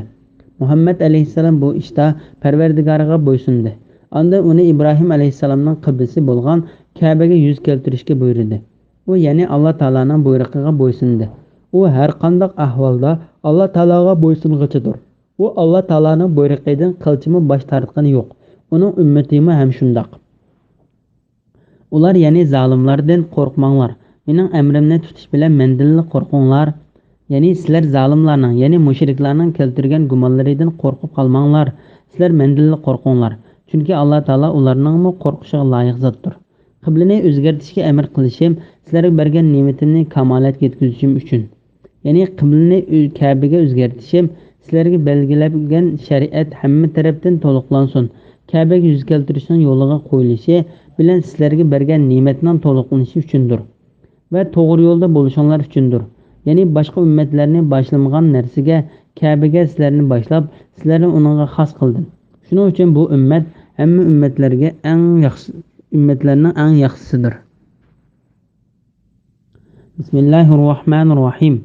Shuningdek, ya'ni sizlarga bergan ne'matimni kamolatga yetkazganimdek, o'z ichinglardan sizlarga bizning oyatlarimizni tilovat qilib beradigan, sizlarni mushriklik va gunohidan pok qiladigan, sizlarga kitobni, ya'ni Qur'onni va hikmatni, ya'ni diniy ahkomlarni o'rgatadigan, sizlarga bilmaganlaringlarni bildiradigan bir payg'ambar avatdiq. Meni taat ibodat bilan yod etinglar. Meni yod etsanglar, men sizlarni savob berish bilan, mag'firat qilish bilan yod etaman. Menga shukr qilinglar, noshukirlik qilmanglar. Sura Baqara 151-152 oyat. Muhammad alayhissalomning payg'ambar bo'lib kelganligining Alloh taologa shukr etishni vojib qildigan katta bir ne'mat ekanligi to'g'risida. Alloh taolo bu oyatda mo'min bandalariga ularga Alloh taoloning oyatlarini ochiq qilib tushuntiradigan, ularni nachar axloq, yomon niyat va islom kelishdan burunqi zamonning qiliqlaridan pokizlaydigan, ularni ozg'unliklardan to'g'ri yo'lga boshlaydigan, ularga Qur'on hadisni va o'z vaqtida ular bilmagan nurg'un narsani bildiradigan payg'ambarni ularga avatishi orqali ularga qilgan ne'matlarini eslatadi. Mo'minlar islom kelishdan burun nodon edi. Ondan ular payg'ambar alayhissalomga berilgan hidoyatning sharofati bilan avliyo va olimlik holatiga yetdi. Ondan ular eng bilimli, eng yaxshi, eng samimiy va eng rostchil kishilardan bo'ldi. Alloh taolo bu vaqtda mundoq deydi: Alloh mo'minlarga Allohning oyatlarini tilovat qiladigan, ularni gunohlardan pok qiladigan, ularga kitobni va hikmatni, ya'ni Qur'onni bilan sunnatni o'rgatadigan, o'zlaridan bo'lgan bir payg'ambar avatib, ularga cho'ng ihson qildi. Holbuki ular burun ochiq gumrohlikda edi. Sura Al-Imron 164-oyat. Alloh taolo bu ne'matning payg'ambar avatish orqali berilgan ne'matning qadrini bilmagan kishiga koyib mundoq deydi: Allohning bergan ne'matiga kufrlik qilgan va o'z qavmini ozdirish bilan halokat mavqasiga tushirib qo'yganlarni ko'rmadingmi? Sura Ibrohim 28-oyat. Bu yerda Ibn Abbos mundoq deydi: Bu yerdagi Alloh taolaning ne'mati deyilganda payg'ambar alayhissalom ko'zda tutiladi. Shunga Alloh taolo mo'minlarni bu ne'matni to'nib yetishga va uning uchun Alloh taologa shukr etishga rag'batlantirib mundoq deydi: Meni toat ibodat bilan yod etinglar. Meni yod etsanglar, men sizlarni savob berish bilan, mag'firat qilish bilan yod etaman. Menga shukr qilinglar, noshukrlik qilmanglar. Bu oyatning ma'nosi haqida Hasan Basri: Sizlar men sizlarga farz qilgan narsani bajo keltirish orqali eslanglar. Men sizlarga va'da bergan narsalarni berish orqali eslayman deganlik bo'ladi dedi. Hadis quddisida Alloh taolaning mundoq deganligi bayon qilindi: Kimki meni ko'nglida yod etsa, men uni ko'nglimda yod etaman. Meni bir turkum kishilarning ichida turib zikr qilsa, men uni ulardan yaxshiroq kishilarning ichida zikr qilaman. Imom Ahmad Anas radhiyallohu anhudan payg'ambar alayhissalomning mundoq deganligini rivoyat qiladi. Alloh taolo mundoq deydi: Ey odam bolasi, sen meni ko'nglingda yod etsang, men seni ko'nglimda yod etaman. Sen meni kishilarning ichida zikr qilsang, men seni bir turkum farishtalarning ichida zikr qilaman. Yoki uningdan yaxshiroq kishilar, ya'ni farishtalarning ichida zikr qilaman.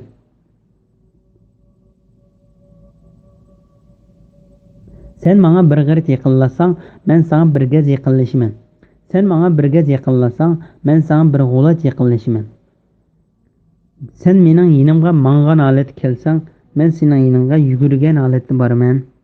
Bu hadis hargizmi Alloh taolo bizga o'xshash yugurdi ekan degan tushuncha paydo bo'lib qolsa bo'lmaydi. Chunki Alloh taolaning hamma harakatlari o'ziga loyiq ravishda bo'ladi. Menga shukr qilinglar, noshukrlik qilmanglar. Ya'ni Alloh taolo o'ziga shukr etishga buyurdi. Uningga shukr etgan kishilarga texim yaxshilik qildiganligiga va'da qilib mundoq deydi: O'z vaqtida Parvardigoringlar ne'matimga shukr qilsanglar, uni texim ziyoda qilaman. Agar kufrda ne'mat qilsanglar, ya'ni kufrani ne'mat qilsanglar, mening azobim albatta bekmi qattiq bo'ladi deb jakarladi. Sura Ibrohim 7-oyat. Imom Ahmad Abu Rija Ataridning mundoq deganligini rivoyat qiladi: Imron ibn Husayn bizning yinimizga uning burun kiyganligini biz ko'rib boqmagan yipak aralash yo'ngdan tikilgan bir kiyimni kiyib chiqib mundoq dedi: Payg'ambar alayhissalom mundoq degan edi: Alloh taolo bir kishiga ne'mat ato qilsa, shu ne'matining asrini bandasini ko'rishni yaxshi ko'radi. Bismillahirrohmanirrohim. Ey mu'minlar, sabr orqali va namoz orqali yordam tilanglar. Alloh haqiqatan sabr qilguvchilar bilan birgadir. Allohning yo'lida o'ldirilganlarni, ya'ni shahidlarni o'lik demanglar, balki ular tirikdir, lekin sizlar buni sezmaysizlar. Sura Baqara 153-154-oyat. Sabr qilish va namoz o'qishning fazilati to'g'risida. Alloh taolo bergan ne'matlariga shukr etishga buyurib bo'lgandan keyin sabrni bayon qilib, sabr va namoz bilan yordam tilashga buyurdi. Chunki banda ne'matning ichida yashaydi.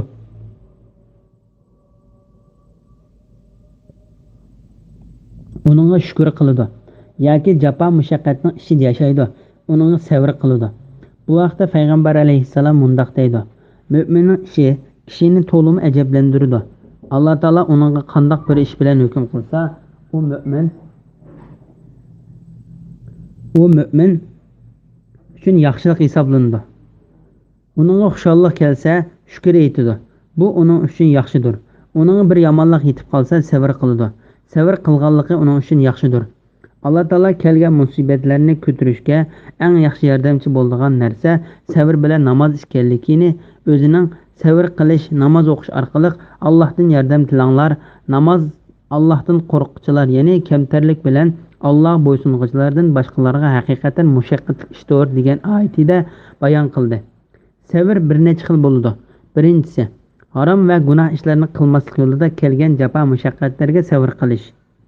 Masalan, bir kishi tomoq chekishga yoki aroq ichishga odatlanib qolgan bo'lsa, u odatlanib qolgan ishini tashlash uchun chekkan qiyinchiliklarga sabr qilish.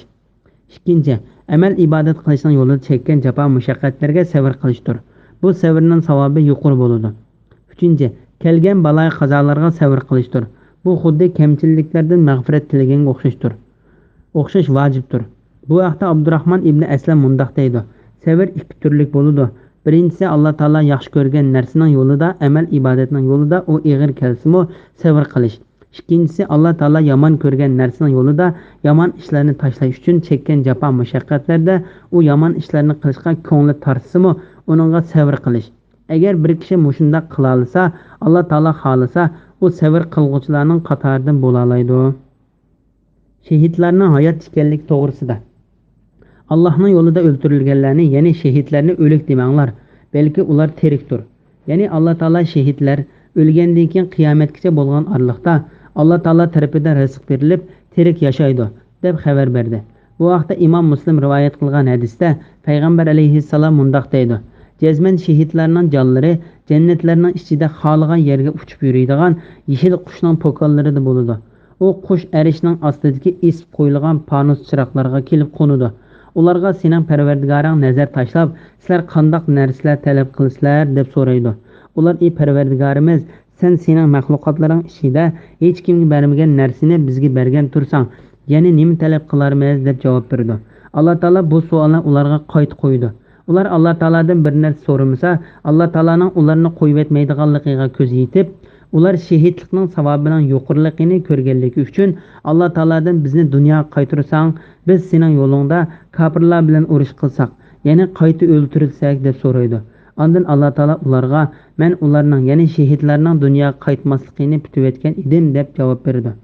Imom Ahmad payg'ambar alayhissalomning mundaq deganligini rivoyat qiladi: Mo'minning ruhi uni Alloh taolo qabridan hamma o'liklarni qo'zg'aydigan kuni o'zining jasadiga qaytarguncha jannatning daraxtlariga qo'nib yuradigan bir uchar qushdir.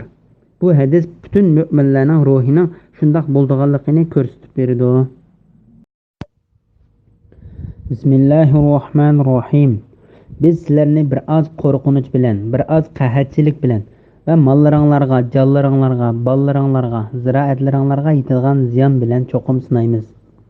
Beshig kelgan musibat, ziyon, zahmatlarga sabr qiluvchilarga jannat bilan xush xabar bergin. Ularga biror musibat kelgan chaqda, ular biz albatta Allohning ig'dorchiligimiz, ya'ni Allohning bandalarimiz, cho'qim Allohning dargohiga qaytamiz deydi. Ana shular Parvardigorning mag'firati va rahmatiga erishguchilardir. Ana shular hidoyat topquchilardir. Sura Baqara 155, 156, 157 oyat to'g'risida. Mo'min sinoqqa duch kelib sabr qilish orqali savobga erishadi. Alloh taolo bu oyatda o'zining bandalarini sinaydiganligidan xabar berdi. Alloh taolo bu vaqtda mundaq deydi: Biz sizlarni albatta jihodga amal qilish va mushaqqatli ishlarga taklif qilish bilan sinaymiz. Toki sizlarning ichinglardan Allohning yo'lida jihod qiluvchilarni va jihodning mushaqqatlariga chidashlik beruvchilarni bilganga, sirlaringlarni voqif bo'lgan qadar. Sura Muhammad 31-oyat. Alloh taolo bir qitim xushallik yetkazish, bir qitim qo'rqinch va ocharchilik orqali qiyinchilik yetkazish bilan sinaydi. Alloh taolo bu vaqtda mundaq deydi: Alloh ularga qilmishlari tufaylidan ochliqning va qo'rqinchning alamini tetitdi. Sura Nahl 112-oyatning bir qismi. Biz sizlarni bir oz qo'rqinch bilan, bir oz qahatchilik bilan va mollaringlarga, ya'ni uning ba'sini yo'qotib o'tish bilan, jonlaringlarga, bolalaringlarga, yaqinlari, urug' tuqqanlari va do'st birodarlarning o'lib ketishi bilan, ziroatlaringlarga, ya'ni bog'larning va ziroatlarning kirimini kamaytirish bilan sinaydi. Beshiga kelgan musibat, ziyon, zahmatlarga sabr qiluvchilarga jannat bilan xush xabar bergin. Ondan Alloh taolo o'zining rahmatiga erishgan sabr qiluvchilarning qandoq kishi ekanligini bayon qilib, mundaq deydi. Ularga biror musibat kelgan chaqda, ya'ni ular o'zlariga kelgan musibatdan o'zlarining biz albatta Allohning igdorchiligimiz, ya'ni Allohning bandalarimiz, cho'qim Allohning dargohiga qaytamiz degan so'zlari bilan tasalli topdi. Va ular o'zlarining Alloh taolaning ilkida ishkanligini, Alloh taolo bandalariga xohlaganini iroda qildiganligini, qiyomat kuni Alloh taolaning oldida zarra chog'liq narsami bekor ketmaydiganligini bildi. Buning sababi ularning o'zlarini Alloh taolaning bandasi ishkanligini va qiyomat kuni Alloh taolaning tarbiyaga qaytadiganligini to'nib yetganligidandir. Shunga Alloh taolo ularga bergan ne'matini xabar qilib mundaq deydi. Ani shular Parvardigorining mag'firati va rahmatiga erishguchilardir. Ya'ni bu Alloh taoladan ularga bo'lgan rahmat va madiyadir. Bu oyatning ma'nosi haqida Said ibn Jubayr mundaq deydi. Ya'ni ular azobdan xotirjam bo'lg'uchilardir. Ani shular hidoyat topquchilardir. Musibat yetganda biz albatta Allohning igdorchiligimiz, ya'ni Allohning bandalarimiz, cho'qim Allohning dargohiga qaytamiz deyishning fazilati to'g'risida. Musibat kelganda biz albatta Allohning igdorchiligimiz, ya'ni Allohning bandalarimiz, cho'qim Allohning dargohiga qaytamiz, ya'ni inna lillahi va inna ilayhi roji'un deyishning savobi to'g'riliq nurg'un hadislar keldi. Bu hadislarning ichida Imom Ahmad Ummu Salama radhiyallohu anhulardan rivoyat qilgan hadisdir. Bu hadislarning ichida Imom Ahmadning Ummu Salama radhiyallohu anhadan rivoyat qilgan hadisi bor. Bir kuni Abu Salama radhiyallohu anhu Payg'ambar alayhissalomning yenidan qaytib kelib, men Payg'ambar alayhissalomdan musulmonlarning ishidan birisiga musibat yetganda biz albatta Allohning igdorchiligimiz, ya'ni Allohning bandalarimiz, cho'qim Allohning dargohiga qaytamiz deb bo'lib, orqadan ey Alloh, menga kelgan musibat uchun ajr va uning o'rniga yaxshilik ato qilgin deb tilasa, tilaginni beriladi deganligini angladim deb dedi. Ummu Salama radhiyallohu anha mundaq deydi: Men yo'ldashimdan shu duoni yod ilib oldim. Yo'ldashim vafot bo'lganda men biz albatta Allohning igdorchiligimiz, ya'ni yuqoridagi, ya'ni Allohning bandalarimiz, cho'qim Allohning dargohiga qaytamiz deb, ya'ni yuqoridagi duoni o'qidim. Ondan menga Abu Salama radhiyallohu anhudan yaxshi bir narsani bergin deb duo qildim. Men ko'nglimda menga nadimi Abu Salama radhiyallohu anhudan yaxshisi bo'lsin dedim. Mening iddatim to'shqan kunlarning biri men teri ashlayotdim. Payg'ambar alayhissalom mening uyimga kirishga izn so'radi. Men qo'limdagi teri ashlaydigan dorini yuvib, uning kirishga ruxsat berdim. Payg'ambar alayhissalom kirganda uningga ichiga quruq o't cho'p tiqilib tikilgan teri ko'pini silib berdim. Shuning bilan u uningda o'ltirib, menga to'y qilish talabini qo'ydi. U so'zini tugatib bo'lgandan keyin men uningga ey Allohning payg'ambari, menda sizning talablariga yo'q deydigan hech bir sabab yo'q, lekin men kundashgan nihoyat yomon ayol, siz mendan yoqtirmaydigan ishdan birini ko'rib qilib, Alloh taolaning meni uning bilan azoblashidan qo'rqaman. Yana kelib men qirib qoldim va bolalarimni ko'p dedim. Payg'ambar alayhissalom sizning qattiq kundashligingizni Alloh taolo sizdan yo'qotib o'tdi. Sizga yetgan qirliq menga yetdi. Ammo siz bolalarim ko'p desangiz, sizning bolalaringiz mening bolalarim dedi. Ummu Salama yana mundaq deydi: Men o'zimni Payg'ambar alayhissalomga topshirib, uning bilan to'y qildim. Allohning payg'ambari Muhammad alayhissalomni men yo'ldosh qilib berishi, mening burungi yo'ldashim o'lib ketgandan keyin uningdan yaxshisini bergan ne'matidir. Bismillahirrohmanirrohim. Safa bilan Marva haqiqatan Allohning dinining alomatlaridir. Haj qilgan yoki umr qilgan odam ularning orasida sa'i qilsa hech bak yo'qdir. Kimki o'z ixtiyori bilan biror yaxshilik qiladigan, Alloh uning mukofotini beradi. Alloh albatta shukrning mukofotini berguchidir. Alloh hamman bilguchidir. Safa va Marva tag'ining oralig'ida tavob qilsa gunoh yo'q degan so'zning ma'nosi to'g'risida. Imom Ahmad Urvadan Aisha radhiyallohu anhaning mundaq deganligini rivoyat qiladi. u urvaga mundoq deydi: ey singlimning o'g'li, sen Alloh taolaning Safa bilan Marva haqiqatan Allohning dinining alomatlaridir. Haj qilgan yoki umr qilgan odam ularning orasida sa'iy qilsa hech bok yo'q degan so'z to'g'risida Alloh taolo bilan qasamki, o ikki tog'ni, ya'ni Safa va Marvani tavob qilmagan kishiga hech qanday gunoh yo'q dedingmi? Sen bu so'z bek yomon debsan. Agar u ish sen degandek bo'lgan bo'lsa, u ikkisini tavob qilmasimi hech bok yo'q deb keletdi. Lekin bu oyatda ansariylar musulmon bo'lishdan burun mushallal degan yerda ibodat qiladigan butqa talbiya aytadi. O butqa talbiya aytgan kishi Safa va Marvani tavob qilishni gunoh hisoblaydi. Ular islomga kirgandan keyin bu to'g'riliq payg'ambar alayhissalomga: ey Allohning payg'ambari, biz islom dini kelishdan burun Safa va Marvani tavob qilishni gunoh hisoblaydik deganda Alloh taolo bu oyat nozil qildi. Safa bilan Marva haqiqatan Allohning dinining alomatlaridir. Haj qilgan yoki umr qilgan odam ularning orasida sa'iy qilsa hech bok yo'q. Oysha radhiyallohu anha mundoq deydi: u ikkisini tavob qilishni payg'ambar alayhissalom yo'lga qo'ygan. Har qanday kishining u ikkisini tavob qilmasligi durust emas. Yana bir rivoyatda Zuhri mundoq deydi: men bu so'zni Abu Bakr ibn Abdurrahman ibn Haris ibn Hishamga so'zlab berdim. Ondan Abu Bakr mundoq dedi: men anglab boqmagan ish ekan. Men ko'plagan bilimli kishilarning mundoq deganligini angladim. Oysha yuqorida zikr qilgan ansariylardan boshqa kishilar bizning bu ikki toshning Safa va Marvaning oralig'ida tavob qilishimizni islom kelishdan burungi zamonning ishlaridan deydi. Yana bir bölük ansariylar biz Ka'bani tavob qilishga buyurildik, Safa va Marvaning oralig'ini tavob qilishga buyurilmadik dedi. Ondan Alloh taolo bu oyatni nozil qildi. Safa bilan Marva haqiqatan Allohning dinining alomatlaridir.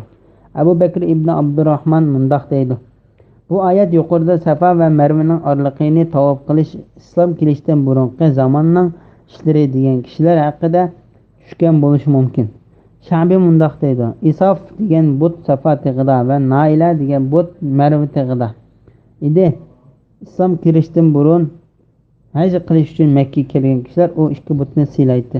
Ondan ular islom kelgandan keyin o ikkisining oralig'ida tavob qilishni gunoh hisobladi. Ondan Alloh taolo bu oyatni nozil qildi. Safa va Marvaning oralig'ida sa'iy qilishning hukmi va uning kelib chiqish to'g'risida. Imom Muslim Jabirning mundoq deganligini rivoyat qildi. Payg'ambar alayhissalom Ka'bani tavob qilib bo'lib, Qaratash Hajrul Aswadning yoniga kelib, uni sildi yoki so'ydi. Ondan Safaning ishkidan inna Safa val Marvata min sha'irulloh degan chiqib Safa Marva keldi. Ondan Alloh taolaning boshlagan yerdan boshlayman. Ya'ni Alloh taolo Safa tig'i baldur keltirildi. Men sa'iy qilishni Safa tig'idan boshlayman dedi. Yana bir rivoyatda mundoq deyiladi: sizlar Alloh taolo boshlagan yer bilan sa'iy qilishni boshlanglar. Imom Ahmad Habiba binti Abu Ajraning mundoq deganligini rivoyat qildi. Payg'ambar alayhissalomning kishilarning orasida yuguringlar. Alloh taolo sizlarga yugurishni yozdi. Degach uning ihromi ikki tizig'i yog'ishib ketgudek darajada qattiq yugurib Safa va Marvaning oralig'ini tavob qilganligini ko'rdim. Olimlar bu hadis bilan Safa va Marvaning oralig'ida sa'iy qilish hajning bir farz ekanligini dalil keltirdi. Uni farz emas, vojib deganlarim bor. Vojib bo'lganda uni qasdan yoki savallik bilan qilmasa, uni qon qilish bilan to'liq olg'il bo'ladi. Ya'ni uningga bir qo'yni qon qilish vojib bo'ladi. Safa Marvaning oralig'ida sa'iy qilish mustahab degan ko'z qarashim bor. Buning ichida to'g'ri deb qaralganlar u farz yoki vojibdir degan ko'z qarashdidir. Chunki Alloh taolo Safa Marvaning oralig'ida sa'iy qilishni hajning ahkomlaridan, ya'ni Ibrohim alayhissalomning vaqtida yo'lga qo'yilgan ishlarning qatoridan deb bayon qildi.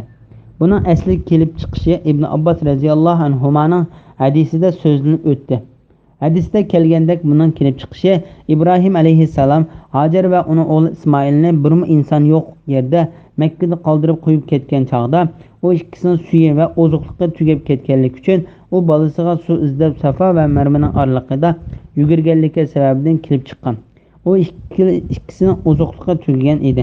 Hajar onamiz bolasidan ansirab, ya'ni uning ochligidan yoki susizlikdan o'lib ketishdan qo'rqib, Alloh taoladan yordam tilashga boshladi. O Safa ve Merve'nin arlıqidagi do'ng yerda Alloh taolo yilingan. Uningdan qo'rqqan va uni yod etgan holatda Alloh taolo uning g'amini ko'tarib etkicha va uningga ussizlikni bosadigan va kasallarga shifo bo'ladigan Zamzam buliqini chiqarib berguncha Safa bilan Marvaning arliqida u yoqqa bu yoqqa yugurib yurdi. Shunga o ikkisining arliqida yugurgan har bir kishi Alloh taolaning oldida o'zining bir ojiz va xor banda ekanligini, o'zining qalbini to'g'ri yo'lga boshlashga, uning holini yaxshilashga va gunohining kechirim qilinishiga, Alloh taologa muhtoj ekanligini eslash, o'zining kamchilik va ayblarini saqlanish uchun Alloh taologa yilinish, Alloh taoladan to'g'ri yo'lga boshlanishi taki hayotning oxirigacha o yo'lda mustahkam turg'ishni va Hajarga in'om qilingandek o'zining gunohlarini kechirishni va to'g'ri yo'lga boshlashini tilishi lozim. Kimki o'z ixtiyori bilan biror yaxshilik qiladi ekan, Alloh uning mukofotini beradi. Bu oyatning ma'nosi haqida bir necha xil ko'z qarashlar bor. Bu ko'z qarashlar Safa va Marvaning arliqini tavob qilgan kishi o'zining qilgan tavbida vojib bo'lgan miqdordan oshirib o'tib 8-9 qitim yoki undan ortiq mangavsa yoki o ikkisining arliqida nafla haj yoki nafla umrning savobini qilsa yoki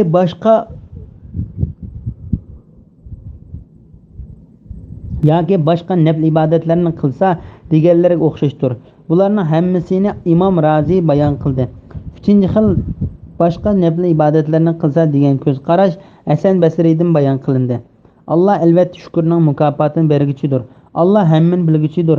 Ya'ni oz amal ibodatga uning savobini kamaytirib etmaguchidir. Alloh taolo bu vaqtda mundoq deydi. Allah haqiqatan zarracha zulm qilmaydi. Agar kishining zarracha yaxshiligi bo'lsa, Allah uni hasilab ziyoda qiladi. O'z dargohidan buyuk ajr, ya'ni jannat ato qiladi. Sura Nisa 40-oyat. Bismillahirrohmanirrohim. Bu kitobda, ya'ni Tavratda kishilarga to'g'ri yo'lni aniq bayon qilganimizdan keyin biz nozil qilgan Muhammad alayhisalomning rost payg'ambar ekanligini isbotlaydigan ro'shan dalillarni va to'g'ri yo'lni yo'shirdiganlarga Alloh la'nat qiladi, ya'ni rahmatidan yiroq qiladi. La'nat qiluvchilar, ya'ni farishtalar va mu'minlarmi ularga la'nat.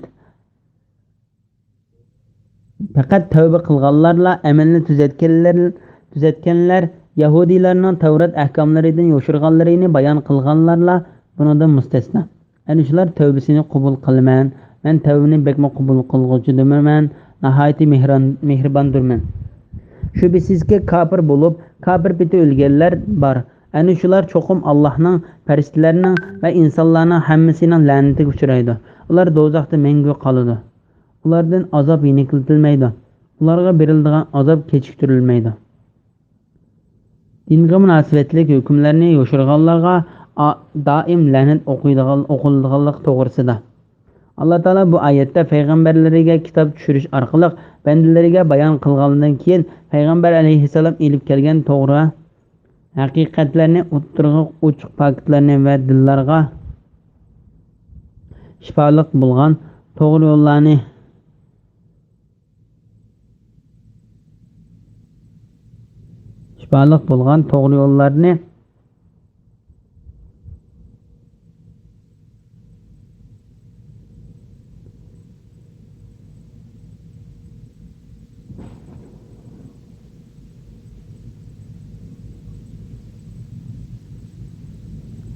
yo'shirgan kishini qattiq qo'rqitib etdi.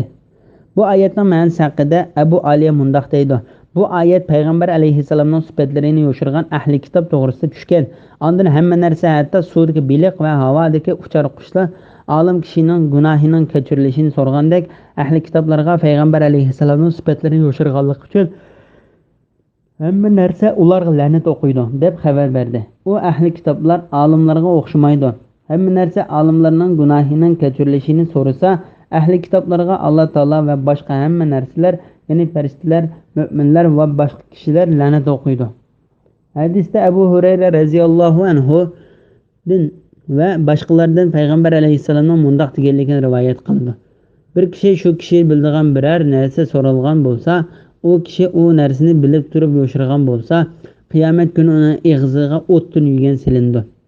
Hadisda Abu Hurayraning mundaq deganligi rivoyat qilindi. Agar Alloh taolo kitobni Qur'ondagi bu kitobni ya'ni Tavratni kishilarga to'g'ri yo'lni aniq bayon qilganimizdan keyin biz nozil qilgan Muhammad alayhissalomning payg'ambar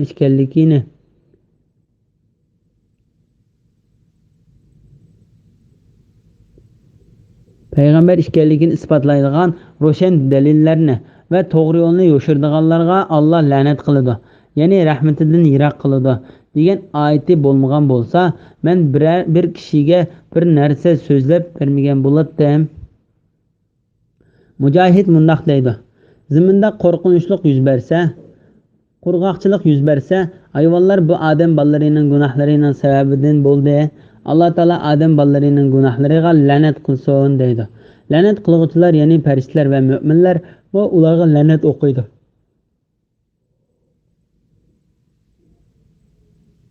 Ularga la'nat qiladi. Bu oyatning ma'nosi haqida Abu Aliya, Rabi ibn Anas va Qatada qatorliqlar mundoq deydi: Bildigan narsalarni yo'shirgan kishilarga farishtalar va mu'minlar la'nat qiladi. Haqiqatan yo'shirib keyin uningga tavba qilgan kishi buning sirtida. Alloh taolo bu vaqt mundoq deydi: Faqat tavba qilganlarla, amalini tuzatganlarla, Yahudiylarning Tavrat ahkomlaridan yo'shirganlarini bayon qilganlarla bundan mustasno.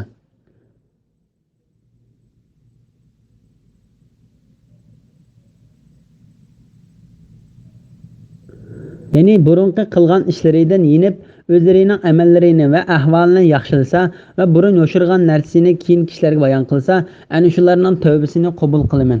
Men tavbani begma qabul qiluvchidirman, nihoyatda mehribondirman.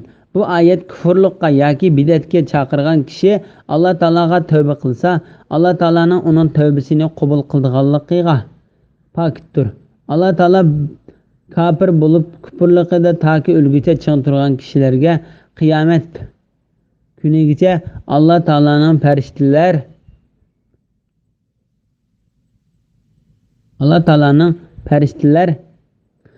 va hamma kishilarning la'nati bo'lganligidan ularga qilinadigan azob ozroqmi yengillitilmaydigan va ulardan bir soatmi o'zgarib ketmaydigan do'zaxning o'ti borligidan xabar berib mundoq deydi: Shubhisizki kafir bo'lib kafir piti o'lganlar bor. Ana shular cho'qim Allohning, farishtlarning va insonlarning hammasining la'natiga uchraydi. Alloh taolo bizni bundan saqlasin. Kafirlarga la'nat aytishning durustligi to'g'risida. Olimlar o'tirisida kafirlarga la'nat aytishning durust ekanligida hech qanday ixtilof yo'q. Umar ibn Xattob va undan keyingi olimlar duo qunut va uning sirtidagi duolarni kafirlarga la'nat o'qiydi.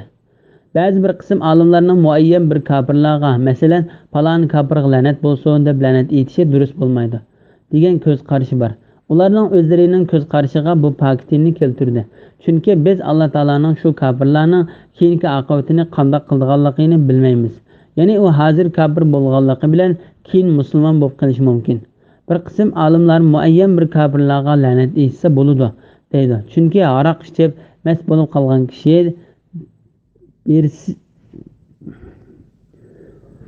birsini ilib kelib, uning aroq ichganining jazosini berib bo'lgandan keyin birisi qopib Alloh buni la'nat qilsin, bu aroqni jiq ichib bu yerga keltiriladi deganda payg'ambar alayhisalom la'nat o'qigan kishiga mundoq deydi: Sen uningga la'nat aytmagan, shaksizki u Alloh taolo va uning payg'ambarini yaxshi ko'rdi deganligidan u olimlarning dalilidir. Buningdan Alloh va uning payg'ambari yaxshi ish ko'rsa, Alloh va uning payg'ambari yaxshi ko'rmaydigan kishiga la'nat aytsa bo'ladi degan ma'no chiqmaydi. Bismillahirrohmanirrohim. Sizlarning ilahinglar bir ilahdir. Uningdan boshqa hech ma'bud barhaq yo'qdir. U nihoyatda shafqatlidir, nihoyat mehribondir. 163-oyat. Alloh taolo bu oyatda ibodat qilinishga yolg'iz o'zingga loyiq ekanligini va o'zining hech sherik yo'q ekanligini, hamma kishining o'ziga Alloh taologa muhtoj ekanligini va o'zining nihoyatda mehr shafqatli ekanligini bayon qilib berdi. Hadisda Shuhrat ibn Havshab Asma binti Yazid ibn Sakandidan payg'ambar alayhissalomning mundoq deganligini rivoyat qildi: Alloh taolo nihoyat katta ismi va illahukum ilahu vahid la ilaha illa huvar rahmanur rahim va alif lam mim Allohu la ilaha illa huval hayyul qayyum Sure Al-Imron 1-oyat 2-oyat.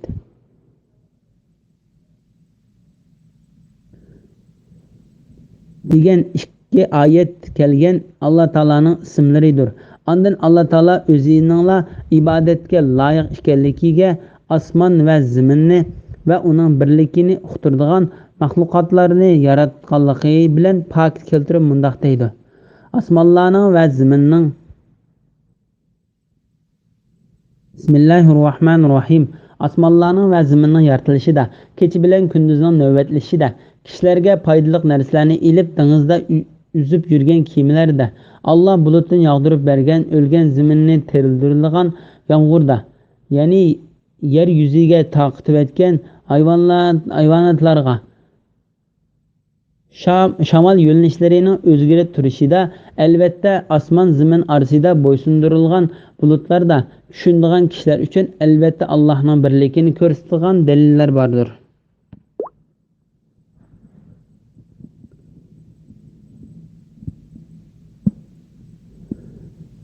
Allah Taalaning Sura Baqara 164-oyat. Allah Taalaning birligini uqtiradigan faktlar to'g'risida.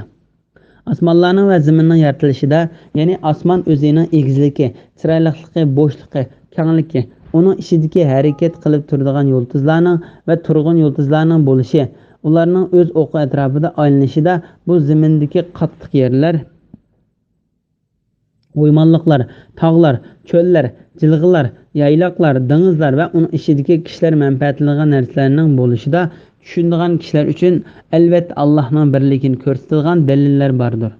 Kecha bilan kunduzning navbatlashida, ya'ni birining o'rniga yana birining ozroqmi kechikib qolmay, sistemli holatda kelib bo'lishida tushunadigan kishilar uchun albatta Allohning birligini ko'rsatadigan dalillar bordir. Alloh taolo bu vaqtda mundoq deydi: kunning oyga yetilishi, ya'ni ikkisining jam bo'lishi qilishi, kechining kunduzdan eshib ketishi, ya'ni vaqt kelmasdan kunduzning o'rnini ilishi, ya'ni mumkin emas. Har biri falakda uzib turadigan surasining 40-oyat nomor qismi. Kech kunduzning gohi uzrab, gohi qisqaradiganligi haqida Alloh taolo mundoq deydi: Alloh kechini kunduzga kirgizadi, kunduzni kechiga kirgizadi. Shuning bilan kech kunduzning uzun qisqa bo'lishi joylar fasllar bo'yicha navbatlashib turadi. Sura Fatir 13-oyat nomor qismi. Kishilarga foydali narsalarni ilib dengizda uzib yurgan kiyimlarda, ya'ni kishilarning manfaati uchun kiyma dengizning bu tarafidan u tarafiga bir narsa yutkishi uchun dengizning bo'ysundirib berganligida, Alloh bulutdan yomg'ir yog'dirib bergan o'lgan zaminni tirildiradigan yomg'irda, Alloh taolo bu vaqtda mundoq deydi: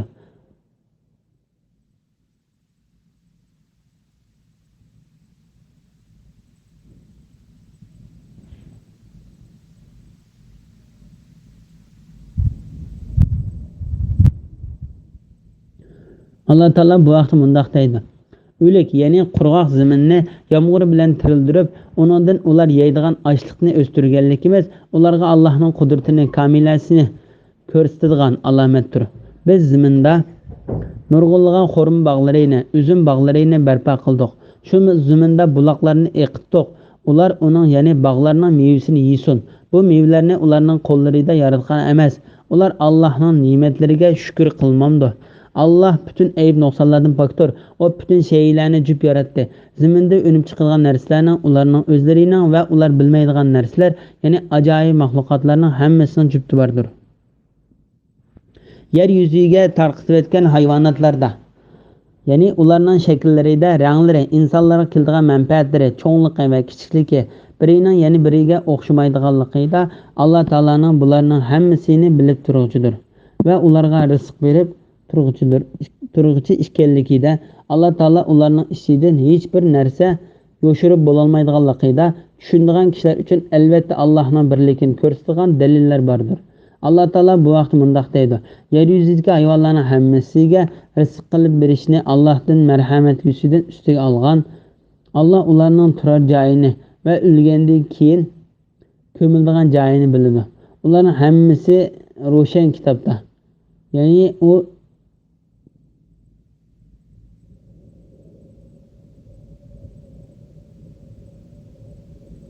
yani Allah Teala bu vaqti bundaq deydi. Yer yüzüdeki hayvanlarning hammasiga rizq berishni Alloh marhamat yusidan ustiga olgan. Allah ularning turar joyini va o'lgandan keyin ko'miladigan joyini biladi. Ularning hammasi ro'shan kitobga, ya'ni Lavhul Mahfuzda yozilgandir. Sura Hud 6-oyat. Shamol yo'linishlarining o'zgarib turishida, ya'ni shamolning bir qaytim rahmat, bir qaytim azob, bir qaytim bulutning oldida yomg'ir yog'adiganning bishoratchisi bo'lib keldiganligida, uni har qaytim bulutni haydaydiganligida, bir qaytim bir yerga to'playdiganligida, bir qaytim uni tarqatadiganligi, ondan bir qaytim shimol tarafdan, yana bir qaytim janub tarafdan keldiganligida, zamin orasida bo'ysundirilgan bulutlarda, ya'ni bulutlarning osmon va zaminning oralig'ida harakat qildiganligida tushunadigan kishilar uchun albatta Allohning birligini ko'rsatadigan dalillar bordir. Ya'ni yuqoridan boshlab bu yerga kelguncha so'zlangan barliq narsalarni Alloh taolaning borligini va birligini bildiradigan po'latdek mustahkam dalil isbotlari bordir. Alloh taolo osmon va zaminning yaratilishi, kecha va kunduzning almashishi, Alloh taolaning bor va birligiga ochiq dalil ekanligi to'g'risida mundaq deydi. Shubhisizki osmonlarning va zaminning birligiga ochiq dalil ekanligi to'g'risida mundaq deydi. Shubhisizki osmonlarning va zaminning yaratilishida, kecha bilan kunduzning navbatlashib turishida aql egalari uchun albatta ro'shan dalillar bor. Ular o'rtirgandimi, o'ltirgandimi, yotgandimi Allohni eslab turdi. Osmonlarning va zaminning yaratilishi to'g'risida fikr yurgizdi. Ular aytdi: Parvardigorimiz, buni bekor yaratmading, sen poktursan, bizni do'zax azobidan saqlag'in. Sura Al-Imron 190-191-oyat. Bismillahirrohmanirrohim. Ba'zi odamlar Allohdan g'ayrilarini, ya'ni butlarni Alloh shirik qilib oldi. Ularni mu'minlarning Allohni do'st tutganidek do'st tutadi, ya'ni ulug'laydi va ularga bo'ysunadi. Mu'minlar Allohni hammadan bak do'st tutquchilardir. Zalimlar qiyomat kuni o'zlariga tayyorlangan azobni ko'rgan chaqda butun kuch-quvvatning Allohga mansub ekanligini va Allohning azobining qattiq ekanligini kashki bilsa edi, dunyoda Allohga shirik keltirganlariga haddidan ziyoda pushaymon qiladi. Ayni vaqtda agash turguchilar azobni ko'rib, agash kuchilardan ada juda bo'ladi. Ularning o'zaro munosabati, ya'ni dunyodagi do'stligi uziladi. Agash kuchilar kashki bizlarga dunyoga qaytishqa bo'lsa edi, ulardan bizdan ada juda bo'lgandek, bizim ulardan ada juda bo'ladi deydi. Alloh ularga yomon ishlarining hasrat bo'lganligini mushundoq ko'rsatdi. Ular do'zaxdan chiqmaydi. Sura Baqara 165, 166, 167-oyat. Mushriklarning dunyo oxiratdagi ahvollari va qiyomat kuni agash turguchilarning o'zlarining agash kuchilaridan ada juda bo'lganligi to'g'risida. Alloh taolo bu oyatda hech shirk yo'q, birla Alloh taolani yaxshi ko'rgandek yaxshi ko'radigan, Alloh taologa qilgan ibodatga boshqa narsalarni qo'shib qiladigan mushriklarning dunyo va oxiratdagi ahvolini bayon qildi. Hadislarda Abdullah ibn Mas'ud radhiyallohu anhu mundaq deganligini rivoyat qilindi. Men payg'ambar alayhissalomdan: "Ey Alloh taolaning payg'ambari, qaysi gunoh eng cho'ng?" deb so'radim. U: "Seni yaratgan Alloh taolaga shirik keltirishing" deb javob berdi. Mu'minlar Allohni hammadan bek do'st tutquchilardir. Mu'minlar Alloh taolani bek yaxshi ko'rganligi, Alloh taolani haqiqiy toniganligi, Alloh taolani bor va bir deb bilganligi uchun Alloh taolaga hech narsani shirik keltirmaydi. Balki uni bir deb turib ibodat qiladi. Uningga tavakkul qiladi. Hamma ishlarida uningga esladi. Ondan Alloh taolo o'zlariga zulm qilgan mushriklarga tahdid silib mundaq deydi: Zalimlar qiyomat kuni o'zlariga tayyorlangan azobni ko'rgan chaqda butun kuch-quvvatning Allohga mansub ekanligini va Allohning azobining qattiq ekanligini kashki bilsa edi, dunyoda Allohga shirik keltirganliklariga haddidan ziyoda pushaymon qiladi.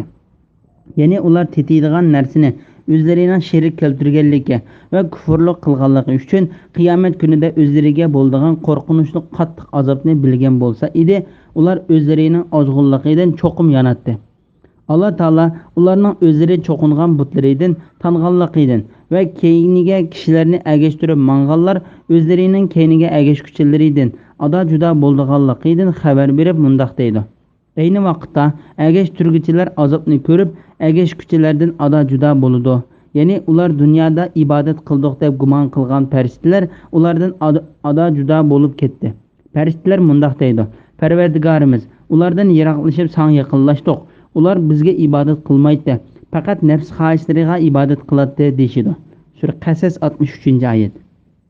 Sen poktursan, bizning do'stimiz ular emas. Sen ular bizga cho'qinmaydi, balki jinga cho'qinadi. Ularning to'lisi jinga iymon keltiradi. Sura Saba 41-oyat. Jinmi ulardan ada juda bo'lib ketdi. Ularning hammasi, ya'ni farishtalar, jinlar va uningdan boshqa ibodat qilingan narsalar kafirlarning ularga qilgan ibodatlaridan ada juda bo'lib ketdi. Alloh taolo bu vaqtda mundoq deydi: Allohni qo'yib qiyomatgacha duoni ijobat qilishga qodir bo'lolmagan butlarga cho'qindigan odamdanmi gumroh odam bormi? Butlar ularning duosidan g'ofildir. Sura Ahqof 5-oyat. Ular ya'ni mushriklar izzatga erishish uchun, ya'ni butlarining shafaati bilan Allohning oldida izzatli bo'lishlari uchun Allohni qo'yib ilohlar, ya'ni butlarga cho'qindi. Ish ularning gumon qilgandek emas. Ya'ni butlari ularning oldida izzat tepishlarining sababi bo'la olmaydi. Ularning ya'ni mushriklarning cho'qinishini inkor qiladi. Ular ya'ni mushriklarning dushmaniga aylandi. Sura Maryam 81-82-oyat. İbrahim alayhissalom odamlariga mundoq deydi: Bu dunyoda butlarga cho'qinish maqsadida yig'ilishinglarning aranglardagi do'stlikqa sabab bo'lishi uchun Allohni qo'yib butlarni ma'bud qilib oldinglar. Ondan qiyomat kuni ba'zanlar inkor qilasizlar, ba'zanlar la'nat o'qiysizlar. Ya'ni qiyomat kuni mazkur do'stlik dushmanlikka aylandi. Agashkuchilardan ada juda bo'ladi. Agashkuchilar agashtirguchilarga la'nat o'qiydi. Chunki ularning dunyodagi do'stligi Alloh uchun bo'lgan emas. Sizlarning joyinglar do'zax bo'ladi. Sizlarni do'zaxdan qutuldiradigan hech qanday yordamchi bo'lmaydi. Sura Ankabut 25-oyat. Alloh taolo mundoq deydi: Agar zolimlarni Parvardigoringning dargohida to'xtatib qo'yilgan chaqda ba'zisi bilan jidallashayotganda ko'rsang eding, albatta qo'rqinchli holni ko'ratding. Bo'zaq qilinganlar cho'ngchilik qilganlarga agar sizlar bo'lmasanglar biz cho'qim iymon etdik deydi. Cho'ngchilik qilganlar bo'zaq qilinganlarga sizlarga hidoyat kelgandan keyin biz sizlarni undan to'sdiqmi? Hargiz to'smadik. Sizlar o'zinglar gunoh qilguvchi bo'ldinglar deydi. Bo'zaq qilinganlar cho'ngchilik qilganlarga agar undaq emas, sizlarning bizga kech kunduz qilgan hiyla mekranglar bizni iymondan to'sdi. O'z vaqtida sizlar bizni Allohni inkor qilishga va uning sherik keltirishga buyurdinglar deydi. Azobni ko'rgan chaqda ular har ikki guruh iymon etmaganliklariga ichida pushaymon qildi. Kafirlarning bo'yinlariga taqoqlarni solamiz, ularga faqat qilmishlarining jazosi beriladi. Sura Saba 31-32-33-oyatgacha. Ish bitganda, ya'ni hisob tugab, jannatlar bilan do'zaxiylar arilib bo'lgan chaqda shayton Alloh haqiqatan sizlarga itoat qilguvchini mukofotlash, osiylik qilguvchilarni jazolashdan iborat rost va'dani qilgan edi. Va'dasiga vafo qildi. Men sizlarga o'lgandan keyin tirilish, savob, jazo deganlari yo'q deb yolg'on va'da qilgan edim. Va'damga xiloflik qildim. Sizlarga mening kufriga, gunohga, zo'rlig'idek hukmronligim bo'lgan yo'q. Men sizlarni faqat gumrohlikqa da'vat qildim. Sizlar da'vatimni qabul qildinglar. Shuning uchun meni ayblamanglar. O'zinglarni ayblanglar.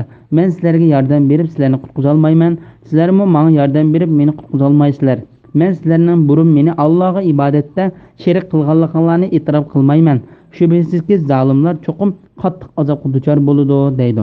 Sura Ibrohim 22-oyat. Ayni vaqtda agashtirguchilar azobni ko'rib, agashkuchilardan ada juda bo'ladi. Ularning o'zaro munosabati, ya'ni dunyodagi do'stligi uziladi. Ya'ni ular Alloh taolaning azobini ko'rdi. Ularning azobidan qutulishi uchun ishlatmoqchi bo'lgan hiyla va ko'rsatgan banalari hech narsaga asqatmadi. Ular do'zaxdan qutuladigan yerni topolmadi.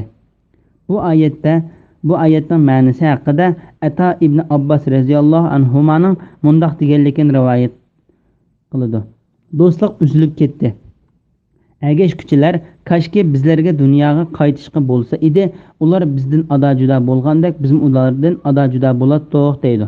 Ya'ni bizga ergashgan kishilar dunyoga qaytish bo'ldigan bo'lsa, bizmi ulardan va ularga ibodat qilishdan ado juda bo'lib, ularga qarabmi qo'ymaydiq, balki biz ibodatni faqat Alloh taologa qiladiq deydi. Ular o'zlarining bu so'zlarida yolg'on aytquchilardir. Agar ular dunyoga qaytarilsa, ular to'salgan narsaga, ya'ni Alloh taologa sherik keltirishga yana qaytadi. Allah ularga yomon ishlarining hasrat bo'lganligini mushundoq ko'rsatdi. Ya'ni bekor bo'lib ketdi. Alloh taolo bu vaqtda ya'ni kofirlarning qilgan amallarining oxirgi hisobda bekor bo'lib ketadiganligini to'g'risida mundaq deydi. Biz ularning qilgan yaxshi amallarini bir taraf qilib, uni uchib yurgan to'zonda qilib o'tamiz. Ya'ni ular iymonsiz bo'lganlikdan qilgan yaxshi amallarini yo'q chiqaramiz. Sura Furqon 23-oyat. Parvardigorini inkar qilganlarning qilgan yaxshi amallari bo'ronliq kunda shamol uchib ketgan bir döv kulga o'xshaydi. Sura Ibrohim 18-oyatning bir qismi. Kofirlarning yaxshi amal deb o'ylagan amallari bayovondagi sarrafga o'xshaydi. Tashna odam uni suv deb gumon qiladi. Uning yeniga kelsa hech narsa ko'rinmaydi. Ya'ni suv ko'rmaydi. U Allohning o'z amalining yenida ko'z turg'ichi ekanligini bayqaydi. Alloh uning qilmishiga tegishli jazo berdi. Alloh tez hisob olg'uchidir. Sura Nur 39-oyat.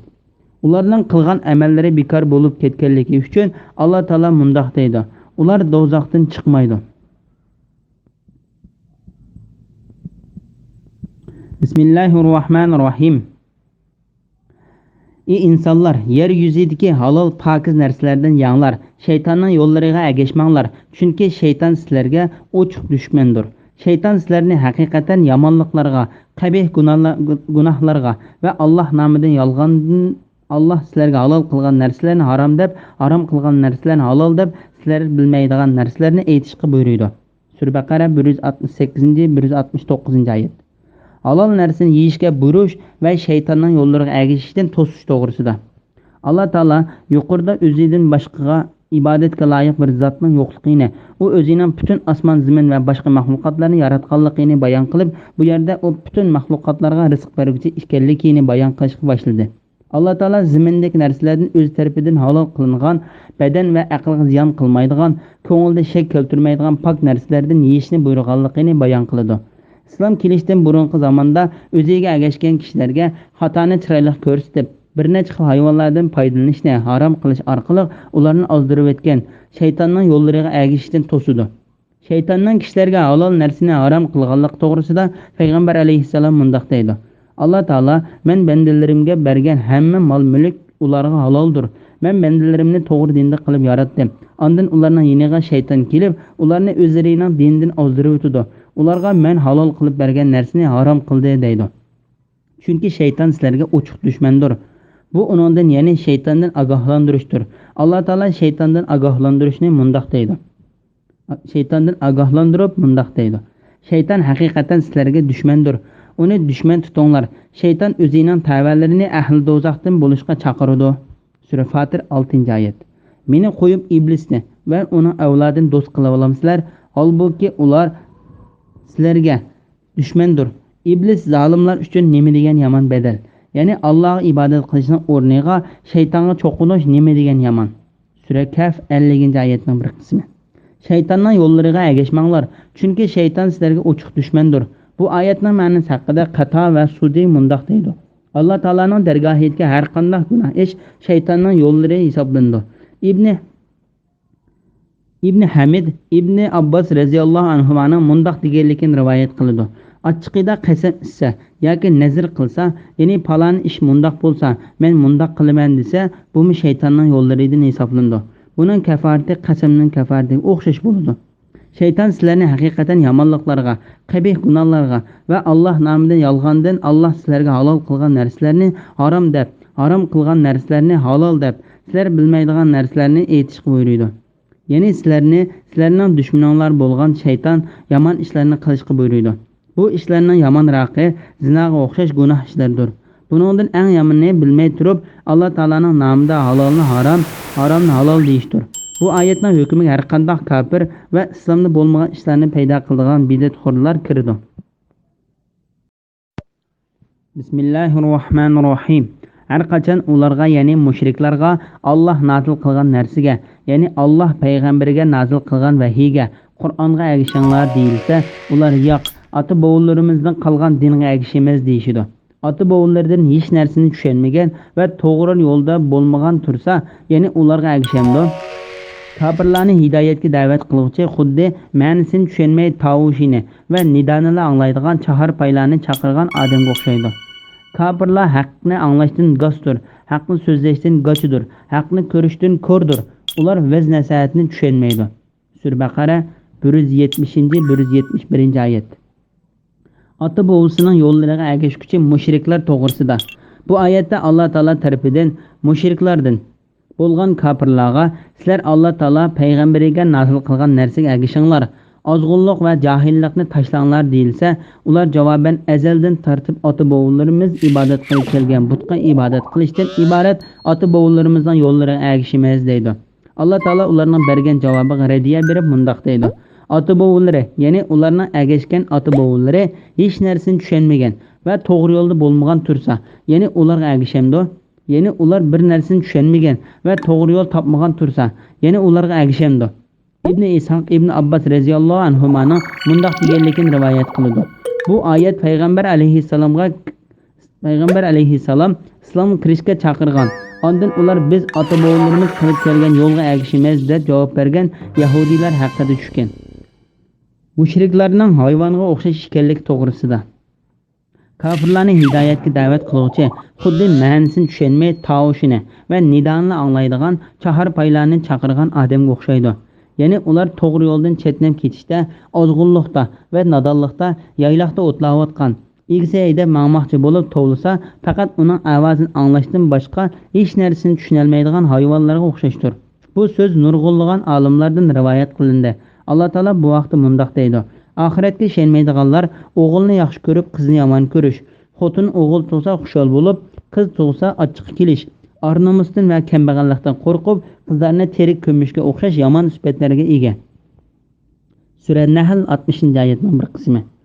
Kafirlar haqni anglashdan g'astur, haqni so'zlashdan g'achidir, haqni ko'rishdan ko'rdir. Ya'ni ular haqni anglashdan g'as, uni so'zlashdan g'acha, uning yo'llarini ko'rishdan ko'rdir. Ular mazza-sahat tushunmaydi. Ya'ni ular hech narsani o'ylab uning tagiga yetolmaydi. Bismillahirrohmanirrohim. Ey mu'minlar, biz sizlarni rizqlantirgan halol narsalardan yanglar. Agar Allohga ibodat qiladigan bo'lsanglar, Allohga, ya'ni Allohning haddi hisobsiz ne'matlariga shukr qilinglar. Alloh sizlarga o'zi o'lib qolgan hayvonni, qonni, cho'shqa go'shini, Allohdan g'ayrining, ya'ni butlarning nomi aytilib bo'g'izlangan hayvonni yeyishni harom qildi. Kimki o'z ixtiyoricha emas, ilojsizlikdan yuqorqi harom qilingan narsalardan hayotini saqlab qolgudek yesa, uningga hech gunoh bo'lmaydi. Haqiqatan Alloh nihoyatda mag'firat qilg'uchidir, nihoyatda mehribondir. Sura Baqara 172-173-oyat. Pokiza halol narsalarni yeyishga buyurish va harom qilingan narsalarni bayon qilish to'g'risida. Alloh taolo bu oyatda mu'minlarni rizq qilib bergan narsalarning pokizlarini, ya'ni halollarini yeyishga, agar ular Alloh taolaning haqiqiy bandasi bo'lsa, uni halol qilib bergan shu narsalar uchun uning shukr etishga buyurdi. Harom narsalardan yesa duo va ibodatning maqbul bo'lmagandek, halol narsadan yesa duo va ibodatning maqbul bo'lishiga sabab bo'ladi. Payg'ambar alayhissalom bu vaqtda mundoq deydi: Ey xaloyiqlar, shaksiz Alloh taolo pokdir. Alloh taolo faqat pok narsalarni qabul qiladi. Alloh taolo mu'minlarni payg'ambarlarini buyurgan narsaga buyurdi. Alloh taolo payg'ambarni buyurib mundoq deydi: Ey payg'ambarlar, halol narsalarni yanglar, yaxshi amallarni qilinglar. Men haqiqatan sizlarning qilgan amalinglarni obdan bilaman. Sura Mu'minun 51-oyat. Alloh taolo mu'minlarni buyurib mundoq deydi: Ey mu'minlar, biz sizlarni rizqlantirgan halol narsalardan yanglar. Agar Allohga ibodat qiladigan bo'lsanglar, Allohga, ya'ni Allohning haddi hisobsiz ne'matlariga shukr qilinglar. Ondan payg'ambar alayhissalom uzun safar qilgan, chachlari chuvoq, to'pi bosgan holatda ikki qo'lini osmonga suzib, ey parvardigorim deb cho'l bayovonda yurgan bir kishining holini bayon qiladi. Uning yemak ichmiki va kiyimiki haromdan kelgan va haromdan g'izolangan tursa, uning duosi qandoq ijobat bo'lsin deydi. Alloh taolo ularga rizq ato qilganligini va ularni uning pokizin yeyishga buyurganligini bayon qilgandan keyin ularga urib o'ldirilgan, bo'g'ib o'ldirilgan, egiz yerdan yiqilib o'lgan, boshqa hayvonlar tarafidan usib o'ldirilgan va yirtqich hayvonlar tarafidan o'ldirilgan hayvonlar, ya'ni bo'g'izlanmasdan yuqoridagi sabablar bilan o'zi o'lib qolgan hayvonlardan boshqa bir narsani harom qilmaganligini bayon qildi. Allah Taala dengiz hayvonlaridan o'zligidan o'lib qolganlarning halollik to'g'risida alohida bayon qilib mundoq deydi: sizlarning va yo'lovchilarning manfaatlanishi uchun sizlarga dengiz hayvonlaridan, dengizdan chiqadigan yemekliklarni halol qilindi. Sura Maida 96-oyatning bir qismi. Bu vaqtda payg'ambar alayhissalom mundoq deydi: dengizning suvi pokiz, o'lib qolgan hayvonlari haloldir. İmam Şafii, Ahmed ibn Majah ve Davruqutni qatorliqlar İbn Ömer radhiyallohu anhuning mundoq deganligini rivoyat qiladi: bizga ikki xil o'zi o'lib qolgan hayvon va ikki xil qon bo'lsa, jigar bilan taldir. Ya'ni ikki xil qon halol qilindi. Ikki xil hayvon bo'lsa, beliq bilan chigitkidir. Ikki xil qon bo'lsa, jigar bilan taldir. Bununla münasebetlik meseleler Allah Taala halisa aldığımız keledi. İmam Şafii ve başkalarının karşıca ölüknün sütü ve onun içindeki tuhumu necistir. Ve onun sütünün kaymakları mı necistir diye meşhur rivayet var. Sahabalarının otperest kafirlerinin kaymakıydan yegerlikki Şafii mezhebiyetlerinin ölüknün sütünün kaymakı necis diyen sözüge karşıdır. İmam Majah Salman radhiyallohu anhu mundoq deganligini rivoyat qildi: payg'ambar alayhissalom seriq mayning, qaymoqning va yov eshakning hukmida so'ralganda u halol degan. Alloh taolo o'zining kitobida, ya'ni Qur'onda halol qilgan narsa harom degan. Alloh taolo o'zining kitobida harom qilgan narsa, Alloh taolo halolmi qilmagan va harommi qilmagan narsa. Alloh taoloning kechirib o'tgan narsalarning qatoridan. Ya'ni onundan foydalansa hech qanday gunoh yo'q deb javob berdi.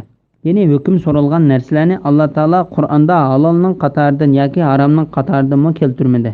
O Alloh taolo ishlasanglar bo'ladi deb yo'l qo'ygan narsalarning qatoridan sanaldi.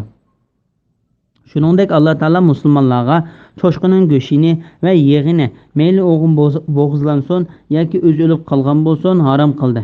Ya'ni Alloh taolaning nomi bilan emas, butning va uningdan boshqa narsalarning nomi bilan bo'g'izlangan narsaning go'shini harom qildi. İmam Qurtubi Ayşe radhiyallohu anhadan g'ayri arab kafirlari o'zining bayramlariga atab bo'g'izlagan narsaning go'shidan musulmonlarga hadiya qilib bersa, uni qanday qilish to'g'risida so'ralganda, u sizlar kafirlarning shu kun uchun atab bo'g'izlagan narsaning go'shidan yemanglar, ularning mevalaridan, ya'ni ularning sizlarga hadiya qilgan mevalarini yanglar deb javob berganligini rivoyat qildi. Ozuqlikqa tugib qiynalib qolgan kishi uchun harom narsani yeyishning durustligi to'g'risida Alloh taolo halol yemeklik tepilmay, taom yemasa o'lib ketadigan darajada zarur va ehtiyoji tushib qolgan vaqtda Alloh taolo yuqorida harom qilgan narsalarni yeyishni durust qilib berib mundoq deydi: kimki o'z ixtiyoricha emas, ilojsizlikdan yuqorqi harom qilingan narsalardan hayotini saqlab qolgudek yesa, ya'ni jinini saqlab qolgudek, qo'rsqini bir to'yg'izib olmagudek yesa, uningga hech gunoh bo'lmaydi. Ya'ni uning yeganligiga hech gunoh bo'lmaydi. Mujohid bu oyat haqida mundoq deydi: agar bulonchilik qilish, musulmonlarning boshliqlariga qarshi chiqish yoki bir gunoh ishni qilish uchun chiqib harom narsani yeyishga majbur bo'lib qolsa, uni yeyish durust bo'lmaydi. Buningdan boshqa holatlarda durust bo'ladi. Haqiqatan Alloh nihoyat mag'firat qilg'uchidir, nihoyat mehribondir. O'zining halol taomi yo'q qiynalib qolgan odam o'z o'lib qolgan hayvon bilan boshqa birisining yeyishga bo'ladigan narsalarini egisining ruxsatsiz olgan bo'lsa, bu ishga haromdan, ya'ni o'z o'lib qolgan hayvon va egisidan ruxsatsiz ilingan, lekin yeyishga bo'ladigan narsada qaysini yesa durust bo'ladi?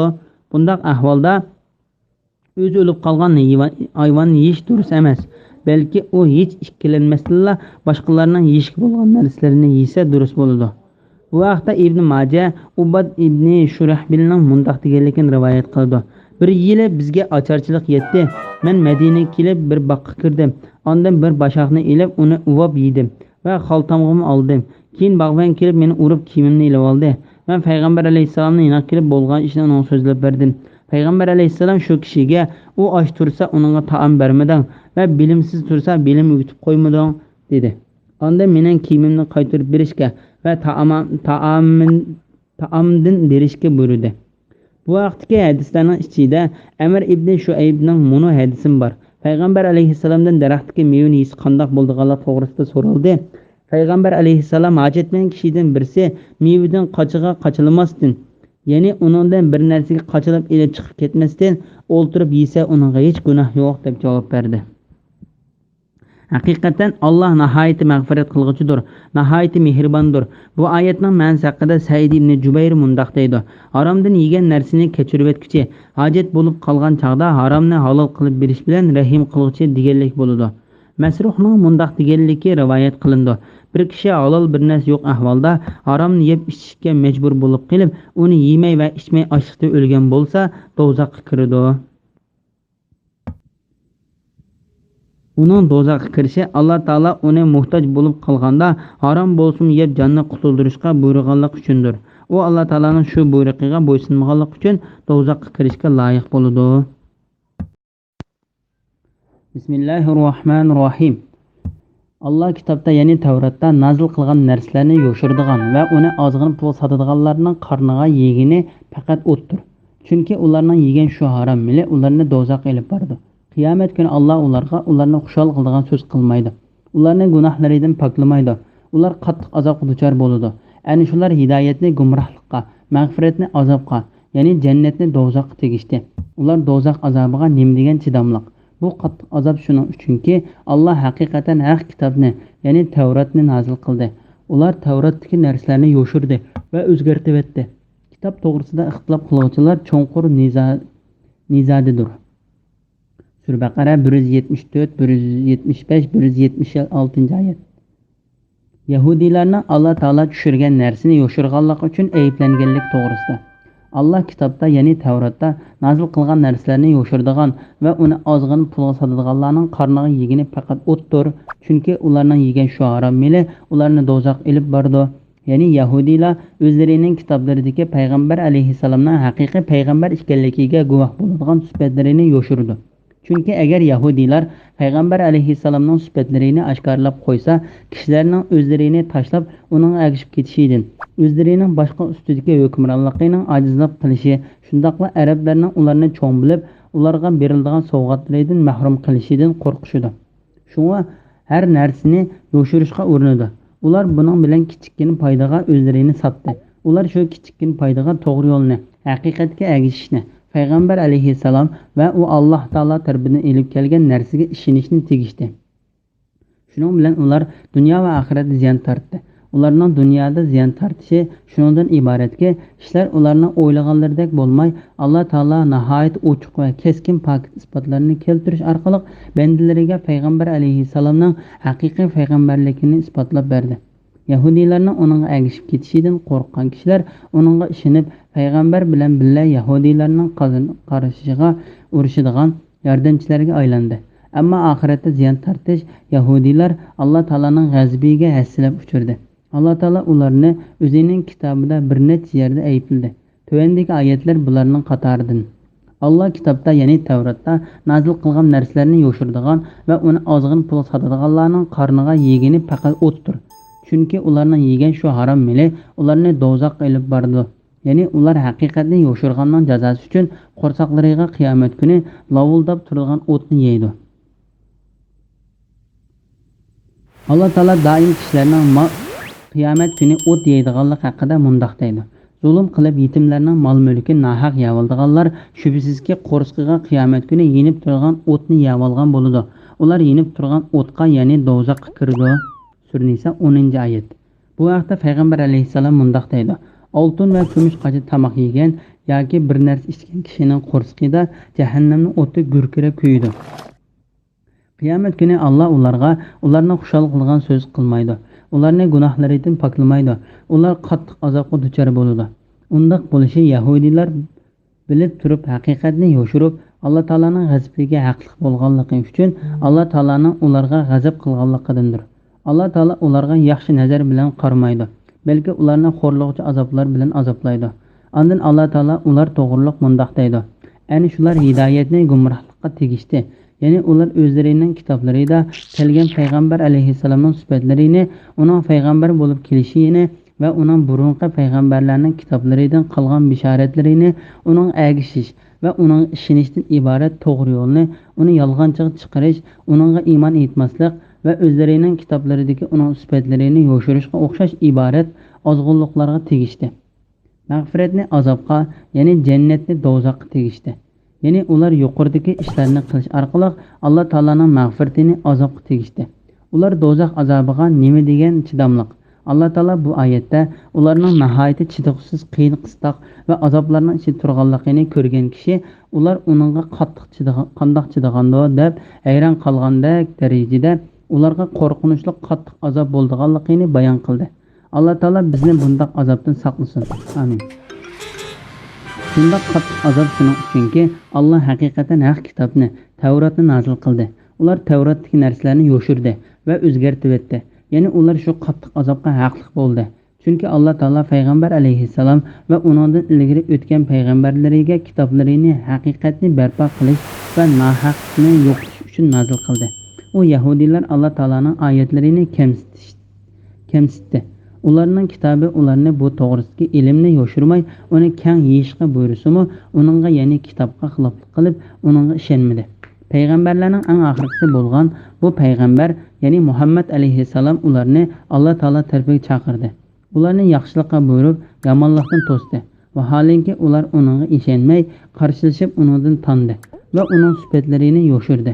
Hamda Alloh taolaning payg'ambariga tushirgan oyatlarini kamsitdi. Shuning uchun ular shu qo'rqinchli qattiq azobga haqli bo'ldi. Shuning Alloh taolo mundaq deydi: bu qattiq azob shuning uchunki Alloh haqiqatan haq kitobni, ya'ni Tavratni nozil qildi. Ular Tavratdagi narsalarni yo'shirdi va o'zgartirib etdi. Kitob to'g'risida ixtilof qiluvchilar cho'nqur nizodidir. Bismillahirrohmanirrohim. Sizlarning kun chiqqan va kun patgan tarafga yuz keltirishinglarning o'zila yaxshi amalga yetmaydi.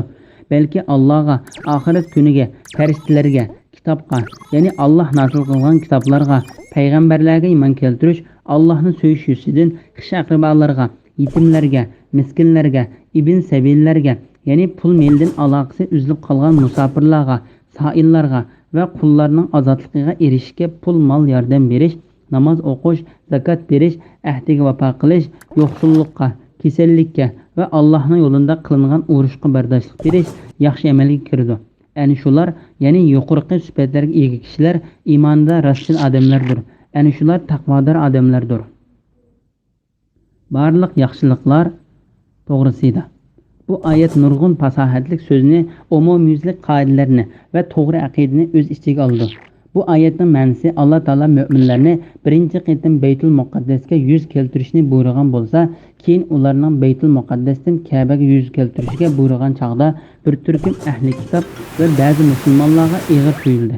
Ondan Alloh taolo undaq qilishning hikmatini bayon qilib, bu oyatni nozil qildi. U hikmat bo'lsa, Alloh taologa bo'ysunish, uning qil degan ishlarini qilish, u qayerga yuz keltir degan bo'lsa, shu yerga yuz keltirish va u yo'l qo'ygan narsaga ergashishdir.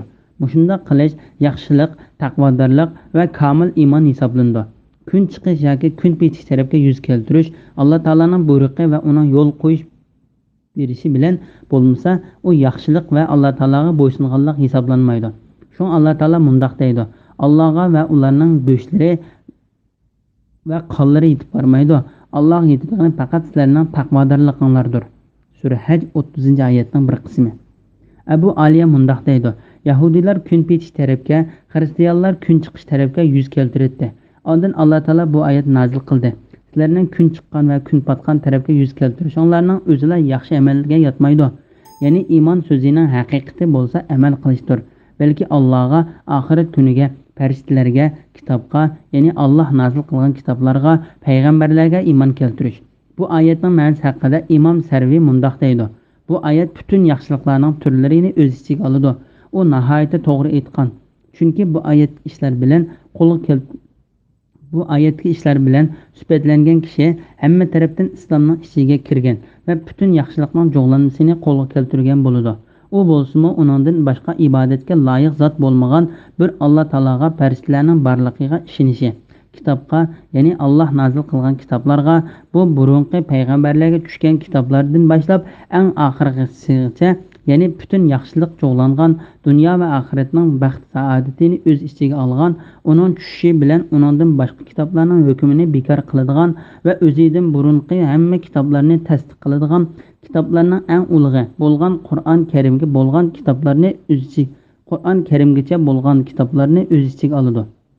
Allohning suyish yuzidan xish aqrabolarga, yetimlarga, miskinlarga, ibn sabillarga, ya'ni pul milidan aloqasi uzilib qolgan musofirlarga, saillarga va qullarning ozodligiga erishishiga pul mol yordam berish, ya'ni molni yaxshi ko'rib va uning qiziqib turib kishilarga berganlarini ko'rsatadi. Imom Buxoriy va Muslimning hadisida Abu Hurayraning mundaq rivoyat qilganligini bayon qilindi. Eng yaxshi sadiqa sening sog'-salomat, ehtiyojliq, boy bo'lishni orzu qilib, yo'qsizlikda yetib qilishdan qo'rqib turgan chog'da bergan sadiqangdir. Alloh taolo bu vaqt mundaq deydi: o'zi muhtoj turuqliq miskinga, yetimga, asirga taom berdi. Ular aytadi: sizlarga biz Allohning roziligi uchun taom beramiz. Sizlardan buning badaliga hech qanday mukofot va tashakkur talab qilmaymiz. Sura Inson 8-9 oyatlar. Yaxshi ko'rgan narsanglardan sarf qilmoqcha, ya'ni mollaringlarning yaxshisini sadiq qilmoqcha, hargiz yaxshilikqa, ya'ni jannatga erisholmaysizlar. Sura Al-Imron 92-oyatning bir qismi. Ulardan, ya'ni muhojirlardan Madinada yerlik bo'lgan, iymoni kuchli bo'lganlar, ya'ni ansariylar, yeni hijrat qilib kelganlarni, ya'ni muhojirlarni do'st tutadi. Ularga berilgan narsalar uchun ishtorlik qilmaydi. Ular muhtoj turuqliq muhojirlarning manfaatini o'zlarining manfaatidan a'lo biladi. Sura Hashr 9-oyatning bir qismi. Allohning suyish yuzidan xish aqrabolarga, ya'ni er kishining urug' tuqqanlari sadiqa berilishga layoqatli kishilardir. Ularning sadiqaga eng layoqatli kishi ekanligi to'g'risida hadisda mundaq rivoyat qilindi. Boshqa miskinlarga berilgan sadiqa bir sadiqa hisoblandi. Urug' tuqqanlarga berilgan sadiqa ikki sadiqa hisoblandi. Buning biri sadiqa, ya'ni bir tuqqanchilik, ya'ni mehrni yetkazganlik bo'ladi. Shunga sana sening yaxshiligingga va sening bir narsa berishingga eng layoqatli kishilardir. Alloh taolo ularga yaxshilik qilishni buningdan boshqa ko'p joylarda buyurib keldi. Yetimlarga, ya'ni ular balog'atga yetishdan va biror ishni qilolg'idek bo'lishdan burun otalari o'lib ketgan, biror tirikchilik yo'li yo'q, ojiz va kichik bolalardir. Abdurazzoq Ali radhiyallohu anhudan payg'ambar alayhissalomning mundaq deganligini rivoyat qildi: bir bola balog'at yetib bo'lgandan keyin yetim hisoblanmaydi.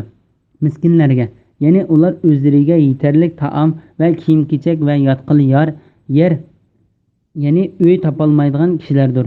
Bularga o'zlarining hojatiga yetarlik bir narsa beriladi. Imom Buxoriy va Muslim Abu Hurayra radhiyallohu anhudan payg'ambar alayhissalomning mundaq deganligini rivoyat qildi: miskin degan bir tal yoki ikki tal xurmo bilan, bir loqma yoki ikki loqma non bilan qaytariladigan, ya'ni bir tal yoki ikki tal xurmo bersa yoki bir loqma yoki ikki loqma non bersa, shuni elib qaytib ketadigan kishilarning o'ylarini aylanib yuradigan kishi emas. Lekin miskin degan o'zining ehtiyojini qamdash uchun bir narsa topolmaydigan kishilar, uni osh holda ekanligini bilmaydigan kishidir. Ya'ni u shundoq yo'qsul bo'lsa-mu, o'zining yo'qsulligini kishilarga bildirmay, ipiti bilan yashagan kishi bo'lg'achqa, u sadiq qilinishga eng layoqatlidir.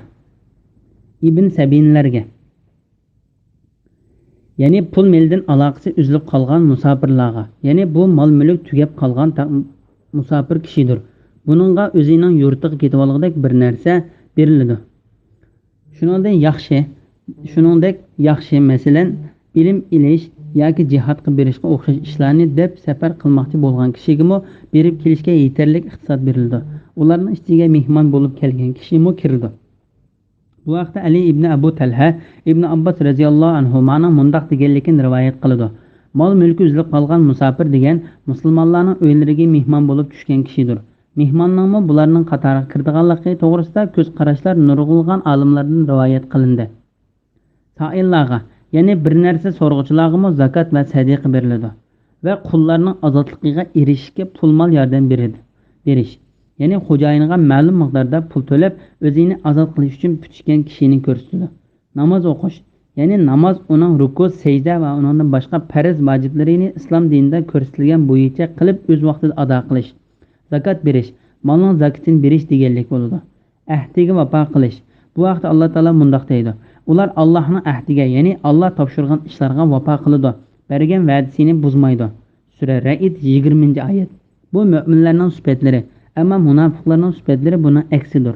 Munofiqlarning sifatlari to'g'risida payg'ambar alayhissalom mundoq deydi: munofiqning alomati 3 turlik bo'ladi. So'zlasa yolg'on so'zlaydi, va'da qilsa va'dasiga xiloflik qiladi, omonat qo'ysa xiyonat qiladi. Yana bir hadisda mundoq rivoyat qilindi: so'zlasa yolg'on so'zlaydi, ahdi qilsa vafo qilmaydi, munoziralasa yolg'on so'zlar orqali boldir haqdan chetnab ketadi. Yo'qsullikqa, kasallikka va Allohning yo'lida qilingan urushga bardoshlik berish. Ya'ni faqir va kasal bo'lib qolgan vaqtida urushgan va dushmanlar bilan urush qilish uchun uchrashgan vaqtida sabr qilguvchilar. Ana shular yana yuqorqi sifatlarga ega kishilar iymonida rostchil odamlardir. Ya'ni yuqoridan boshlab bu yerga kelguchi bo'lgan sifatlar bilan sifatlangan kishilar o'zlarining iymonlarida haqiqiy rostchil kishilardir. Chunki bular o'zlarining dillaridagi iymonlarini hayotida o'zlarining so'z va amaliyotlari bilan ifodaladi. Ana shular taqvodor odamlardir. Tilga ilingan, o'zlarining iymonlarida rostchil bo'lgan kishilar Alloh taoladan haqiqiy qo'rqadigan kishilardir. Chunki ular harom ishlardan saqlanib, yaxshi ishlarni qildi. Bismillahirrohmanirrohim. Ey müminler, öldürülgenler üçün qisas ilish sizlarga faraz qilindi. Hör adam üçün hör adamdan, qul üçün quldan, ayol üçün ayoldan qisas ilindi. Qatil üçün diniy qarindishi tarafidan bir narsa kechirim qilinsa, ya'ni öldürülgüchining egisi qatildan diyet ilishga rozi bo'lib, qisas ilishdan voz kechsa, o jinoyatchidan diyetni chiroyliqcha talab qilish lozim. Jinoyatchimi diyetni yaxshilikcha, ya'ni kechiktirmasdan, kemaytirmasdan to'liq berishi lozim. Bu hukm Parvardigoringlar tarafidan sizlarga berilgan yenikiltishdir va rahmatdir. Shuningdek keyin ya'ni diyetni qabul qilgandan keyin chekidan eshib ketgan, ya'ni qatilni o'ldirgan odam qattiq azobga duchor bo'ladi. Ey aql egillari, sizlarga qissasda hayotlik bor. Ya'ni kishi birovni o'ldirgan taqdirda o'ziningmi o'ldirilganligini bilsa, u odam o'ldirilishdan yonadi. Şunun bilan uning o'zimi va o'ldirmoqchi bo'lgan odamni o'lishdan saqlanib qoladi. Nahaq qon to'kishdan saqlanishinglar uchun qisas yo'lga qo'yildi. Sura Baqara 178-179-oyat. Odam o'ldirgan qotildan qisas ilishga buyurish va qisasda bo'lgan foydani bayon qilish to'g'risida. Alloh taolo bu oyatda: ey mu'minlar, Alloh taolaning sizlardan ilgirki kishilarga qisas ilishda to'xtatib bergan qonunidan chetnab ketib, Alloh taolaning hukmini o'zgartirib etganidek, sizlarningmi Alloh taolaning sizlarga to'xtatib bergan qonundan chetnab ketmay, ozod kishiga ozod kishi bilan, qulga qul bilan va ayol kishiga ayol kishi bilan qisas ilib, odam o'ldirgan kishidan qisas olgan chog'inglarda odillik qilishinglar farz qilindi deydi. Bu oyatning tushishi sababi bo'lsa, islom kelishdan ilgirki zamonda Qurayz qabilasi bilan Nazir qabilasining oraliqida urush bo'ldi. Nazir qabilasi urushda Qurayz qabilasidan g'olib keldi. Nazir qabilasidan birisi Qurayz qabilasidan bir odamni o'ldirsa, Nazir qabilasidagi kishi yana uni o'ldirganligi uchun o'ldirilmaydi. Ya'ni qisas ilinmaydi. Balki Qurayz qabilasidan o'lgan kishi uchun 100 vasaq xorum to'laydi. Ölçem birligi bo'lib, har bir vasaq taxminan 150 kilogram keladi. Agar Qurayz qabilasidan biri Nazir qabilasidan bir odamni o'ldirsa, u Qurayz qabilasidan o'ldirilgan kishi uchun o'ldiriladi. Agar to'lam to'lamoqchi bo'lsa, 200 vasaq, ya'ni 2 kes to'laydi.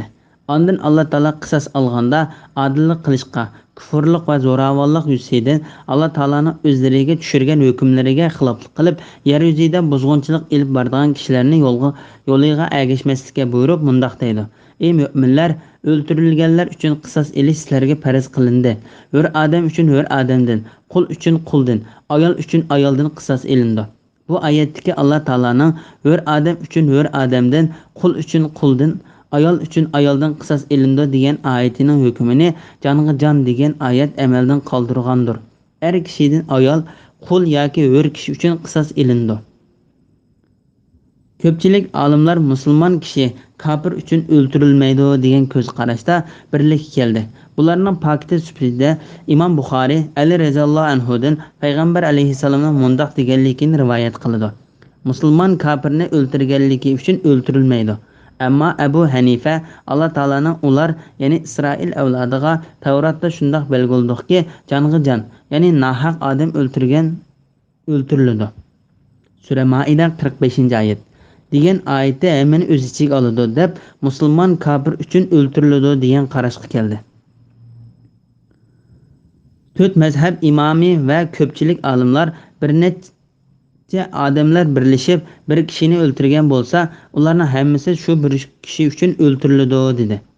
Umar roziyallohu anhudan Yamanda 7 kishi birlashib bir kichik bolani o'ltirib etganda, ularning hammasini o'limga mahkum qilib bo'lib mundoq dedi: Agar uni o'ltirishga sanoqliqlar hammasi qatnashgan bo'lsa, ularning hammasi o'lim jazosi beradi. Ya'ni sanoqliqlarning hammasi qatnashgan bo'lsa, ularning hammasi o'lim jazosi beradi. Umarning chiqargan hukmiga uning zamonasida sahobalarning ichidan hech qaysi qarshi chiqmadi. Bu xuddi hamma kishi birlikka kelgan bir hukmdek bo'ldi. İmam Ahmed'den ko'p kishi bir kishi uchun o'ltirilmaydi, bir kishi uchun birlik kishi o'ltiriladi degan so'z rivoyat qilindi. Bu so'z Muaz ibn Jubayr, Abdumalik ibn Marwan ibn Sirin va Habib ibn Abu Samit qatorliqlardan rivoyat qilingan. Qatil uchun diniy qarindosh tarafidan bir narsa kechirim qilinsa, ya'ni o'ltirilguchining egisi qatildan diyet ilishga rozi bo'lib, qisos ilishdan voz kechsa, u jinoyatchidan diyetni chiroylicha talab qilish lozim. Jinoyatchi diyetni yaxshilikcha, ya'ni kechiktirmasdan, kamaytib etmasdan to'liq berish lozim. Bu oyatga kechirim qilinsa degan oyatning ma'nosi qasddan o'ltirish vaqasida qasddan o'ltirilguchi o'ltirilgan kishining egillariga diyet bersa, o'ltirilgan kishining egillarining uni qabul qilishi degan bo'ladi. Bu oyatning ma'nosining oshundoq bo'lganligi nurg'unlagan olimlardan rivoyat qilindi. Qatil uchun diniy qarindoshi tarafidan bir narsa kechirim qilinsa, ya'ni o'ltirilguchining egisi qatildan diyet ilishga rozi bo'lib, qisos ilishdan voz kechsa, bu oyatning ma'nosi haqida Zakhak ibn Abbas radhiyallohu anhumaning mundoq deganligini rivoyat qiladi. O'ltirilguchining egisi qatildan qisos ilishga haqli to'g'riliq diyet ilish orqali kechirgan bo'lsa, ondan bu kechirganlik bo'ladi. O jinoyatchidan diyetni chiroylicha talab qilish lozim. Ya'ni diyetni qabul qilsa, uni olmoqchi bo'lgan kishi chiroylicha ilish lozim. Jinoyatchi diyetni yaxshilikcha, ya'ni kechiktirmasdan, kamaytib etmasdan to'liq berish lozim. Ya'ni odam o'ltirgan kishi diyetni olmoqchi bo'lgan odamlarga ziyon yetkazmasdan chiroylicha berish lozim. Bu hukm Parvardigoringlar tarafidan sizlarga berilgan yenilikdir va rahmatdir. Ya'ni Alloh taolo sizlarga, sizlardan ilgari o'tgan ummatlarga to'xtatib bergan ishlardan yengillatish va sizlarga rahmat qilish yuzidan qasddan bo'lgan o'ltirishni diyet ilishni yo'lga qo'yib berdi. Said ibn Mansur ibn Abbas radhiyallohu anhumaning mundoq deganligini rivoyat qildi. Isroil avlodiga o'ltirilganlar uchun qisos ilish farz qilinib, ularning ichida diyet ilish yo'lga qo'yilmagan edi. Ondan Allah Taala Payg'ambar alayhissalomning ummati uchun mundoq dedi: Ey mu'minlar, o'ltirilganlar uchun qisos ilish sizlarga farz qilindi. Hur odam uchun hur odamdan, qul uchun quldan, ayol uchun ayoldan qisos ilindi. Qatil uchun diniy qarindosh tarafidan bir narsa kechirim qilinsa, ya'ni o'ltirilguchining egisi qatildan diyet ilishga rozi bo'lib, qisos ilishdan voz kechsa, bu yerdagi kechirish qasddan bo'lgan qatillikni diyetni qabul qilish deganlikdir. U jinoyatchidan diyetni chiroylicha talab qilish lozim. Jinoyatchi diyetni yaxshilikcha, ya'ni kechiktirmasdan, kamaytib etmasdan to'liq berish lozim. Bu hukm Parvardigoringlar tarafidan sizlarga berilgan yenilikdir va rahmatdir. Bu oyatning ma'nosi haqida Qatada mundoq deydi: Alloh taolo Payg'ambar alayhissalomning ummatiga rahim qilib, ulardan ilgari hech bir kishiga halol qilinmagan diyetni halol qilib berdi. Yahudiylarda qisos ilish bor edi, lekin diyet ilish yo'q edi. Xristianlar kechirib o'tishga buyurildi.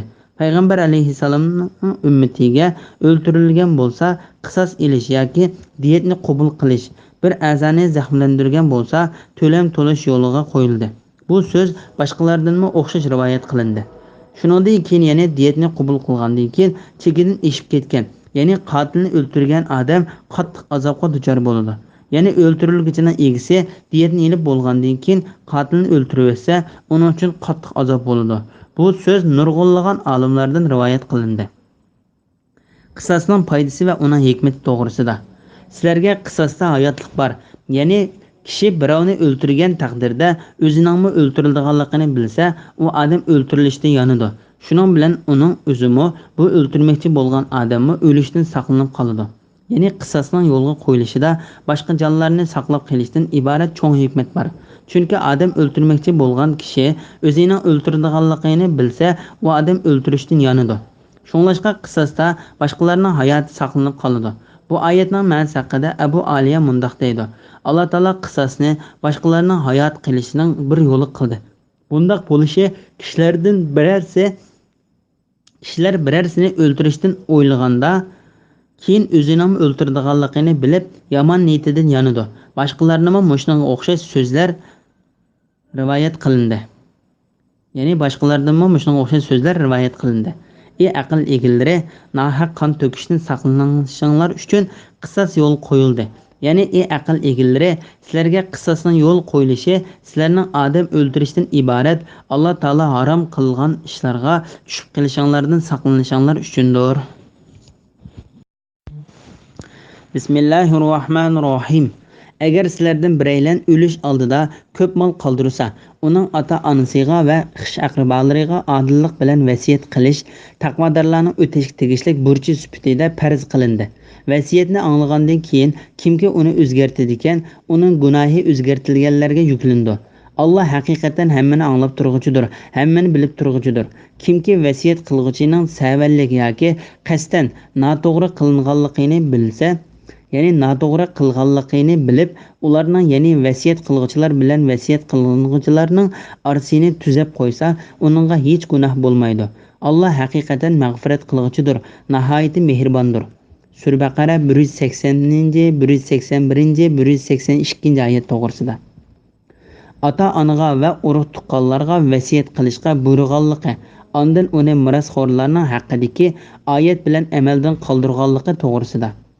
Bu oyat ota-ona va urug' tuqqanlarga qoldirilgan mol-mulk to'g'risida vasiyat qilishga buyurishni o'z ichiga oladi. Vasiyat qilish mirosga buyuradigan oyat tushishdan burun vojib edi. Keyin mirosning oyati tushganda bu oyatning hukmi amaldan qoldirildi. Miros oyatida o'lchab qo'yilgan miroslarning uningga loyiq bo'lgan kishilar vasiyatsiz oldiganligi Alloh taolo tomonidan bekitilgan bir farzga aylanib qoldi. Şuna hadisda Amir ibn Xarijning mundoq deganligi rivoyat qilindi. Men payg'ambar alayhisalomning tabliq qilib, shubhasizki Alloh taolo hamma haq egasiga tegishli haqqini berdi. Miros oldigan kishi uchun vasiyat qilish Men payg'ambar alayhisalomning tabliq qilib o'tib, shubhasizki Alloh taolo hamma haq egasiga tegishli haqqini berdi. Miros oldigan kishi uchun vasiyat qilish yo'q. Ya'ni uning uchun vasiyat qilinmasimi, u o'zining mirosdagi haqqini oladi deganligini anglagan edim, dedi. İmam Ahmad Muhammad ibn Sirinning mundoq deganligini rivoyat qildi. Ibn Abbas Sura Baqarani o'qib o'ltirib, agar sizlardan biraylan o'lish oldida ko'p mol qoldirsa, uning ota-onasiga va xish aqrabolariga odillik bilan vasiyat qilish taqvodorlarning o'tashga tegishli burchi sifatida farz qilindi degan oyatga kelganda, bu oyatning hukmi amaldan qoldirildi, dedi. İbn Abbas radhiyallohu anhumaning shundoq deganligini Said ibn Mansur va Hakim o'zlarining kitoblarida rivoyat qilishdi. Agar sizlardan biraylan o'lish oldida ko'p mol qoldirsa, uning ota-onasiga va xish aqrabolariga odillik bilan vasiyat qilishi taqvodorlarning o'tashga tegishli burch sifatida farz qilindi. Bu oyatning ma'nosi haqida Ibn Abu Hatim Ibn Abbas radhiyallohu anhumaning mundoq deganligini rivoyat qildi. Bu oyatning hukmini Alloh taolaning ota-onasi va tuqqanlari qoldirgan mirosda ayollarning hassisi bor. Mayli u ya'ni taraka oz bo'lsin yoki ko'p bo'lsin, har odam Allohning oldida shariatida, Allohning adil shariatida belgilangan hassisini oladi. Sura Nisa 7-oyat degan oyati amaldan qoldirildi. Undan boshqa nurg'unlagan olimlarning bu oyatning hukmi yuqoridagi oyat o'zgartiribdi deganligi rivoyat qilindi. Miros tegmaydigan urug' tuqqanlar uchun vasiyat qilishning durustligi to'g'risida. Miros tegmaydigan urug' tuqqanlar uchun mol-mulkning 3dan 1 hissasini vasiyat qilish mustahabdir. Vasiyat qilish to'g'risida Ibn Umar payg'ambar alayhissalomning mundaq deganligini rivoyat qiladi. Bir narsa vasiyat qilib qoldiray deb o'ylagan musulmonning uni yezib yenida qo'yib qo'ymasdan 2 kechini o'tkazib o'tishi haqqi yo'q. Ibn Umar mundaq deydi: "Men bu so'zni payg'ambar alayhissalomdan olgan vaqtdan boshlab bir kechini o'tkazsam, mening shu kechidagi vasiyatim yezilib turadi." Vasiyatning normal bo'lish to'g'risida hadis kitoblarida mundaq deyildi: Said degan sahoba payg'ambar alayhissalomdan: "Ey Allohning payg'ambari, mening melim ko'p. Menga bir qizimdan boshqasi mirosxo'r bo'lmaydi. Uning birli qizi bor edi. Men melimning 3dan 2 hissasini boshqalarga vasiyat qilib qoldirib qo'yaymi?" deb so'radi. Payg'ambar alayhissalom yo'q dedi. O yerimini-cho deb so'radi. Payg'ambar alayhissalom yo'q dedi. O 3dan 1-ni-cho deb so'radi. Payg'ambar alayhissalom 3dan 1 bo'lsin. 3dan 1-mi jiqtur. Sen ballaraڭni kishilardan bir narsa so'raydigan piqir holatda qo'yib ketguncha boy holatda qo'yib ketganing yaxshi dedi. Imom Buxoriy Ibn Abbos radhiyallohu anhumaning mundaq deganligini rivoyat qiladi: "Kashki kishilar vasiyat qiladigan mol mulkini 3dan 1-ni vasiyat qilishdan 4dan 1 vasiyat qilishga tushirgan bo'lsa-kan, chunki payg'ambar alayhissalom 3/7-ning 1-ni jiq degan." Vasiyatdan olgandan keyin kimki uni o'zgartirdi ekan, uning gunohi o'zgartirilganlarga yuklandi. Alloh haqiqatan hammani anglab turg'uchidir. Hammani bilib turg'uchidir. Ya'ni vasiyatni o'zgartib, uningga bir narsa qo'shib qo'ysa yoki uningdan bir narsa kamaytirsa yoki uni yo'shirsa, uning gunohi o'zgartganlarga yuklandi. Bu oyatning ma'nosi haqida Ibn Abbos va boshqalar mundaq deydi: "Vasiyat qilib qo'yib o'lib ketgan kishiga ajr bo'laverdi. Gunohi vasiyatning miqdorini o'zgartib etgan kishilarga bo'ladi." Alloh haqiqatan hammani anglab turg'uchidir, hammani bilib turg'uchidir. Ya'ni Alloh taolo o'lib ketgan kishining nemini vasiyat qilganligini va uni boshqalarning o'zgartib etganligini bilib turg'uchidir. Kimki vasiyat qilg'uchining savalligi yoki qasddan noto'g'ri qilganligini bilib, ularning ya'ni vasiyat qilg'uchilar bilan vasiyat qilinuvchilarning orasini tuzab qo'ysa, uningga hech gunoh bo'lmaydi. Alloh haqiqatan mag'firat qilg'uchidir, nihoyatda mehribondir. Ibn Abbos, Abu Aliya, Mujahid, Zakhaq, Rabi ibn Anas va Sudi qatorliqlarmi Alloh taolaning oyatidagi savalligi degan so'zning ma'nosi xatolik degan bo'ladi deydi. Bu vasiyat qilish jarayonida bo'lib qolgan hamma xatoliklarni o'z ichiga oladi. Oyatning ma'nosi, ya'ni vasiyat qilg'uchi qasddan yoki savallik bilan o'z mirosxo'rlaridan birini unutib qolgan yoki biriga mirosni jiq berishga vasiyat qilishdek xatolik o'tkazgan bo'lsa, uni tuzatish va islom dinida belgilangan holatga keltirish uchun u vasiyatnomani o'zgartgan kishiga vasiyatnomani o'zgartganligi uchun gunoh bo'lmaydi. Chunki u xatoni tuzatish uchun o'zgartgan bo'ladi. Vasiyat qilganda odillik qilishning fazilati to'g'risida Abdurazzoq Abu Hurayradan payg'ambar alayhissalomning mundaq deganligini rivoyat qiladi: "Shubhisizki bir kishi 70 yil yaxshi kishilar qildigan yaxshi amalni qiladi. Ondan u vasiyat qilsa, qilgan vasiyatida zulm qiladi. Onda uning umri yomon ish bilan oxirlashadi-da, u do'zaxga kiradi. Bir kishi 70 yil yomon kishilarning qildigan ishini qiladi. Ondan qildigan vasiyatida odillik qiladi. Uning umri yaxshi ish bilan oxirlashadi. Shuning u jannatga kiradi." Abu Hurayra radhiyallohu anhudan: "Agar xohlasanglar, Alloh taolaning ana shular Allohning belgilamalaridir. Uningga xilof qilmanglar. Allohning belgilamalariga xilof qilguvchilar zolimlardir" degan oyatini o'qinglar dedi. Sura Baqara 229-oyatning bir qismi. Bismillahirrohmanirrohim. Ey mu'minlar, gunohlardan saqlanishinglar uchun sizlardan ilgirkilarga, ya'ni ilgirki ummatlarga ro'za farz qilingandek, sizlarga Ramazon ro'zasi farz qilindi. Bu farz qilingan ro'za sanoqli kunlardir.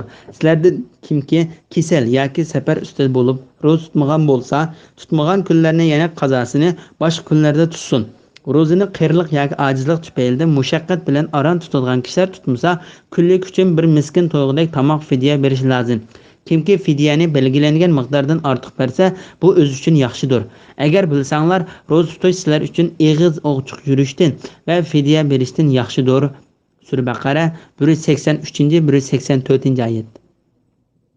Ro'za tutishga buyurish to'g'risida Allah Taala bu oyatda mo'minlarning niyatlari va dillarini yomon xislat va nachar axloqlardan tozalash yuzasidan ularni ro'za tutishga, ya'ni tong yorishdan ilgirki vaqtdan boshlab kun o'ltirib bo'lg'ichi bo'lgan oraliqda bir narsa yeyish, ichish va jinsiy munosabat o'tkazishdan saqlanishga buyurdi va ro'zani mo'minlarga farz qilgandek ulardan ilgari o'tgan kishilarga farz qilganligini, ularning mo'minlarga ulgu ekanligini va mo'minlarning bu farzni to'liq ado qilishda ilgarigilardan bakrak terishishi kerakligini bayon qildi.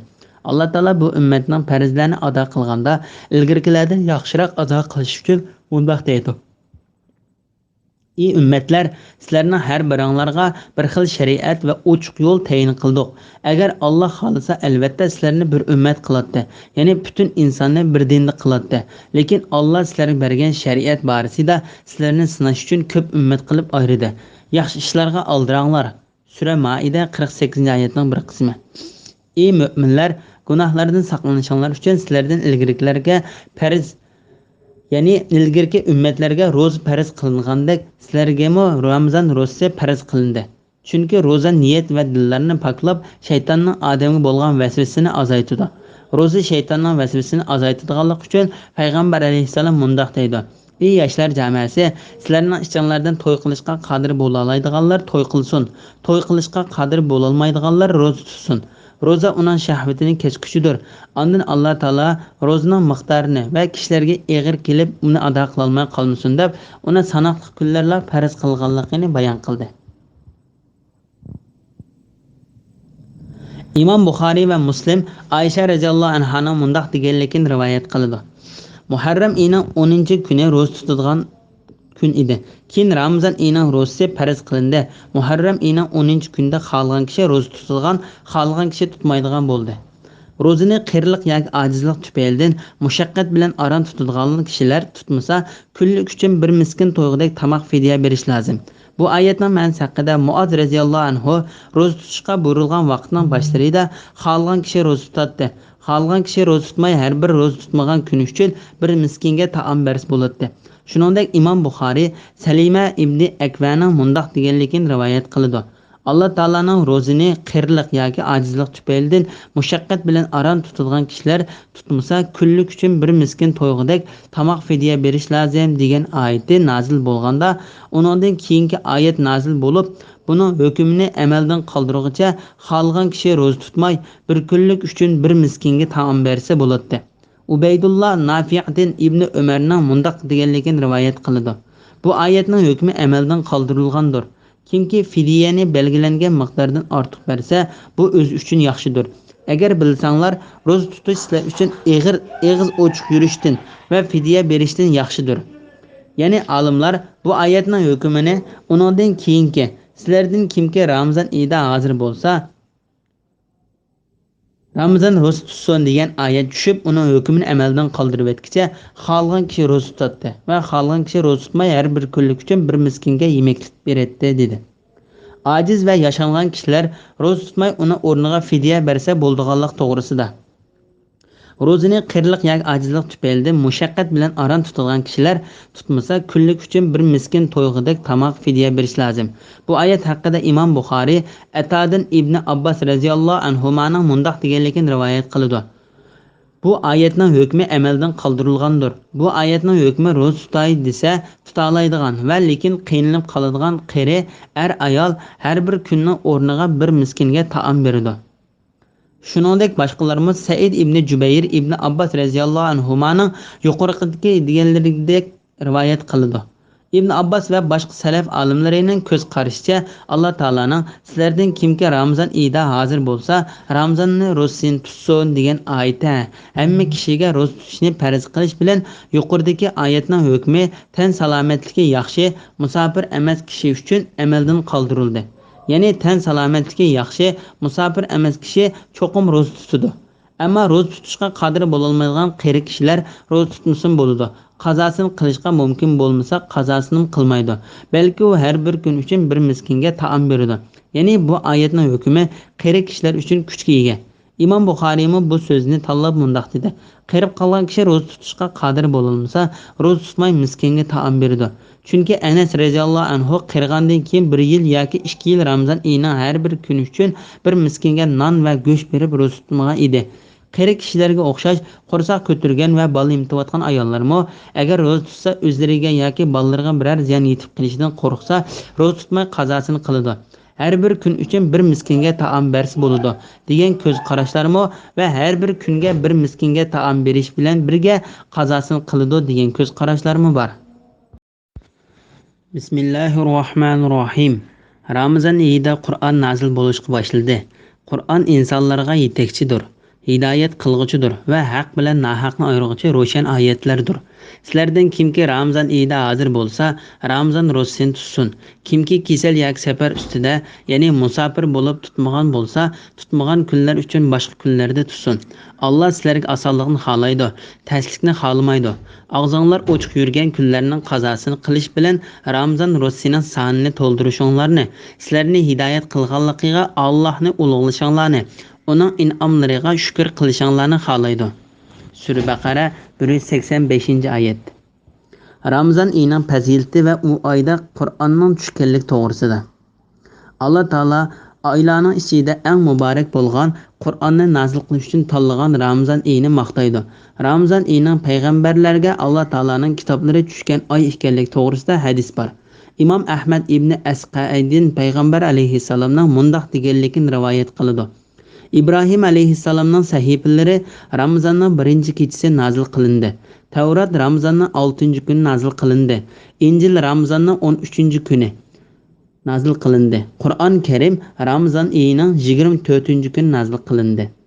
Qur'onning fazilati to'g'risida.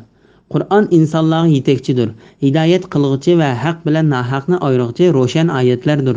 Mana bu Qur'onga ishongan va uning ergashgan kishilarning dilini to'g'ri yo'lga boshlovchi qilib nazil qilgan Qur'on uchun madiyadir. Ro'shan oyatlardir.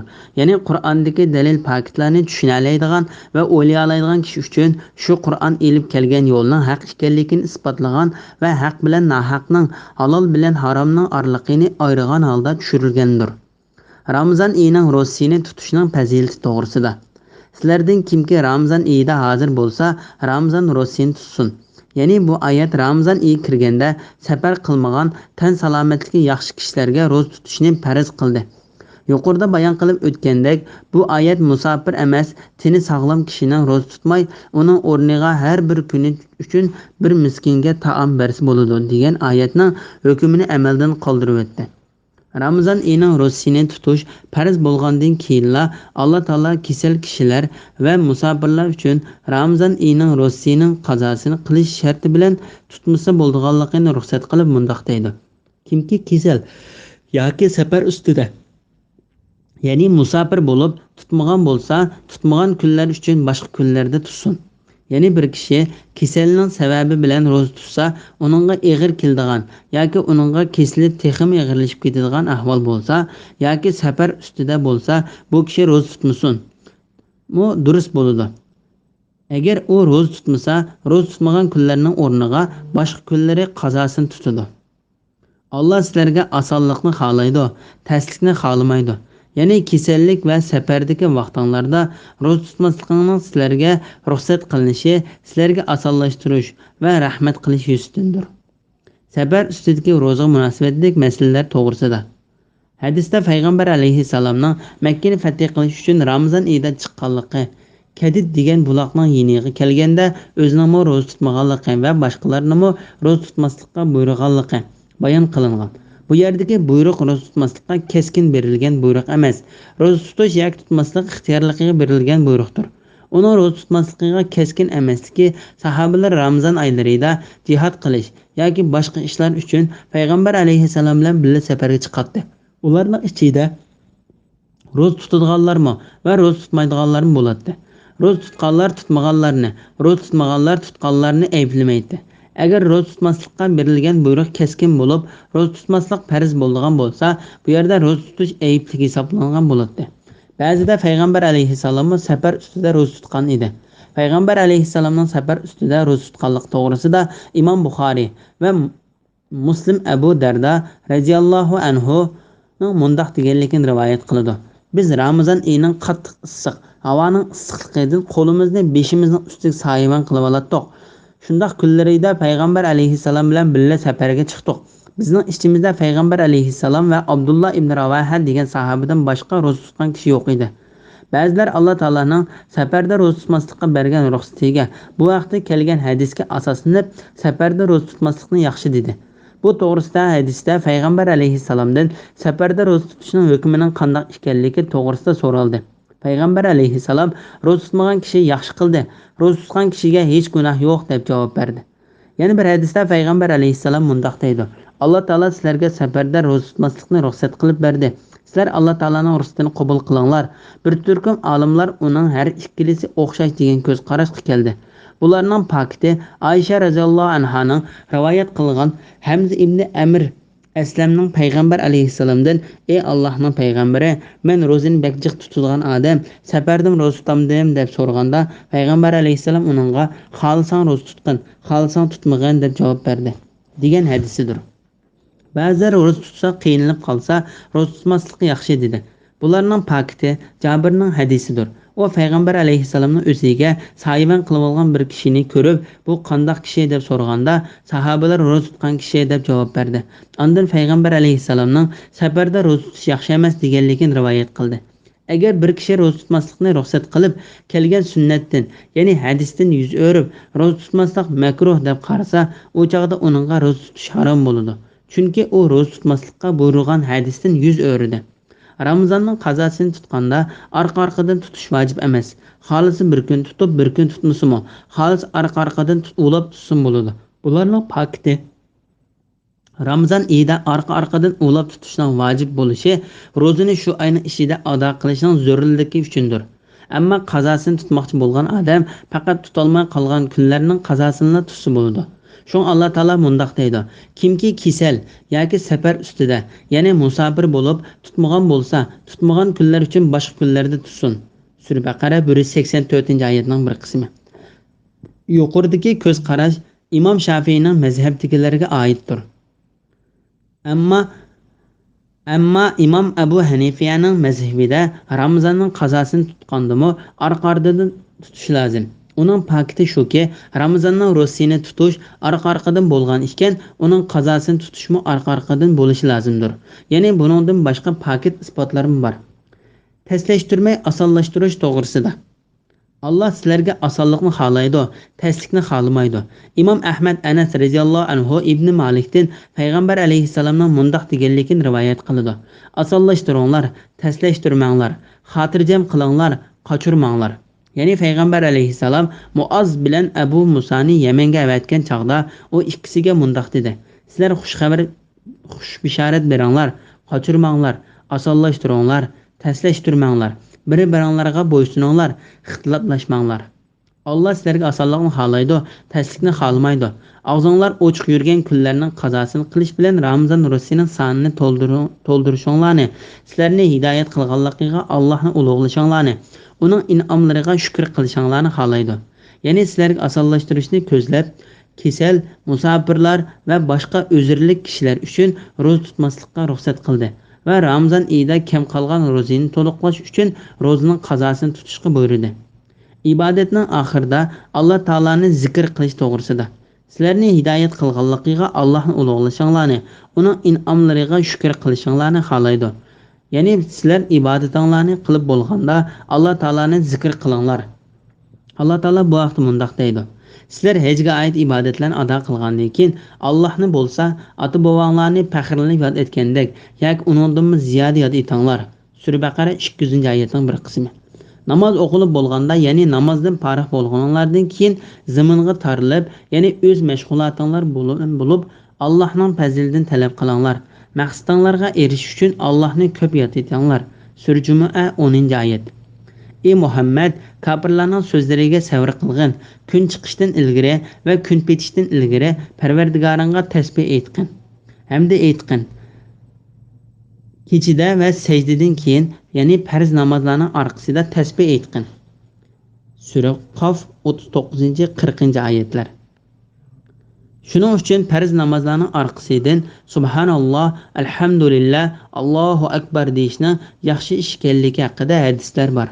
İbn Abbas radhiyallohu anhu mundaq deydi: Biz payg'ambar alayhissalomning namozining tugaganligini uning Allohu akbar deb takbir aytishidan biletdik. Şuna köplagan olimlar og'zinglar ochiq yurgan kunlarning qazosini qilish bilan Ramazon ro'zasining sonini to'ldirishinglarni, sizlarni hidoyat qilganligiga Allohni ulug'lashinglarni, uning in'omlariga shukr qilishinglarni xohlaydi degan oyatga asoslanib, ro'za hit namozida Allohu akbar deb takbir aytishni yo'l qo'ydi. Allohning in'omlariga shukr qilishinglarni xohlaydi. Yani sizler Allah Taala'nın farzlarini ada qilish, cheklagan narsalardan yenish va uni belgilab bergan belgilamalariga rioya qilish bilan Allah Taala'nın buyruqlariga bo'ysunsanglar, sizler Allah Taala'ga shukr etganlarning qatoridan bo'lasizlar.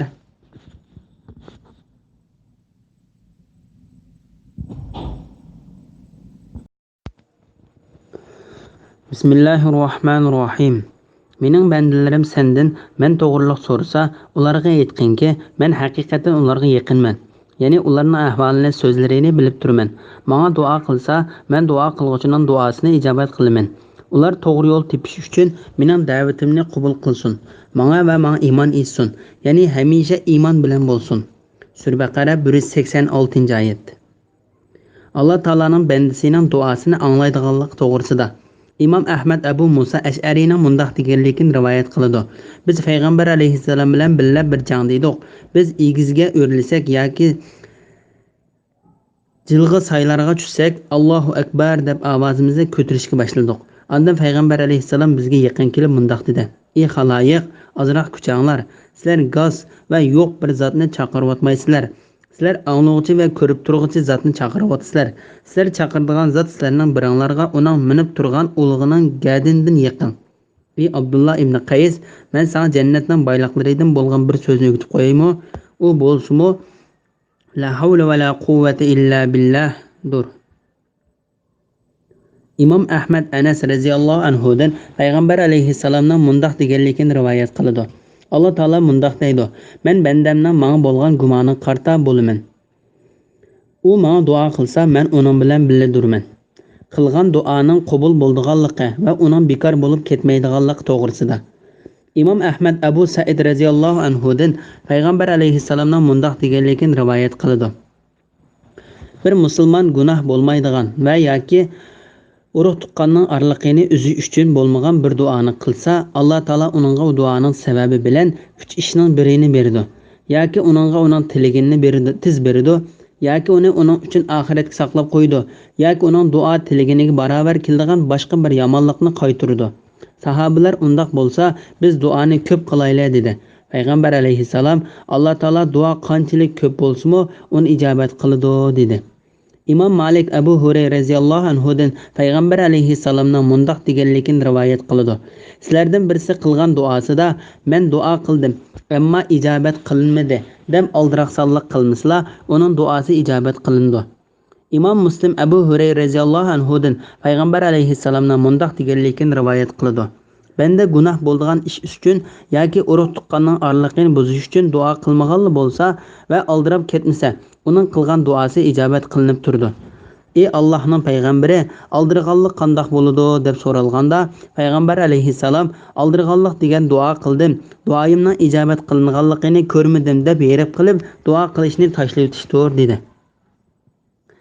Qilgan duosi ijobat qilinadigan 3 turli kishi to'g'risida İmam Ahmed Tirmizi, Nasai va Ibn Majah qatorliqlar Abu Hurayra radhiyallohu anhudan payg'ambar alayhissalomning mundaq deganligini rivoyat qiladi: "Mundaq 3 turli kishi bor.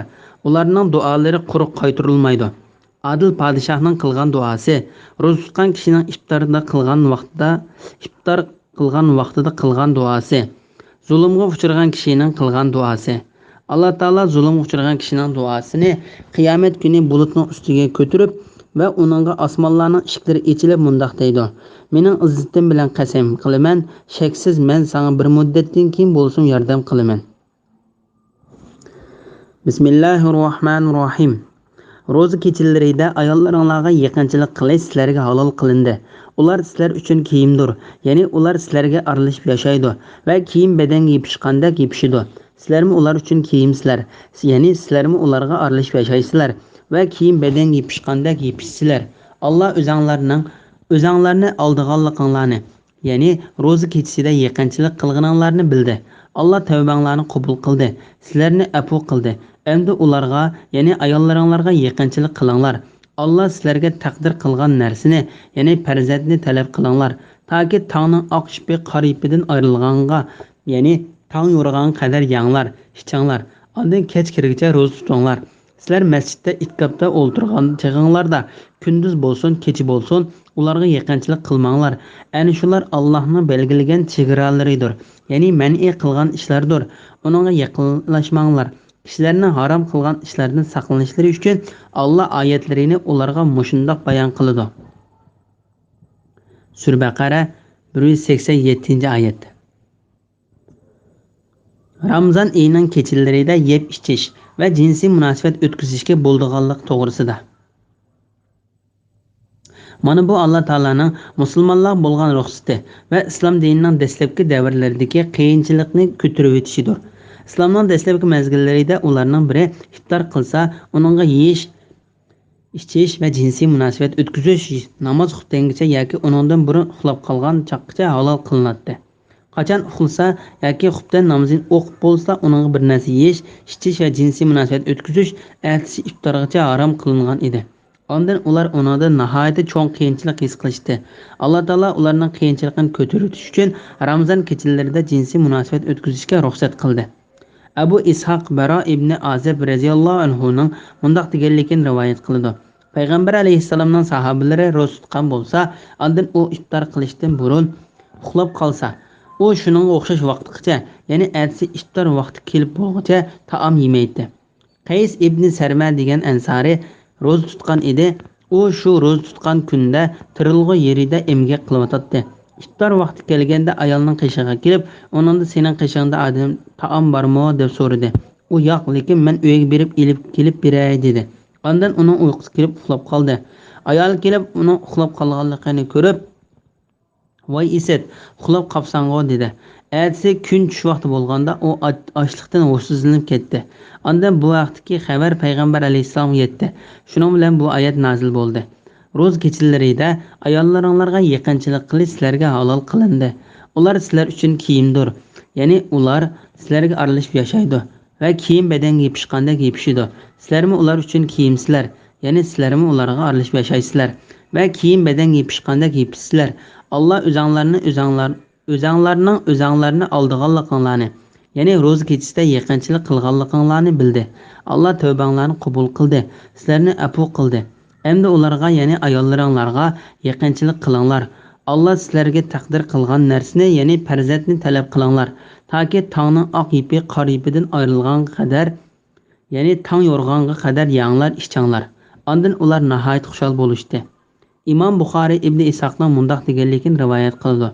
Men Baroning mundaq deganligini angladim. Ramazon oyining ro'zasi farz bo'lib tushganda, ular Ramazonning hammasida ayollarga yaqin bormaydi. Erlar jinsiy munosabat o'tkazish orqali o'zlariga xiyonat qilishadi. Shuning bilan Alloh taolo bu oyatni nozil qildi. Alloh o'zinglarni aldig'anliqinglarni, ya'ni ro'za kechasida yaqinchilik qilganliqinglarni bildi. Alloh tavbanglarni qabul qildi. Sizlarni afu qildi. Ali ibn Abu Talha ibn Abbas radhiyallohu anhumaning mundaq deganligini rivoyat qildi. Musulmonlar Ramazon oylarida xuftan namozini o'qib bo'lsa, ularga ayollar bilan birga bo'lish va taom yeyish ertasi iftor vaqti kelib bo'lguncha harom qilinadi.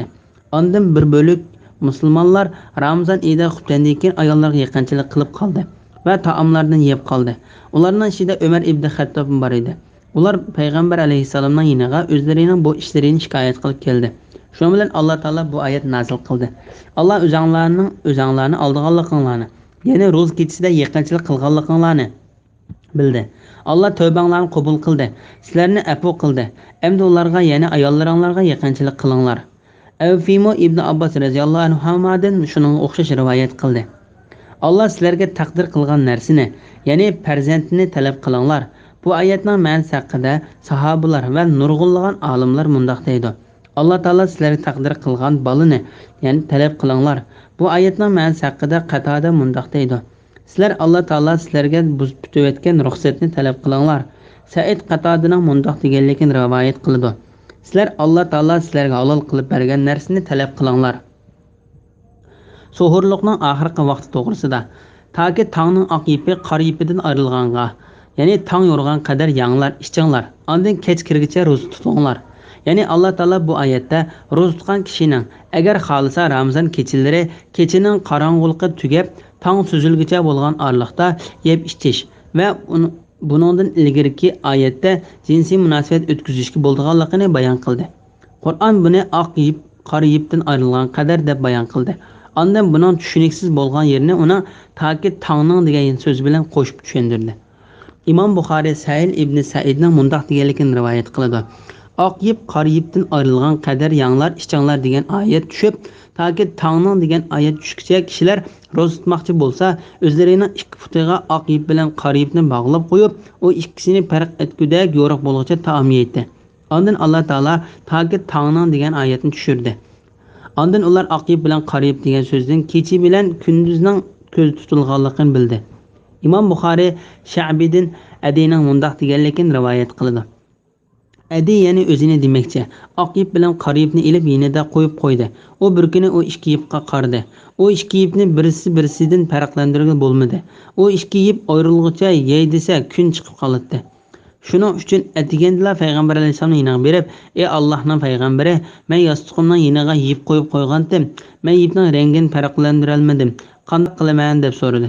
Payg'ambar alayhissalom, "Agar oq ip bilan qora ip yostiqning yinida bo'lgan bo'lsa, undaqda sening yostiqing nima degan kang?" dedi. İmam Buxoriy Adi ibn Hatimdan yana mundaq rivoyat qiladi. Adi men, "Ey Allohning payg'ambari, oq ipning qora ipdan ayrilishi degan nima? U ikkisi haqiqiy ipmi?" deb so'radim. Payg'ambar alayhissalom, "Agar sen u ikkisini haqiqiy ikki tal ip deb tushungan bo'lsang, shaksiz sening gadining kengken. Ya'ni yostiqing ufuq sig'adigan darajada kengkan demakchi. U undaq am bo'lmasdan, ya'ni u ikkisi ikkidan ip bo'lmasdan, balki kechining qorong'uligi bilan kunduzning oqligidir" dedi. Sohurluqning afzalligi va uning vaqti to'g'risida. Allah Taolaning tong otquchilik yeb ichishga yo'l qo'yganligi sohurluq yeyishning yaxshi ekanligining pakitidir. Chunki sohurluq yeyish Allah Taolo ruxsat qilib bergan ishlardandir. Allah Taolaning ruxsatini qabul qilib, uningga amal qilish yaxshidir. Shuning uchun payg'ambar alayhisalom kishilarni sohurluq yeyishga rag'batlantirib mundaq dedi: "Sizlar sohurluq yanglar, sohurluqda barakat bor." İmam Muslim Amr ibn As raziyallohu anhudan payg'ambar alayhissalomning mundaq deganligini rivoyat qiladi. Shaksiz bizning ro'zimiz bilan ahli kitobning ro'zasining oralig'idagi farq sohurluq yeyishdir. Ya'ni biz sohurluq yeb ro'za tutamiz, ular sohurluq yemay ro'za tutadi. İmam Ahmad Abu Saiddan payg'ambar alayhissalomning mundaq deganligini rivoyat qiladi. Sohurluq yeyish barakatdir. Sizlar bir yutum suv ichish bilan bo'lsa-mu sohurluq qilinglar. Sohurluq yeguchilarga Allah Taolo rahmat qiladi va farishtalar uning gunohining kechirim qilinishini tilaydi. Buningdan boshqa sohurluq yeganlarning qatoridan bo'lish uchun bir yutum suv bilan bo'lsa sohurluq qilishga rag'batlantiradigan nurg'unlagan hadislar bor. Buningdan sohurluq yeyishning yaxshi ekanligini ko'rib olamiz. Sohurluqni tong suzilgili boshlagan vaqtgacha kechiktirib yeyish mustahabdir. İmam Buxoriy va Muslim Anas raziyallohu anhu ibn Malikdan Zayd ibn Sabitning mundaq deganligini rivoyat qiladi. Biz payg'ambar alayhissalom bilan billa sohurluq yeb bo'lib, ondan namoz bomdatni o'qidik. Anas raziyallohu anhu mundaq dedi: "Men Zayddan namozning azini bilan sohurluqning oralig'ida qanchalik vaqt bor edi deb so'radim. U 50 oyat o'quvchilik vaqt bor edi" deb javob berdi. Nurg'unlagan sahobalar va tabiinlarning sohurluq tong etishga yaqin yis bo'ladi deganligini rivoyat qildi. İmam Buxoriy va Muslim Aisha raziyallohu anhadan payg'ambar alayhissalomning mundaq deganligini rivoyat qiladi: "Bilalning azini sizlarning sohurluq yeyishinglardan cheklab qo'ymasin. Chunki u tong yorishdan burun azan aytadi. Ondan sizlar Ibn Ummu Maktumning azan aytganligini anglag'cha yeb ichinglar. U tong suzilmagcha azan aytmaydi." imom ahmad qays ibn taliqning otasidan payg'ambar alayhissalomning mundoq deganligini rivoyat qiladi. Tong suzish degan osmonning atrofidagi uzuniga so'zilgan oqliq emas, balki u to'g'risi kelgan oqliqdir. Abu Davud va Tirmizining rivoyatida mundoq deb keldi: sizlar yeb ichinglar, sizlarni egiz, ya'ni uzunsiga ketgan oqliq cheklab qo'ymasin. Sizlarga qizillik to'g'ri qilinguncha, ya'ni to'g'risiga ketgan oqliqni ko'rguncha yeb ichinglar. Junubluq holatida tong otqizib qolgan kishining ro'za tutishining durust bo'lganligi to'g'risida. Alloh taolo ro'za tutmoqchi bo'lgan kishi uchun yeb ichishni va jinsiy munosabat o'tkazishni tong yorug'icha ruxsat qilganligi. Bir kishi junubluq holatda tong otqizib qolsa, yuyinib ro'zasini tutaversa, durust bo'lganligining pakitidir. Bu to'rt mazhab olimlarining imomlari, salaf va xalaflardan bo'lgan ko'p sondagi olimlarning ko'z qarashidir. Bu to'g'risida Imom Buxoriy va Muslim Aisha va Ummu Salama radhiyallohu anhumaning mundoq deganligini rivoyat qiladi. Payg'ambar alayhissalom ihtilomdan emas, jinsiy munosabat o'tkazganlikdan junublik holatida tong otqizatdi. Ondan yuyinib ro'zasini tutaverdi. Imom Buxoriy va Muslimning Ummu Salama radhiyallohu anhudan qilgan rivoyatida mundoq deb keldi: ondan ro'za tutdi, qazosini qilmaydi. Imom Muslim Aisha radhiyallohu anhaning mundoq deganligini rivoyat qiladi. Bir kishi payg'ambar alayhissalomdan: ey Allohning payg'ambari, men junublik holatida namozning vaqti kirib qoldi, ya'ni bomdod namozining vaqti kirib qoldi. Men ro'za tutamdiman deb so'radi. Payg'ambar alayhissalom: meningmi junublik holatimda namoz, ya'ni bomdod namozining vaqti kirib qoldi, men ro'za tutaman-go dedi. Ondan ey Allohning payg'ambari, sen bizga o'xshamaysan. Alloh taolo seni ilgirki va keyingi barliq gunohlaringni kechirib o'tgan tursa dedi. Payg'ambar alayhissalom: Allohning nomi bilan qasam qilamanki, men Alloh taoladan sizlardan bakroq qo'rqadigan bo'lishimni bek orzu qilaman va taqvodorlik qilishni sizlardan yaxshiroq bilaman dedi. Kunning kirib ketishi bilan ro'zaning tugab iftorning boshlanganligi to'g'risida. Ondan kech kirgicha ro'za tutinglar. Ya'ni bu oyat shariat hukm bo'yicha kunning kirib ketishi bilan iftor qilishning lozimligini ko'rsatib berdi. Imom Buxoriy va Muslim Umar radhiyallohu anhudan payg'ambar alayhissalomning mundoq deganligini rivoyat qiladi: agar kecha bu tarafdan oldini qilib kelsa, kunduz bu tarafdan keyinni qilib ketsa, ro'za tutgan kishi cho'qim iftor qilish kerak. Sahil ibn Said radhiyallohu anhudan payg'ambar alayhissalomning mundoq deganligini rivoyat qiladi: kishilar iftor qilishga oldirgan bo'lsalar, ular yaxshilikdir. Imom Ahmad Abu Hurayra radhiyallohu anhudan payg'ambar alayhissalomning mundoq deganligini rivoyat qiladi: Alloh taolo mundoq dedi: shaksiz menga bandalarimning ichidan yaxshi ko'rdig'inni iftor qilishga oldirgandir.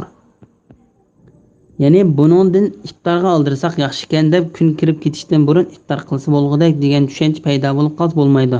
Iftorga oldirish degan kun kirib bo'lsa-mu iftorni yo'l-tuz ko'rib qilish yoki boshqa g'arazlar uchun orqa kechiktirmay kunni haqiqiy kirib ketgan hamolla iftor qilish deganlik bo'ladi. Ro'zani ulab tutishdan cheklash to'g'risida.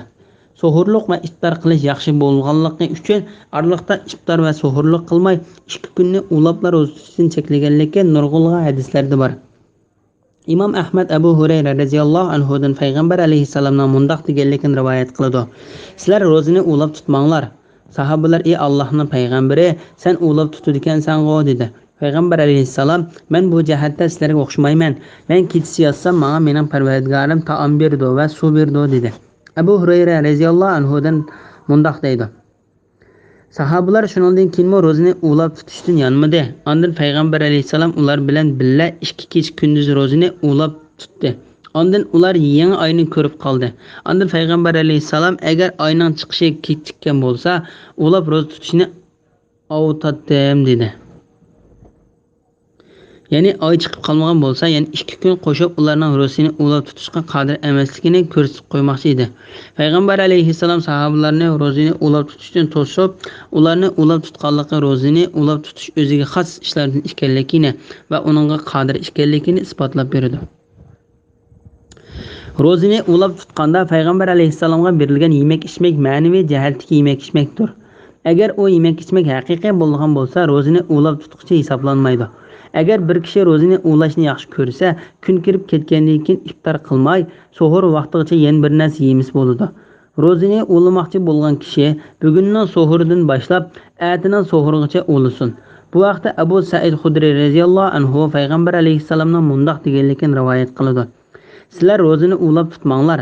Sizlardan qaysanglar ro'zini ulashni xolisa, sohur vaqtigacha ulasin. Ular ey Allohning payg'ambari, sen ulaydi ekansan-go dedi. Payg'ambar alayhissalom men bu jihatda sizlarga o'xshamayman. Men kechada yotsam menga taom beriladigan va suv beradigan zot bor dedi. İtkapning hukmlari to'g'risida. Sizlar masjidda itkapda o'ltirgan chig'inglarda kunduz bo'lsin, kecha bo'lsin, ularga yaqinchilik qilmanglar. Ali ibn Abu Talha ibn Abbas radhiyallohu anhumaning mundoq deganligini rivoyat qiladi. Bu oyat Ramazonda bo'lsin yoki Ramazondan boshqa chog'da bo'lsin, masjidda itkapda o'ltirgan kishi haqida kelgan bo'lib, Alloh taolo uningga kechida yoki kunduzda bo'lsin, itkapni tugatib bo'lguncha ayolga yaqinlashishni harom qildi.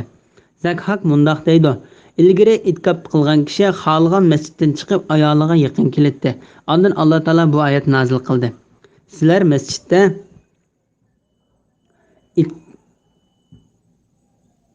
masjidda itkapda o'ltirgan chig'inglarda kunduz bo'lsin, kech bo'lsin, ularga yaqinchilik qilmanglar. Ya'ni sizlar ularga masjidda yoki masjiddan boshqa yerda itkap qilib turgan vaqtlarda yaqinlashmanglar. Mujohid va Qatada qatorliqlar mundoq deydi: Burun masjidda itkap qilayotgan kishilar mushu oyat tushgan qadar xolis sirtqa chiqib ayollarga yaqin keldi. Bütün olimlar itkap qilgan kishining masjidda itkap qilib turgan vaqtida ayolga yaqinlashishning haromlik to'g'risida birlikka keldi. Agar ular hojat qilishga o'xshash yoki yeyish-ichishga o'xshash zaruriyat uchun uyga borsa, uyida shu hojatini tugatib bo'ldigan vaqtdan ortiq uyda turish durust emas. U ayolni so'ydigan va quchoqlaydigan ishlarni qilmaslik kerak. U itkap qilishdan boshqa hech qanday ishni qilmaydi. Yo'lda ketib o'tib kasalning ahvolini yo'lda so'rish bo'ladi. Ammo kasal yo'qligini birovning uyiga kirish bo'lmaydi. Alloh taolaning itkapni ro'za tutishni bayon qilib bo'lgandan keyin keltirishi. Ro'za tutganda yoki Ramazon oyining oxirida itkap qilishga eskartish va tavsiya qilish mazmunini ifodalaydi. Ayşe radhiyallohu anha rivoyat qilingan bir hadisda payg'ambar alayhissalomning vafot bo'lguncha Ramazonning oxirgi 10 kunida itkapda o'ltirganligi, vafot bo'lgandan keyin uning ayollarining itkapda o'ltirganligi bayon qilindi. Hadis kitoblarida bunday bayon qilindi. Payg'ambar alayhissalom masjidda itkap qilyotdi. Uning ayoli Hüyeyning qizi Safiya uni yo'qlab keldi. U payg'ambar alayhissalom bilan birer soat so'zlashdi. Ondan uyiga qaytish uchun o'rnidan turdi. U chaqda kech bo'lib qolgan edi. Payg'ambar alayhissalom uni uyiga elib berib qo'yish uchun turdi. Uning uyi Madinaning bir chetidagi Osama ibn Zaydning qo'rosida edi. Yo'lda payg'ambar alayhissalomga ansarlardan 2 kishi uchirdi. U 2 kishi payg'ambar alayhissalomni ko'rib aldirab mangdi. Yana bir rivoyatda payg'ambar alayhissalom ayol bilan birga bo'lganlik uchun undan hayo qilib o'zlarini daldiga oldi deb keldi. Payg'ambar alayhissalom u ikkisiga aldirmanglar, bu Hüyeyning qizi Safiya, ya'ni bu mening ayolim dedi. Ondan o ikkisi payg'ambar alayhissalomning ular degan so'zidan hayron qilib subhanalloh deyishdi. Payg'ambar alayhissalom shubhisizki shayton odam bolasining qon tomirlarida oqidi. Men shaytonning sizlarning dillaringlarga yomon gumon silib qilishidan qo'rqaman dedi. İmam Şafii mundoq deydi: Payg'ambar alayhissalom bu yerda u ikkisini birer yomon gumonga tushib qolmasin deb tuhmat bo'lib qilish ehtimoli bor o'rinda uningdan o'zining pok ekanligini ummatiga bildirib qo'yish uchun xalidi. O ikkisi payg'ambar alayhissalomdan birer ishni gumon qilishdan Alloh taoladan qo'rqadigan kishilar edi.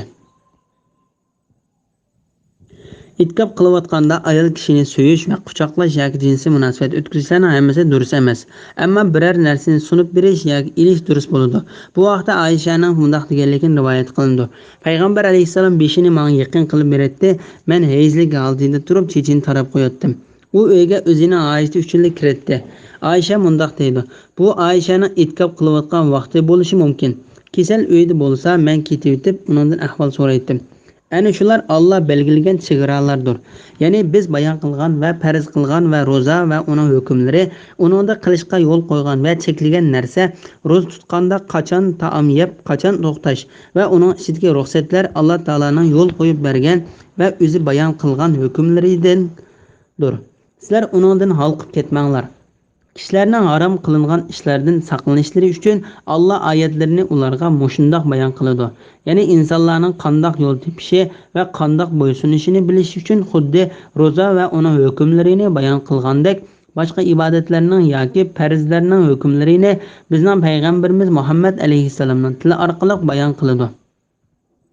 Alloh taolo bu vaqt mundoq deydi: sizlarni kufrning qorong'uligidan iymonning nuriga chiqarish uchun Alloh bandasiga ro'shan oyatlarni nozil qildi. Alloh shak shubhisizki sizlarga marhamatlidir, nihoyatda mehribondir. Sura Hadid 9-oyat. Bismillahirrohmanirrohim. Bir-biringlarning mollarini nahaq yevolmanglar. Bilib turib kishilarning bir qism mollarini zulm bilan yevilish uchun hokimlarga par bermanglar. Sura Baqara 188-oyat to'g'risida. Parxo'rlikning haromligi to'g'risida. Ali ibn Abu Talha ibn Abbas radhiyallohu anhumaning mundoq deganligini rivoyat qiladi. Bu oyat bir kishining ustida boshqa bir kishining meli bor, lekin mol egasining qo'lida u molning u kishining ustida ekanligiga hujjat yo'q. Shuning bilan mol olg'uchi u moldan tenilib, haq uning qarshi tarafda ekanligini va harom yegan kishining gunohkor bo'lganligini bilib turib, da'volashish uchun hokimlarning yoniga bargan kishi to'g'risida tushgandir. Shuningdek Mujahid, Said ibn Jubayr, Ikrama, Hasan, Qatada, Sudi, Muqatil ibn Hayyan va Abdurrahman ibn Zayd ibn Aslam qatorliqlarning mundoq deganligini rivoyat qilindi. Sen o'zingning zulm qilganligingni bilib turib davolashmagin. Qozining hukmining halolni harom va haromni halol qilmaydiganligi to'g'risida. İmam Buxoriy va Muslim Ummu Salama radhiyallohu anhadan payg'ambar alayhissalomning mundoq deganligini rivoyat qiladi.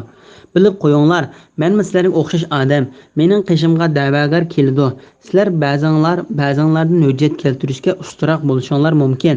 Men keltirgan hujjatga qarab hukm chiqaraman. Men bir kishiga bir musulmonning haqqini buyurib bersam, uni olsin yoki qo'yib qo'ysin, u jazman o'tning bir partisidir. Bu oyat va hadis hokimning hukmi bir narsani aslidagi hukmdan o'zgartirib o'tolmaydiganligini bildirdi. Bir ish aslida harom bo'lsa, uni halol qilolmaydi. Halol bo'lsa, uni harom qilolmaydi. Hokim bir narsaning sirtiga qarab hukm qilishga burilgandir. Uni tashqariga qarab chiqargan hukmi narsaning aslidagi hukmiga uyg'un kelsa yaxshidir. Agar undoq bo'lmasa, ya'ni u narsaning tashqariga qarab halol deb hukm qilingan bo'lsa, amaliyotda u narsa harom bo'lgan bo'lsa, hokim uning to'g'risini tepishni niyat qilganligi uchun uningga savob bo'ladi. U narsani saxta qilib haromni halol ko'rsatgan hilagar gunohkor bo'ladi. Bir-biringlarning mollarini nahaq yevolmanglar. Bilib turib kishilarning bir qism mollarini zulm bilan yevilish uchun hokimlarga par bermanglar. Ya'ni sizlar da'vo qilayotgan so'zlaringlarda mubolag'a qilayotgan narsaning nohaqligini bilib turib da'volashamsizlar. Qatada mundoq deydi: ey odam bolasi, bilib qo'yginki, shaksiz qozining hukmi sana haromni halol qilib bermaydi. Nohaqni haq qilib bermaydi. Qozimi ko'rgan va guvohchilarning bergan guvohligiga qarab hukm chiqaradi. U mo xatolashadigan ham to'g'ri ish qiladigan odamdir. Bilib qo'yinglar, bir kishining haqqi bilan hukm qilingan bo'lsa, uning da'vo ishini Alloh taolo qiyomat kuni u ikkisini bir yerga elib kelib, zulm qilinguchiga bu dunyoda zulm qilguchi erishgan narsadan yaxshiroq narsani, savobni elib berish orqali bu da'voning oxirini tamomlaydi. Bismillahirrohmanirrohim.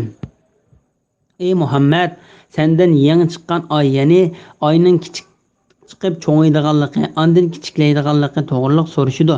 Ularga aytqinki, u kishilarning tirikchilik, savdo-setiq, muomala, ro'za tutish, eg'iz echish qatorliq ishlarning va hajning vaqtlarining hisoblanishi uchundir. Jahiliyat davrida qilganinglardek ihromdagi chig'inglarda uylarning orqasidan to'shak ichib kirish yaxshilik yotmaydi. Allohning amriga muxolif ish qilishdan qo'rqqan odam yaxshi amal egasidir. Ihromdagi chig'inglarda odatdagidek uylarning darvozalaridan kiringlar. Baxtga erishinglar uchun Allohga taqvodorlik qilinglar. Sura Baqara 189-oyat. Yangi chiqqan oy haqidagi savol to'g'risida. Avfi ibn Abbas radhiyallohu anhumaning mundoq deganligini rivoyat qiladi. Kishilar payg'ambar alayhissalomdan yangi chiqqan oy to'g'risida so'rashdi. Ondan bu oyat tushdi. Ey Muhammad, senda yangi chiqqan oy, ya'ni oyning kichik chiqib cho'ngiydiganligi, ondan kichiklaydiganligi to'g'riliq so'rashdi. Ularga aytqinki, u kishilarning tirikchiligi, savdo-setiq, muomala, ro'za tutish, eg'iz echish qatorliq ishlarning va hajning vaqtlarini hisoblashi uchundir. Ya'ni ular oylar bilan o'zlarining gardindagi qarzlarini berish vaqtini, ayollarining iddetini va hajlarining vaqtini biladi. Abdurazzoq ibn Umardan payg'ambar alayhissalomning mundoq deganligini rivoyat qiladi. Alloh taolo yangi chiqqan oyni kishilar o'zlarining ziroat teraydigan, tijorat qiladigan, ayollarining iddetini biladigan va hajlarining vaqtini bilib hisoblab oladigan qilib berdi. Shunga sizlar oyning 5-ida uni ko'rib ro'za tutinglar va uni ko'rib Ramazonni tugatinglar. Ro'za tutishni to'xtatib, hayit namozi o'qib Ramazonni oyoqlashtiringlar. Agar havo bulutli bo'lib qolsa, sizlar 30 kunni to'liq to'shqizinglar. Yaxshilikning taqvolik bilan bo'ldiganlik to'g'risida. Jahiliyat davrida qilganinglardek ihromdagi chig'inglarda uylarning orqasidan to'shq ichib kirish yaxshilik yotmaydi. Allohning amriga muxolif ish qilishdan qo'rqqan odam yaxshi amal egasidir. Ihromdagi chig'inglarda odatdagidek uylarning darvozalaridan kiringlar. Baxtga erishishinglar uchun Allohga taqvodorlik qilinglar. Imom Buxoriy Baroning mundoq deganligini rivoyat qiladi. Ular islom kelishdan burungi zamonda haj qilish uchun ihrom bog'lasa, uylariga orqa tarafdan kiratdi. Ondan Alloh taolo bu oyat nozil qildi. Shuningdek Abu Davud Tayalisi Baroning mundoq deganligini rivoyat qildi. Ansariylar safardan kelsa, uyga eshikdan kirmaydi. Ondan bu oyat tushdi. Hasan Basri mundoq deydi: Islom kelishdan burungi kishilar biri safar qilmoqchi bo'lib uydan chiqsa, ondan safar qilolmay uyga qaytib kirmoqchi bo'lsa, eshikdan kirmay orqa tarafdan otlab kiradi. Ondan Alloh taolo bu oyatni nozil qildi. Baxtga erishinglar uchun Allohga taqvodorlik qilinglar. Ya'ni Alloh taoladan qo'rqinglar. Alloh taolo sizlarga buyurgan ishni qilinglar va sizlarni to'sgan ishdan yeninglar.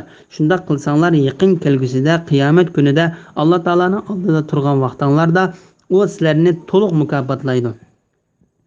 Bismillahirrohmanirrohim. Sizlarga urush ochgan odamlarga qarshi Alloh yo'lida jihad qilinglar, tajovuz qilmanglar. Tajovuz qiluvchilarni Alloh haqiqatan do'st tutmaydi. Ularni, ya'ni mushriklarni, ular haramda bo'lsin, boshqa yerda bo'lsin, urush harom qilingan oylarda bo'lsin, uchratganlar yerda o'ltiringlar. Sizlarni yurtinglardan, ya'ni Makkadan chiqarib o'tgandek, sizlarni ularni yurtidan chiqarib o'tinglar. Ziyonkashlik qilish urushdanmi yomondir. Toki ular o'zlari urush ochmoqcha Masjidi Haram atrofida ular bilan urush qilmanglar. Agar ular Masjidi Haram atrofida o'zlari urush ochsa, ularni o'ltiraveringlar. Kafirlarning jazosi shundoq bo'ladi. Agar ular urushni to'xtatsa, sizlar urushdan qo'l yig'inglar.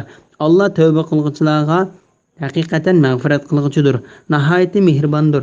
Toki ziyonkashlik tugagan va Allohning dini yo'lga qo'yilgan qadar ular bilan urushinglar. Agar ular urushni to'xtatsa, zulm qilinuvchilardan boshqalarga dushmanlik qilishga bo'lmaydi. Sura Baqara 190, 191, 192, 193-oyat. Urush ochqanga qarshi urush qilish va uni ko'rgan yerda o'ltirish to'g'risida. Sizlarga urush ochgan odamlarga qarshi Alloh yo'lida jihad qilinglar. Bu oyatning ma'nosi haqida Abu Ja'far Razi Rabi ibn Anasdan Abu Aliyaning mundoq deganligini rivoyat qiladi. Bu urush to'g'risida Madinada birinchi bo'lib tushgan oyat. Bu oyat tushib, ondan sura Tavba tushib bo'lguncha payg'ambar alayhissalom urush qilgan kishi bilan urush qilib, urush qilmagan kishi bilan urushmaydi. Bu oyatning ma'nosi haqida Abdurrahman ibn Zayd ibn Aslammo yo'qqiga o'xshash ko'z qarashini qo'llab, bu oyatning hukmi Alloh taolaning mushriklarni qayerda uchratsanglar shu yerda o'ltiringlar. Sura Tavba 5-oyatning bir qismi degan oyati bilan amaldan qoldirildi degan so'zni qo'shib qo'ydi. Bu oyatning hukmi amaldan qoldirildi degan so'zni aniqlab beqishga to'g'ri keladi.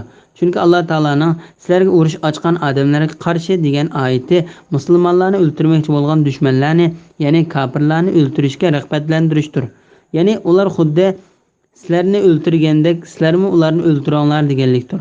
Alloh taolo bu vaqtda mundoq deydi: Mushriklar sizlarga birlikda hujum qilgandek, sizlarmi ularga qarshi birlikda urush qilinglar.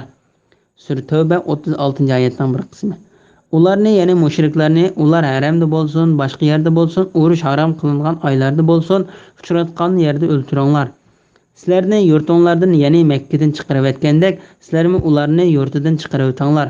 Ya'ni ularning maqsadi sizlarni o'ltirish va sizlarni yurtinglardan chiqarish bo'lganidek, qisos elish uchun sizlarning Maqsadinglarmi ularni o'ltirish va ularni yurtinglardan qovlab chiqarib etish bo'lsin.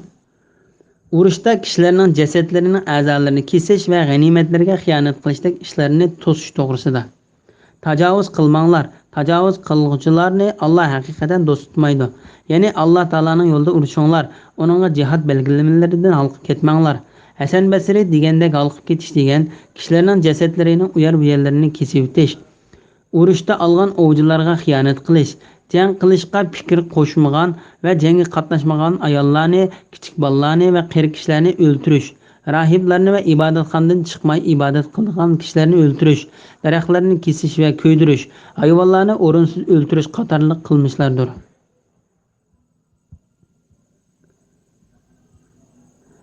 İbn Abbas radhiyallohu anhuma, Ömer ibn Abdul Aziz, Muqatil ibn Hayyan va boshqalarmo Hasan Basri deganga o'xshash bayon qildi. Bu vaqtda Imom Muslim Buraydadan payg'ambar alayhissalomning mundoq deganligini rivoyat qildi. Sizlar Alloh taolaning yo'lida jang qilinglar. Alloh taolaga kofir bo'lgan kishi bilan urush qilinglar. Jihad qilinglar. O'lchilarga xiyonat qilmanglar. Ahdini buzmanglar. Jasadlarning uyar bu-yerlarini kesib etmanglar. Kichik bolalarni va ibodatxonalarda ibodat qilgan kishilarni o'ltirmanglar. İmam Buxoriy va Muslim İbn Ömerning mundoq deganligini rivoyat qildi. Payg'ambar alayhissalomning ilib borgan urushlarining ma'lum birida bir ayolning jasadi uchirdi. Shuning bilan payg'ambar alayhissalom ayollar va kichik bolalarni o'ltirgan qilmishni aybladi. Yuqorida ko'rsatilgan kishilarni o'ltirmaslik to'g'risida kelgan hadislar nihoyat ko'pdir.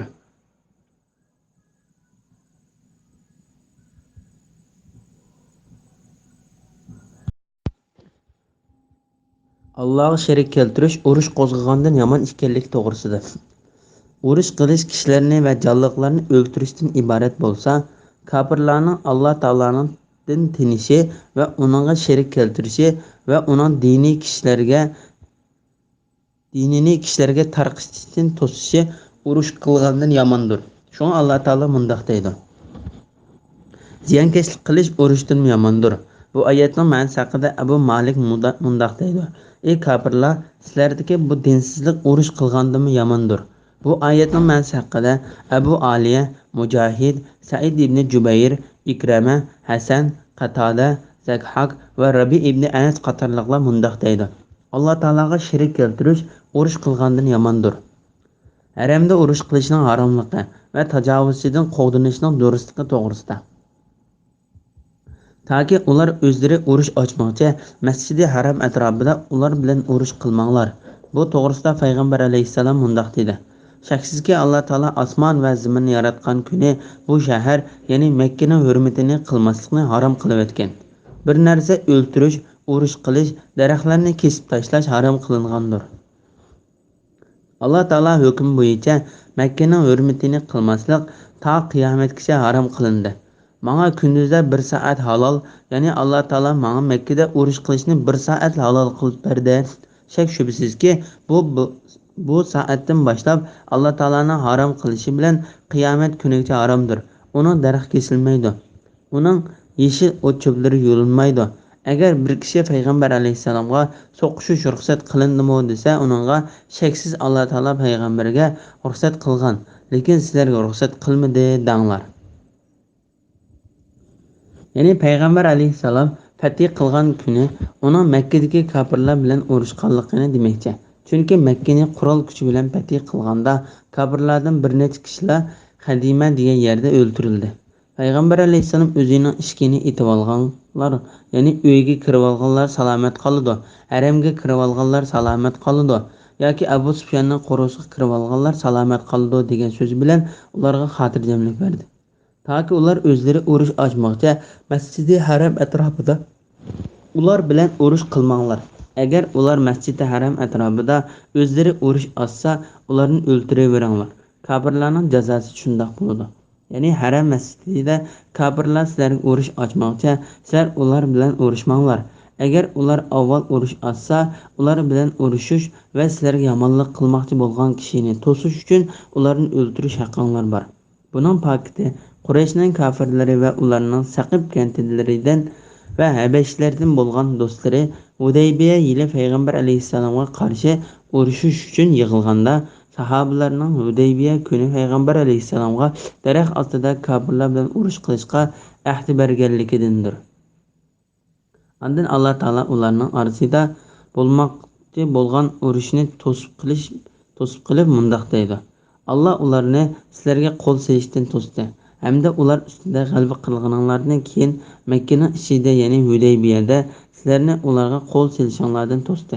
Makkada sizlar bilmaydigan, ya'ni ayol mo'minlar bo'lib, sizlar bilmasdan ularni o'ldirib qo'yish bilan gunohga giribtor bo'lishinglarning xavfi bo'lmasa edi, albatta Alloh Makka kirishinglarga ruxsat qiladi va sizlarni kofirlarga musallat qiladi. Alloh xohlagan odamni rahmati doirasiga kirgizish uchun sizlarni Makkani fath qilishdan to'sdi. Agar ular ayrilsa, ya'ni mo'minlar kofirlardan ayrilsa, ularning orasidagi kofirlarni qattiq azob bilan azoblaydi. Sura Fatih 24-25-oyat. Agar ular urushni to'xtatsa, sizlarmi urushdan qo'l yig'inglar. Alloh tavba qiluvchilarga haqiqatan mag'firat qiluvchidir, nihoyatda mehribondir. Ya'ni ular haramda urush qilishni tashlab, islomga qaytib tavba qilsa, ular burun haramda musulmonlarni o'ldirgan bo'lsa-mu, Alloh taolo ularning gunohini kechirdi. Chunki Alloh taolo chin dil bilan tavba qilgan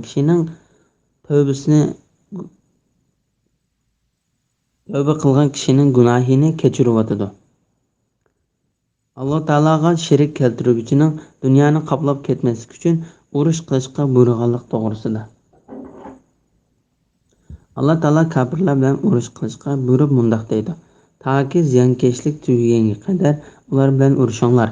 Bu oyatdagi ziyonkashlik degan so'zning ma'nosi haqida Ibn Abbos radhiyallohu anhuma, Abu Aliya Mujohid, Hasan, Qatada, Rabi', Muqotil ibn Hayyan, Sudi va Zayd ibn Aslam qatorliqlar mundoq deydi: "Sizlar kofirlar bilan yer yuzida shirik amallari tamoman yo'qolg'uchilik urush qilinglar."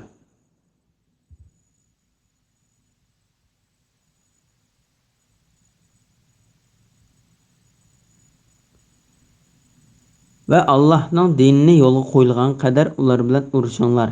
Ya'ni sizlar Alloh taolaning dinining barliq dinlardan ustun bo'lishi uchun kofirlar bilan urushinglar. Imom Buxoriy va Muslim bu haqda Abu Musa Ash'ariyning mundoq deganligini rivoyat qiladi. Payg'ambar alayhissalomdan botirlik yusidan urush qilgan yoki qabilasini qo'g'dayman deb urush qilgan va riyo yusidan urush qilgan kishilarning qaysi Alloh taolo yo'lida urush qilgan hisoblandi deb so'raldi. Payg'ambar alayhissalom Alloh taolaning la ilaha illalloh degan so'zining ustunligiga erishish uchun urush qilgan kishi Alloh taolaning yo'lida urush qilgan hisoblandi deb javob berdi. Imom Buxoriy va Muslimning hadisida Payg'ambar alayhissalom mundoq deydi: "Men kishilar la ilaha illalloh degan so'zni deguvchilik ular bilan urush qilishga buyurildi. Agar ular la ilaha illallohni desa, ular mendan o'zlarining qonlari va mollarini saqlab qoladi. Ya'ni ular shu so'zni desa, ularni o'ldirish va mol-mulkini ilishga bo'lmaydi. Agar ularni jonlaridan qisos ilish va mollaridan zakot ilishga o'xshash islom dinida ilishga tegishli haq bo'lgan bo'lsa, bu haqlar ilindi. Agar ular tashqi ko'rinishda islom diniga kirgan bo'lsa, ichki jihatda kufrlik holda qolgan bo'lsa, uning hisobini Alloh taolo oladi. Agar ular urushni to'xtatsa, zulm qilguvchilardan boshqalarga dushmanlik qilishga bo'lmaydi. Ya'ni ular Alloh taologa shirik keltirishdan va mo'minlar bilan urush qilishdan yongan bo'lsa, sizlarmi yinanglar. Shundan keyin kim urush boshlagan bo'lsa, zolim hisoblandi. Zolimlardan boshqa kishilar o'ldirilib, ya'ni ular Alloh taologa keltirayotgan shirikidan va mo'minlar bilan qilinayotgan urushidan yongan ekan, ular zolim hisoblanmaydi. Shunga ular o'ldirilib jazolanmaydi. Alloh taolo urush ochgan kishilar bilan urush shush to'g'risida mundoq dedi: "Birov sizlarga qarshilik chiqilgan bo'lsa, sizlar uni shunchalik chiqilinglar." Sura Baqara 194-oyatning bir qismi. Bir yomonlikning jazosi shunga o'xshash bir yomonlikdir. Ya'ni sana bir kishi qanchalik chiqilsa, shunchalik chiqilmay oshiraversan bo'lmaydi. Sura Shura 40-oyatning bir qismi. Agar o'zinglarga ziyon zahmat uchun intiqom olmoqchi bo'lsanglar, o'zinglarga yetgan ziyon zahmat qanchalik bo'lsa, shunchalik intiqom olinglar. Ya'ni oshiravermanglar. Sura Nahl 126-oyatning bir qismi. Ikrama va Qatada mundoq deydi: "Zolim degan la ilaha illalloh degan so'zni degan unmagan kishidir." Taki ziyonkashlik tugagan va Allohning dini yo'l qo'yilgan qadar ular bilan urushinglar. Bu oyatning ma'nosi haqida Imom Buxoriy Nafi'dan Ibn Umar radhiyallohu anhumaning mundoq deganligini rivoyat qiladi. Ibn Zubayrning zamonasida fitna bo'layotdi. Shu vaqtda Ibn Umarning qishiga ikki kishi kelib mundoq dedi. Kishilar fitnaga qoldi. Sen Umarning o'g'li va payg'ambar alayhissalomning hamrohi eding. Sening urushga chiqishingga nima to'sqinlik bo'ldi deb so'rashdi. Ondan İbn Ömer "Bana Allah'ın Müslüman birodarlarimning qinni to'kishni harom qilgan iborat ikki to'salg'i bo'ldi" dedi. O ikkisi Alloh taolo toki ziyonkashlik tugagan va Allohning dini yo'l qo'yilgan qadar urushinglar demadimi dedi. İbn Ömer yer yuzidagi shirkni tugutish va Alloh taoloning dinini ustun qilish uchun biz burun urushgan. Sizlar hozir shirkning tarqalishi Alloh taoloning dinini ustun bo'lmaslik uchun urush qilishni xohlaysizlar dedi. Urush musulmonlar o'rtasida xalifalik talashib bo'lgan urush edi.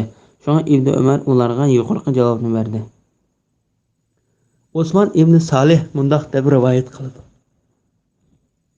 Bir kishi Ibn Umarning yoniga kelib, uningdan "Ey Ibn Umar, sening bir yil haj, yana bir yil umra qilishingning va Alloh taolaning o'zining yo'lida jihad qilishga rag'batlantirganligini bilib turib, jihad qilmasligingning sababi nima?" deb so'radi. Ondan u "Ey diniy qarindishini o'g'li, İslam dini 5 narsaning ustida qurilgan. U bo'lsa-mu Alloh taolo va uning payg'ambariga iymon keltirish, 5 vaqt namoz o'qish, Ramazon oyining ro'za tutish, zakat ado qilish va haj qilish deb javob berdi. U "Ey Ibn Umar, sen Alloh taolaning o'zining kitobida keltirgan, agar mo'minlardan ikki guruh urushib qolsa, ularning orasini tuzab qo'yinglar. Agar ularning biri ikkinchisiga tajovuz qilsa, tajovuz qiluvchi toki Allohning hukmiga qaytgan qadar, ya'ni tajovuzni to'xtatgan qadar uning bilan urushinglar." Sura Hujrat 9-oyatning bir qismi. Toki ziyonkashlik tugagan va Allohning dini yo'l qo'yilgan qadar ular bilan urushinglar degan oyatlarini anglamadingmi dedi. Ibn Umar mundoq deydi: Biz urushni payg'ambar alayhissalomning zamonasida islom dinining kuchi ojiz bir kishi o'zining diniy sababidan o'ltiriladigan yoki qattiq azoblanadigan mezgillarda islom kuchayib shirk aqidada tuguicha urush qilgan edik. U kishi uningdan Ali bilan Osmon to'g'risida qanday qaraysan deb so'radi. Ibn Umar Osmonni Alloh taolo kechirib o'tdi. Sizlar uni kechirishni xohlamamsizlar?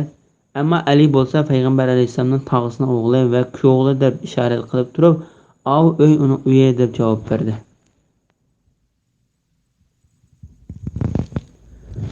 Bismillahirrohmanirrohim. Urush harom qilingan oyga tangdir. Ya'ni urush harom qilingan oylarda dushmaninglar sizlarga chaqilsa, shu oylarda sizlar ularga chaqilsanglar bo'ladi.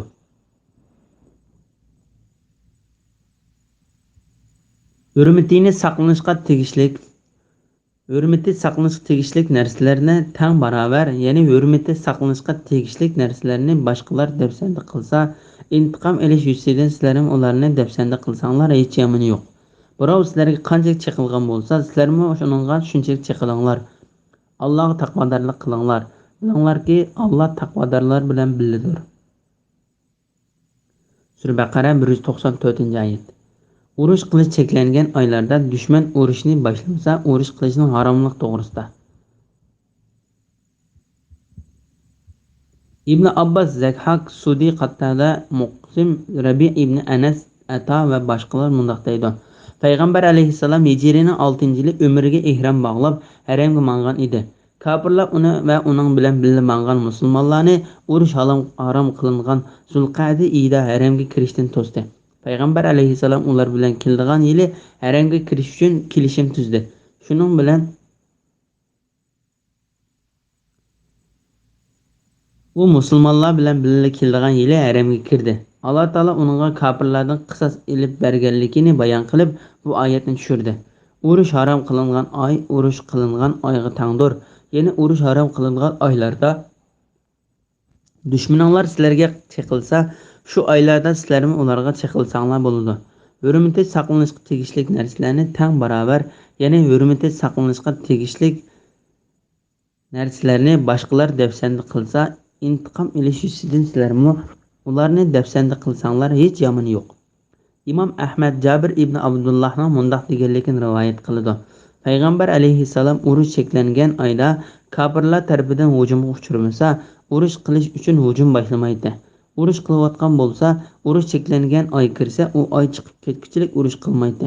Shunga Payg'ambar alayhissalom Hudaybiyada chidar tikib turayotgan vaqtida uningga Osmon radhiyallohu anhuning o'ldirilganligi xabari yetib keldi. Payg'ambar alayhissalom Osmonni bir parcha xat bilan mushriklarga avatgan edi. Payg'ambar alayhissalomga 1400 sahaba daraxtning ostida kofirlar bilan jang qilishga bay'at qildi. Ondan Payg'ambar alayhissalomga Osmonning o'ldirilmaganligi xabari yetganda urushdan to'xtab kelishim qilmoqchi bo'ldi. Ondan kildiga yili haramga kirishga kelishim qildi. Shuningdek, Hunayn kuni Avazin qabilasi bilan bo'lgan urushda ular ichidan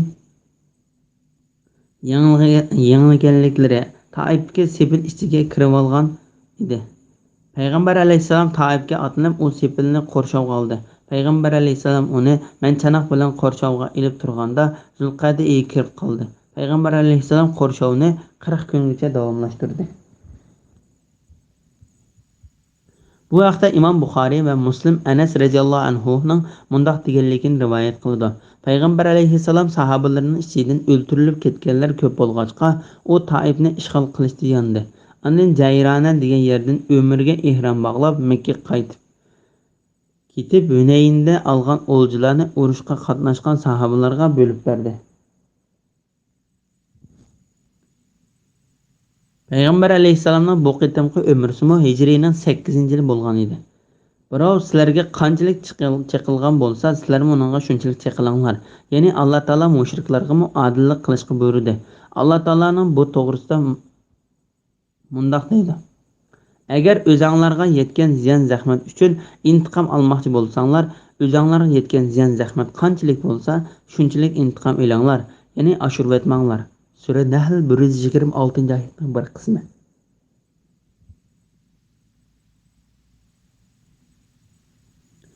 Allohga taqvodorlik qilinglar. Bilinglarki, Alloh taqvodorlar bilan birgadir. Ya'ni Alloh taolo musulmonlarni o'zidan qo'rqishga, bo'ysunishga va taqvodorlik qilishga buyurdi. Bunda qilgan kishilarga dunyo va oxiratda yordam beradiganligini bayon qildi. Bismillahirrohmanirrohim. Allohning yo'lida pul mol sarf qilinglar. O'zinglarni halokatga tashlamanglar. Ihson qilinglar. Ihson qilguvchilarni Alloh haqiqatan do'st tutadi. Sura Baqara 195-oyat. Allohning yo'lida mol-mulkni sarf qilishga buyurish to'g'risida. Allohning yo'lida pul mol sarf qilinglar. O'zinglarni halokatga tashlamanglar. Bu oyatning ma'nosi haqida Imom Buxoriy Huzayfaning mundaq deganligini rivoyat qiladi. Bu oyat mol-mulkni Alloh taolaning yo'lida sarf qilish to'g'risida tushgan. Boshqa olimlardan shundaq rivoyat bayon qilindi. Lays ibn Said Yazid ibn Abu Habibdan Aslam Abu Imronning mundaq deganligini rivoyat qiladi. Qustaniyada, ya'ni hozir Istanbulda, muhojirlarning ishidan bir kishi dushmanning sepiga o'zini itib bosib kirdi. Biz bilan Abu Ayyub Ansari degan sahaba bor edi. Ba'zi kishilar dushmanning sepiga o'zini otgan kishi o'zini halokatga otdi deydi. Abu Ayyub Ansari mundaq deydi: Biz bu oyatning ma'nosini obdan bilamiz. Bu oyat biz to'g'riliq tushgan. Biz Payg'ambar alayhissalomga hamroh bo'lib, uning bilan birga nurg'unlagan janglarga qatnashib, uningga yordam qildik. Ondan islom kengayib g'alaba qilganda, biz ansariylar bir yerga yig'ilib, Alloh taolo bizga payg'ambarning sahobalaridan qilish va uningga yordam beradigan kishilardan qilish orqali marhamat qildi. Islomga kengayib, uningga ishonadigan kishilarim ko'paydi. Biz Payg'ambar alayhissalomni ayollarimiz, bolalarimiz va mol-mulkimizdan ustun ko'rdik. Urushma to'xtadi. Endi biz xotin balchaqlarimizdan holidan xabar olish bilan shug'ullansak, tijorat qilib mollarimizni ko'paytirsak deyishdik. Shuning bilan Allohning yo'lida pul mol sarf qilinglar, o'zinglarni halokatga tashlamanglar degan oyat bizning haqqimizga tushdi. Ya'ni bu oyatdagi o'zinglarni halokatga tashlamanglar degan so'zning ma'nosi sizlar Alloh taolaning yo'lida urush qilishni tashlab, xotin balchaqlaringlar va mollaringlar bilan bo'lib ketmanglar deganlikdir. Agar undaq qilsanglar, dushman yurtinglarni besib olib, sizlarni mol-mulkinglarga, hatto balchaqalaringlarga ega qila olmaydi. Haqiqiy halokat degan shudir deganlikdir. Abu Davudning Aslam Abu Imronning qilgan rivoyatida Mundaq deyildi. Biz Qustaniyadan edik. Misrdan kelgan kishilarga Uqba ibn Amir, Shamliqlarga Fuzala ibn Ubayd degan kishi mas'ul edi. Shahar tarafdan Rumdan cho'ng bir qo'shin chiqib, saf tuzib turdi. Bizmi ular qarshi saf tuzib turdik. Ondan musulmonlarning ichidan bir kishi ularning ichiga itlik kirib binib chiqdi. Ondan kishilar uning qarab tovlab subhanalloh, u o'zini halokatga tashladi deyishdi. Ondan Ansariylardan bo'lgan Abu Ayyub, ey xaloyiqlar, sizlar bu oyatning ma'nosini boshqa bir ma'noda tushundingizlar. Bu oyat biz Ansariylardan to'g'risida tushgan. Alloh taolo o'zining dinini ustun qilib, uning diniga yordam beradigan kishilar ko'p bo'lganda biz Ansariylar o'zaro mollarimiz tarafga yuzlanib, urush qilamiz deb uningga tortgan ziyonlarimizni to'liqlab olsak deyishdik. Ondan Alloh taolo bu oyatni nozil qildi. Abu Bakr ibn Iyash Abu Ishaq Saidning mundaq deganligini rivoyat qildi. Bir kishi Bara ibn Azibdan, agar men dushmanga yolg'iz itilib kirsam, ondan ular meni o'ltirib etsa, men o'zimni halokatga atgan bo'lamdiman deb so'radi. Bara yo'q, chunki Alloh taolo payg'ambarimizga mundaq dedi: "Ey Muhammad, Allohning yo'lida jihad qilgin, ya'ni o'zing yolg'iz bo'lsang jihad qilgin. Sana g'alaba va'da qilingan. Munofiqlarning jihatdan qilib qolganligiga ahamiyat berib ketma. Sen faqat o'zingga javobgarsan." Sura Nisa 84-oyatning bir qismi. Ammo Alloh yo'lida pul-mol sarf qilinglar, o'zinglarni halokatga tashlamanglar degan oyat Alloh taolaning yo'lida pul-mol mulkini sarf qilish to'g'risida tushgan deb javob berdi. Oyatning qisqacha ma'nosi: Alloh taolo o'zining yo'lida yaxshi ishlar uchun pul-molini sarf qilishga, musulmonlar kofirlar bilan urush qilganda ularning kofirlar ustidan g'alaba qilishi uchun pul-molini sarf qilishga buyurdi va pul-molini kofirlar bilan urush qilishdek yaxshi o'rinlarga sarf qilmagan kishi uchun halokat ilib kelganligidan xabar berdi. Ondan uning orqadan Alloh taoloning bo'ysunishning eng oliy darajasi bo'lgan ihsonga buyurib mundaq deydi: "Ihson qilinglar, ihson qilguvchilarni Alloh haqiqatan do'st tutadi." Bismillahirrohmanirrohim. Haj bilan umrini Alloh uchun to'liq o'rinlanglar. Agar dushman yoki kasallik sababidan hajni yoki umrini ado qilishda to'sqinlikqa uchrarsanglar, u holda nima o'ng'ay bo'lsa, ya'ni to'ga, kala, qo'ydan nima topolsanglar, shuni qurbonlik qilinglar. Qurbonlik qilingan mol joyiga, ya'ni belgilangan joyiga yetmekcha beshinglarni tushirmanglar. Sizlardan kimki kasal, ya'ni chechi tushirsa ziyon qiladigan kasal yoki beshida illat, ya'ni bosh og'riqi, pitga o'xshashlar bo'lib beshini tushirmasa, fidya qilish yuzidan 3 kun ro'za tutsin yoki 6 miskinga 3 soat sadaqa bersin yoki biror mol qurbonlik qilsin. Aminlikda bo'lgan chig'inglarda aranglardan umr qilgandan keyin haj qilishdan bahramand bo'lgan odam, ya'ni hajdan burun umr qilib tamomlagan odam nima o'ng'ay bo'lsa shuni qurbonlik qilsin.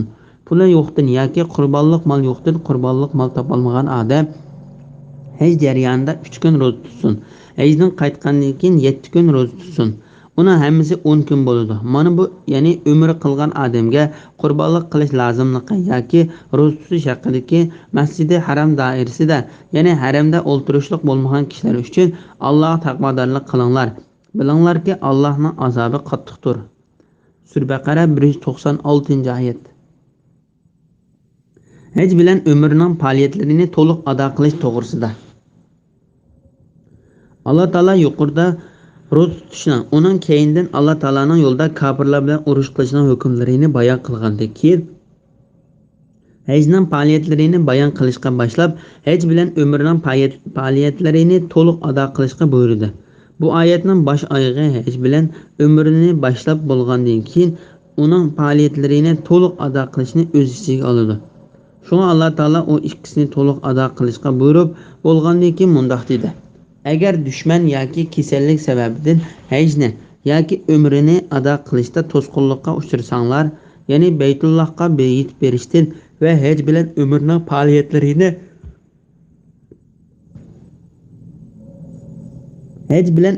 faoliyatlarini to'liqlashdan cheklansanglar. Shunga butun olimlar haj va umr qilishni boshlagan kishi u ikkisining faoliyatlarini oxirigacha to'liq ado qilish vojib degan so'zda birlik keldi. Makhul u ikkisini to'liqlash deganlik ihrom bog'lashga ko'rsatib berilgan o'rinlardan haj bilan umraga birla vaqtda ihrom bog'lash dedi. Abdurazzoq Muammardan Zuhriyning mundoq deganligini rivoyat qiladi. Ömer Allah Taalaning haj bilan umrni Alloh uchun to'liq o'rinlanglar degan oyatining ma'nosi haqida o ikkisini to'liqlash degan o ikkisini har birini ayrim qilish. Ya'ni hajni hajning oylarida, umrni hajning oylaridan boshqa oylarda qilish. Chunki Allah Taala haj vaqti ma'lum bir qancha oydir. Ya'ni Shavvol, Zulqa'da oylari va Zulhajjaning 10 kunidir dedi degan. Haj bilan umrni Alloh uchun to'liq o'rinlanglar. Sudi bu oyatning ma'nosi haqida mundoq deydi. Sizlar haj bilan umrni ado qilinglar. Bu oyatning ma'nosi haqida Qatada Ziroridan Ibn Abbos radhiyallohu anhu ma'ning mundoq deganligini rivoyat qiladi. Oyatga haj deganlik Arafat deganlik, umra deganlik tavob deganlik bo'ladi.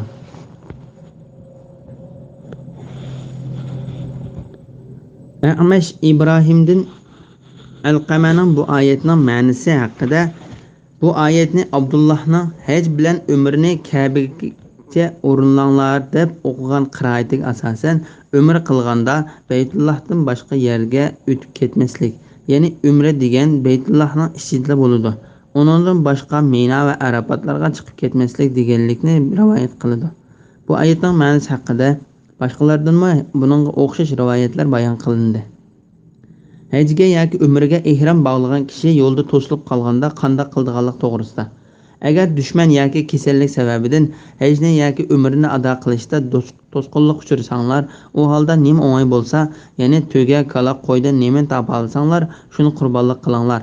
Olimlar bu oyatning Hijriyning 6-yil tushgan, ya'ni Hudaybiya yili mushriklar payg'ambar alayhisalomni haramga kirishdan to'sgan vaqti tushgan dedi. Allah Taala Hudaybiya yili mushriklarning payg'ambar alayhisalomni haramga kirishdan to'sib qolgan chaqda Sura Fatihning hammasini nazil qildi. Allah Taala ularga o'zlari bilan birga qurbonlik uchun elib kelgan 70 tugini bo'g'izlashga, sochlarini tushirishga va ihromdan chiqishga ruxsat qildi. Payg'ambar alayhisalom ularning sochlarini tushirib ihromdan chiqishga buyurdi. Ondan ular o'zi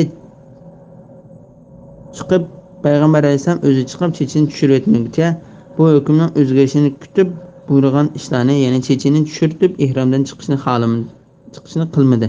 Payg'ambar alayhisalomning chechini tushirib o'tganligini ko'rib, hamma kishi sochlarini tushirdi. Ularning ichidan sochlarini tushirib o'tmay qisqartganlarim bo'ldi. Shunga Payg'ambar alayhisalom Alloh chechini tushirib o'tganlarga rahmat qilsin dedi. Ular ey Allohning payg'ambari, chechini qisqartganlarga-cho deb so'radi. Payg'ambar alayhisalom 3-qitimda chechini qisqartganlarga rahmat qilsin dedi. Ular qurbonlik uchun elib kelgan tugillardan har 7 kishi birlashib bir tugini qurbonlik uchun bo'g'izladi. Ularning soni 1400 kishi edi. Ularning Hudaybiyadagi tushgan yeri haramga tava yerning sirti dedi. Ba'zilar haram tarafda edi deb bayon qildi. Hajga yoki umrga ihrom bog'lagan kishini yo'lda to'xtatib qo'yadigan sabablar dushmanlarning yo'lini to'sib olishi, ihrom bog'lagan kishining kasal bo'lib qilishi, uning yo'lidan eziqib ketishi yoki uning pul mollarining yo'qolib ketishi yoki ayol kishi bo'lsa uningga mahram bo'lib qolgan kishining yo'ldan ayrilib qolishidek sabablardan iboratdir. Bu haqda Imom Ahmad Hajjaj ibn Amri Ansariyning mundoq deganligini rivoyat qiladi. Men payg'ambar alayhisalomning bir kishining bir yeri sunib ketsa yoki qayrilib ketsa, u kishi ihromdan chiqib ketgan bo'ladi. Uningga boshqa bir haj qilish lozim deganligini angladim. Hajjaj ibn Amir men buni Ibn Abbos bilan Abu Hurayraga deb bergan edim. Ularga payg'ambar alayhisalom degandek javob berdi dedi. Abu Davud ibn Majahning rivoyatida bir kishining bir yeri qayrilib ketsa yoki sunib ketsa yoki u kasal bo'lib qolsa deb bayon qildi. Ibn Mas'ud radhiyallohu anhu, Ibn Zubayr, Alqama, Said ibn Musayyib, Urva ibn Zubayr, Mujahid, Naxai, Ata, Muqatil ibn Hayyan qatorliqlar mundoq dedi. Ihrom bog'lagan kishining yo'lda to'silib qilishi dushmanning yo'lini to'sib qilishidan yoki kasal bo'lib qolganlikdan yoki bir yerlari sunib ketganlikdan bo'ldi. Savri to'sib qilish degan yo'lda to'silib qilish sababchi bo'ladigan har qanday arziyat beradigan narsadan iboratdir dedi. Bu vaqtda yana yo'lda to'silib qilishga sababchi bo'la oladigan narsaning kasal va undan boshqa har qanday arziyat beradigan narsa ekanligi to'g'risida Oysha radhiyallohu anhaning hadisida mundaq bayon qilingan. Payg'ambar alayhisalom Zibaba bint Zubayr ibn Abdumutallib degan ayolning qishig'iga kirgan edi. U ayol payg'ambar alayhissalomga: "Ey Allohning payg'ambari, men haj qilishni xohlayman, lekin men kasalchan" dedi. Payg'ambar alayhissalom u ayolga: "Haj qiling va kasal meni haj qilish imkoniyatidan ayiruvchi haj qilaman va shu chog'da ihromdan chiqaman" deb shart qiling dedi. Imom Muslim ibn Abbos radhiyallohu anhumadan mushu hadisga o'xshash yana bir hadis rivoyat qildi. Bu hadislarga asosan hajga shart qo'yish bo'ladi. Agar dushman yoki kasallik sababidan hajni yoki umrni ado qilishda to'sqinlikqa uchrarsanglar, u holda nima o'ng'ay bo'lsa, ya'ni to'ga, kala, qo'ydan nima topa olsanglar, shuni qurbonlik qilinglar. Bu oyatning ma'nosi haqida Imom Malik Ali ibn Abu Talibning mundaq deganligini rivoyat qildi. Ya'ni qurbonlik uchun ilib kelingan chorva mol qo'ydir. Ibn Abbos qurbonlik uchun ilib kelingan chorva mollar to'ga, kala, o'chka va qo'y qatorliqlarning erkak kishilaridan bo'ladi dedi.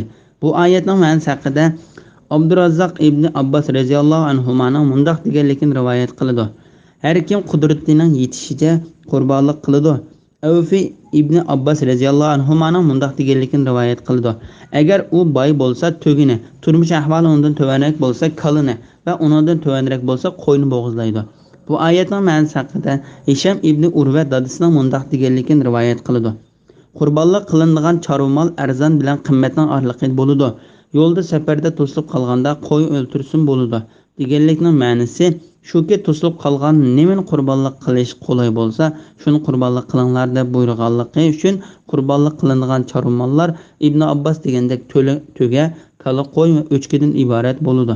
Imom Buxoriy va Muslimning hadisida Oysha radhiyallohu anhaning payg'ambar alayhisalom bir qitim qo'ydan birini qurbonlik qilgan deganligini rivoyat qilindi. Qurbonlik qilinadigan mol joyiga, ya'ni belgilangan joyiga yetmaguncha beshinglarni tushirmanglar. Bu oyat yuqoridagi haj bilan umrni Alloh uchun to'liq o'rinlanglar degan oyat bilan bog'lanishlidir.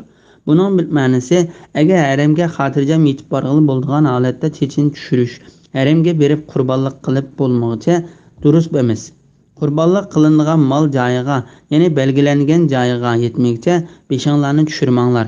Agar u haj bilan umrning ihrom bog'lagan kishi bo'lsa, haj bilan umrning faoliyatlarini to'liq ado qilib bo'lgandan keyin haj faoliyatlari tamomlandi. Agar hajga yoki umrga ihrom bog'lagan bo'lsa, yana hajning oylaridan avval umriga ihrom bog'lab, umrni qilib bo'lib, ihromdan chiqib, hajning vaqtigacha haramda turib, hajning vaqti kelganda haramdan ihrom bog'lab, haj faoliyatlarini tugatsa, u qilmoqchi bo'lgan haj yoki umrisini tamomlagan bo'ladi. Bu vaqtda Hafisa radhiyallohu anha payg'ambar alayhissalomga: "Ey Allohning payg'ambari, nima uchun kishilar o'zlariga umr bog'lagan ihromlardan chiqadi, sen ihromingdan chiqmaysan?" dedi. Ondan payg'ambar alayhissalom: "Men chechimni qotirib qo'ydim. Shu zamonlarda pitlab ketmaslik uchun sochni qotirib qo'ygan bir xil modda bilan sochlarini qotirib oladi. Qurbonlik qilmoqchi bo'lgan melimning bo'yniga qurbonlik ekanligini bildirish uchun bir narsa esib qo'ydim. Ihromdan uni qurbonlik qilmoqchi chiqmayman, ya'ni ihromdan hajni qilib bo'lib chiqaman" dedi.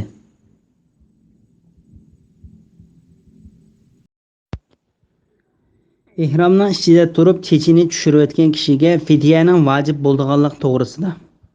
Sizlardan kimki kasal, ya'ni chechini tushirsa ziyon qiladigan kasal yoki beshida illat, ya'ni bosh og'riqi, pitga o'xshashlar bo'lib, beshini tushirmasa, fidya qilish yuzidan 3 kun ro'za tutsin. Yoki 6 miskinga 3 sa sadiqa bersin, yoki biror mol qurbonlik qilsin. Bu oyatning tushish sababi to'g'risida Imom Buxoriy Abdurrahmon ibn Asfahanning mundaq deganligini rivoyat qiladi.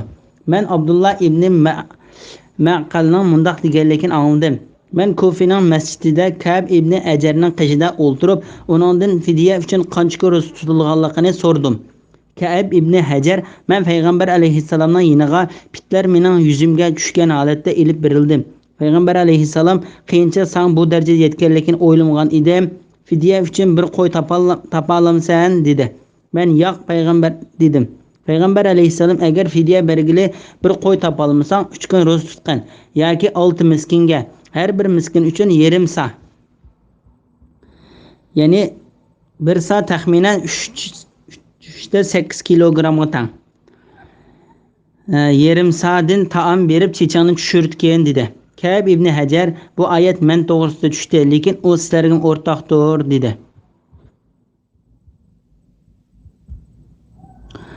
İmam Ahmad Ka'b ibn Ajarning mundaq deganligini rivoyat qiladi. Payg'ambar alayhissalom mening qishimga keldi. U chaqda pitlar yuzlarimga yoki qishimga chechilib tushgan holatda qozonga o't qalavatdim. Payg'ambar alayhissalom "Sana beshingdagi jonivorlar arziyat yetkazyapamdi" dedi. Men ha dedim. Payg'ambar alayhissalom chechangni tushirib 3 kun ro'za tutgan yoki 6 miskinga taom bergan va yoki bir narsa bo'g'izlagan dedi. Qur'on mushu qiyinchilikqa duch kelgan kishining fidya berish orqali chechini tushirishga ruxsat qilganligini bayon qilganda, fidya qilish yuzidan 3 kun ro'za tutsin yoki 6 miskinga 3 sa sadaqa bersin yoki biror mol qurbonlik qilsin deb ishning osindan boshladi. Payg'ambar alayhissalom Ka'b ibn Ajarni shu ishni qilishga buyurganda, u yaxshiroqini qilishga buyurib, bir qo'y bo'g'izlagan yoki 6 miskinga taom bergan va yoki 3 kun ro'za tutgan dedi. Hecde bəhrəmən bo'lishning bayoni to'g'risida.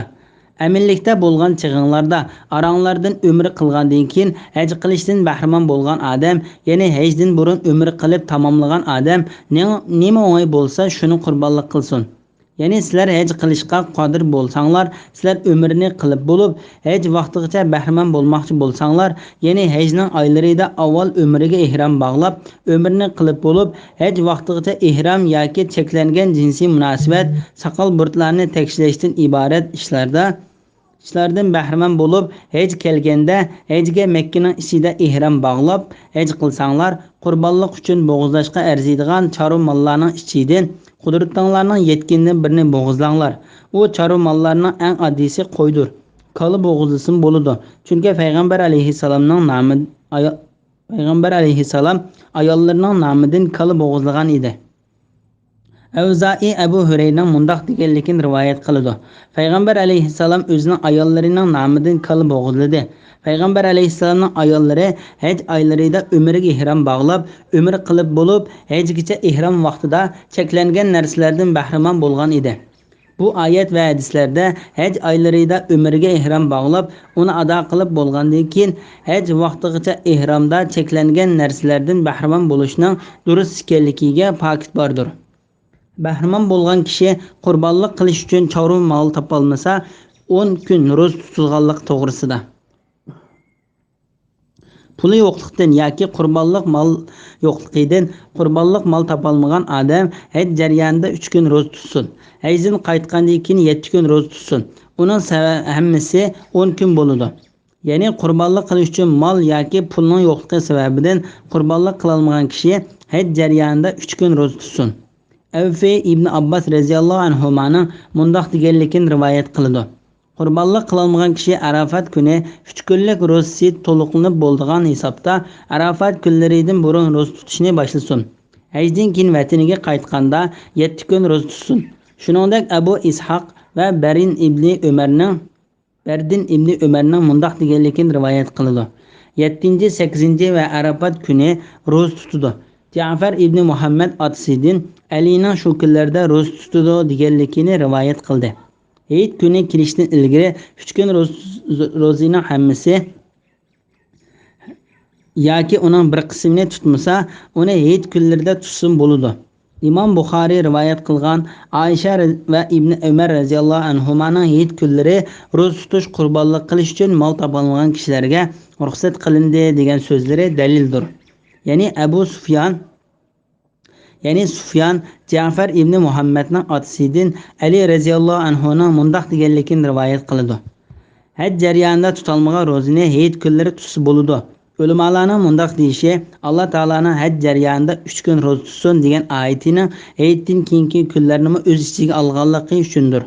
Imom Muslim Qutayba Hazaldan Payg'ambar alayhissalomning mundaq deganligini rivoyat qiladi. Hayit kunlari yeb ichish kunlaridir. Bu hadis hayit kunlari ro'za tutilsa ro'za tutsa bo'lmaydiganligining pakitidir. Lekin bu hadis yuqorqi hadisga zid kelmaydi. Chunki yuqoridagi hadis faqat qurbonlik qilolmaydigan, hajdagi haj qilayotgan kishilar uchun xos qilingandir. Hajdan qaytgandan keyin 7 kun ro'za tutsin. Uni hammasi 10 kun bo'ladi. Bu oyatning ma'nosi haqida ikki xil ko'z qarash bor. Biri sizlar haj faoliyatlarini tugatib bo'lib yotoqlaringlarga qaytsanglar 7 kun ro'za tutinglar. Yana biri sizlar hajni qilib bo'lib yurtinglarga qaytsanglar 7 kun ro'za tutinglar.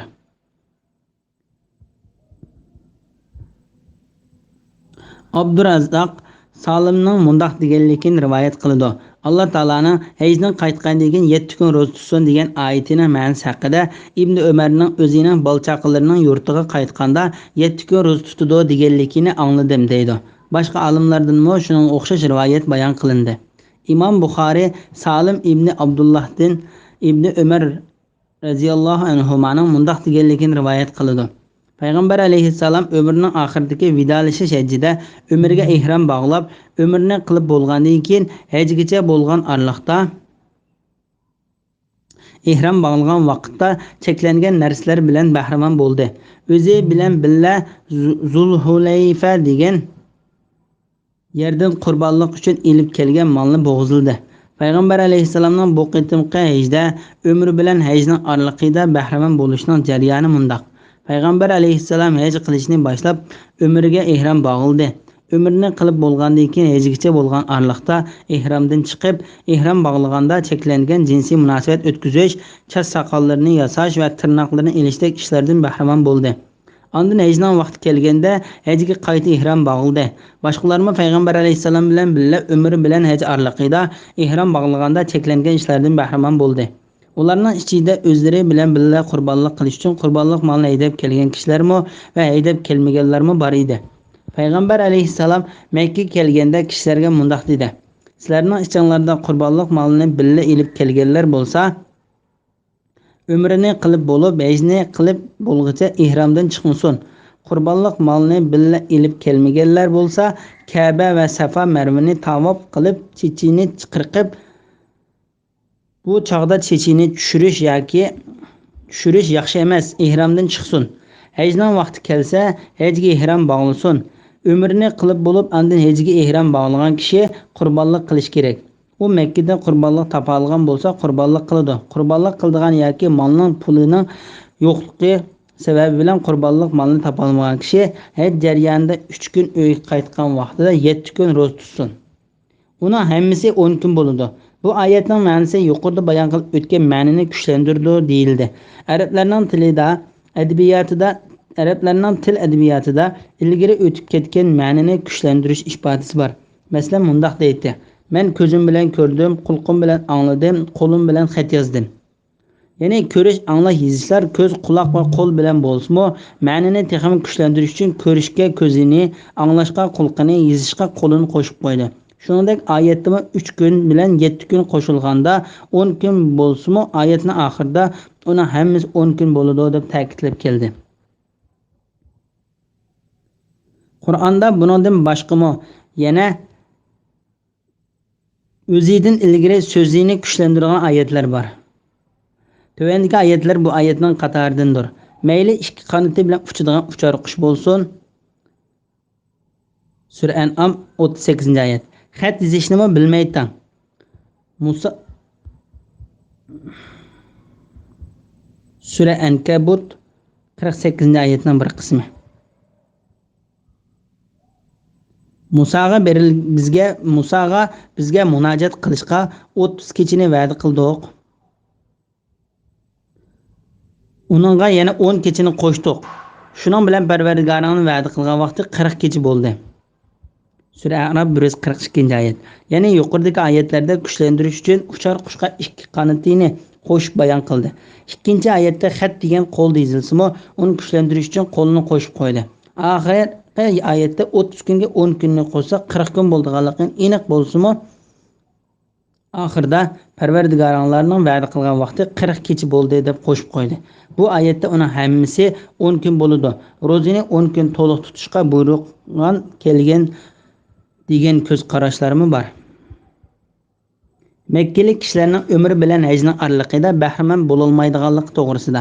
Mana bu yerda ya'ni umri qilgan odamga qurbonlik qilish lozimligi yoki ro'za tutish haqidagi hukm Masjidi Haram doirasida, ya'ni haramda o'ltirishliq bo'lmagan kishilar uchundir. Ya'ni ular haramli kishilardir. Ular umrni qilib bo'lib hajgacha bo'lgan aralig'dagi vaqtda ihrom bog'lagan vaqtdagi cheklangan narsalardan bahramand bo'luvchi hisoblanmaydi. Shunga ularga qurbonlik qilish vojib bo'lmaydi. Bu vaqtda Abdurazzoq Tavusning mundaq deganligini rivoyat qiladi. Bahramand bo'lish haramlik kishilar uchun emas, balki boshqa yurtdan kelgan kishilar uchundir. Bu oyatning ma'nosi haqida Ibn Abbos radhiyallohu anhumadimmo Tavusning rivoyat bayon qilindi. Allohga taqvodorlik qilinglar, ya'ni sizlarning buyurgan ishlarda taqvo bo'linglar. Bilinglarki, Allohning azobi qattiqdir. Ya'ni Alloh taolaning azobi uning buyruqiga xiloflik qilgan va cheklagan ishlarini qilganlar uchundir. Bismillahirrohmanirrohim. Haj vaqti ma'lum bir qancha oydir. Ya'ni Shavvol, Zulqa'da oylari va Zulhajja oyining 12 kunidir. Bu oylarda haj qilishni niyat qilgan, ya'ni ihrom bog'lagan odamning jinsiy aloqa qilishi, gunoh qilishi va janjal qilishi ma'ni qilindi. Sizlar qandoqliki yaxshi amalni qilsanglar, Alloh uni bilib turdi. Oxiratliklar uchun zot rahila ilib bilinglar. Eng yaxshisi zot rahila taqvodorlikdir. Ey aql egalari, menga taqvodorlik qilinglar. Sura Baqara 197-oyat.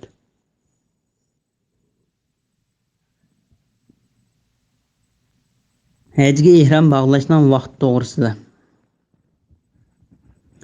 Haj vaqti ma'lum bir qancha oydir. Ya'ni Shavvol, Zulqa'da oylari va Zulhajja oyining 12 kunidir. Ya'ni hajga ihrom bog'lash hajning oyatlaridan boshqa oylarda durust bo'lmaydi.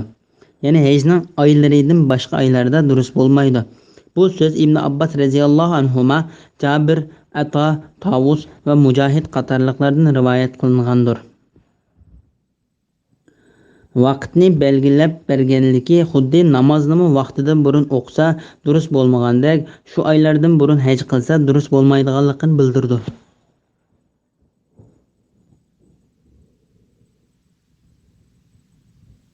İmam Şafii İbn Abbas radhiyallohu anhumaning mundaq deganligini rivoyat qiladi. Alloh taolani haj vaqti ma'lum bir qancha oydir, ya'ni Shavvol, Zulqa'da oylari va Zulhajja oyining 10 kunidir.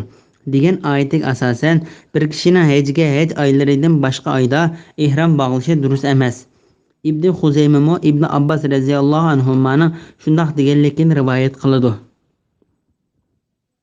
İbn Mardavi Jabir radhiyallohu anhudan payg'ambar alayhissalomning bir kishining hajning oylaridan boshqa oylarda hajga ihrom bog'lashi durust emas deganligini rivoyat qiladi. Hajning oylari to'g'risida. Haj vaqti ma'lum bir qancha oydir. İmam Buxoriy Ibn Umar radhiyallohu anhumaning mundaq deganligini rivoyat qiladi. Hajning oylari Shavvol, Zulqa'da va Zulhajjaning avval 10idir. Bu hadisni Ibn Jarirmo Ibn Umardan rivoyat qildi.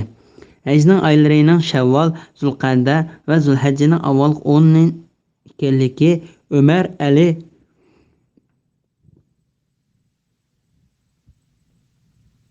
İbn Mas'ud radhiyallohu anhu, Abdullah ibn Zubayr, İbn Abbas radhiyallohu anhuma, Ata, Tavus, Mujohid, İbrahim Naxai, Sha'bi, Hasan, İbn Sirin, Makhul, Qatada, Zakhak ibn Muzahim, Rabi' ibn Anas radhiyallohu anhu va Muqatil ibn Hayyan qatorliqlardan rivoyat qilingandir.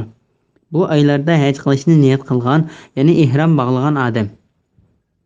Bu oyat haj qilmoqchi bo'lgan odamning ihrom bog'lashining zarurligini va hajni ihrom bilan tamomlashning vojibligini ko'rsatib berdi. Bu oyatning ma'nosi haqida Ali ibn Abu Talha ibn Abbas radhiyallohu anhumaning mundaq deganligini rivoyat qiladi. Bir kishi hajga yoki umriga ihrom bog'lasa, ata bu oyatdagi farz degan ihrom bog'lash deganlikdir deydi. İbrahim, Zakhak va boshqalardan shuning o'xshash rivoyat bayon qilingan. Haj mezgilida jinsiy munosabat o'tkazishdan to'sqanligi to'g'risida. Bu oylarda haj qilishni niyat qilgan, ya'ni ihrom bog'lagan odamning jinsiy aloqa qilishi, ya'ni hajga yoki umriga ihrom bog'lagan kishi jinsiy munosabat o'tkazishdan yiroq bo'lsin. Shuningdek, ayol kishini quchoqlash, so'yish, uyay buyarlarını silashdek havasini qo'zg'aydigan ishlarni qilish va ayollarning oldida buning munosabatli so'zlarni qilishmi cheklangandir. ibn Jarir Nafi'atin ibn Umarning mundoq deganligini rivoyat qiladi. Oyatdagi rafasa degan so'z ayollarga yaqinchilik qilish, ya'ni jinsiy munosabat o'tkazish, ayollik munosabat to'g'riliq so'z qilishni o'z ichiga oladi.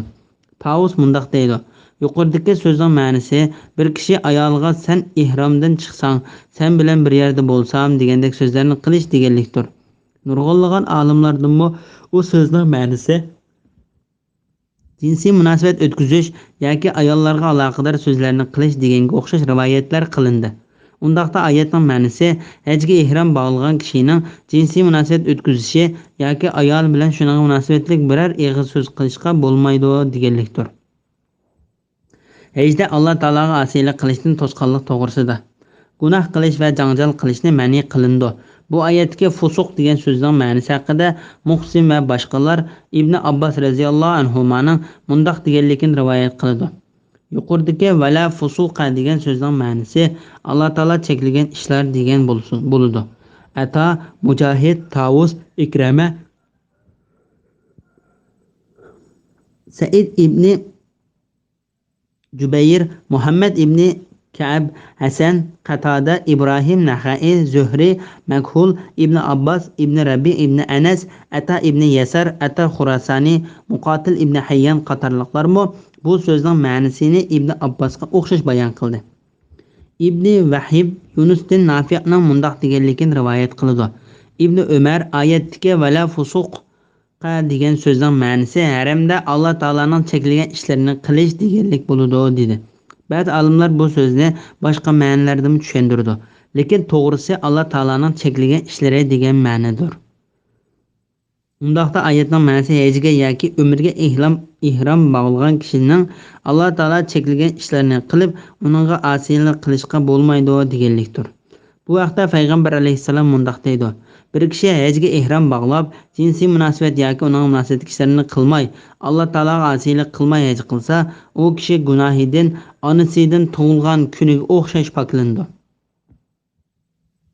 Haj mezgilida jidal majra qilmaslik to'g'risida va janjal qilishni ma'ni qilindi. Bu so'zning jidal degan ma'nosi haqida Ibn Jarir Abdullah ibn Mas'ud radhiyallohu anhuning mundoq deganligini rivoyat qiladi.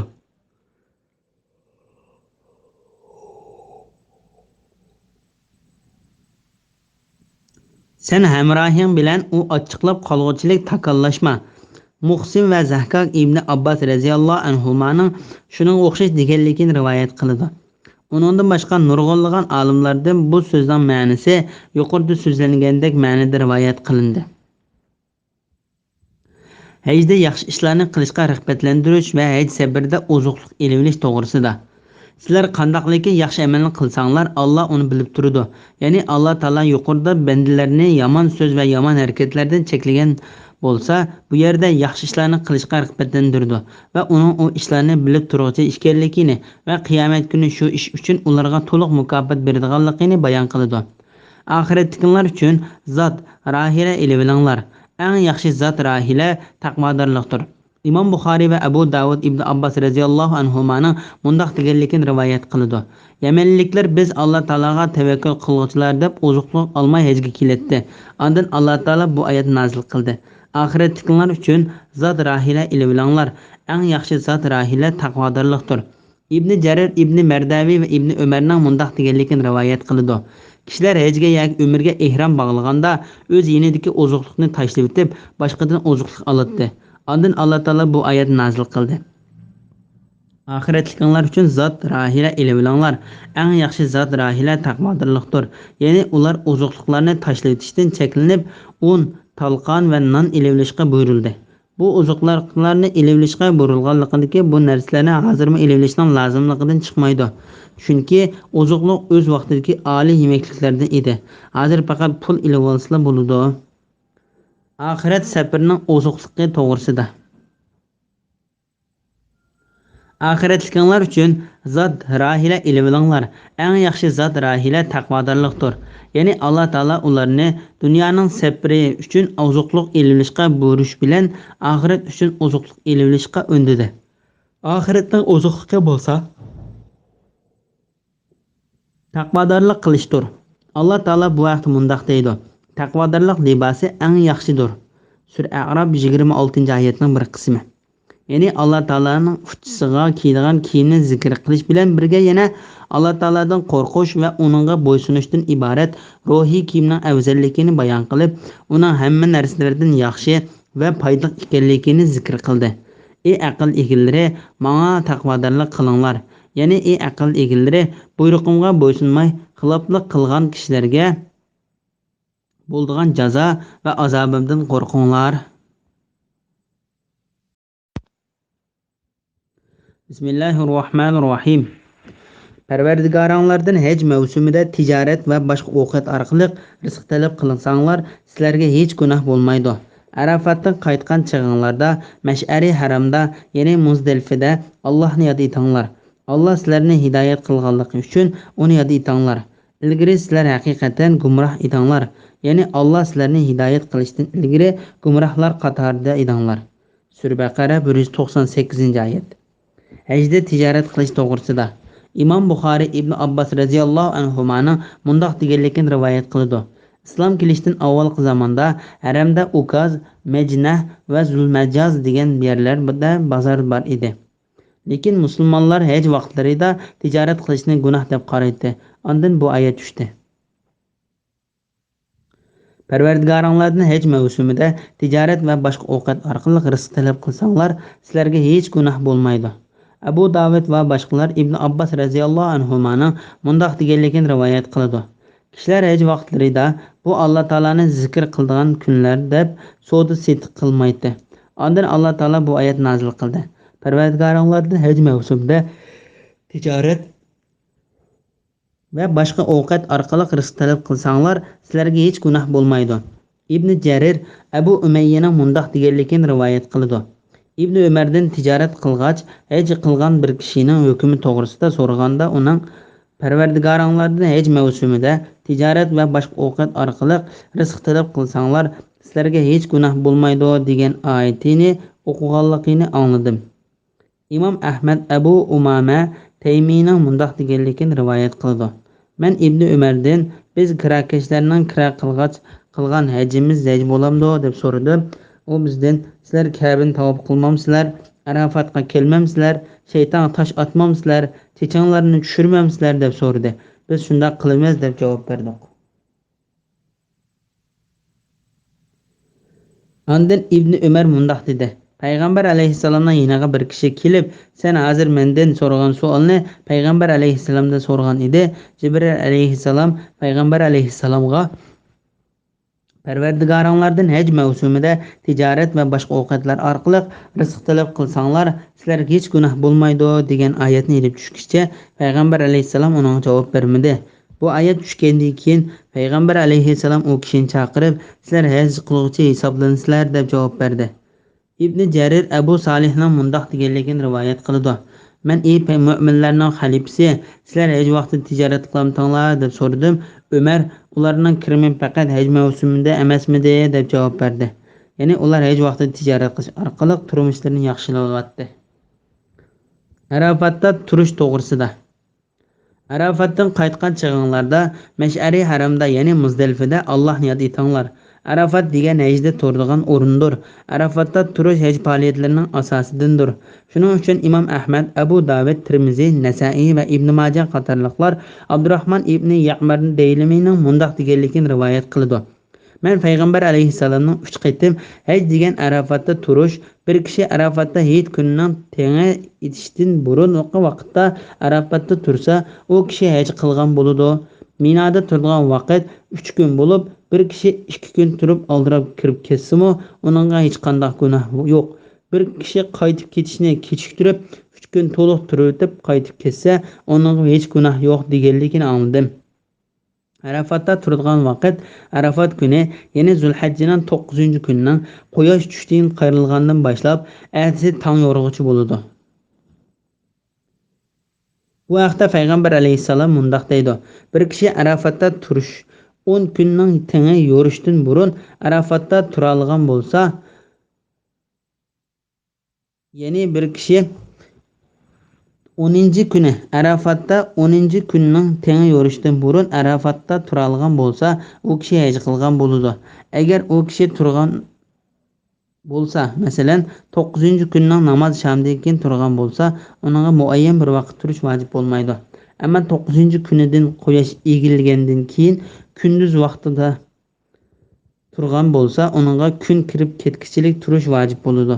Chunki payg'ambar alayhisalom umrining oxirida qilgan hajda Arafatda peshinni o'qib bo'lgandan keyin kun kirib ketkicha turib, sizlar mendan o'zinglarning haj ishlarini bilib olinglar dedi. Ulva ibn Muzris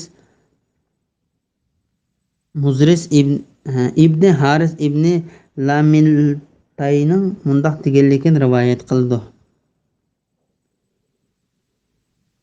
Men payg'ambar alayhisalomning yonida Muzdalifaga u namoz bomdod bo'lishi mumkin chiqay deb turganda yetib keldi. Ey Allohning payg'ambari, men Tayyi'a degan tog'dan keldim. Safarimda mingan ulug'imni hordirib etdim. O'zim bek yerib ketdim. Allohning nomi bilan qasam qilamanki, yo'lda biror tog'ni uchrasamla, u tog'da turib keldim.